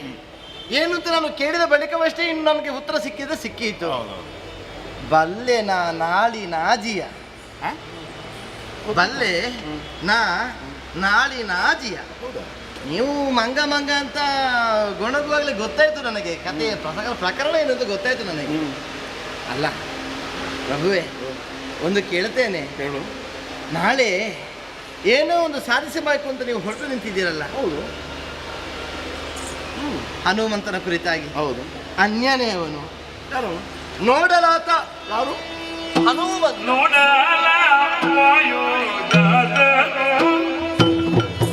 ಹೌದು ಪ್ರಭುವೇ,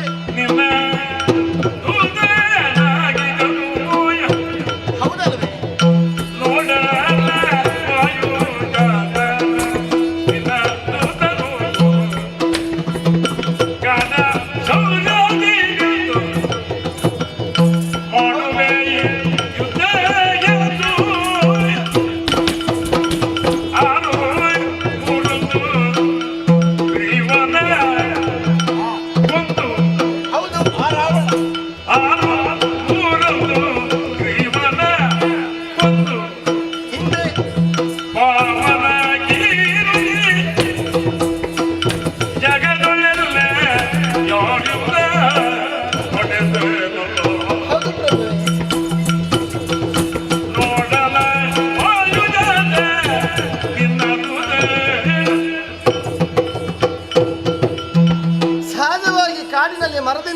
ಲಂಘಿಸುವ ಮಂಗನ ಕುರಿತಾಗಿ ಅಲ್ಲ ನೀವು ಸಿಟ್ಟನ್ನು ತಿಳಿದದ್ದು.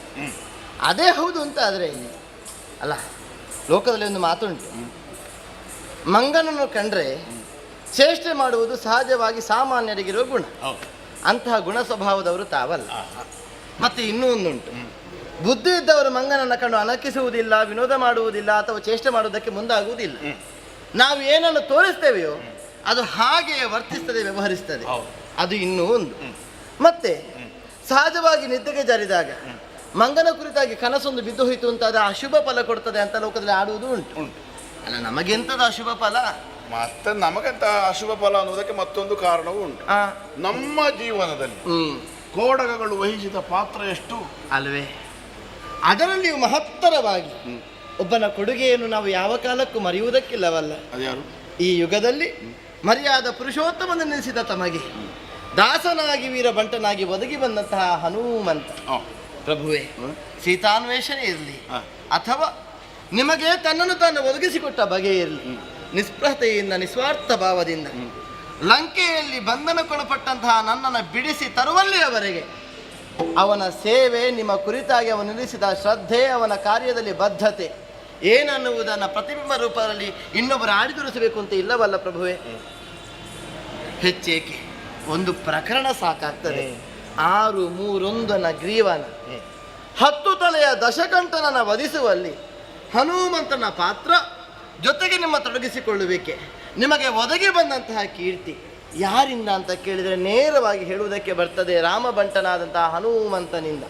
ಹೀಗಿರುವಾಗ ಅವನ ಕುರಿತಾಗಿ ನೀವು ಮೃದು ಧೋರಣೆಯನ್ನು ಹೊಂದಬೇಕೇ ಹೊರತು ಕಾಠಿಣ್ಯದಿಂದ ಅವನು ಹೇಗೋ ಒಂದು ಹುಡುಗಾಟಿಯಲ್ಲಿ ವ್ಯವಹರಿಸಿದ, ನೀವು ಹಾಗೆ ಸಿಟ್ಟಿನಲ್ಲಿ ಹೊರಟ್ರೆ ಹೇಗಾಗ್ತದೆ?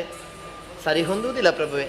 ಮಕ್ಕಳು ತಪ್ಪು ಮಾಡಿದಾಗ ತಾಯಿಯಾದವಳು ತಿದ್ದಬೇಕಾಗ್ತದೆ, ತಂದೆಯಾದವನು ಗದರಿಸ್ತಾನೆ. ಅದರ ಅರ್ಥ ಮಕ್ಕಳ ತಲೆದಂಡ ಅಂತ ಏನು ಅಲ್ಲವಲ್ಲ. ಅದಕ್ಕೆ ನಾನು ಆಡುವುದು.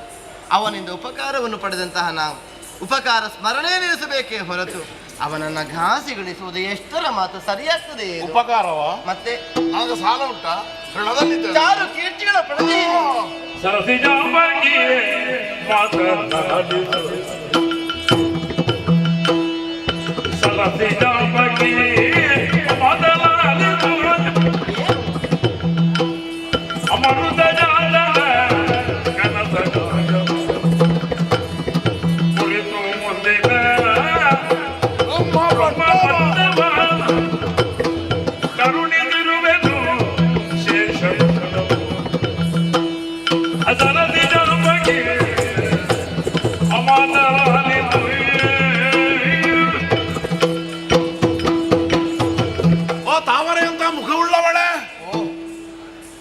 ಕಡೆಗೆ ಮುಖ ಮಾಡಿ ಸಿಟ್ಟು ನನ್ನಲ್ಲಿ. ನಿನ್ನನ್ನು ಹೊಗಳಲಿಕ್ಕೆ ಹೇಳಿದ್ದಲ್ಲ ಅದು. ಮತ್ತೇನು? ತಾವರೆಗೆ ಹೇಗೆ ಸುತ್ತಲೂ ಎಸಳುಗಳಿರ್ತಾವೋ ಹಾಗೆ ಹೆಣ್ಣಾದವಳು ಸುತ್ತಲೂ ನೋಟವನ್ನು ಹೊಂದಿರಬೇಕು. ಹೌದೌದು, ದೂರದರ್ಶಿತ್ವ ಎಲ್ಲ ನೋಡಬೇಕು ಅಂದದ್ದು. ಕೆಲವೊಂದು ಮಾತ್ರ ನೋಡಿದರೆ ಸಾಲದು. ಹನುಮಂತ ನಿಮ್ಮ ದಾಸನಲ್ವೇ? ರಾವಣ ವಧೆಯಲ್ಲಿ ಸಹಾಯ ಮಾಡಲಿಲ್ವೇ? ನನ್ನನ್ನು ಹುಡುಕಿಕೊಂಡು ಬರಲಿಲ್ವೇ? ನೀವೀಗ ಅವನಲ್ಲಿ ಕಠಿಣರಾಗಬಹುದೇ ಅಲ್ವೇ? ಲಕ್ಷ್ಮಣನನ್ನು ಸಂಧಾನಕ್ಕೆ ಕಳುಹಿಸಿದೆ, ಸುಗ್ರೀವನನ್ನು ಸಂಧಾನಕ್ಕೆ ಕಳುಹಿಸಿದೆ. ಹೌದು. ಮೃದು ಧೋರಣೆ ಇಲ್ಲದಿದ್ರೆ ಹಾಗೆ ಮಾಡ್ತೇನೆ ನಾನು. ಒಪ್ಪಿದನವ ಸಂಧಾನಕ್ಕೆ? ಇಲ್ಲ. ರಾಮನ ವಿರೋಧವನ್ನು ಕಟ್ಟಿಕೊಂಡ್ರೆ ಏನಾಗುತ್ತದೆ? ಯಾರಲ್ಲಾದ್ರೂ ಕೇಳಿ ತಿಳಿದಾಗಬೇಕು ಅವನಿಗೆ. ಅವನಿಗೆ ಲೋಕಾನುಭವ ಉಂಟು, ಕಂಡ ಅನುಭವ ಇಲ್ವಾ? ಸೀತಾನ್ವೇಷಣೆಯಲ್ಲಿ ಸಹಾಯ ಮಾಡಿದ್ರೆ ಹೌದದು, ಅಲ್ಲ ಅನ್ನುವುದಿಲ್ಲ ನಾನು. ಲಂಕೆಯನ್ನು ಬಿಟ್ಟು 700 ಯೋಜನೆ ಹಾರಿದ ನಿನ್ನನ್ನು ಹುಡುಕಿ ಹಿಡಿದು ನನಗೆ ಬಂದು ಸವಿ ವರ್ತಮಾನವನ್ನು ತಿಳಿಸಿದ. ಒಪ್ಪಿದೆ ನಾನು. ಆ ಕಾಲಕ್ಕೆ ನಾನೊಂದು ಕೊಡುಗೆಯನ್ನು ಕೊಟ್ಟೆ, ಅದು ನೆನಪುಂಟ ನಿನಗೆ? ಒಂದು ಪಟ್ಟ. ಅದೇ ಪಟ್ಟ. ಎಂಥದ್ದು ಪಟ್ಟ? ದೊಡ್ಡ ಅಧಿಕಾರ. ನನ್ನ ರಾಜಶಾಲೆಯಲ್ಲಿ ಒಂದು ಪಟ್ಟ ಕೊಟ್ಟದ್ದಲ್ಲ, ಮುಂದಿನ ಕಲ್ಪದ ಬ್ರಹ್ಮ ಪದವಿಯನ್ನು ನಾನು ಕೊಟ್ಟದ್ದು. ಎಂಥದ್ದನ್ನು? ಬ್ರಹ್ಮ ಪದವಿ. ಅಲ್ಲಿಗೆ ಲೆಕ್ಕಾಚಾರ ಸರಿಯಾಗಿದೆ ಏನು? ಶೇಷ ಏನಿಲ್ಲ. ಅವ ಬಂದ, ನಿನ್ನನ್ನು ಹುಡುಕಿ ಹೇಳಿದ, ಯುದ್ಧದಲ್ಲಿ ಸಹಾಯ ಮಾಡಿದ, ನಾನು ಅವನಿಗೆ ಬ್ರಹ್ಮ ಪದವಿಯನ್ನು ಕೊಟ್ಟಿದ್ದೇನೆ. ಹಾಗಾದ್ರೆ ಇನ್ನು ಅವನು ನೆನಪು ಮಾಡಿ ಇರಿಸಿಕೊಳ್ಳಬೇಕಾದ. ರಾಮಚಂದ್ರಮ ನನ್ನ ದೇವರು, ನನ್ನ ಒಡೆಯ. ಹಾಗಾದ್ರೆ ನನಗೆ ಅನುಸಾರವಾಗಿ, ನನಗೆ ಅನುಕೂಲವಾಗಿ ಅವ ಇರಬೇಕು. ನನಗೇನು ಲೆಕ್ಕಾಚಾರ ಇಲ್ಲ ಅವನಲ್ಲಿ ಬಾಕಿ ಅಲ್ಲ. ಉಪಕಾರ ಸ್ಮರಣೆಗೆ ನೀವು ಪ್ರತಿಯಾಗಿ ಕೊಟ್ಟಿದ್ರಿ. ನೀವು ಹೇಳಿದ್ರಲ್ಲಿ ಇನ್ನೊಂದು ಜಿಜ್ಞಾಸೆ ಹುಟ್ಟಿಕೊಳ್ಳುತ್ತದೆ. ಜಿಜ್ಞಾಸೆ ಪ್ರಭುವೇ? ಸ್ವಾಮಿ ರಣದಿ ಸೇವಕನ ನಿರ್ನಾಮ ಕೈದರೆ ಒಡನೆ ಸ್ವಾಮಿ ಲಾಲಿತು ನಲದೆ ಸೇವಕನ ನಿರ್ನಾಮ ಕೈದರೆ ಒಡನೆ ನೀ ಮೊದಲಿದ ವಿಧಾತ ಪಟ್ಟವನ್ನು ನೀ ಮೊದಲಿದ ವಿಧಾತ ಪಟ್ಟವನ್ನು ಆಳಲ ಮಾಡುದ ಬದೆಯಲ್ಲಿ ಇರ್ಬನು. ಸ್ವಾಮಿ ಲಾಲಿತು ಸೇವಕನ ನಿರ್ಮಾಣಗೈದರೆ ರಣನೆ ಸ್ವಾಮಿ.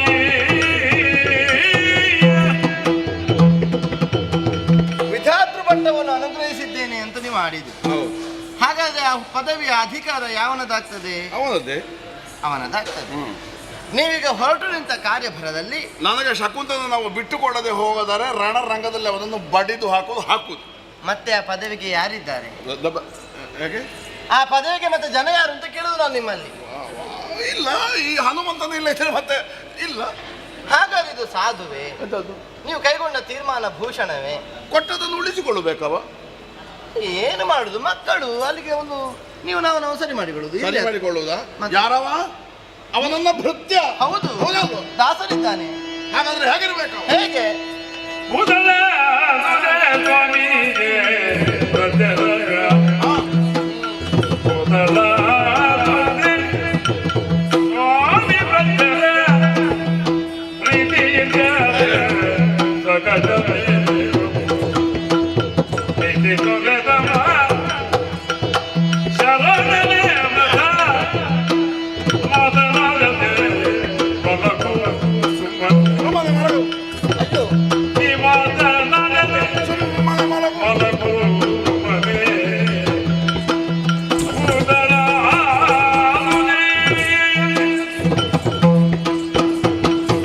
ನಮ್ಮ ಮಗ ಹನುಮಂತ ನಿನಗಿಂತ ಹೆಚ್ಚಾಗಿ ನಾನು ಅವನಲ್ಲಿ ಪಿತೃವಾತ್ಸಲ್ಯವನ್ನು ಇಟ್ಟುಕೊಂಡಿದ್ದೆ. ನೀನು ತಾಯಿಯಂತೆ ನೋಡಿಕೊಂಡಿದ್ದೆ, ಇಲ್ಲ ಅಂತಲ್ಲ. ಆದ್ರೆ ಅವನನ್ನು ಉಳಿಸಿಕೊಂಡನೆ. ಇಂದೀಗ ಶಕುಂತನ ಒಂದು ವಿಷಯ ಬಂದಾಗ, ತನ್ನ ತಾಯಿಯ ಪ್ರತಿಷ್ಠೆಯ, ತನ್ನ ಮಾತೀಗ ಬೆಲೆ ಬಂದಾಗ, ಬರುವ ಕಾಲ ಬಂದಾಗ ಅವನಿಗೆ ರಾಮನದ್ದು ನೆನಪಿಲ್ಲ, ಸೀತೆಯದ್ದು ನೆನಪಿಲ್ಲ. ಅವ ಯುದ್ಧಕ್ಕೆ ಸನ್ನದ್ಧನಾಗಿ ನಿಂತಿದ್ದಾನೆ. ಶಕುಂತನನ್ನು ಬಿಟ್ಟುಕೊಡುವುದಿಲ್ಲ ಅಂತಾದ್ರೆ ನಾನು ಬಿಡುವುದಿಲ್ಲ ಅಂತ ಗೊತ್ತುಂಟೋ ಇಲ್ವೋ ಅವನಿಗೆ? ನಾನು ಬಿಡುವುದಿಲ್ಲ, ಅವ ಕೊಡುವುದಿಲ್ಲ ಅಂತಾದ್ರೆ ಮತ್ತೆ ಏನು ಅಂತ ಅವನಿಗೆ ಆಲೋಚನೆ ಆಗ್ತದೆ ಇಲ್ವೋ? ಅಲ್ವಾ? ಹಾಗಾದ್ರೆ ಭೃತ್ಯ ಹೇಗಿರಬೇಕು ಹಾಗವ ಇದ್ದಾನೋ, ಸ್ವಾಮಿ ಹೇಗಿರಬೇಕು ಹಾಗೆ ಇದ್ದಾನೋ ಅವ? ಇಲ್ಲ. ಮತ್ತೆ ನಮಗೆಂತದ್ದು ದಾಕ್ಷಿಣ್ಯ? ಹಾಗೆ ದಾಕ್ಷಿಣ್ಯ ಬೇಡ. ಹೌದು. ಆದ ಕಾರಣ ಸೇವಕ ಹೇಗಿರಬೇಕು ಹಾಗಿಲ್ಲ ಅನ್ನುವುದೇ ನಿರ್ಧಾರ ಆದ ಮೇಲೆ ನಾನು ಬಿಡುವ ಪ್ರಶ್ನೆಯೇ ಇಲ್ಲ. ನಾಳೆ ದಿವಸ ಹೋಗುವುದು. ಶಕುಂತನನ್ನು ಒಂದು ಮಾತು ಬೇಕಾದ್ರೆ ಕೇಳುವ, ಕೊಟ್ರಾಯ್ತಲ್ಲ. ಒಂದು ಕೊನೆ ಮಾತು. ಹೌದು. ಕೊಡದಿದ್ರೆ ಅವನನ್ನು ಹೊಡೆದು ಹಾಕುವುದೇ. ನಾಳೆ ಯುದ್ಧ ನಿಶ್ಚಯ. ಹಾಗಾದ್ರೆ ನೀನೊಮ್ಮೆ ಹೋಗಿ ಮಲಗುತ್ತೀಯ?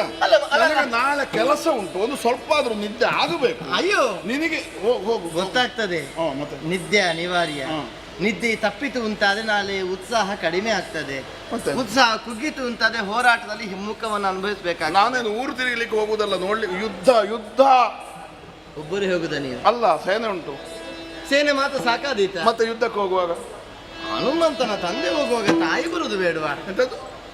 ಅಲ್ಲ, ಯುದ್ಧ ಅಲ್ಲಿಯೂ ಗೂಳಿಗನವನಲ್ಲಿ ಯುದ್ಧ. ನನಗೊಮ್ಮೆ ನೋಡಬೇಕಷ್ಟೇ.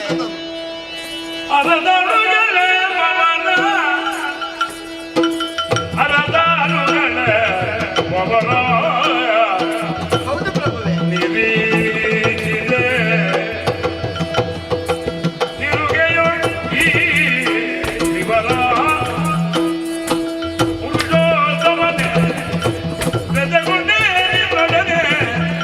ನಾನು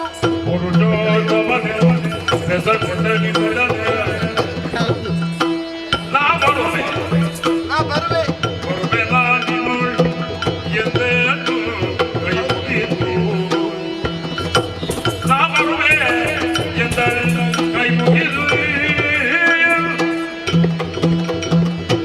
ನನಗೂ ಒಂದು ವಾಂಛೆ ಉಂಟು.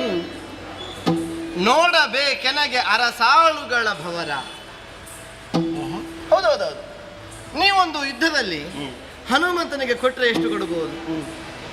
ಯುದ್ಧದಲ್ಲಿ ಅವನ ಬೆನ್ನಿಗೆ ಗುದ್ದು ಇರಲಿ ಅಥವಾ ಬಾಣಗಳ ಪ್ರಯೋಗ ಇರಲಿ, ಅವ ಬೀಳುವಷ್ಟು ಹೊಡಿತಾನೆ. ಅರಸ ತಿಂದ್ರೆ ಆಳುವಿನ ಕೈಯಲ್ಲಿ ಎಷ್ಟು ತಿನ್ನಬಹುದು, ಇಂಥದ್ದನ್ನೆಲ್ಲ ನಮಗೆ ಸೂಕ್ಷ್ಮವಾಗಿ ಗಮನಿಸಬೇಕು ಅಂತ ಒಂದು ವಾಂಛೆ ಉಂಟು. ಆದ್ದರಿಂದ ಪ್ರಭುವೇ, ನಾ ಬೆಸೆಗೊಳ್ಳುವೆ, ನಿಮ್ಮ ಜೊತೆಯಾಗಿ ನಾನು ಬರ್ತೇನೆ. ಎಂತ ಹೇಳುವುದೇ ನೀನು? ನಿಮ್ಮನ್ನು ಹನುಮಂತರನ್ನು ನಾನು ಹೋಗುವುದಲ್ಲಿ ರಣರಂಗ ಸೃಷ್ಟಿ ಮಾಡಲಿಕ್ಕೆ, ರಣ ಕೋಲಾಹಲ ಮಾಡುವುದಕ್ಕೆ, ಮೊದಲಿನ ಹಾಗೆ ಕಾನನಾಂತರದಲ್ಲಿ ತಿರುಗುವುದಕ್ಕಲ್ಲಾಗ ವನವಾಸಕ್ಕೆ ಹೊರಡುವಾಗ ನಾನು ಬರ್ತೇನೆ ಅನ್ನುವಾಗ ಹೇಳಿದೆಯಲ್ಲ, ಅದಾದ್ರೆ 14 ವರ್ಷದ ಅವಧಿ ಇತ್ತು. ಇದು ಒಂದು ಅರೆಗಳಿಗೆಯಲ್ಲಿ ಮುಗಿಯುವ ಕೆಲಸ. ಹನುಮಂತ ನೀ ಬೇಡ ಬೇಡ ಬೇಡ ಬೇಡ ನನಗೆ ಬರಬೇಕು. ನಾನು ನಿನ್ನನ್ನು ನೋಡಿಕೊಳ್ಳುವುದು, ಯುದ್ಧದಲ್ಲಿ ಭಾಗವಹಿಸುವುದು, ಅದೆಲ್ಲ ಆಗ್ಲಿಕ್ಕಿಲ್ಲ. ನೀವು ಯುದ್ಧ ಮಾಡಿ, ನಾನು ದೂರದಲ್ಲಿ ನಿಂತು ನಿಮ್ಮಿಬ್ಬರನ್ನು ನೋಡುತ್ತೇನೆ. ಯಾರು ಹೆಚ್ಚು ಕೊಡುದು ಅಂತ ಆಗ್ಬೇಕು. ಹೀಗೆ ಒತ್ತಾಯ ಮಾಡುವಾಗ ನಮಗೆ ಕಷ್ಟ.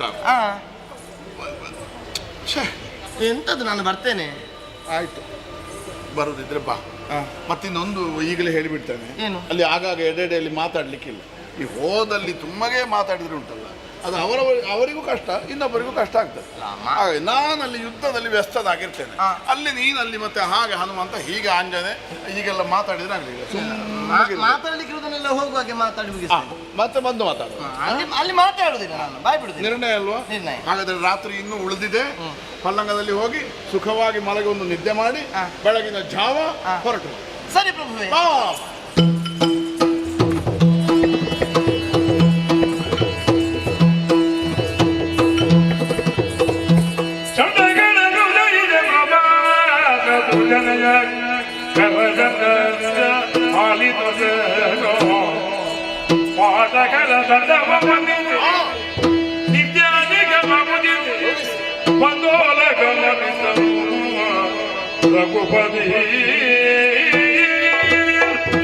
ಅರುಣೋದಯದ ಕಾಲದಲ್ಲೇ ಎಚ್ಚರಗೊಂಡು ನಿತ್ಯ ವಿಧಿಗಳನ್ನು ತೀರಿಸಿ ದೇವತೆಗೆ ನಮಸ್ಕಾರವನ್ನು ಮಾಡಿ ಓಲಾ ಚಾವಡಿಯನ್ನು ಪ್ರವೇಶ ಮಾಡಿ ಪಾಠಕರನ್ನೆಲ್ಲ ಸನ್ಮಾನಿಸಿದೆ. ಸೇನ ಸಕಲವು ಸಿದ್ಧವಾಗಲಿ, ಪುಷ್ಪಕ ವಿಮಾನವನ್ನು ಏರಿ ಅಂಜನಾದ್ರಿಯ ತಪ್ಪಲಲ್ಲಿ ನಿರ್ಮಿತವಾಗುತ್ತಿರುವ ರಣರಂಗಕ್ಕೆ ಹೊರಡೋಣ ಹೊರಡೋಣ ಹೊರಡೋಣ.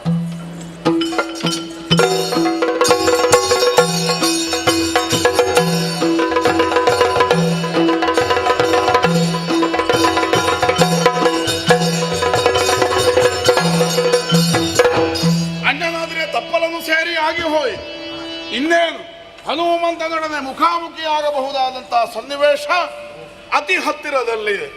ಆದರೂ ಸೀತೆಯ ಒಳಗನ್ನು ಕೊರೆಯುತ್ತಿರುವಂತಹ ಪುತ್ರ ವಾತ್ಸಲ್ಯ, ರಾಮನ ಹೃದಯದಲ್ಲಿಯೂ ವಸರವ ಸನ್ನಿವೇಶವೇ ಉಂಟಲ್ಲ. ನನಗೇನು ಹನುಮಂತನಲ್ಲಿ ವೈಯಕ್ತಿಕವಾದ ವಿರೋಧ ಉಂಟೆ.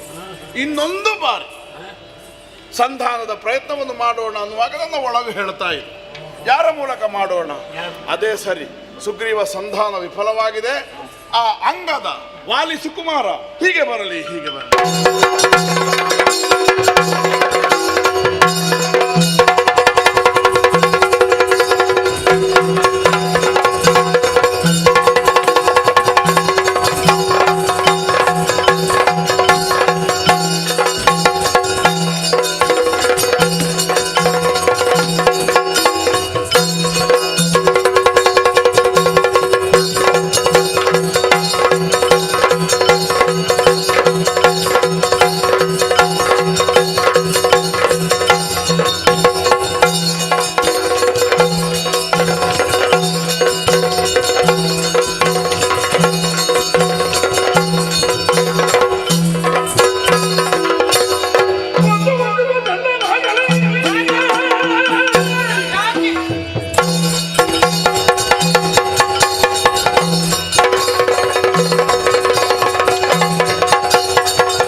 ಅಂಗದ ಇತ್ತ ಕಡೆ ಬಾ ಎನ್ನುವ ಹಾಗೆ ಕರೆ ಕೇಳಿಸಿದ್ದು, ಯಾಕಾಗಿ ಕರೆದಿರಿ ಹೇಳಿ?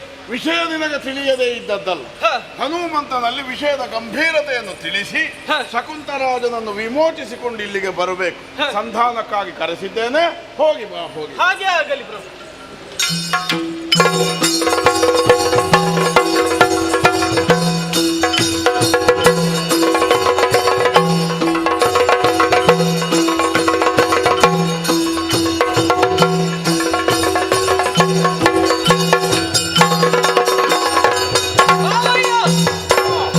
ಏನಂಗದ ಬಾವ ನೋಡಲ್ಲಿ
ದಂಡು ಬಂತು. ಶ್ರೀರಾಮಚಂದ್ರಮ ಯುದ್ಧದ ಸೇನೆದ ಸಮೇತರಾಗಿ ಯುದ್ಧಕ್ಕೆ ಅಣಿಯಾಗಿ ಬಂದಿದ್ದಾನೆ. ಈಗ ಆ ಸೇನೆಯಲ್ಲಿ ಇರುವವರು ಕೇವಲ ಅಲ್ಪರು ಅಂತ ಭಾವಿಸಿದ್ಯಾ?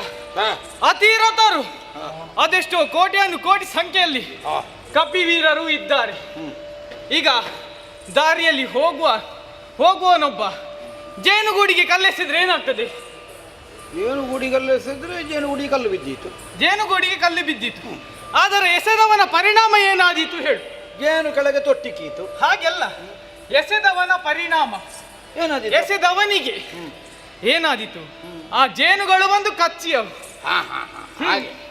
ಈಗ ಜೇನುಗೂಡು ಯಾವುದು? ರಾಮ ನಾಮವೆಂಬ ಜೇನುಗೂಡು. ಅರ್ಥ ಆಯ್ತಾ? ಇಲ್ಲ, ಆಗಲಿಲ್ಲ. ಅದರ ಒಳಗೆ ಸಿಹಿ ಇದೆ, ಆದ್ರೆ ಹೊರಗೆ ಅಹಂಕಾರದಿಂದ ಮಾತನಾಡಿದ್ರೆ ಆ ಜೇನು ಬಂದು ಕಚ್ಚುತ್ತದೆ ಎನ್ನುವುದು ಅದರ ಅರ್ಥ. ಅದೇ ನೀನು ಹೇಳಿದ್ದಕ್ಕೆ ನೀನೇ ಅರ್ಥ ಹೇಳುವುದಳು, ನನಗೆ ಮತ್ತೆ ಸಮಸ್ಯೆ ಇಲ್ಲ. ಯಾಕೆ? ಅಲ್ಲ, ನೀನು ಏನು ಹೇಳಿದ್ದು, ಯಾವ ಉದ್ದೇಶ ಇಟ್ಟು ಹೇಳಿದ್ದು ನನಗೆ ಮತ್ತೆ ಸುಲಭದಲ್ಲಿ ಗೊತ್ತಾಗ್ತದೆ. ಉದ್ದೇಶ ಇದೆ. ಬಂದಂತ ಸುಗ್ರೀವನನ್ನು ಲಕ್ಷ್ಮಣನನ್ನು ಅವರ ಸಂಧಾನವನ್ನು ಮುರಿದು ಬಿಟ್ಟವ ನೀನು. ಅವರ ಮಾತನ್ನು ಕೇಳಲೇ ಇಲ್ಲ ಅಂತೆ. ಹೇಳಲಿಲ್ಲ. ಅದು ಯಾಕೆ ನಿನಗೆ ರಾಮನ ಮೇಲೆ ದ್ವೇಷ? ಮಾತು ಕೇಳಿದ್ದೇನೆ, ಮಾತು ಕೇಳಿ ಅದಕ್ಕೆ ಉತ್ತರವೂ ಕೊಟ್ಟಿದ್ದೇನೆ. ಆದರೆ ಸಂಧಾನವನ್ನು ವಿಫಲಗೊಳಿಸಿದ್ಯಲ್ವೇ? ಸಂಧಾನ ವಿಫಲ ಆಗಿದೆ. ಹೌದು. ರಾಮನಲ್ಲಿ ನಿನಗೆ ಯಾಕೆ ದ್ವೇಷ? ಅಯ್ಯೋ, ಅದು ನಿನಗೆ ವಿಷಯವೇ ಗೊತ್ತಿಲ್ಲವಾಗಿದ್ದು. ವಿಷಯವೇ ಗೊತ್ತಿದೆ, ಆದ್ರೆ ನೀನಾಡುವುದು ಈಗ ಹೇಗಾಗಿದೆ? ರಾಮನಲ್ಲಿ ದ್ವೇಷ ಬೆಳೆಸಿಕೊಂಡಂತೆ ಕಾಣುತ್ತಾ ಇದೆ. ಹೌದಲ್ವೇ? ಅಲ್ಲ, ಕಾರಣ ಗೊತ್ತಾಗ್ಲಿಲ್ಲ ದ್ವೇಷ ಯಾಕೆ ಅಂತ. ಕಾರಣ ಇದೆ, ಅದಕ್ಕೆ ಪರಿಹಾರವೂ ಇದೆ. ಏನೆಂದು ಗೊತ್ತೇ? ಏನದು? ನಾನು ಯಾಕೆ ಬಂದಿರುವುದು ಅದು ನೀನು ಹೇಳ್ಬೇಕು. ಈಗ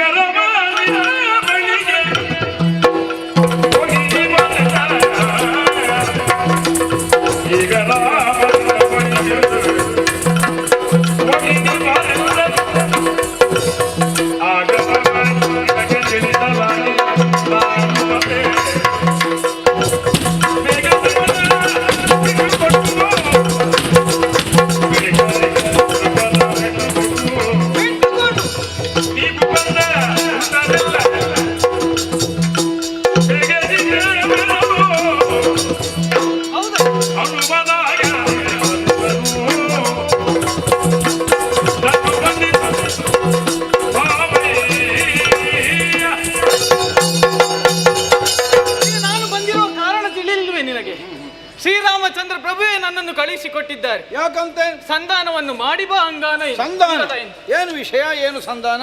ಆ ನೃಪನಿದ್ದಾನಲ್ಲ, ಯಾರು? ಶಾಕುಂತ ಮಹಾರಾಜ. ಶಕುಂತ, ಆತನನ್ನು ಬಿಟ್ಟುಕೊಡು. ಬಿಟ್ಟು ಕೊಡು ಅಂತ. ಹೌದು. ಬಿಟ್ಟು ಕೊಡದಿದ್ರೆ ಬಿಟ್ಟು ಕೊಡದಿದ್ರೆ ಆಗಲೇ ಹೇಳಿದ್ನಲ್ಲ, ಜೇನುಗೂಡಿಗೆ ಕೈ ಹಾಕಿದ್ರೆ ಏನಾಗ್ತದೆ ಅದೇ ಪರಿಣಾಮ ನಿನಗೆ ಆಗ್ತದೆ. ಈಗ ಶಕುಂತನನ್ನು ಇಲ್ಲಿಂದ ಬಿಡಿಸಿ ಹೋಗಬಹುದು ಅಂತ ಆಲೋಚನೆಯಿಂದ ಬಂದದ್ದ. ಹೌದು. ಉತ್ತರ ಬೇಕಾ ನಿನಗೆ? ಹೌದು. ನಡೆ ನಡೆ ನಡೆ ನಡೆ ನಡೆ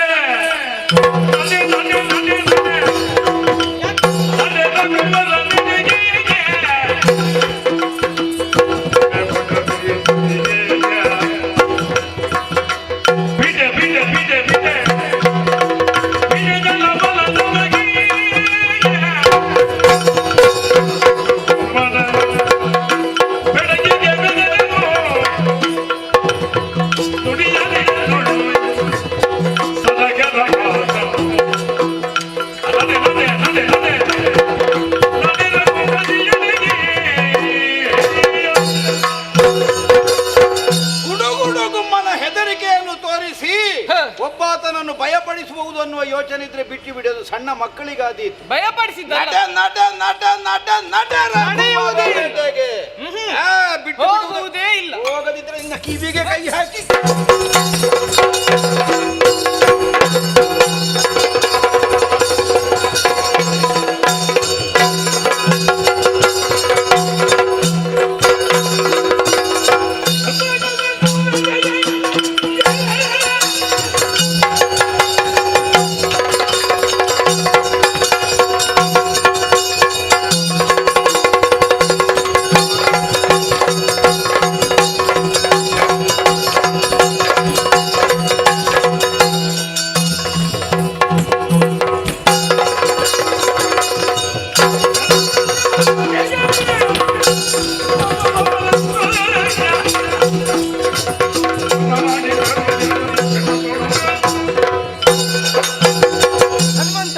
ರಾಮನಿಂದ ಅಪ್ಪನೆಯನ್ನು ಪಡೆದುಕೊಂಡು ಬಂದವರಿದ್ದೇವೆ.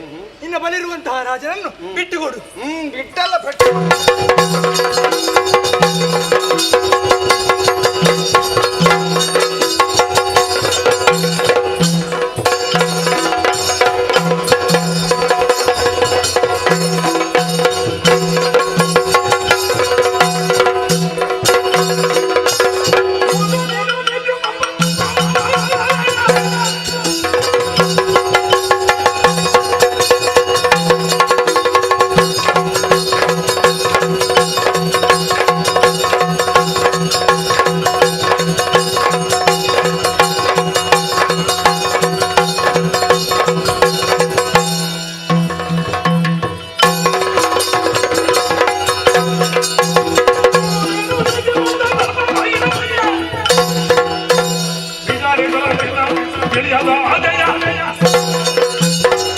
ಅಯ್ಯೋ ಹನುಮಂತ, ಇಲ್ಲಿವರೆಗೆ ಪ್ರಭು ಶ್ರೀರಾಮಚಂದ್ರನ ಪೂರಕನಾದವನು ನೀನು. ಈ ಸಮಯದಲ್ಲಿ ಅವನ ಶತ್ರುವನ್ನು ನಿನ್ನ ಬಳಿಯಲ್ಲಿ ಇರಿಸಿದ್ದೀಯಾ. ಒಳ್ಳೆಯ ಮಾತಿನಿಂದ ಅವನಿಗೆ ನಮಗೆ ಒಪ್ಪಿಸಿ ಪ್ರಭು ಶ್ರೀರಾಮಚಂದ್ರನಿಗೆ ಶರಣಾಗು. ಅದನ್ನು ಬಿಟ್ಟು ಮುಂದುವರಿದ ಬೆನ್ನುಡಿ ಅದಿದೆ ಚರ. ಶ್ರೀರಾಮಚಂದ್ರಮನ ಕಾಲ ಹಿಡಿದದ್ದು ನಾನು ಹೋದ್ರ ನೀವು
ನನ್ನನ್ನು ಆಗ ಹಿಡಿದು ಎಳೆದು ಎಸೆಯದೆ ಅಲ್ವೇ?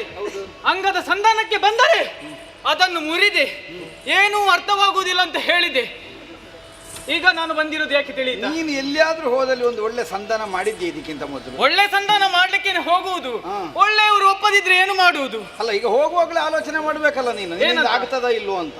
ಆಗುವುದಿಲ್ಲ ಆದ್ರೆ ಮತ್ತೆ ಸಂಧಾನವೇ ಬೇಡಲ್ಲ. ಬೇಡ ಹೇಳಿದ್ದನ್ನು ಕೆಳದೆ ಇದ್ದವರಲ್ಲಿ ಅಲ್ಲೋ ಸಂಧಾನ ಮಾಡಬೇಕಾದ ಅನಿವಾರ್ಯತೆ ಬರುವುದು. ಹೌದು, ಆದರೂ ಒಮ್ಮೆ ಹೇಳಿ ನೋಡುವುದು. ಆವತ್ತು ಮೊದಲೊಮ್ಮೆ ಸಂಧಾನಕ್ಕೆ ಹೋದೆ ರಾವಣನಲ್ಲಿ. ಹೌದು, ನಿನ್ನಿಂದ ಆಯ್ತಾ ಪೂರ್ತಿ ಮಾಡಿ? ಆಗ್ಲಿಲ್ಲ. ಅಲ್ಲಿಗೂ ನಾನು ಬರ್ಬೇಕು. ಅವನು ಕೆಟ್ಟವನಲ್ವೇ? ಅಷ್ಟಾದ ಮೇಲೆ ಈಗ ನಿನಗೆ ಕೆಟ್ಟವನಾಗ್ಲಿಕ್ಕೆ ಮನಸ್ಸುಂಟಾ? ನೀನು ಸಂಧಾನಕ್ಕೆ ಜನ ಅಲ್ಲ ಅಂತ ಗೊತ್ತಾಗಬೇಡ ನಿನಗೆ. ಹಾಗಾದ್ರೆ ನಾನು ಸಂಧಾನಕ್ಕೆ ಜನ ಅಲ್ಲ, ಅಲ್ಲ ಯುದ್ಧಕ್ಕೆ ಜನ ಹೌದು ಅಂತ ತೋರಿಸ್ತೇನೆ. ಬಿಟ್ಟು ತಿನ್ಲಿಕ್ಕೆ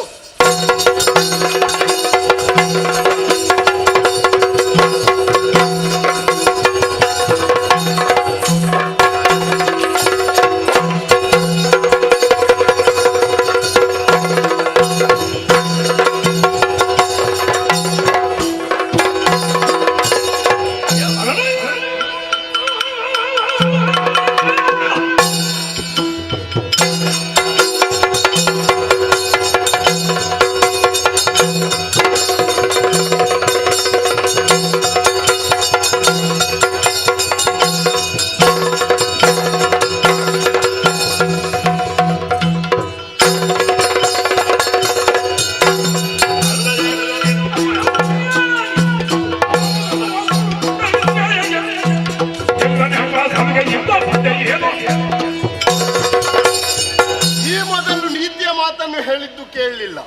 ಆದ್ದರಿಂದಾಗಿಯೇ ನಮ್ಮವರೆಲ್ಲ ನಿನ್ನೊಂದಿಗೆ ಯುದ್ಧ ಮಾಡುವಂತಹ ಪ್ರಸಂಗ ಒದಗಿ ಬಂದಿದೆ. ಆದ್ದರಿಂದಾಗಿಯೇ ಈಗ ಇವತ್ತಿಗೆ ಹೇಳುತ್ತಿದ್ದೇನೆ, ಕೊನೆಯ ನೀತಿ ಮಾತು ನಿನಗೆ. ಹೇಗೆ? ರಾಮನ ವಿರೋಧಿಯನ್ನು ಬಿಟ್ಟು ಕೊಡು, ಶರಣಾಗುವ. ಅಲ್ಲಿಗೆ ಪೆಟ್ಟು ಕೊಡು ಅಂತ ನೋಡುವ.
ಹನುಮಂತ ಎಂಬುದಾಗಿ ನೆಗಂತೆಗೆ ಪಾತ್ರನಾದವ ನೀನು. ಆದರೆ ಈ ಸಂದರ್ಭ ಎಂತಹ ಕೆಲಸವನ್ನು ಮಾಡಿ ಬಿಟ್ಟೆ. ರಾಮನ ವಿರೋಧಿಗೆ ಆಶ್ರಯವನ್ನು ಕೊಟ್ಟೆಯಾ? ಅಷ್ಟು ಮಾತ್ರವಲ್ಲ, ಅಂಗದನ ಸಂಧಾನವನ್ನು ಮುರಿದೆಯಾ? ನಿನ್ನನ್ನು ಪ್ರಶ್ನಿಸುವುದಕ್ಕೆ ಬಂದವ ಸಾಮಾನ್ಯದವನಲ್ಲ. ಜನ ಅಂತ ಪರಿಚಯ ಇಲ್ವಾ? ಪರಿಚಯ ಎಲ್ಲಿಯೋ ನೋಡಿದಾಗ ಆಗ್ತದೆ. ಹಾ, ಆದೀತು. ಲಕ್ಷ್ಮಣನಿದ್ದೇನೆ. ಲಕ್ಷ್ಮಣ ಅಲ್ವೋ? ಹೇಗಾಗಿದ್ದಿ ಪುಣ್ಯ? ಯಾಕೆ ಹೇಳಿದ್ ನಾನು ಹಾಗೆ. ಈಗೆಂತಾಗಬೇಕು? ಬೆನ್ನು ಹುಡಿ ಮಾಡುವುದಕ್ಕೆ ಬಂದ. ಹೌದಾ? ಮಾಡುವ.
ಹಠಗಟ್ಟಿ ನನ್ನೊಟ್ಟಿಗೆ ಹೊರಟು ಬಂದೆ ಅಲ್ಲ.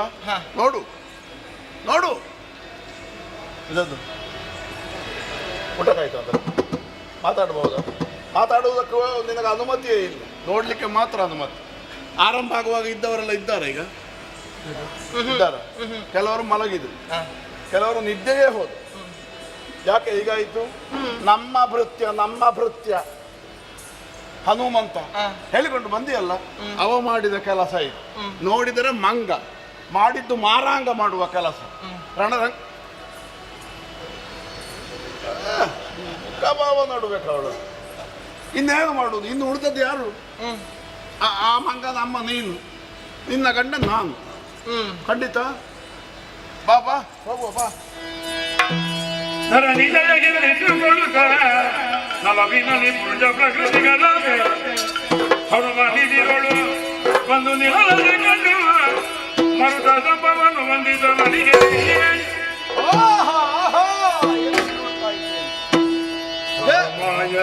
ದಶರಥ ಕುಮಾರಾಯ ಭಕ್ತದು ಪ್ರೇಮಾಯ ಪೀತಾಂಬರಾಯ ಸೂರ್ಯಕುಲಾದಿ ಸೋಮಾಯ ಲೋಕದಾಯ ಸೌರ್ಯದದಿ ಸಂಹಾರಕಾರನಾಯ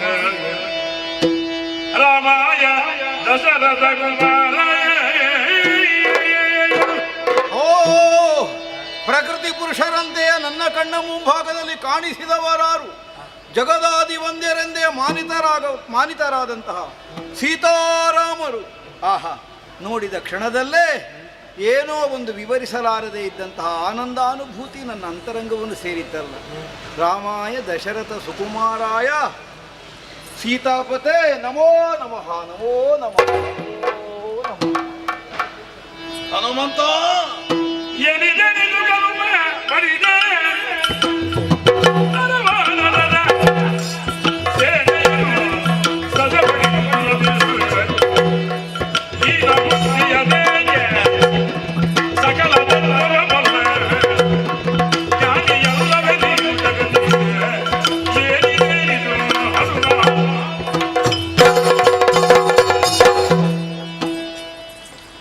ರಾಮಾಯ ರಾಮಭದ್ರಾಯ ಆಯ ವ್ಯಯ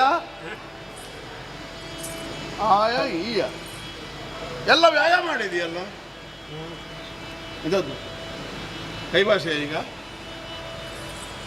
ಸೂರ್ಯನ ಸಮ್ಮುಖದಲ್ಲೇ ಇದ್ದು ವೇದ ಕಲ್ತವ ನಿನಗಿಂತ ದೊಡ್ಡ ವೇದಜ್ಞ ಇದ್ದಾನ? ನಿನಗಿಂತ ದೊಡ್ಡ ವೈಯಾಕರಣಿ ಇದ್ದಾನ? ನಿನಗಿಂತ ದೊಡ್ಡ ಬಲಿಷ್ಠ ಇದ್ದಾನ? ನಿನಗಿಂತ ದೊಡ್ಡ ಈ ಯುದ್ಧ ಕೌಶಲವನ್ನು ಅರಿತವನಿದ್ದಾನ? ಇದ್ದಾನ? ನೀನು ಹೇಳಬೇಕು. ಪ್ರಶ್ನೆ ಕೇಳಿದ್ದಲ್ಲ, ನನಗೆ ಗೊತ್ತಿದ್ದೇ ಹೇಳಿದ್ದು. ಅದಕ್ಕೆ ಉತ್ತರ ಇಲ್ಲ. ಹಾಗಾದ್ರೆ ಅದಕ್ಕೆ ಅನುಗುಣವಾಗಿ ನಿನ್ನ ವ್ಯಕ್ತಿತ್ವವನ್ನು ನೀನು ರೂಢಿಸಿಕೊಳ್ಳಬೇಕಾ ಬೇಡ? ತೊಂದರೆ ಆಯ್ತಾ ಕೇಳು. ಎಲ್ಲ ಮುಗಿಸಿ ಮತ್ತೆ ತೊಂದರೆ ಆಯ್ತಾ ಕೇಳುದ?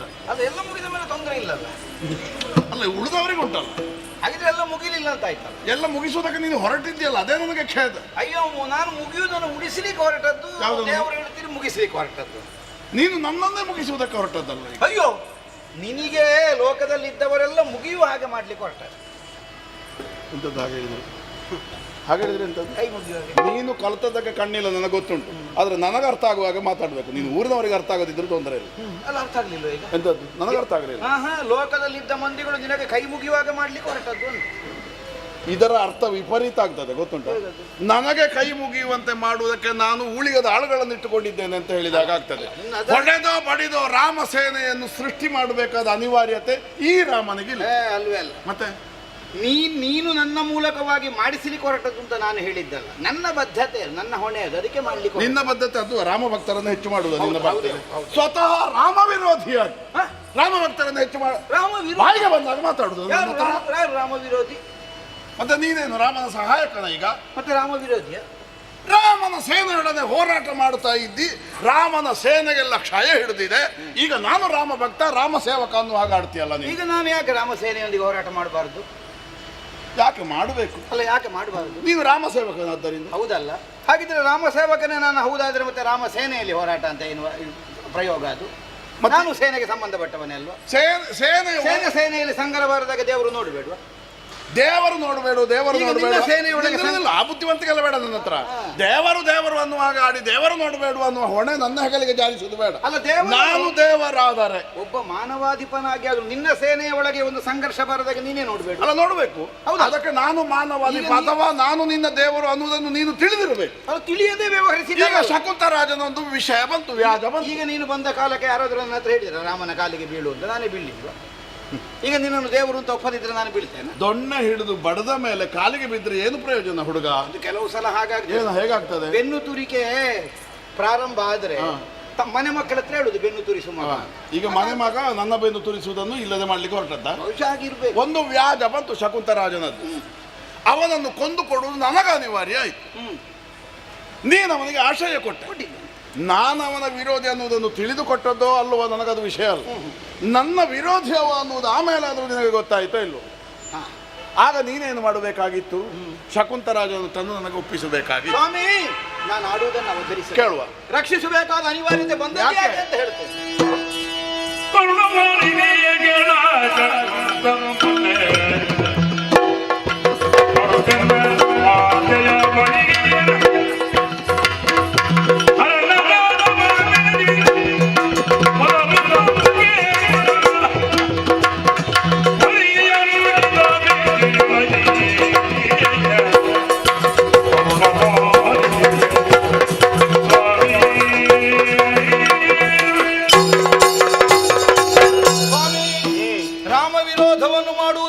ಸಂಕಲ್ಪಕ್ಕೆ ಭಂಗವನ್ನು ತರುವುದು ರಾಮಕಿಂಕರನ್ನೆನಿಸಿಕೊಂಡವನಿಗೆ ಈ ಪ್ರಪಂಚದಲ್ಲಿ ಸಾಧುವಾದ ಕೆಲಸವಲ್ಲ ಅನ್ನುವುದನ್ನು ಅರಿಯದೇ ಇದ್ದವಲ್ಲ ನಾನು.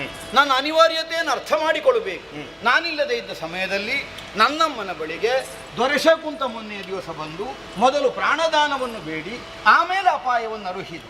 ರಕ್ಷಿಸ್ತೇನೆ ಅನ್ನುವಂತಹ ವಚನವನ್ನು ಮೊದಲೇ ತೆಗೆದುಕೊಂಡಿರುವುದರಿಂದ ರಕ್ಷಿಸಬೇಕಾದ ಅನಿವಾರ್ಯತೆ ಬಂದು ನೀನು ವೃತ್ತಿ ಹೌದಾ ಅಲ್ವಾ?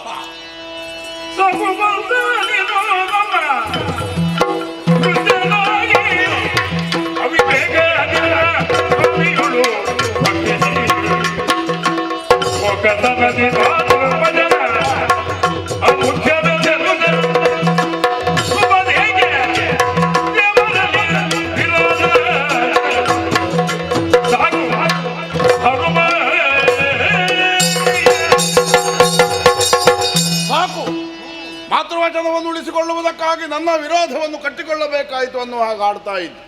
ನೆನಪಿರಬೇಕಾದದ್ದೊಂದು ವಿಷಯ ನೀನು ಮರೆತಿದ್ದಿ.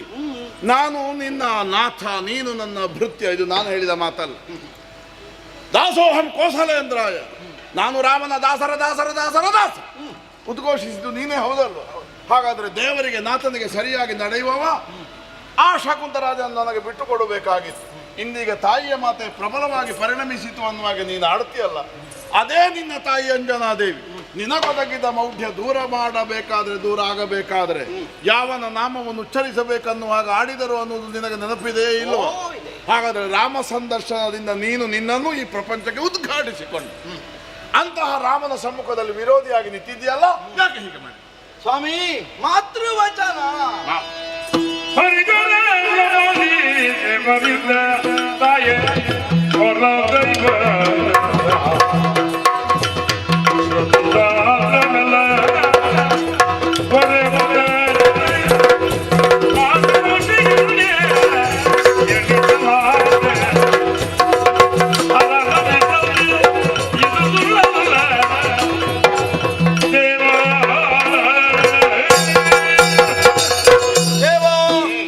ರಕ್ಷಿಸಬೇಕಾದ ಅನಿವಾರ್ಯತೆಯನ್ನು ಸನ್ನಿಧಾನದಲ್ಲಿ ನಾನು ಅರಿಕೆ ಮಾಡಿಕೊಂಡೆ. ಎಲ್ಲೋ ದಾರಿಯಲ್ಲಿ ಸಾಗುತ್ತಿದ್ದ ರಾಮ ವಿರೋಧಿಯೋರ್ವನನ್ನು ಹುಡುಕಿ ನಾನು ರಕ್ಷಿಸುವಂತಹ ದಾತಾರನಾಗಿ ಪ್ರಪಂಚದಲ್ಲಿ ಕಾಣಿಸಿಕೊಳ್ಳಬೇಕನ್ನುವ ಹುಚ್ಚು ಹಂಬಲಕ್ಕೆ ಸಿಲುಕಿ ಅವನನ್ನು ಸಂರಕ್ಷಿಸುವುದಕ್ಕೆ ನಾನು ಹೊರಟದ್ದಲ್ಲ, ಅನಿವಾರ್ಯ ಆಗಿ ಹೋಯಿತು. ಅಮ್ಮನಾದರೂ ರಾಮ ವಿರೋಧಿಗೆ ರಕ್ಷಣೆ ಕೊಡ್ತೇನೆ ಎನ್ನುವ ಕಾರಣಕ್ಕೆ ಕೊಟ್ಟದ್ದಲ್ಲ. ತನ್ನದ್ದಾದಂತಹ ಕರ್ತವ್ಯ ಅನ್ನುವುದನ್ನು ಅರಿತು ಆರ್ತನಾಗಿ ಬಂದವನನ್ನು ಸಂರಕ್ಷಿಸುವಲ್ಲಿ ಮುಂದಾಗಬೇಕಾದದ್ದು ಮಾನವ ಸಹಜವಾದ ಪ್ರಕೃತಿ ಅನ್ನುವಂತಹ ನಿರ್ಣಯದಿಂದ ಅವಳು ವಚನಬದ್ಧಳಾದ. ವಿಷಯ ತಿಳಿದ ಮೇಲೆ ರಾಮ ವಿರೋಧಿ ಅನ್ನುವುದು ಸ್ಪಷ್ಟವಾಯಿತು. ಆಗ ವಚನವಿತ್ತು ಸಂರಕ್ಷಿಸ್ತೇನೆ ಅನ್ನುವ ಹಾಗೆ ವಚನಬದ್ಧಳಾದ ತಾಯಿ ಅವನನ್ನು ಸಂರಕ್ಷಿಸುವುದಕ್ಕಿಂತ ಹೊರಗುಳಿಬೇಕೋ ಅಥವಾ ಸಂರಕ್ಷಿಸುವುದಕ್ಕೆ ಮುಂದಾಗಬೇಕು. ಈ ಸಂದಿಗ್ಧದಲ್ಲಿ ನನ್ನನ್ನು ಕರೆಸಿಕೊಂಡು ಹೀಗಾಗಿ ಹೋಯಿತು ಮಗನೇ, ಮುಂದೆ ನನ್ನ ಹಾಗೆ ಕೇಳಿದೆ. ಆ ಕಾಲಕ್ಕೆ ನನ್ನ ಮತಿಯ ಮಿತಿಯಲ್ಲಿ ಯೋಚಿಸಿ ನಾನು ನಿರ್ಣಯವನ್ನು ಕೈಗೊಂಡೆ. ಹರಿಹರ ಬ್ರಹ್ಮಾದಿಗಳಿಗಿಂತಲೂ ತಾಯಿಯ ಸ್ಥಾನವೇ ಶ್ರೇಷ್ಠವಾದದ್ದು ಅನ್ನುವುದು ಈ ಲೋಕದಲ್ಲಿ ನಿಗಮ ಶಾಸ್ತ್ರಗಳ ಮೂಲಕವಾಗಿ ನಿರೂಪಿತವಾದಂತಹ ಸತ್ಯ ವಿಚಾರ. ಯಾವ ಕಾಲಕ್ಕೂ ಮಾತೃವಚನ ಅನುಲ್ಲಂಘನೀಯವಾದದ್ದು ಅನ್ನುವ ಕಾರಣದಿಂದಲೇ ನಾನದನ್ನು ಆಯ್ದುಕೊಳ್ಳಬೇಕಾದಂತಹ ಒಂದು ಅನಿವಾರ್ಯತೆ ಸಿದ್ಧವಾಗಿ ಹೋಯಿತು. ಲೋಕದಲ್ಲಿ ಯಾವ ಮಕ್ಕಳಿಗಾದರೂ ತಾಯಿಯ ವಚನ ಅತ್ಯಂತ ಪ್ರಾಮಾಣ್ಯವುಳ್ಳದ್ದು. ಅದರಲ್ಲಿಯೂ ಹನುಮಂತನಿಗೆ ಮಾತೃವಚನಕ್ಕಿಂತ ಮೀರಿದ್ದು ಪ್ರಪಂಚದಲ್ಲಿ ಮತ್ತೊಂದಿಲ್ಲ. ಯಾಕೆ? ಬದುಕಿನಲ್ಲಿ ಮೌಢ್ಯವೇ ಆವರಿಸಿದ ಕಾಲದಲ್ಲಿ ನನಗೊಂದೇ ಬದುಕಿಗೆ ಗತಿಯನ್ನು, ನಾನು ಬದುಕಿನಲ್ಲಿ ಬದುಕಬೇಕಾದ ನೀತಿಯನ್ನು ನನಗೆ ಉಪದೇಶಿಸಿ ನನ್ನ ಮೌಢ್ಯ ಕಳೆಯುವುದಕ್ಕೆ ಕಾರಣ ಸ್ಥಾನದಲ್ಲಿರುವವಳೇ ತಾಯಿ. ತಾಯಿ ಹೇಳಿದ ರಾಮನಾಮ ವ್ಯಾಹರಣದ ನನ್ನ ಬದುಕಿನ ವೃತ್ತಿ ನನಗೆ ಎಲ್ಲಿಯ ತನಕ ಅನುಷ್ಠಾನ ಯೋಗ್ಯವೋ ಅನುಷ್ಠಾನ ಪೂರ್ವಕವಾಗಿ ನಾನು ಅದನ್ನು ಉಳಿಸಿಕೊಡುತ್ತೇನೆಯೋ ಆಮೇಲೆ ತಾಯಿ ಹೇಳಿದ ಮತ್ತೊಂದು ಮಾತನ್ನು ಇಲ್ಲ ಅಂತ ನನಗೆ ಬಿಟ್ಟು ಬಿಡುವುದಕ್ಕೆ ಆಗುವುದಿಲ್ಲ.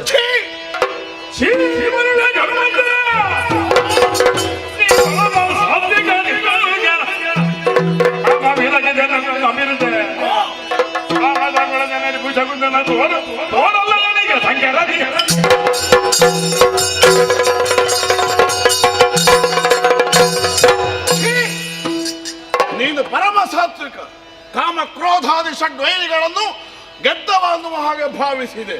ಆದರೆ ಅದಕ್ಕೆ ಪಕ್ಕಾಗಿ ಇಂದೀಗ ರಾಮನೇ ಇದಿರು ಬಂದರೂ ನೀನಲ್ಲ, ನಿನ್ನ ನಾಮವೇ ನನಗೆ ಪ್ರಾಮುಖ್ಯ. ತಾಯಿ ಹೇಳಿದ ಮಾತೇ ನನಗೆ ಪ್ರಮಾಣ. ಹೀಗೆ ಮಾತಾಡ್ತಾ ಇದೆಯಲ್ಲ, ನೀನೊಂದು ವೇಳೆ ಶಕುಂತರಾಜನು ನನಗೆ ಒಪ್ಪಿಸದೆ ಹೋದರೆ ಸಕಲ ಬ್ರಹ್ಮಾಂಡವನ್ನು ಸುಟ್ಟೆ. ದೇವದೇವ ದೇವದೇವನ ನಿನ್ನ ನಾಮ ಪ್ರಭಾವದಿಂದ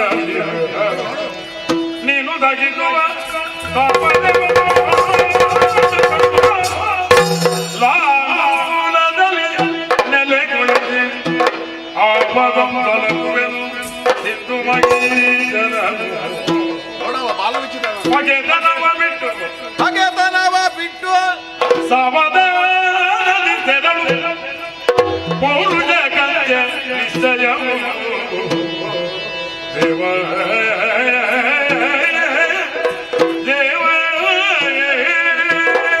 ಬ್ರಹ್ಮಾಂಡವನ್ನಾದರೂ ದಹಿಸಬಲ್ಲಂತಹ ಸಮರ್ಥನು ನೀನು, ಇದು ನಿರ್ವೀವಾದ ದೇವದೇವನೇ. ಆದರೆ ಸುಡುವ ನಿನ್ನ ಸಾಮರ್ಥ್ಯವನ್ನು ನಾನು ಯಾವ ಕಾಲಕ್ಕೂ ಪ್ರಶ್ನಿಸುವುದಕ್ಕಿಲ್ಲ. ನಿನ್ನ ಸಾಮರ್ಥ್ಯಕ್ಕೆ ನನ್ನದಾದ ಸ್ಪರ್ಧೆಯೂ ಅಲ್ಲ. ಆದರೆ ನನ್ನಲ್ಲಿರಬಹುದಾದ ಅಂತಃಸತ್ವದ ಕುರಿತಾಗಿ ನನಗೆ ವಿಶ್ವಾಸ ಇದೆ.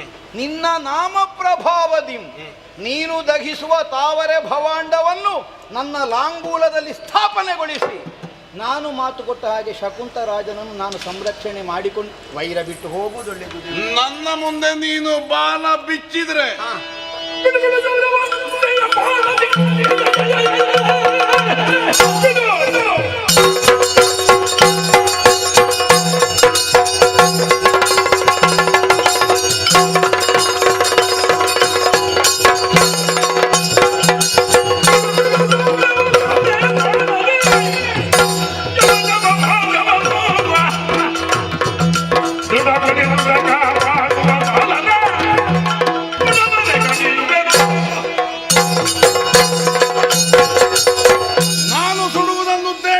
ಕಮಲಜಾಂಡವನ್ನು ನಿನ್ನ ಬಾಲದ ಶಕ್ತಿಯಿಂದ ನೀನೊಂದು ವೇಳೆ ಬಾಲ ಬಿಚ್ಚಿದ್ರೆ ಆ ಬಾಲದ ಮೂಲವನ್ನೇ ಕತ್ತರಿಸಿ ಬಾಲದ ಸ್ವಾಮಿ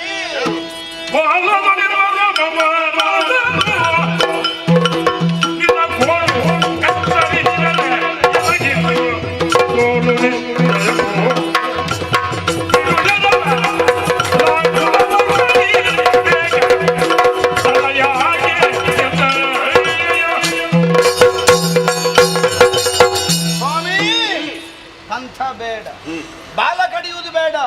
ನಿನ್ನ ನಾಮ ಪ್ರಭಾವದ ಪಾರಮ್ಯದ ಪ್ರಮಾಣ ಎಷ್ಟು ಅಂತ ನಾನು ಸ್ಪಷ್ಟಪಡಿಸಬಲ್ಲೆ. ಬಾಲದಲ್ಲಿರುವ ಒಂದು ರೋಮವನ್ನಾದರೂ ನಿನ್ನ ಬಾಣ ಕತ್ತರಿಸಿದ್ರೆ ನನಗೆ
ರಾಕ್ಷಸನ ಶಸ್ತ್ರವೆಲ್ಲವೂ ಶಾಂಡಿಲ್ಯ ಪತ್ರವಾಗಿ ಇವನ ಮೇಲೆ ವರ್ಷಿಸುವುದನ್ನು ಕಂಡೆ.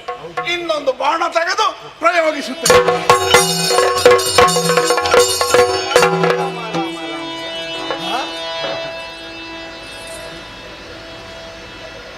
ರಾಮ ರಾಮ ನಿನಗೆ ಸಮಯ ಆದದ್ದೇ ಗೊತ್ತಾಗಲಿಲ್ಲ ಕಾಣ್ತದೆ.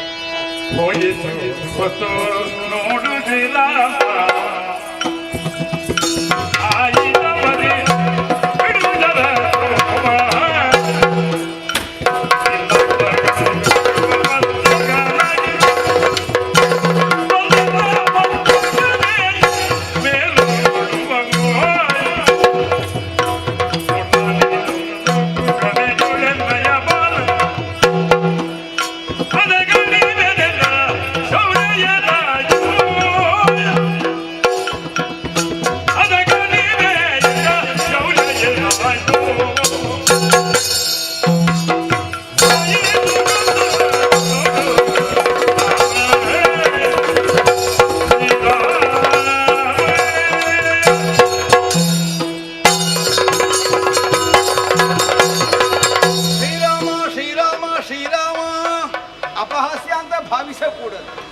ಆವೇಶಭರಿತನಾಗಿ ಅನುವರಕ್ಕೆ ಸಿದ್ಧನಾದಂತಹ ನಿನ್ನ ಅಂತರಂಗದ ಕೋಪದ ತಾಪ ಸ್ವಲ್ಪ ಕಡಿಮೆ ಆಗಲಿ ಅನ್ನುವುದಕ್ಕಾಗಿ ಹೇಳ್ತಾ ಇದ್ದೇನೆ.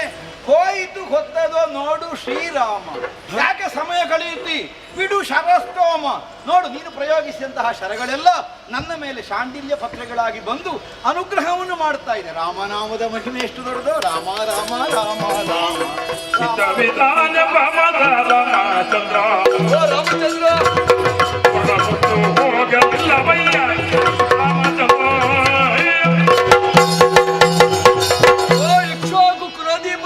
ಏಳನೇ ದಿವಸ ಸಂಜೆಯಾಗಿ ಹೋಯಿತಲ್ಲ ಸ್ವಾಮಿ. ಆಚಾರ್ಯವಾಣಿ ಪೂರೈಸುವಲ್ಲಿ ಅಸಮರ್ಥನಾದೆಂಬುದಾಗಿ ಖಿನ್ನನಾಗಬೇಡ. ಸಮಯ ಕಡಿಮೆ ಇದೆ, ಅವಕಾಶ ಇಲ್ಲದೆ ಯೋಚಿಸಬೇಡ. ತಪಸ್ಸಿದ್ಯ ಬಲದಿಂದ ಇದೋ ಇಂದಿನ ಸೂರ್ಯಾಸ್ತವನ್ನು ತಡೆ ಹಿಡಿದಿದ್ದೇನೆ.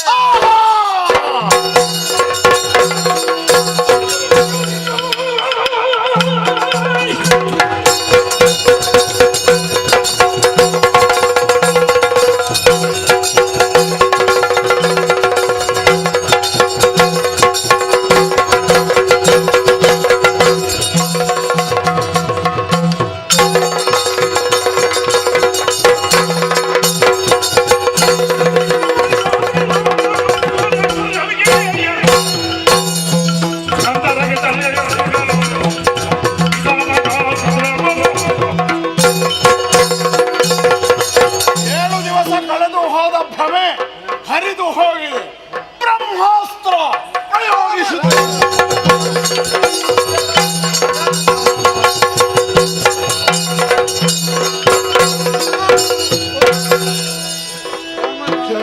ಆಶ್ಚರ್ಯವೇ, ನಾನು ಪ್ರಯೋಗಿಸಿದ ಮಹಾಸ್ತ್ರ ಬ್ರಹ್ಮಾಸ್ತ್ರ ಅದು ವೈಜಂತಿ ಹಾರವಾಗಿ ನನ್ನ ವಿರೋಧಿಯ ಕೊರಳನ್ನು ಅಲಂಕರಿಸಿತಲ್ಲ. ಏನಿದು ಏನಿದು ಏನಿದು ಏನಿದು! ಲಾಲಿದು ಕಾಂತಲಾಲಿದು ಲಾಲಿದು ಕಾಂತ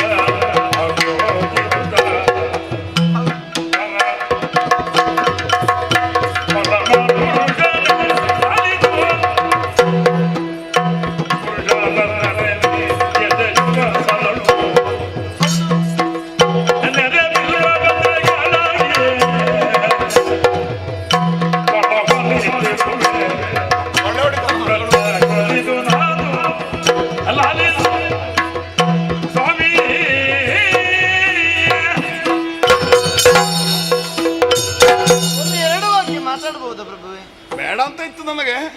ಆಯ್ತು, ಮಾತಾಡು. ನಿಮ್ಮ ಸಂಕಟ ಕಾಣುವುದಕ್ಕಾಗುವುದಿಲ್ಲ, ಹಾಗೆ ಕೇಳಿದೆ ನಾನು. ಯಾರಾದ್ರೂ ಸಂಕಟ ಪಡುವಾಗ ಎಲ್ಲರಿಗೂ ಮಾತಾಡುವ ಹುಚ್ಚು. ನನಗೆ ಸೀತಮ್ಮ ಎರಡೇ ಮಾತು ಕೇಳುವ.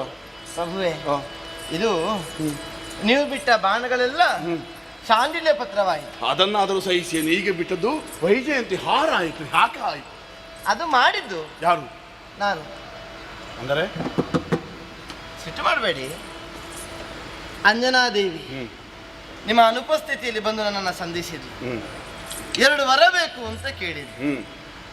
ತನ್ನ ಮಗ 2 ವರದ ಅಪೇಕ್ಷೆಯಲ್ಲಿ ನನ್ನನ್ನು ಈ ಕಡೆಗೆ ಕಳುಹಿಸಿಕೊಟ್ಟಿದ್ದಾನೆ ಅಂತ ಆಡಿದ್ರು. ಹನುಮಂತನಿಗೆ ವರದ ಅಪೇಕ್ಷೆ ಈ ಹಿಂದೆ ಅವನಿಂದ ನಾವು ಉಪಕೃತರಾಗಿದ್ದೇವೆ, ಅವನ ಸೇವೆಯನ್ನು ಕೈಗೊಂಡವರಿದ್ದೇವೆ. ಅವನು ಕೇಳುವುದು ಹೆಚ್ಚು, ನಾವು ಕೊಡುವುದು ಹೆಚ್ಚು ಏನು ಅಂತ ಕೇಳಿದೆ.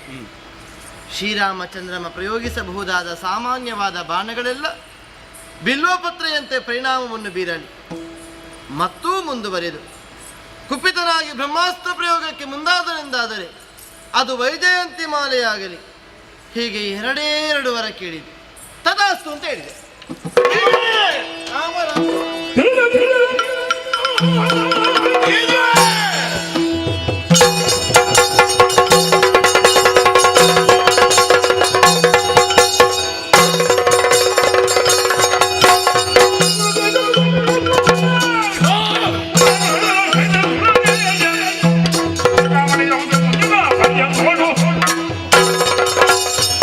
ಒಳಗಿಂದೊಳಗೆ ತಾಯಿ ಮಕ್ಕಳ ವ್ಯವಹಾರ ಹೀಗೆ ಉಂಟೆ. ಬ್ರಹ್ಮಾಸ್ತ್ರ ಹಾರವಾದರೇನು, ಅದಕ್ಕಿಂತ ಮಿಗಿಲಾದ ಶಕ್ತಿ ಸಂಪನ್ನ ಶರವನ್ನು ಪ್ರಯೋಗಿಸುವೆ. ಸಂಗ್ರಾಮ ಭೂಮಿ ಕಮಲಿನ ಜಂತು ಈ ಮಗ ಜನ್ಮ ಅಲಮಾಲಾದಿ ಸಂಗ್ರಾಮ ನಿಲ್ಲಿಸುವೆ.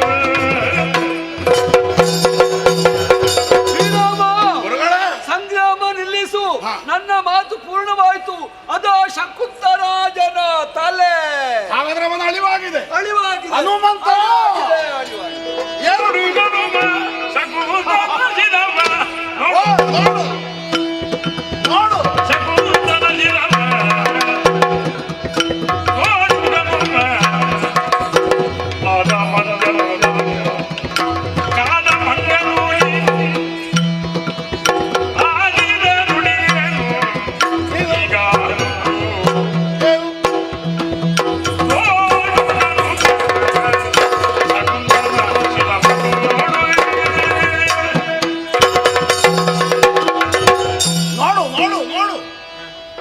ನಡು ಹಗಲಿನಲ್ಲಿ ಸೂರ್ಯನನ್ನು ನೋಡುವಷ್ಟು ಆತ್ಮವರ್ಚಸ್ಸನ್ನು ಹೊಂದಿದವಲ್ವ?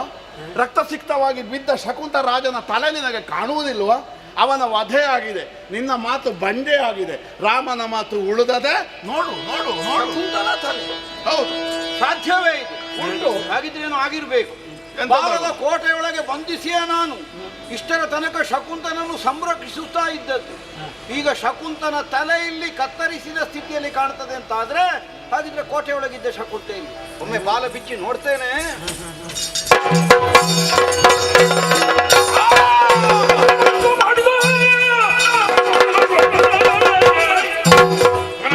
ವಿರುದ್ಧಗಳು ಎಲ್ಲರ ಕ್ಷಣವೇ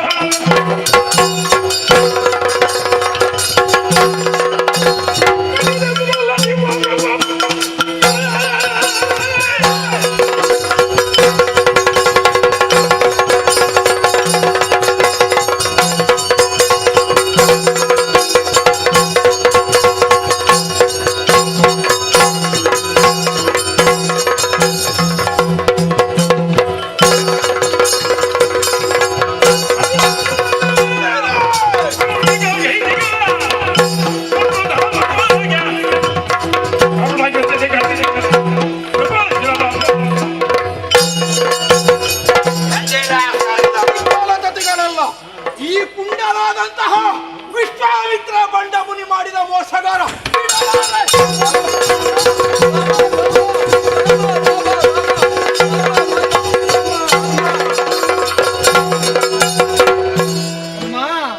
ಸಮಾಧಾನ ಮಾಡಿಕೊಳ್ಳ. ನಾರದ ಮಹರ್ಷಿಗಳು. ಹೌದು. ಇಲ್ಲ, ಅವರ ಕಾಲು ಹಿಡಿದು ಬಂಡಲಪಡಿಸ್ತೇವೆ. ಬೇಡ, ಸಂಗ್ರಾಮವನ್ನು ನಿಲ್ಲಿಸ.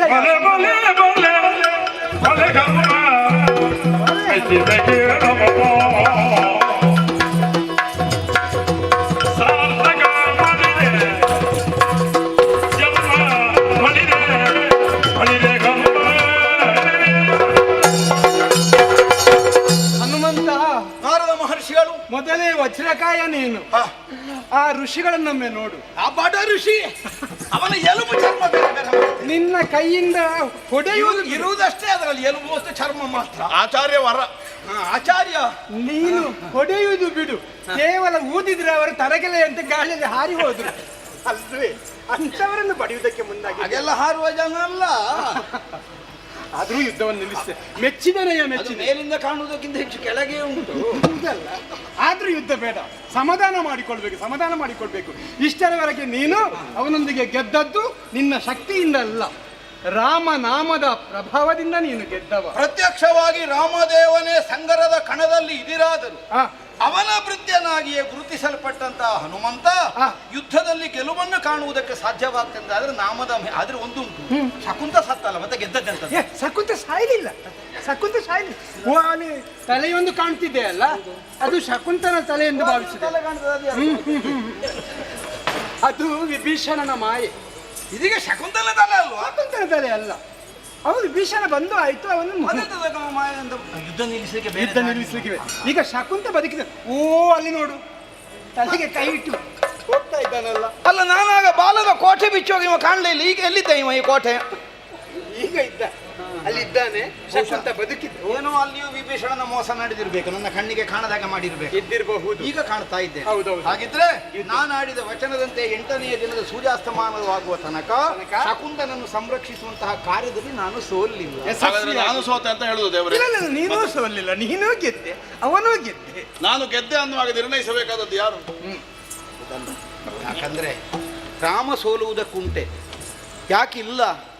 ರಾಮನನ್ನು ನಂಬಿದ ಒಬ್ಬ ಸಾಮಾನ್ಯ ಕಿಂಕರನೇ ಸೋಲುವುದಿಲ್ಲ, ಮತ್ತೆ ರಾಮ ಸೋಲಿಕ್ಕೆ ರಾಮನನ್ನು ನಂಬಿದ ಕಿಂಕರನಿಗೆ ಸೋಲಿಲ್ಲ ಅಂದ ಮೇಲೆ ಅನುಗ್ರಹಿಸುವಂತಹ ದಾತಾರನಾದ ರಾಮ ಸೋಲುವುದಿಲ್ಲ. ಅಲ್ವೇ? ರಾಮ ಸೋಲುತ್ತಿದ್ದ, ಇಲ್ಲಿ ರಾಮನ ಕಿಂಕರ ಸೋಲುತ್ತಿದ್ದ. ಕಿಂಕರ ಸೋತ್ರೆ ಅದು ರಾಮನೇ ಸೋತಾರೆ, ಶಿಷ್ಯ ಸೋತ್ರೆ ಗುರು ಸೋತಾರೆ, ಸರಿ, ಮಗ ಸೋತ್ರೆ ಅಪ್ಪ ಸೋತಾರೆ. ಹೌದು. ಆದ್ದರಿಂದ ಕಿಂಕರನ ಸೋಲನ್ನು ಒದಗಿಸದೆ ಸಂರಕ್ಷಿಸಿದಂತಹ ಹೊಣೆಯಿಂದಲೇ ದೇವರದ್ದಾದಂತಹ ಯೋಗ್ಯತೆ ಕರುಣಾಸಿಂಧು. ಹಾಗೆ ಅಲ್ವೋ, ಹೂವ ತರುವರ ಮನೆಗೆ ಹುಲ್ಲ ತರುವ, ಅಂದ್ರೆ ಹುಲ್ಲಿನ ಹೊರೆ ಹೊತ್ತುಕೊಂಡು ಬರ್ತಾನೆ ಅಂತ ಅರ್ಥ ಅಲ್ಲ. ತನಗೆ ಹೂವನ್ನಿಟ್ಟು ಯಾವನ ಆರಾಧನೆ ಮಾಡ್ತಾನೆಯೋ ಅಂತವನ ಮನೆಯ ಮುಂಭಾಗದಲ್ಲಿ ಒಂದು ಸಾಮಾನ್ಯ ಕಾರ್ಯವನ್ನಾದರೂ ಮಾಡುವುದಕ್ಕೆ ಭಗವಂತ ಸಿದ್ಧನಾಗುತ್ತಾನೆ. ಆದ್ದರಿಂದ ನಮ್ಮ ಕರುಣಾಮಯಿ ಕರುಣಾಸಿಂಧು ತನಗ ಬರುವ ಸೋಲನ್ನಾದ್ರೂ ಸ್ವೀಕರಿಸಿ ಅಂತ, ತನ್ನನ್ನು ನಂಬಿದವರ ಸೋಲನ್ನು ಯಾವ ಕಾಲಕ್ಕೂ ಒಪ್ಪಲಾರ, ಸಮ್ಮತಿಸಲಾರ ಅನ್ನುವುದನ್ನು ಮತ್ತೊಮ್ಮೆ ತೋರಿಕೊಟ್ಟ ಪ್ರಪಂಚಕ್ಕೆ. ಹೌದು ದೇವ್ರೆ, ಎಲ್ಲ ನಿನ್ನ ನಾಮದ ಪ್ರಭಾವವೇ ಅಲ್ಲದಿದ್ರಲ್ಲಿಂದ ನನ್ನ ಸಾಮರ್ಥ್ಯದಿಂದ ಶಕುಂತ ಬದುಕಿದ್ದಲ್ಲ. ನನಗೊಂದು ಸಮಾಧಾನ ಏನು ಗೊತ್ತಾ, ಮೊನ್ನೆ ಅವನಿಗೆ ರಾಮನಾಮ ಮಂತ್ರೋಪದೇಶ ನಾನು ಮಾಡಿದ್ದು, ರಾಮ ಮಂತ್ರವ ಜಪಿಸುವುದು. ಅದನ್ನು ಜಪಿಸಿದ್ದರಿಂದಲೇ ನಿನ್ನ ಅನುಗ್ರಹ ವಿಶೇಷಕ ಒಳಗಾದ ನಿನ್ನ ನಾಮದ ಪ್ರಭಾವದಿಂದ ಒಪ್ಪತ್ತಕ್ಕೆ. ನಿನಗೆ ರಾಮನಾಮವನ್ನು ಉಪದೇಶ ಮಾಡಿದ ದಿವ್ಯ ಶಕ್ತಿಯುಳ್ಳ ಹೆಂಗಸು ಸೀತೆಯಿಂದ ಮೊದಲೇ ವರವನ್ನು ಕೇಳುವಂತೆ ಪ್ರಚೋದಿಸಿದ್ದಾಳೆ. ಹಾಗಾದರೆ ಪೂರ್ವರಂಗ ಸಮರ್ಥವಾಗಿ ನಿರ್ಣಯಿಸಲ್ಪಟ್ಟದೆ, ಆದ್ದರಿಂದಲೇ ಕಾಲ ಮಿತಿಯೊಳಗೆ ಇದು ಮುಗಿದದೆ. ಅಲ್ಲ, ಕೇಳಬೇಕಾದಂಥ ಒಂದು ಸ್ಥಿತಿಯನ್ನು ನಾನು ಮನಗಂಡದ್ದು ಅದಕ್ಕೆ. ಈ ಪ್ರಪಂಚದಲ್ಲಿ ಪರಸ್ಪರ ವಿರುದ್ಧವುಳ್ಳ ಎರಡು ಸತ್ಯಗಳು ಏಕಕಾಲದಲ್ಲಿ ಸಮನಿಸಿದರೆ ಏನು ಮಾಡಬೇಕು? ರಾಮ ಬಾಣಕ್ಕೆ ಹುಸಿಯಿಲ್ಲ, ಹನುಮಂತನಿಗೆ ಸೋಲಿಲ್ಲ. ಅಲ್ಲ, ಯಾವ ಆಯುಧವೂ ನನ್ನ ಮೇಲೆ ಪರಿಣಾಮ ಮಾಡುವುದಿಲ್ಲ. ಇದು ಆಯುಧ ಹೌದಲ್ಲ, ರಾಮನ ಬಾಣವಾದದ್ದು. ನನ್ನ ಮೇಲೆ ಅದು ಪರಿಣಾಮ ಮಾಡಿತೋ ದೇವತೆಗಳ ವರ ಸುಳ್ಳಾಗುತ್ತೆ. ರಾಮಬಾಣ ಹುಸಿಯಾಯಿತೋ ಅನ್ನೋ ಅಪವಾದ ಬರ್ತದೆ. ಇದೆರಡೂ ಸಮವಾಗಬೇಕು ಅಂತಾದರೆ ನಿನ್ನ ಬಾಣವೇ ನನ್ನ ಮೇಲೆ ಅನುಗ್ರಹ ರೂಪವಾದಂತಹ ಪುಷ್ಪವಾಗಿ ಬದಲಾಗಬೇಕು ಅನ್ನೋ ವರವನ್ನು ಕೇಳಬೇಕು. ಒಳ್ಳೆಯದು. ರಾಮ ತತ್ವಕ್ಕೆ, ರಾಮ ಆದರ್ಶಕ್ಕೆ ಸೋಲಾಗದಂತೆ ರಾಮ ನೋಡಿಕೊಳ್ಳಬೇಕಾದದ್ದಲ್ಲ, ರಾಮ ಕಿಂಕರರು ನೋಡಬೇಕಾದದ್ದು. ಅದು ನಿಮ್ಮ ವಿಜಯವಾಗಲಿ, ರಾಮನ ವಿಜಯ. ನಮೋ ನಮಃ, ನಮೋ ನಮೋ. ನೇಪಥ್ಯವನ್ನು ಸೇರಿಕೊಳ್ಳೋಣ.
ಜಗನ್ನಾಥಾಯ ಸೀತಾಯ ಪತಯೇ ನಮಃ.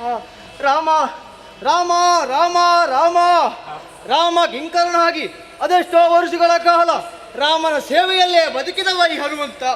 ಆದರೆ ಶ್ರೀರಾಮ ನಿರ್ಯಾಣವನ್ನು ಹೊಂದುವಂತಹ ಸಮಯದಲ್ಲಿ ಸರಯು ನದಿಯ ತೀರದಲ್ಲಿ ನಾವು ನಿನ್ನೊಂದಿಗೆ ಬರುವೆವು ಎನ್ನುವ ಹಾಗೆ ಹೇಳಿಕೊಂಡಾಗ ರಾಮದೇವನೇ ತಡೆದವನಿದ್ದೇನೆ, ನೀವಿನ್ನು ಬರುವವರಲ್ಲ.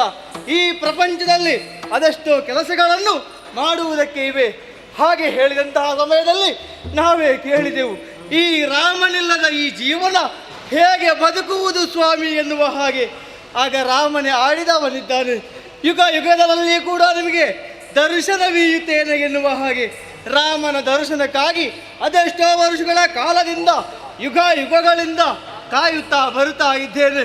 ಆದರೆ ಈ ದ್ವಾಪರ ಯುಗದಲ್ಲಿ ನನಗೆ ದರ್ಶನವೇ ಆಗಲಿಲ್ಲಲ್ಲ. ರಾಮನನ್ನು ಕಾಣಬೇಕು ಎನ್ನುವ ಹಾಗೆ ಹುಡುಕುತ್ತಾ ಹುಡುಕುತ್ತಾ ಇಲ್ಲಿಯ ತನಕ ಬಂದಿದ್ದೇನೆ. ಆದರೆ ರಾಮನ ದರ್ಶನ ಆಗಲಿಲ್ಲ ಆಗಲಿಲ್ಲ ಆಗಲಿಲ್ಲ.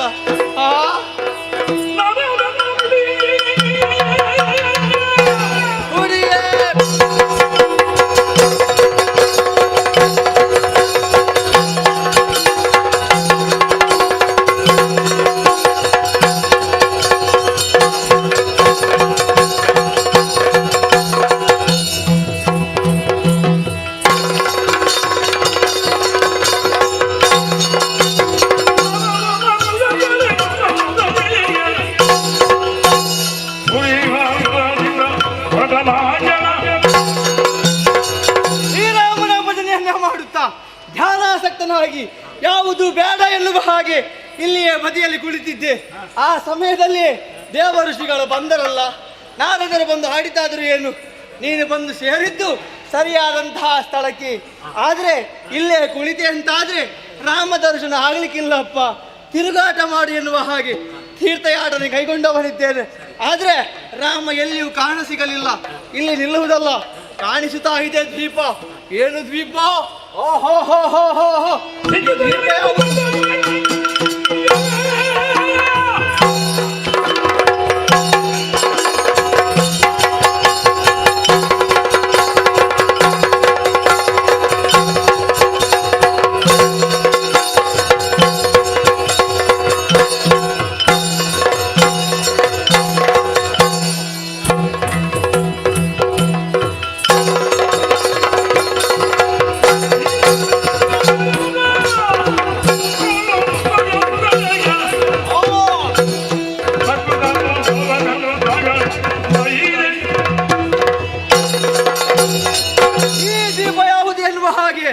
ನೋಡಿದೆ ಅಂತಾದ್ರೆ ಪ್ರತಿ ಲಂಕೆಯನ್ನೇ ಹೋಲುತ್ತಾ ಇದೆ. ಲಂಕೆ ಎನ್ನುವ ಹಾಗೆ ನೋಡಿದ್ರೆ ಇದು ಲಂಕೆಯಲ್ಲ. ಹಾಗಿದ್ರೆ ಏನು ಏನು ಅಂತ ನಾನು ಚೆನ್ನಾಗಿ ತಿಳಿದವನಿದ್ದೇನೆ. ಯಾವುದೋ ಅರಮನೆ ಇರಬೇಕು, ಯಾರದ್ದೇ ಆಗಿರಲಿ. ಈ ನೀರಿನ ಮಧ್ಯದಲ್ಲಿ ಅರಮನೆಯನ್ನು ಕಟ್ಟಿದವರು ಯಾರು, ಪುರವನ್ನು ನಿರ್ಮಿಸಿದವರು ಯಾರು, ಯಾರೇ ಆಗಿರಲಿ, ನನಗೆ ಹಸಿವಾಗುವುದಕ್ಕೆ ಆರಂಭಿಸಿದೆ. ಇಲ್ಲಿರುವಂತಹ ಹಣ್ಣು ಹಂಪಲುಗಳನ್ನು ತಿಂದು ಹೊಟ್ಟೆಯನ್ನು ತುಂಬಿಸಿಕೊಳ್ತೇನೆ ನೋಡುವ.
ಅಂದುವ ಹಾಗೆ ಬಿರುವುದು ಈ ಬಲರಾಮನಿಗೆ.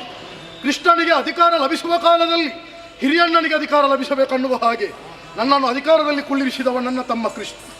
ದ್ವಾರಕ್ಕೆ ಅಧಿಕಾರನಾಗಿರುವ ಕಾಲದಲ್ಲಿ ವನಪಾಲಕರು ಬಂದು ಆಡಿದ್ರಲ್ವೋ, ಮಂಗದ ಬಾಧೆ ಅಧಿಕವಾಗಿದೆ ಅಂತೆ. ಬಂದಂತಹ ಮಂಗವನ್ನು ಏನು ಅಂತ ವಿಚಾರಿಸಬೇಕು. ಮುಂದುವರಿತೇನೆ.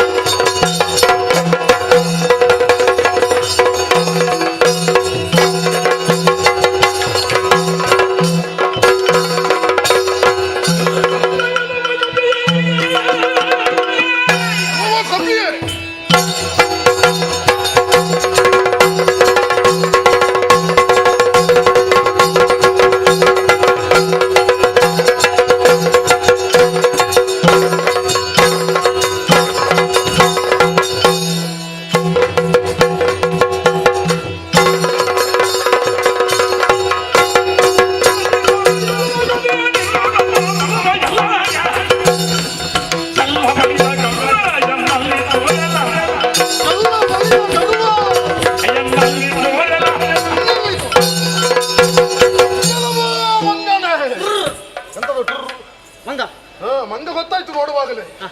ಇದು ಮಾತಾಡುವ ಮಂಗ, ಬರೆ ಮಂಗ ಅಲ್ಲ. ಬರೇ ಮಂಗ ಅಲ್ಲ. ವನಕ್ಕೆ ಪ್ರವೇಶವನ್ನು ಮಾಡಿ ನಮ್ಮದಾದ ವನವನ್ನು ನಾಶಗೊಳಿಸಿ ವನಪಾಲಕರಿಗೆ ನೋವನ್ನು ನೀಡಿ ಮುಂದೆ ಮುಂದೆ ಬಂದಿಯಲ್ಲ. ಹೌದು. ನಿನಗೆ ಯಾರು ಇಲ್ಲಿಗೆ ಬರ್ಲಿಕ್ಕೆ ದಾರಿ ತೋರಿಸಿದ್ದು? ಯಾಕೆ ಬಂದೆ? ಹೇಳು ವಿಚಾರ ಹೇಳು. ನನ್ನ ಮುಂದೆ ಬಂದವ ಬಲರಾಮ.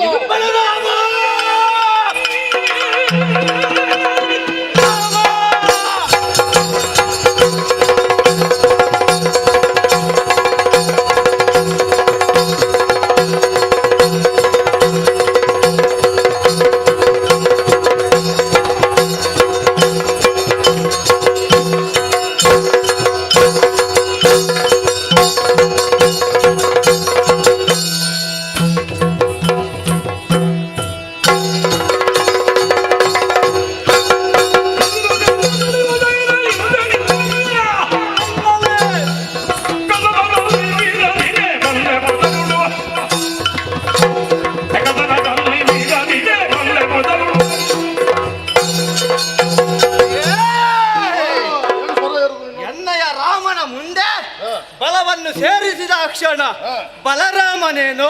ಯಾವ ರಾಮ? ಕೋದಂಡ ರಾಮ, ಸೀತಾ ವಲ್ಲಭ ರಾಮ, ಲಕ್ಷ್ಮಣ ರಾಮ. ಇಲ್ಲಿಗೆ ಇದೆ ಬಲರಾಮ. ನಿನ್ನ ಬಲರಾಮ ಬಲ ಇರುವುದು ಯಾವುದ್ರಲ್ಲಿ? ನಿನ್ನ ಆಯುಧದಲ್ಲಿ ಅಲ್ವಾ? ಆಯುಧವನ್ನು ಹಿಡಿದ ಕ್ಷಣ ಬಲ ಬಂತು ಅಂತ ಭಾವಿಸಿದ್ಯಾ? ಸುಮ್ಮನೆ ಬಿಡ್ತೇನೆ ಎನ್ನುವ ಹಾಗೆ ಭಾವಿಸಿದ್ಯಾ? ನಿನ್ನವರಿಗೆ ಬಾರಿಸಿದ್ದೇನೆ. ನಿನ್ನವರಿಗೆ ಬಾರಿಸಿದ ಮೇಲೆ ನೀನೇನು ಲೆಕ್ಕ? ನನ್ನ ಬಲ ಗೊತ್ತಿಲ್ಲ ನಿನಗೆ.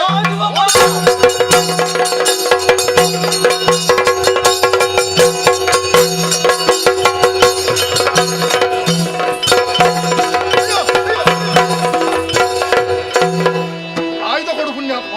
ಇದು ಬಲರಾಮ ಅಲ್ಲ. ನನಗೆ ಆಯುಧ ಇದ್ರೆ ಹೊರಗಡೆ ಹೋಗುವುದಕ್ಕಿಲ್ಲ. ಯಾಕೆ? ಮರ್ಯಾದೆ ಹೋಗ್ತದೆ. ನಿನ್ನ ಬಲ ಇರುದಿದ್ರಲ್ಲಿಯಾ? ಮುಖ ತೋರಿಸಬೇಕಲ್ಲ. ನೀನು ಮುಖ ಇಲ್ಲಿವರೆಗೆ ತೋರಿಸಿದ್ದೆ ಹೆಚ್ಚಾಗಿದೆ ಅಲ್ಲ. ಇನ್ಯಾರಿಗೆ ಮುಖ ತೋರಿಸಿದ್ದು? ಎಷ್ಟಾಯ್ತು ಸಮಯ? ಅಲ್ಲ ಎಂತ ದಿವಸ ಎಷ್ಟಾಯ್ತು? ದಿವಸ? ಹೌದು. ಯಾವುದಕ್ಕೆ? ನನ್ನೊಂದಿಗೆ ಹೋರಾಡಿ ದಿವಸವೇ ಕಳೆಯಿತು ಅಲ್ವಾ? ಹೌದೌದೌದು. ದಿವಸ ಪೂರ್ತಿ ಆಯಿತು. ಇಂಥದ್ದು ಯಾಕೆ? ಆಯುಧ ಬೇಕು ಅಂತ. ಯಾಕೆ ಕೊಡಬೇಕು? ಕೊಡುದಿಲ್ವ? ಅಷ್ಟೇ. ಮತ್ತೆ ಕೊಡು ಅಂತ ಒತ್ತಾಯ ಮಾಡುವುದಕ್ಕೂ ಆಗುದಿಲ್ಲ. ಬೇಕಾ? ಬೇಕಾ? ಬೇಕಾ? ಹೌದು. ಬೀಸಾಡಿದೆ. ಎಂತಹ ಅವಸ್ಥೆ ನನ್ನ ಪಾಲಿಗೆ ಒದಗಿಲ್ಲ. ಮಂಗನ ಜೊತೆ ಹೋರಾಟ ಮಾಡಿದ್ರೆ ನನ್ನ ಆಯುಧವೇನು ಕಸಿದುಕೊಂಡು ಹೋದ್ರು ಅಂತ. ಹೀಗಾಗಬಾರ್ದು. ಅಣ್ಣ ಏನಾಯ್ತು? ಕೃಷ್ಣ ನೀನೇನಿಲ್ಲ. ಉಪವನದ ಕಡೆಗೆ ಹೊರಟವನು ನೀನು. ಹೌದು. ನಿನ್ನ ಮುಸಲೆಯಲ್ಲಿ ಉಂಟು? ಮುಸಲ ಎಂತ ಹೇಳುದು, ಕತೆ ಬಹಳಷ್ಟು ಮುಂದುವರಿದಿದೆ. ಏನೇ? ಮಂಗ ಕದ್ದುಕೊಂಡು ಹೋದ್ರು. ಮಂಗ? ಹೌದೌದು. ವನಕ್ಕೆ ಪ್ರವೇಶ ಮಾಡಿ ಮುಸಲವನ್ನೀಗ ಮಂಗ ಕದ್ದುಕೊಂಡು ವನಪಾಲಕರು ಬಂದು ದೂರಿದ್ರು ಮಂಗ ಬಂದಿದೆ ಅನ್ನುವ ಹಾಗೆ. ಮಂಗದ ಉಪಟಳವನ್ನು ನಿವಾರಿಸುವುದಕ್ಕೆ ಬಂದ ಕಾಲದಲ್ಲಿ ಹೋರಾಟವನ್ನು ನಡೆಸಿದೆ. ನನ್ನ ಮುಸಲ ಹೋದ್ದೆ ಮಂಗನಗಾಗಿ. ಹೌದಾ? ಎಲ್ಲ ಗೊತ್ತಿದ್ರು ಕೂಡ ಗೊತ್ತಿಲ್ಲದವರ ಹಾಗೆ ನೀನು ನಾಟಕ ಮಾಡ್ತೀನಿ. ನೀನು ಎಲ್ಲರೂ ಹೇಳ್ತಾರೆ ಕಪಟ ನಾಟಕ ಸೂತ್ರಧಾರ. ಹಾಗೇನಿಲ್ಲಪ್ಪ. ನೀನು ಕಳಿಸಿದ್ದು ನಿನ್ನಲ್ಲಿ ಅತ್ತಿಗೆ ಕರೀತಾ ಇದ್ಲು. ಹೋಗಿ ನೋಡಂತ ಏನಂತೊಮ್ಮೆ ನೋಡಿ. ಅಲ್ಲ, ಅತ್ತಿಗೆ ಮುಖ ತೋರಿಸಬೇಕಾದ್ರೆ ಆಯುಧ ಬೇಕಲ್ಲ. ಆಯುಧವನ್ನು ವ್ಯವಸ್ಥೆ ಮಾಡೋಣ. ನೀನು ಹೌದಾ? ಆದ್ರೆ ನಾನು ಒಳಗಿರ್ತೇನೆ. ಈಗ ಅಣ್ಣನ ಅಹಂಕಾರವೆಂಬುದು ಇಳಿದು ಹೋಯ್ತಲ್ವೇ? ಈಗ ಯುಗದಲ್ಲಿಯೂ ಯಾರು ಅಹಂಕಾರವನ್ನು ತಾಳ್ತಾರೋ ಅವರ ಅಹಂಕಾರವನ್ನು ಇಳಿಸಬೇಕು. ಈ ದ್ವಾರಕೆಯಲ್ಲಿ ಅಹಂಕಾರಕ್ಕೆ ಸ್ಥಾನವಿಲ್ಲ. ಸಾತ್ವಿಕ ಸ್ವಭಾವವೇ ಒಂದೇ ನೇರವಾದ ನುಡಿ. ಹಾಗಾದ್ರೆ ನಮ್ಮಲ್ಲಿ ಅಹಂಕಾರದವರು ಇನ್ನೂ ಇದ್ದಾರೆ. ಅವ ಇದೇನಲ್ಲ ಹಾರುವವ, ಯಾವಾಗಲೂ ನನ್ನನ್ನು ಹೊತ್ತು ತಿರುಗುವವ ಅಂತ ಅವನಿಗೆ ಬಹಳ ಅಹಂಕಾರ ಉಂಟು. ಅವನ ಅಹಂಕಾರವನ್ನು ಇಳಿಸಬೇಕಾದ್ರೆ ಈ ಮಂಗನ ಕೈಯಲ್ಲಿ ಆತನಿಗೆ ಹೊಡಿಸಬೇಕು. ಎಲ್ಲಿದ್ದಾನೆ ಗರುಡ?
ಅವಸರದ ಕರೆ, ಆ ಕರೆಯನ್ನೇ ಆಲಿಸಿ ಬಂದಿದ್ದೇನೆ. ಏನಾಗಬೇಕು? ಗರುಡ?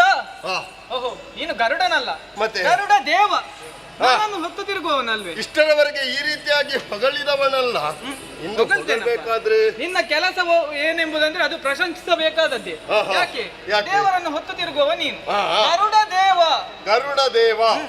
ಈಗೊಂದು ಸಮಸ್ಯೆ ಆಗಿದೆ. ಇವತ್ತಾದ್ರೂ ತಿಳಿತಲ್ಲ ನನ್ನ ಯೋಗ್ಯತೆಯನ್ನು. ಹೌದಪ್ಪ. ಈಗ ನಮ್ಮ ಉಪವನಕ್ಕೆ ಒಂದು ಮಂಗ ಬಂದಿದೆ ಅಂತೆ. ಮಂಗ? ಹೌದು. ಬಂದ್ರೆ ಅದನ್ನು ನೀನು ಓಡಿಸಬೇಕು. ನಾನು ಓಡಿಸುವಂತಹ ಜನವ? ಈಗ ಅಣ್ಣ ಪೆಟ್ಟು ತಿಂದು ಬಂದಿದ್ದಾನೆ. ಯಾರ ಕೈಯಿಂದ? ಮಂಗನ ಕೈಯಿಂದ. ಮಂಗನ ಕೈಯಿಂದ? ಹೌದು. ಹೌದಾ? ಹಾಗಾದ್ರೆ ಅದು ಸಾಮಾನ್ಯ ಮಂಗ ಆಗಿರ್ಲಿಕ್ಕಿಲ್ಲ. ಇನ್ನು ಹೊಡೆಯುವುದಾದ್ರೆ ನೀನು ಮಾತ್ರ. ನನ್ನ ಕೈ ಪೆಟ್ಟೇ ಆಗ್ಬೇಕು ಅದಕ್ಕೆ. ನಿನಗೆ ಶುಭವಾಗಲಿ, ಹೋಗಿ.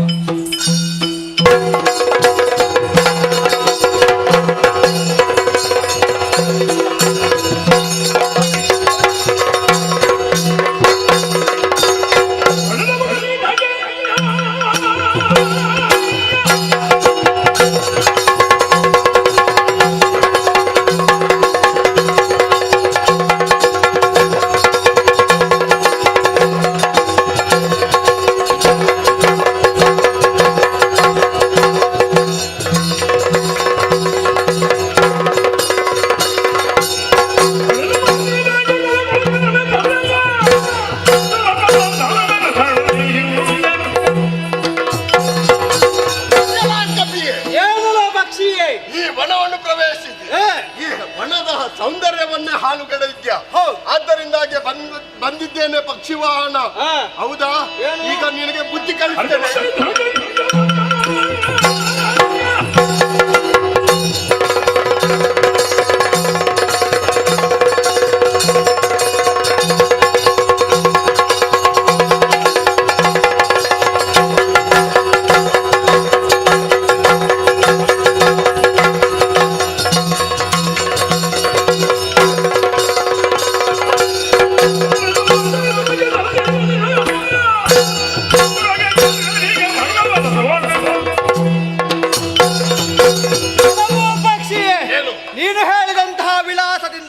ಅದೆಷ್ಟೋ ಮಂದಿ ಬಂದಿದ್ದಾರೆ, ಪೆಟ್ಟು ತಿಂದು ಹೋಗಿದ್ದಾರೆ. ಎಷ್ಟಕ್ಕಾದ್ರೂ ನೀನು ಪಕ್ಷಿ ಅಲ್ಲ, ನಿನ್ನ ರೆಕ್ಕೆ ಪುಕ್ಕಗಳನ್ನು ಕತ್ತರಿಸಬೇಕು.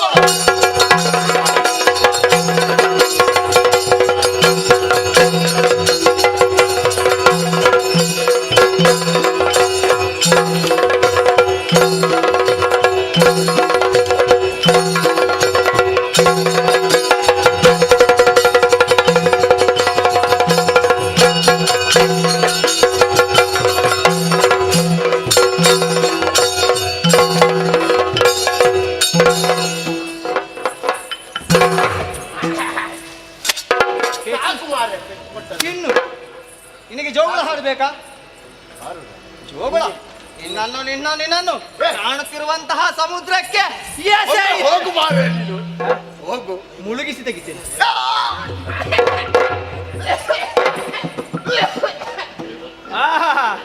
ಸಾಕ? ನೀನು ಬೊಬ್ಬೆ ಹೊಡೆದದ್ದು ನಿನ್ನ ದೊರೆ ಇದ್ದಾನಲ್ಲ, ಅವನಿಗೆ ಕೇಳಿಸಿ. ಅಯ್ಯಯ್ಯೋ ದೇವಾ. ಗರುಡ ದೇವ ದೇವ ಎಲ್ಲ ಹೋಯ್ತು. ಏನಾಯ್ತು? ಈಗ ಸೋತು ನಿನ್ನ ಮುಂದೆ ಶರಣಾಗತಿಯನ್ನು ಹೊಂದಿದ್ದೇನೆ. ನಿನ್ನ ಯೋಗ್ಯತೆ ಏನೆಂಬುದಾಗಿ ನಾನು ಈ ಸಂದರ್ಭದಲ್ಲಿ ತಿಳಿದುಕೊಂಡಿದ್ದೆ. ಈಗ ಸೋತಿದ್ಯಾ? ಹೌದು. ಬೇಸರ ಪಡ್ಬೇಡ. ಬೇಸರ ಈಗ ಮಂಗ ಏನು ಮಾಡ್ತಿದೆ? ನೋವುಂಟಾಗಿ ರೆಕ್ಕೆ ಪುಕ್ಕಗಳೆಲ್ಲ ಎಲ್ಲ ಹೋಗಿದೆ. ಈಗ ದಡವರಿಸಿದ್ದೇನೆ. ಈಗ ಸರಿಯಾಯ್ತು. ಈಗ ನೀನೊಂದು ಕೆಲಸ ಮಾಡ್ಬೇಕು. ಏನು? ನೇರವಾಗಿ ಮಂಗನ ಬಳಿಗೆ ಹೋಗು. ಮಂಗನ ಬಳಿ? ಇನ್ನು ಮಂಗನ ಸುದ್ದಿ ನಿನ್ನಿಂದಲೇ ಈ ಕೆಲಸ ಆಗ್ಬೇಕು. ಏನು? ರಾಮ ನಿನಗಾಗಿ ಕಾಯ್ತಾ ಇದ್ದಾನ ಅಂತ ಹೇಳು. ಹೌದಾ? ಆ ಮಂಗ ನಿನಗೆ ಹೊಡೆಯದೆ ಭಕ್ತಿಯಿಂದ ಇಲ್ಲಿಗೆ ಬರ್ತಾನೆ. ಹೌದಾ? ಆದಷ್ಟು ಬೇಗನೆ. ಈಗ ಗರುಡನನ್ನು ಕಳಿಸಿಕೊಟ್ಟಾಗಿದೆ. ಇನ್ನು ರಾಮಾವತಾರಿ ಆಗ್ಬೇಕಾದ್ರೆ ರುಕ್ಮಿಣಿ ಬೇಡ್ವೆ, ಸೀತೆ ಬೇಡ್ವೆ. ರುಕ್ಮಿಣಿಯಲ್ಲಿದ್ದಾಳೆ. ಈಗ ಹನುಮಂತ ಬಂದಿದ್ದಾನೆ. ಪ್ರತಿ ಯುಗದಲ್ಲಿಯೂ ದರ್ಶನ ಕೊಡ್ತೇನೆ ಎಂಬುದಾಗಿ ನಾನೇ ಹೇಳಿದವನಿದ್ದೇನೆ. ಸರಿ. ಸೀತೆಯಾಗಿ ನೀನು ಕಾಣಬೇಕು. ರುಕ್ಮಿಣಿ ಆಗಬಹುದು? ಖಂಡಿತ. ಹಾಗಾಗಿ ನನ್ನಲ್ಲಿರುವ ಚಕ್ರವನ್ನು ಕೆಳಗಿಳಿಸಿ ಆ ಧನಸ್ಸನ್ನು ಕೈಯಲ್ಲಿ ಹಿಡಿಸ್ತೇನೆ.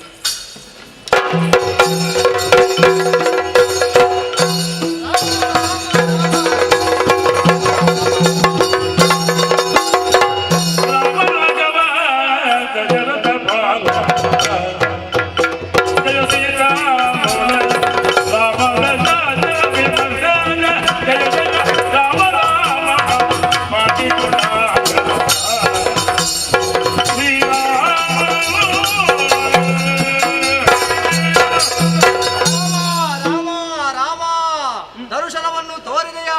ನನ್ನನ್ನು ಉದ್ಧರಿಸಿ ನೀನೇ ಕಾಪಾಡಬೇಕು ತಂದೆ, ಕಾಪಾಡಬೇಕು. ಹನುಮಂತ ರಾಮ ನಿರ್ಯಾಣದ ಕಾಲದಲ್ಲಿ ಜಾಂಬವಂತ, ಹನುಮಂತ, ಮೈಂದ ದ್ವಿಧಗಳೇ ಬಂದು ನನ್ನಲ್ಲಿ ಹೇಳಿದವರಿದ್ದಾರೆ. ಹೌದು. ನಿಮ್ಮ ಜೊತೆ ನಾನು ಬರುತ್ತೇನೆ ಎಂದು. ಆಗ ನಾನು ಹೇಳಿದ ಮಾತೇನೆಂದರೆ, ಏನು? ಪ್ರತಿ ಯುಗದಲ್ಲಿಯೂ ನಿಮಗೆ ದರ್ಶನವನ್ನು ನೀಡ್ತೇನೆ ಎಂದು. ಹೌದು. ಹಾಗಾಗಿ ಈ ಕಾಲದಲ್ಲಿ ಕೃಷ್ಣನಾಗಿದ್ದ ನಾನು ರಾಮಾವತಾರಿಯಾಗಿ ನಿನಗೆ ಕಾಣಿಸಿಕೊಂಡಿದ್ದೇನೆ. ಓಹೋ. ಮುಂದಕ್ಕೆ ನೀನು ಇಲ್ಲಿರುವುದಲ್ಲ. ಏನು ಮುಂದೆ ನನಗಪ್ಪಣೆ ದೇವ? ಮುಂದೆ ನೀನು ಧನುಷ್ಕೋಡಿಯಲ್ಲಿ ರಾಮನ ಭಜಕನಾಗಿ ಇರಬೇಕು. ರಾಮ ಧ್ಯಾನವನ್ನೇ ಮಂತ್ರಿಸು. ನಿನಗೆ ಶುಭವಾಗಲಿ. ಜಯ ಜಯ ಜಯ ಜಯ ಜಯ.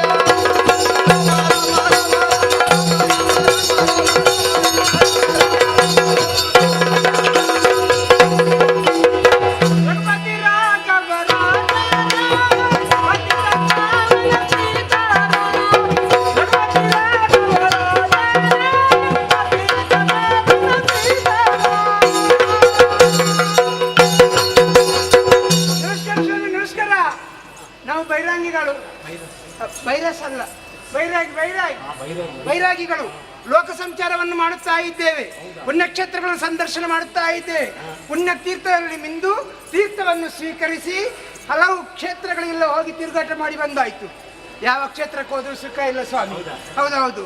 ಯಾವ ಮಂದಿರದಲ್ಲಿಯೂ ದೇವರಿಲ್ಲ. ಎಲ್ಲ ದೇವರೆಲ್ಲ ಸ್ಥಳಾಂತರ ಆಗಿದೆ. ಹೌದು. ಉಡುಪಿಗೆ ಹೋದ್ರೆ ಮಂಜುನಾಥ ಇಲ್ಲ.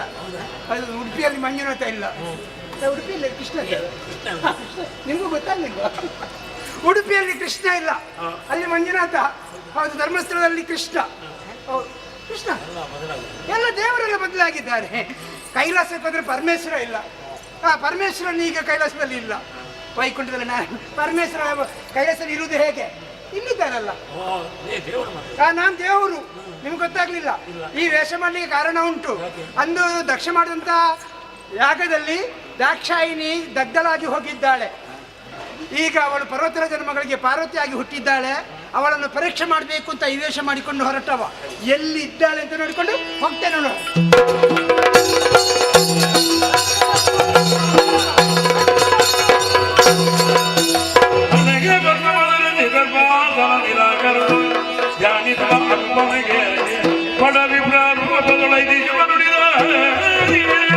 ಶಿವನನ್ನೇ ಪತಿಯನ್ನಾಗಿ ಪಡೆಯುವುದಕ್ಕಾಗಿ ಸರಸಿಯಲ್ಲಿ ಮಿಂದು ಹಣ್ಣಿಗೆ ಭಸ್ಮವನ್ನು ಧರಿಸಿದೆ. ಕಾಣುವಂತ ಕರೆಬಂಡೆಯಲ್ಲಿ ಕುಳಿತು ತಪಸ್ಸನ್ನಾಚರಿಸ್ತೇನೆ.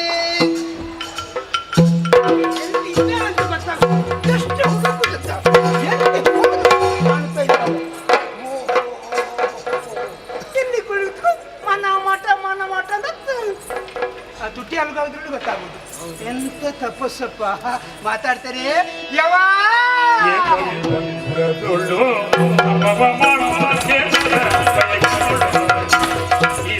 ಇದರ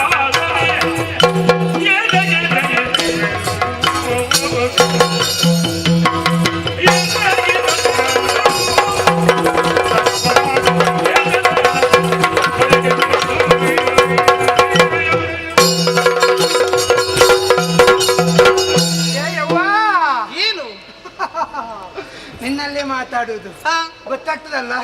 ಒಂದು ಕಡೆಯಿಂದ ಬಿಸಿಲು, ಮತ್ತೊಂದು ಕಡೆಯಿಂದ ಗಾಳಿ, ಒಂದು ಕಡೆಯಿಂದ ಇಬ್ಬನಿ ಬೀಳುತ್ತಾ ಉಂಟು, ಚಳಿ ಆಗ್ತಾ ಉಂಟು. ಆ ಚಳಿ ಗಾಳಿ ಮಳೆ ಬಿಸಿಲಿನದೆ ದೇಹವನ್ನು ದಂಡಿಸ್ತಾ ಯಾರನ್ನೋ ಕುರಿತು ತಪಸ್ಸನ್ನು ಆಚರಿಸ್ತಾ ಇದ್ದೀಯಲ್ಲ, ನಿನ್ನ ದೇಹ ನೋಡಿದ್ಯಾ ಸುಖೋಮಲ ಅಂತ ಇದ್ದು ನೀನು ಸರಗಿ ಹೋಗಿದ್ದಿ. ಯಾಕೆ ತಪಸ್ಸು? ಯಾರನ್ನು ಕುರಿತು ತಪಸ್ಸು?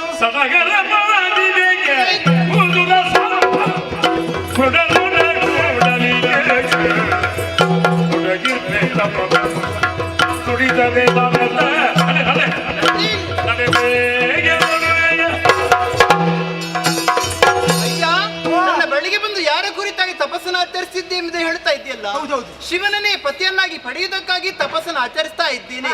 ಈಗ ತಾನೇ ತೊಡಗಿದವಳು ಇಲ್ಲಿ ನಡೆ ಹೋಗ್ತಿಲ್ವ?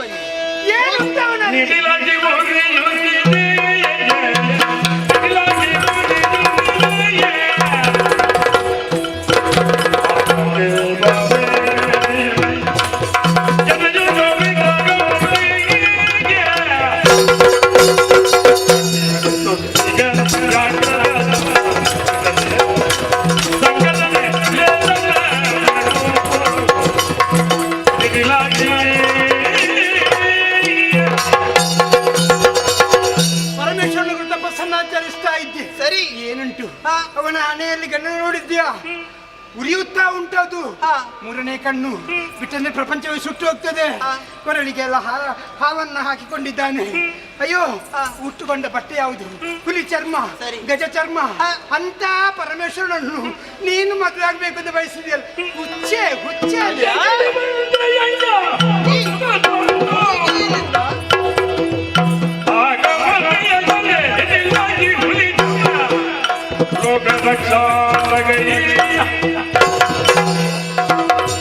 ಏನೆಂದಿ? ಶಿವನು ಜಡಿ ಎಣಿಸುತ್ತಿದ್ದಾನೆ. ಯಾಕೆ? ಗಂಗೆಯನ್ನು ಧರಿಸಿದ ಕಾರಣ ಗಂಗಾಧರಣ ಎಂಬುದೇ ಕೊಂಡಾಡ್ತಾ ಇದ್ದಾರೆ. ಹೆಚ್ಚಿನ ಕಂಡು ಕಿಚ್ಚುಕನು ಜಗನ್ಮಾತೆ ಕೊಟ್ಟಂತ ಪ್ರಸಾದ. ಅಷ್ಟೇ ಅಲ್ಲ, ಹುಲಿಯ ಚರ್ಮ, ವ್ಯಾಘ್ರಾಸುರ ಮತ್ತು ಗಜಾಸುರನನ್ನು ಸಂವರಿಸಿ ಭಕ್ತರನ್ನು ಪಡೆಯುವುದಕ್ಕಾಗಿ ಕಾಪಾಡ್ತಾ ಇದ್ದಾನೆ. ಅದಕ್ಕಾಗಿ ಹೇಳ್ತಾ ಇದ್ದೇನೆ, ನಿನ್ನ ಸಲ್ಲಗದ ಮಾತು ಸಲ್ಲದು, ನಡೆ.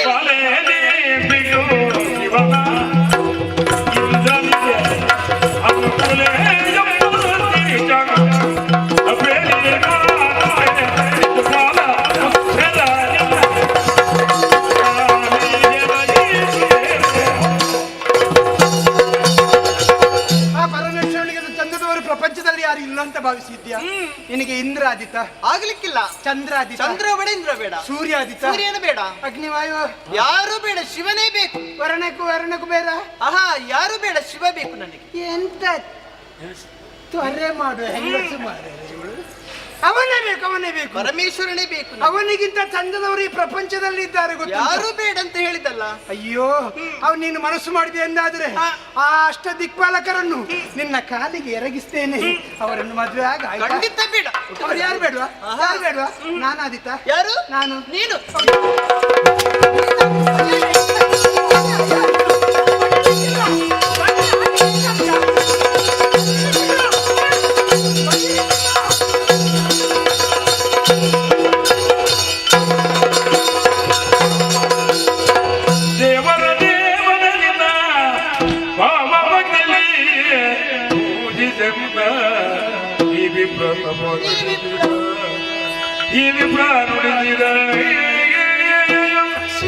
ಶಿವನೇ, ಎಷ್ಟು ಕಷ್ಟಪಟ್ಟು ಈ ಕಾಡಿಗೆ ಬಂದು ತಪಸ್ಸನ್ನು ಆಚರಿಸಿದ್ದವಳು ನಾನು.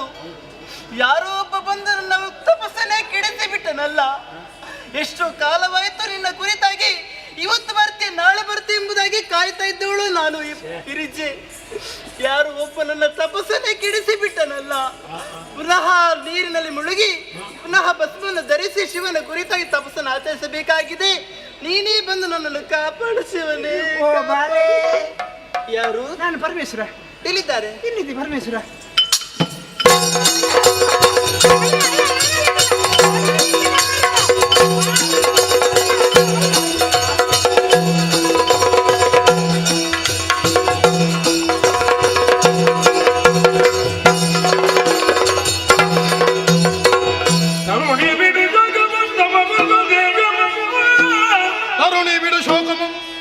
ಪರಿಗಣಿಸಿದ ಬೇಡ ನಿನ್ನರಸ ನಾನು ನಿನ್ನರಸನಾದನವು ಸುರರು ಮೂಬಳವ ಕರೆದು ಅಂಬರದಲ್ಲಿ ಗಿರಿಜೆ ಅರಿದ ದಂಡಿಸಬೇಡ, ಹೆದರಬೇಡ. ಕೈಲಾಸದ ಅಧಿಪತಿಯಾದ ಪರಮೇಶ್ವರನೇ ನಿನ್ನನ್ನು ಪರೀಕ್ಷಿಸುವುದಕ್ಕಾಗಿ ಮುಂದಾದ ಕಾಲದಲ್ಲಿ ಬೈರಾಗಿಯ ವೇಷವನ್ನು ತಾಳಿ ಬರಬೇಕಾದ ಪ್ರಸಂಗವೊಂದು ಒದಗಿ ಬಂತು. ಪರೀಕ್ಷೆಯಲ್ಲಿ ಉತ್ತೀರ್ಣಳಾಗಿದ್ದಿ. ನಿನ್ನನ್ನು ಕೊಡುವುದೇ ನನ್ನ ಉದ್ದೇಶ. ನನ್ನ ಅರಸಿ ನೀನು, ನಿನ್ನ ಅರಸ ನಾನು. ಇದು ತಡ ಯಾಕೆ? ಸಾಂಕೇತಿಕವಾಗಿ ಕಲ್ಯಾಣ, ಗಿರಿಜಾ ಕಲ್ಯಾಣ ಆಗಬೇಕು. ನೋಡೋಣ.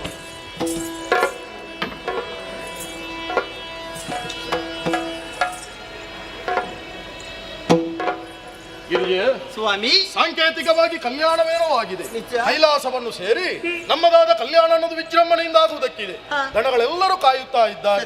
ಇದುವೇ ಅಲ್ವೇ ಭಕ್ತಿ ಪಾರಮ್ಯ ಅಂದ್ರೆ.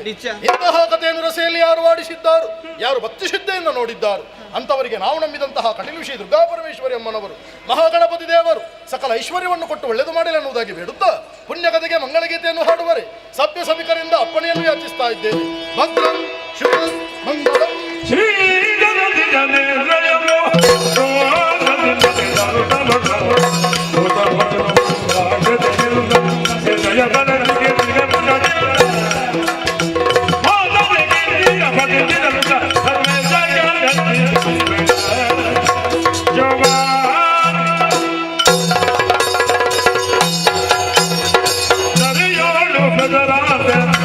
Para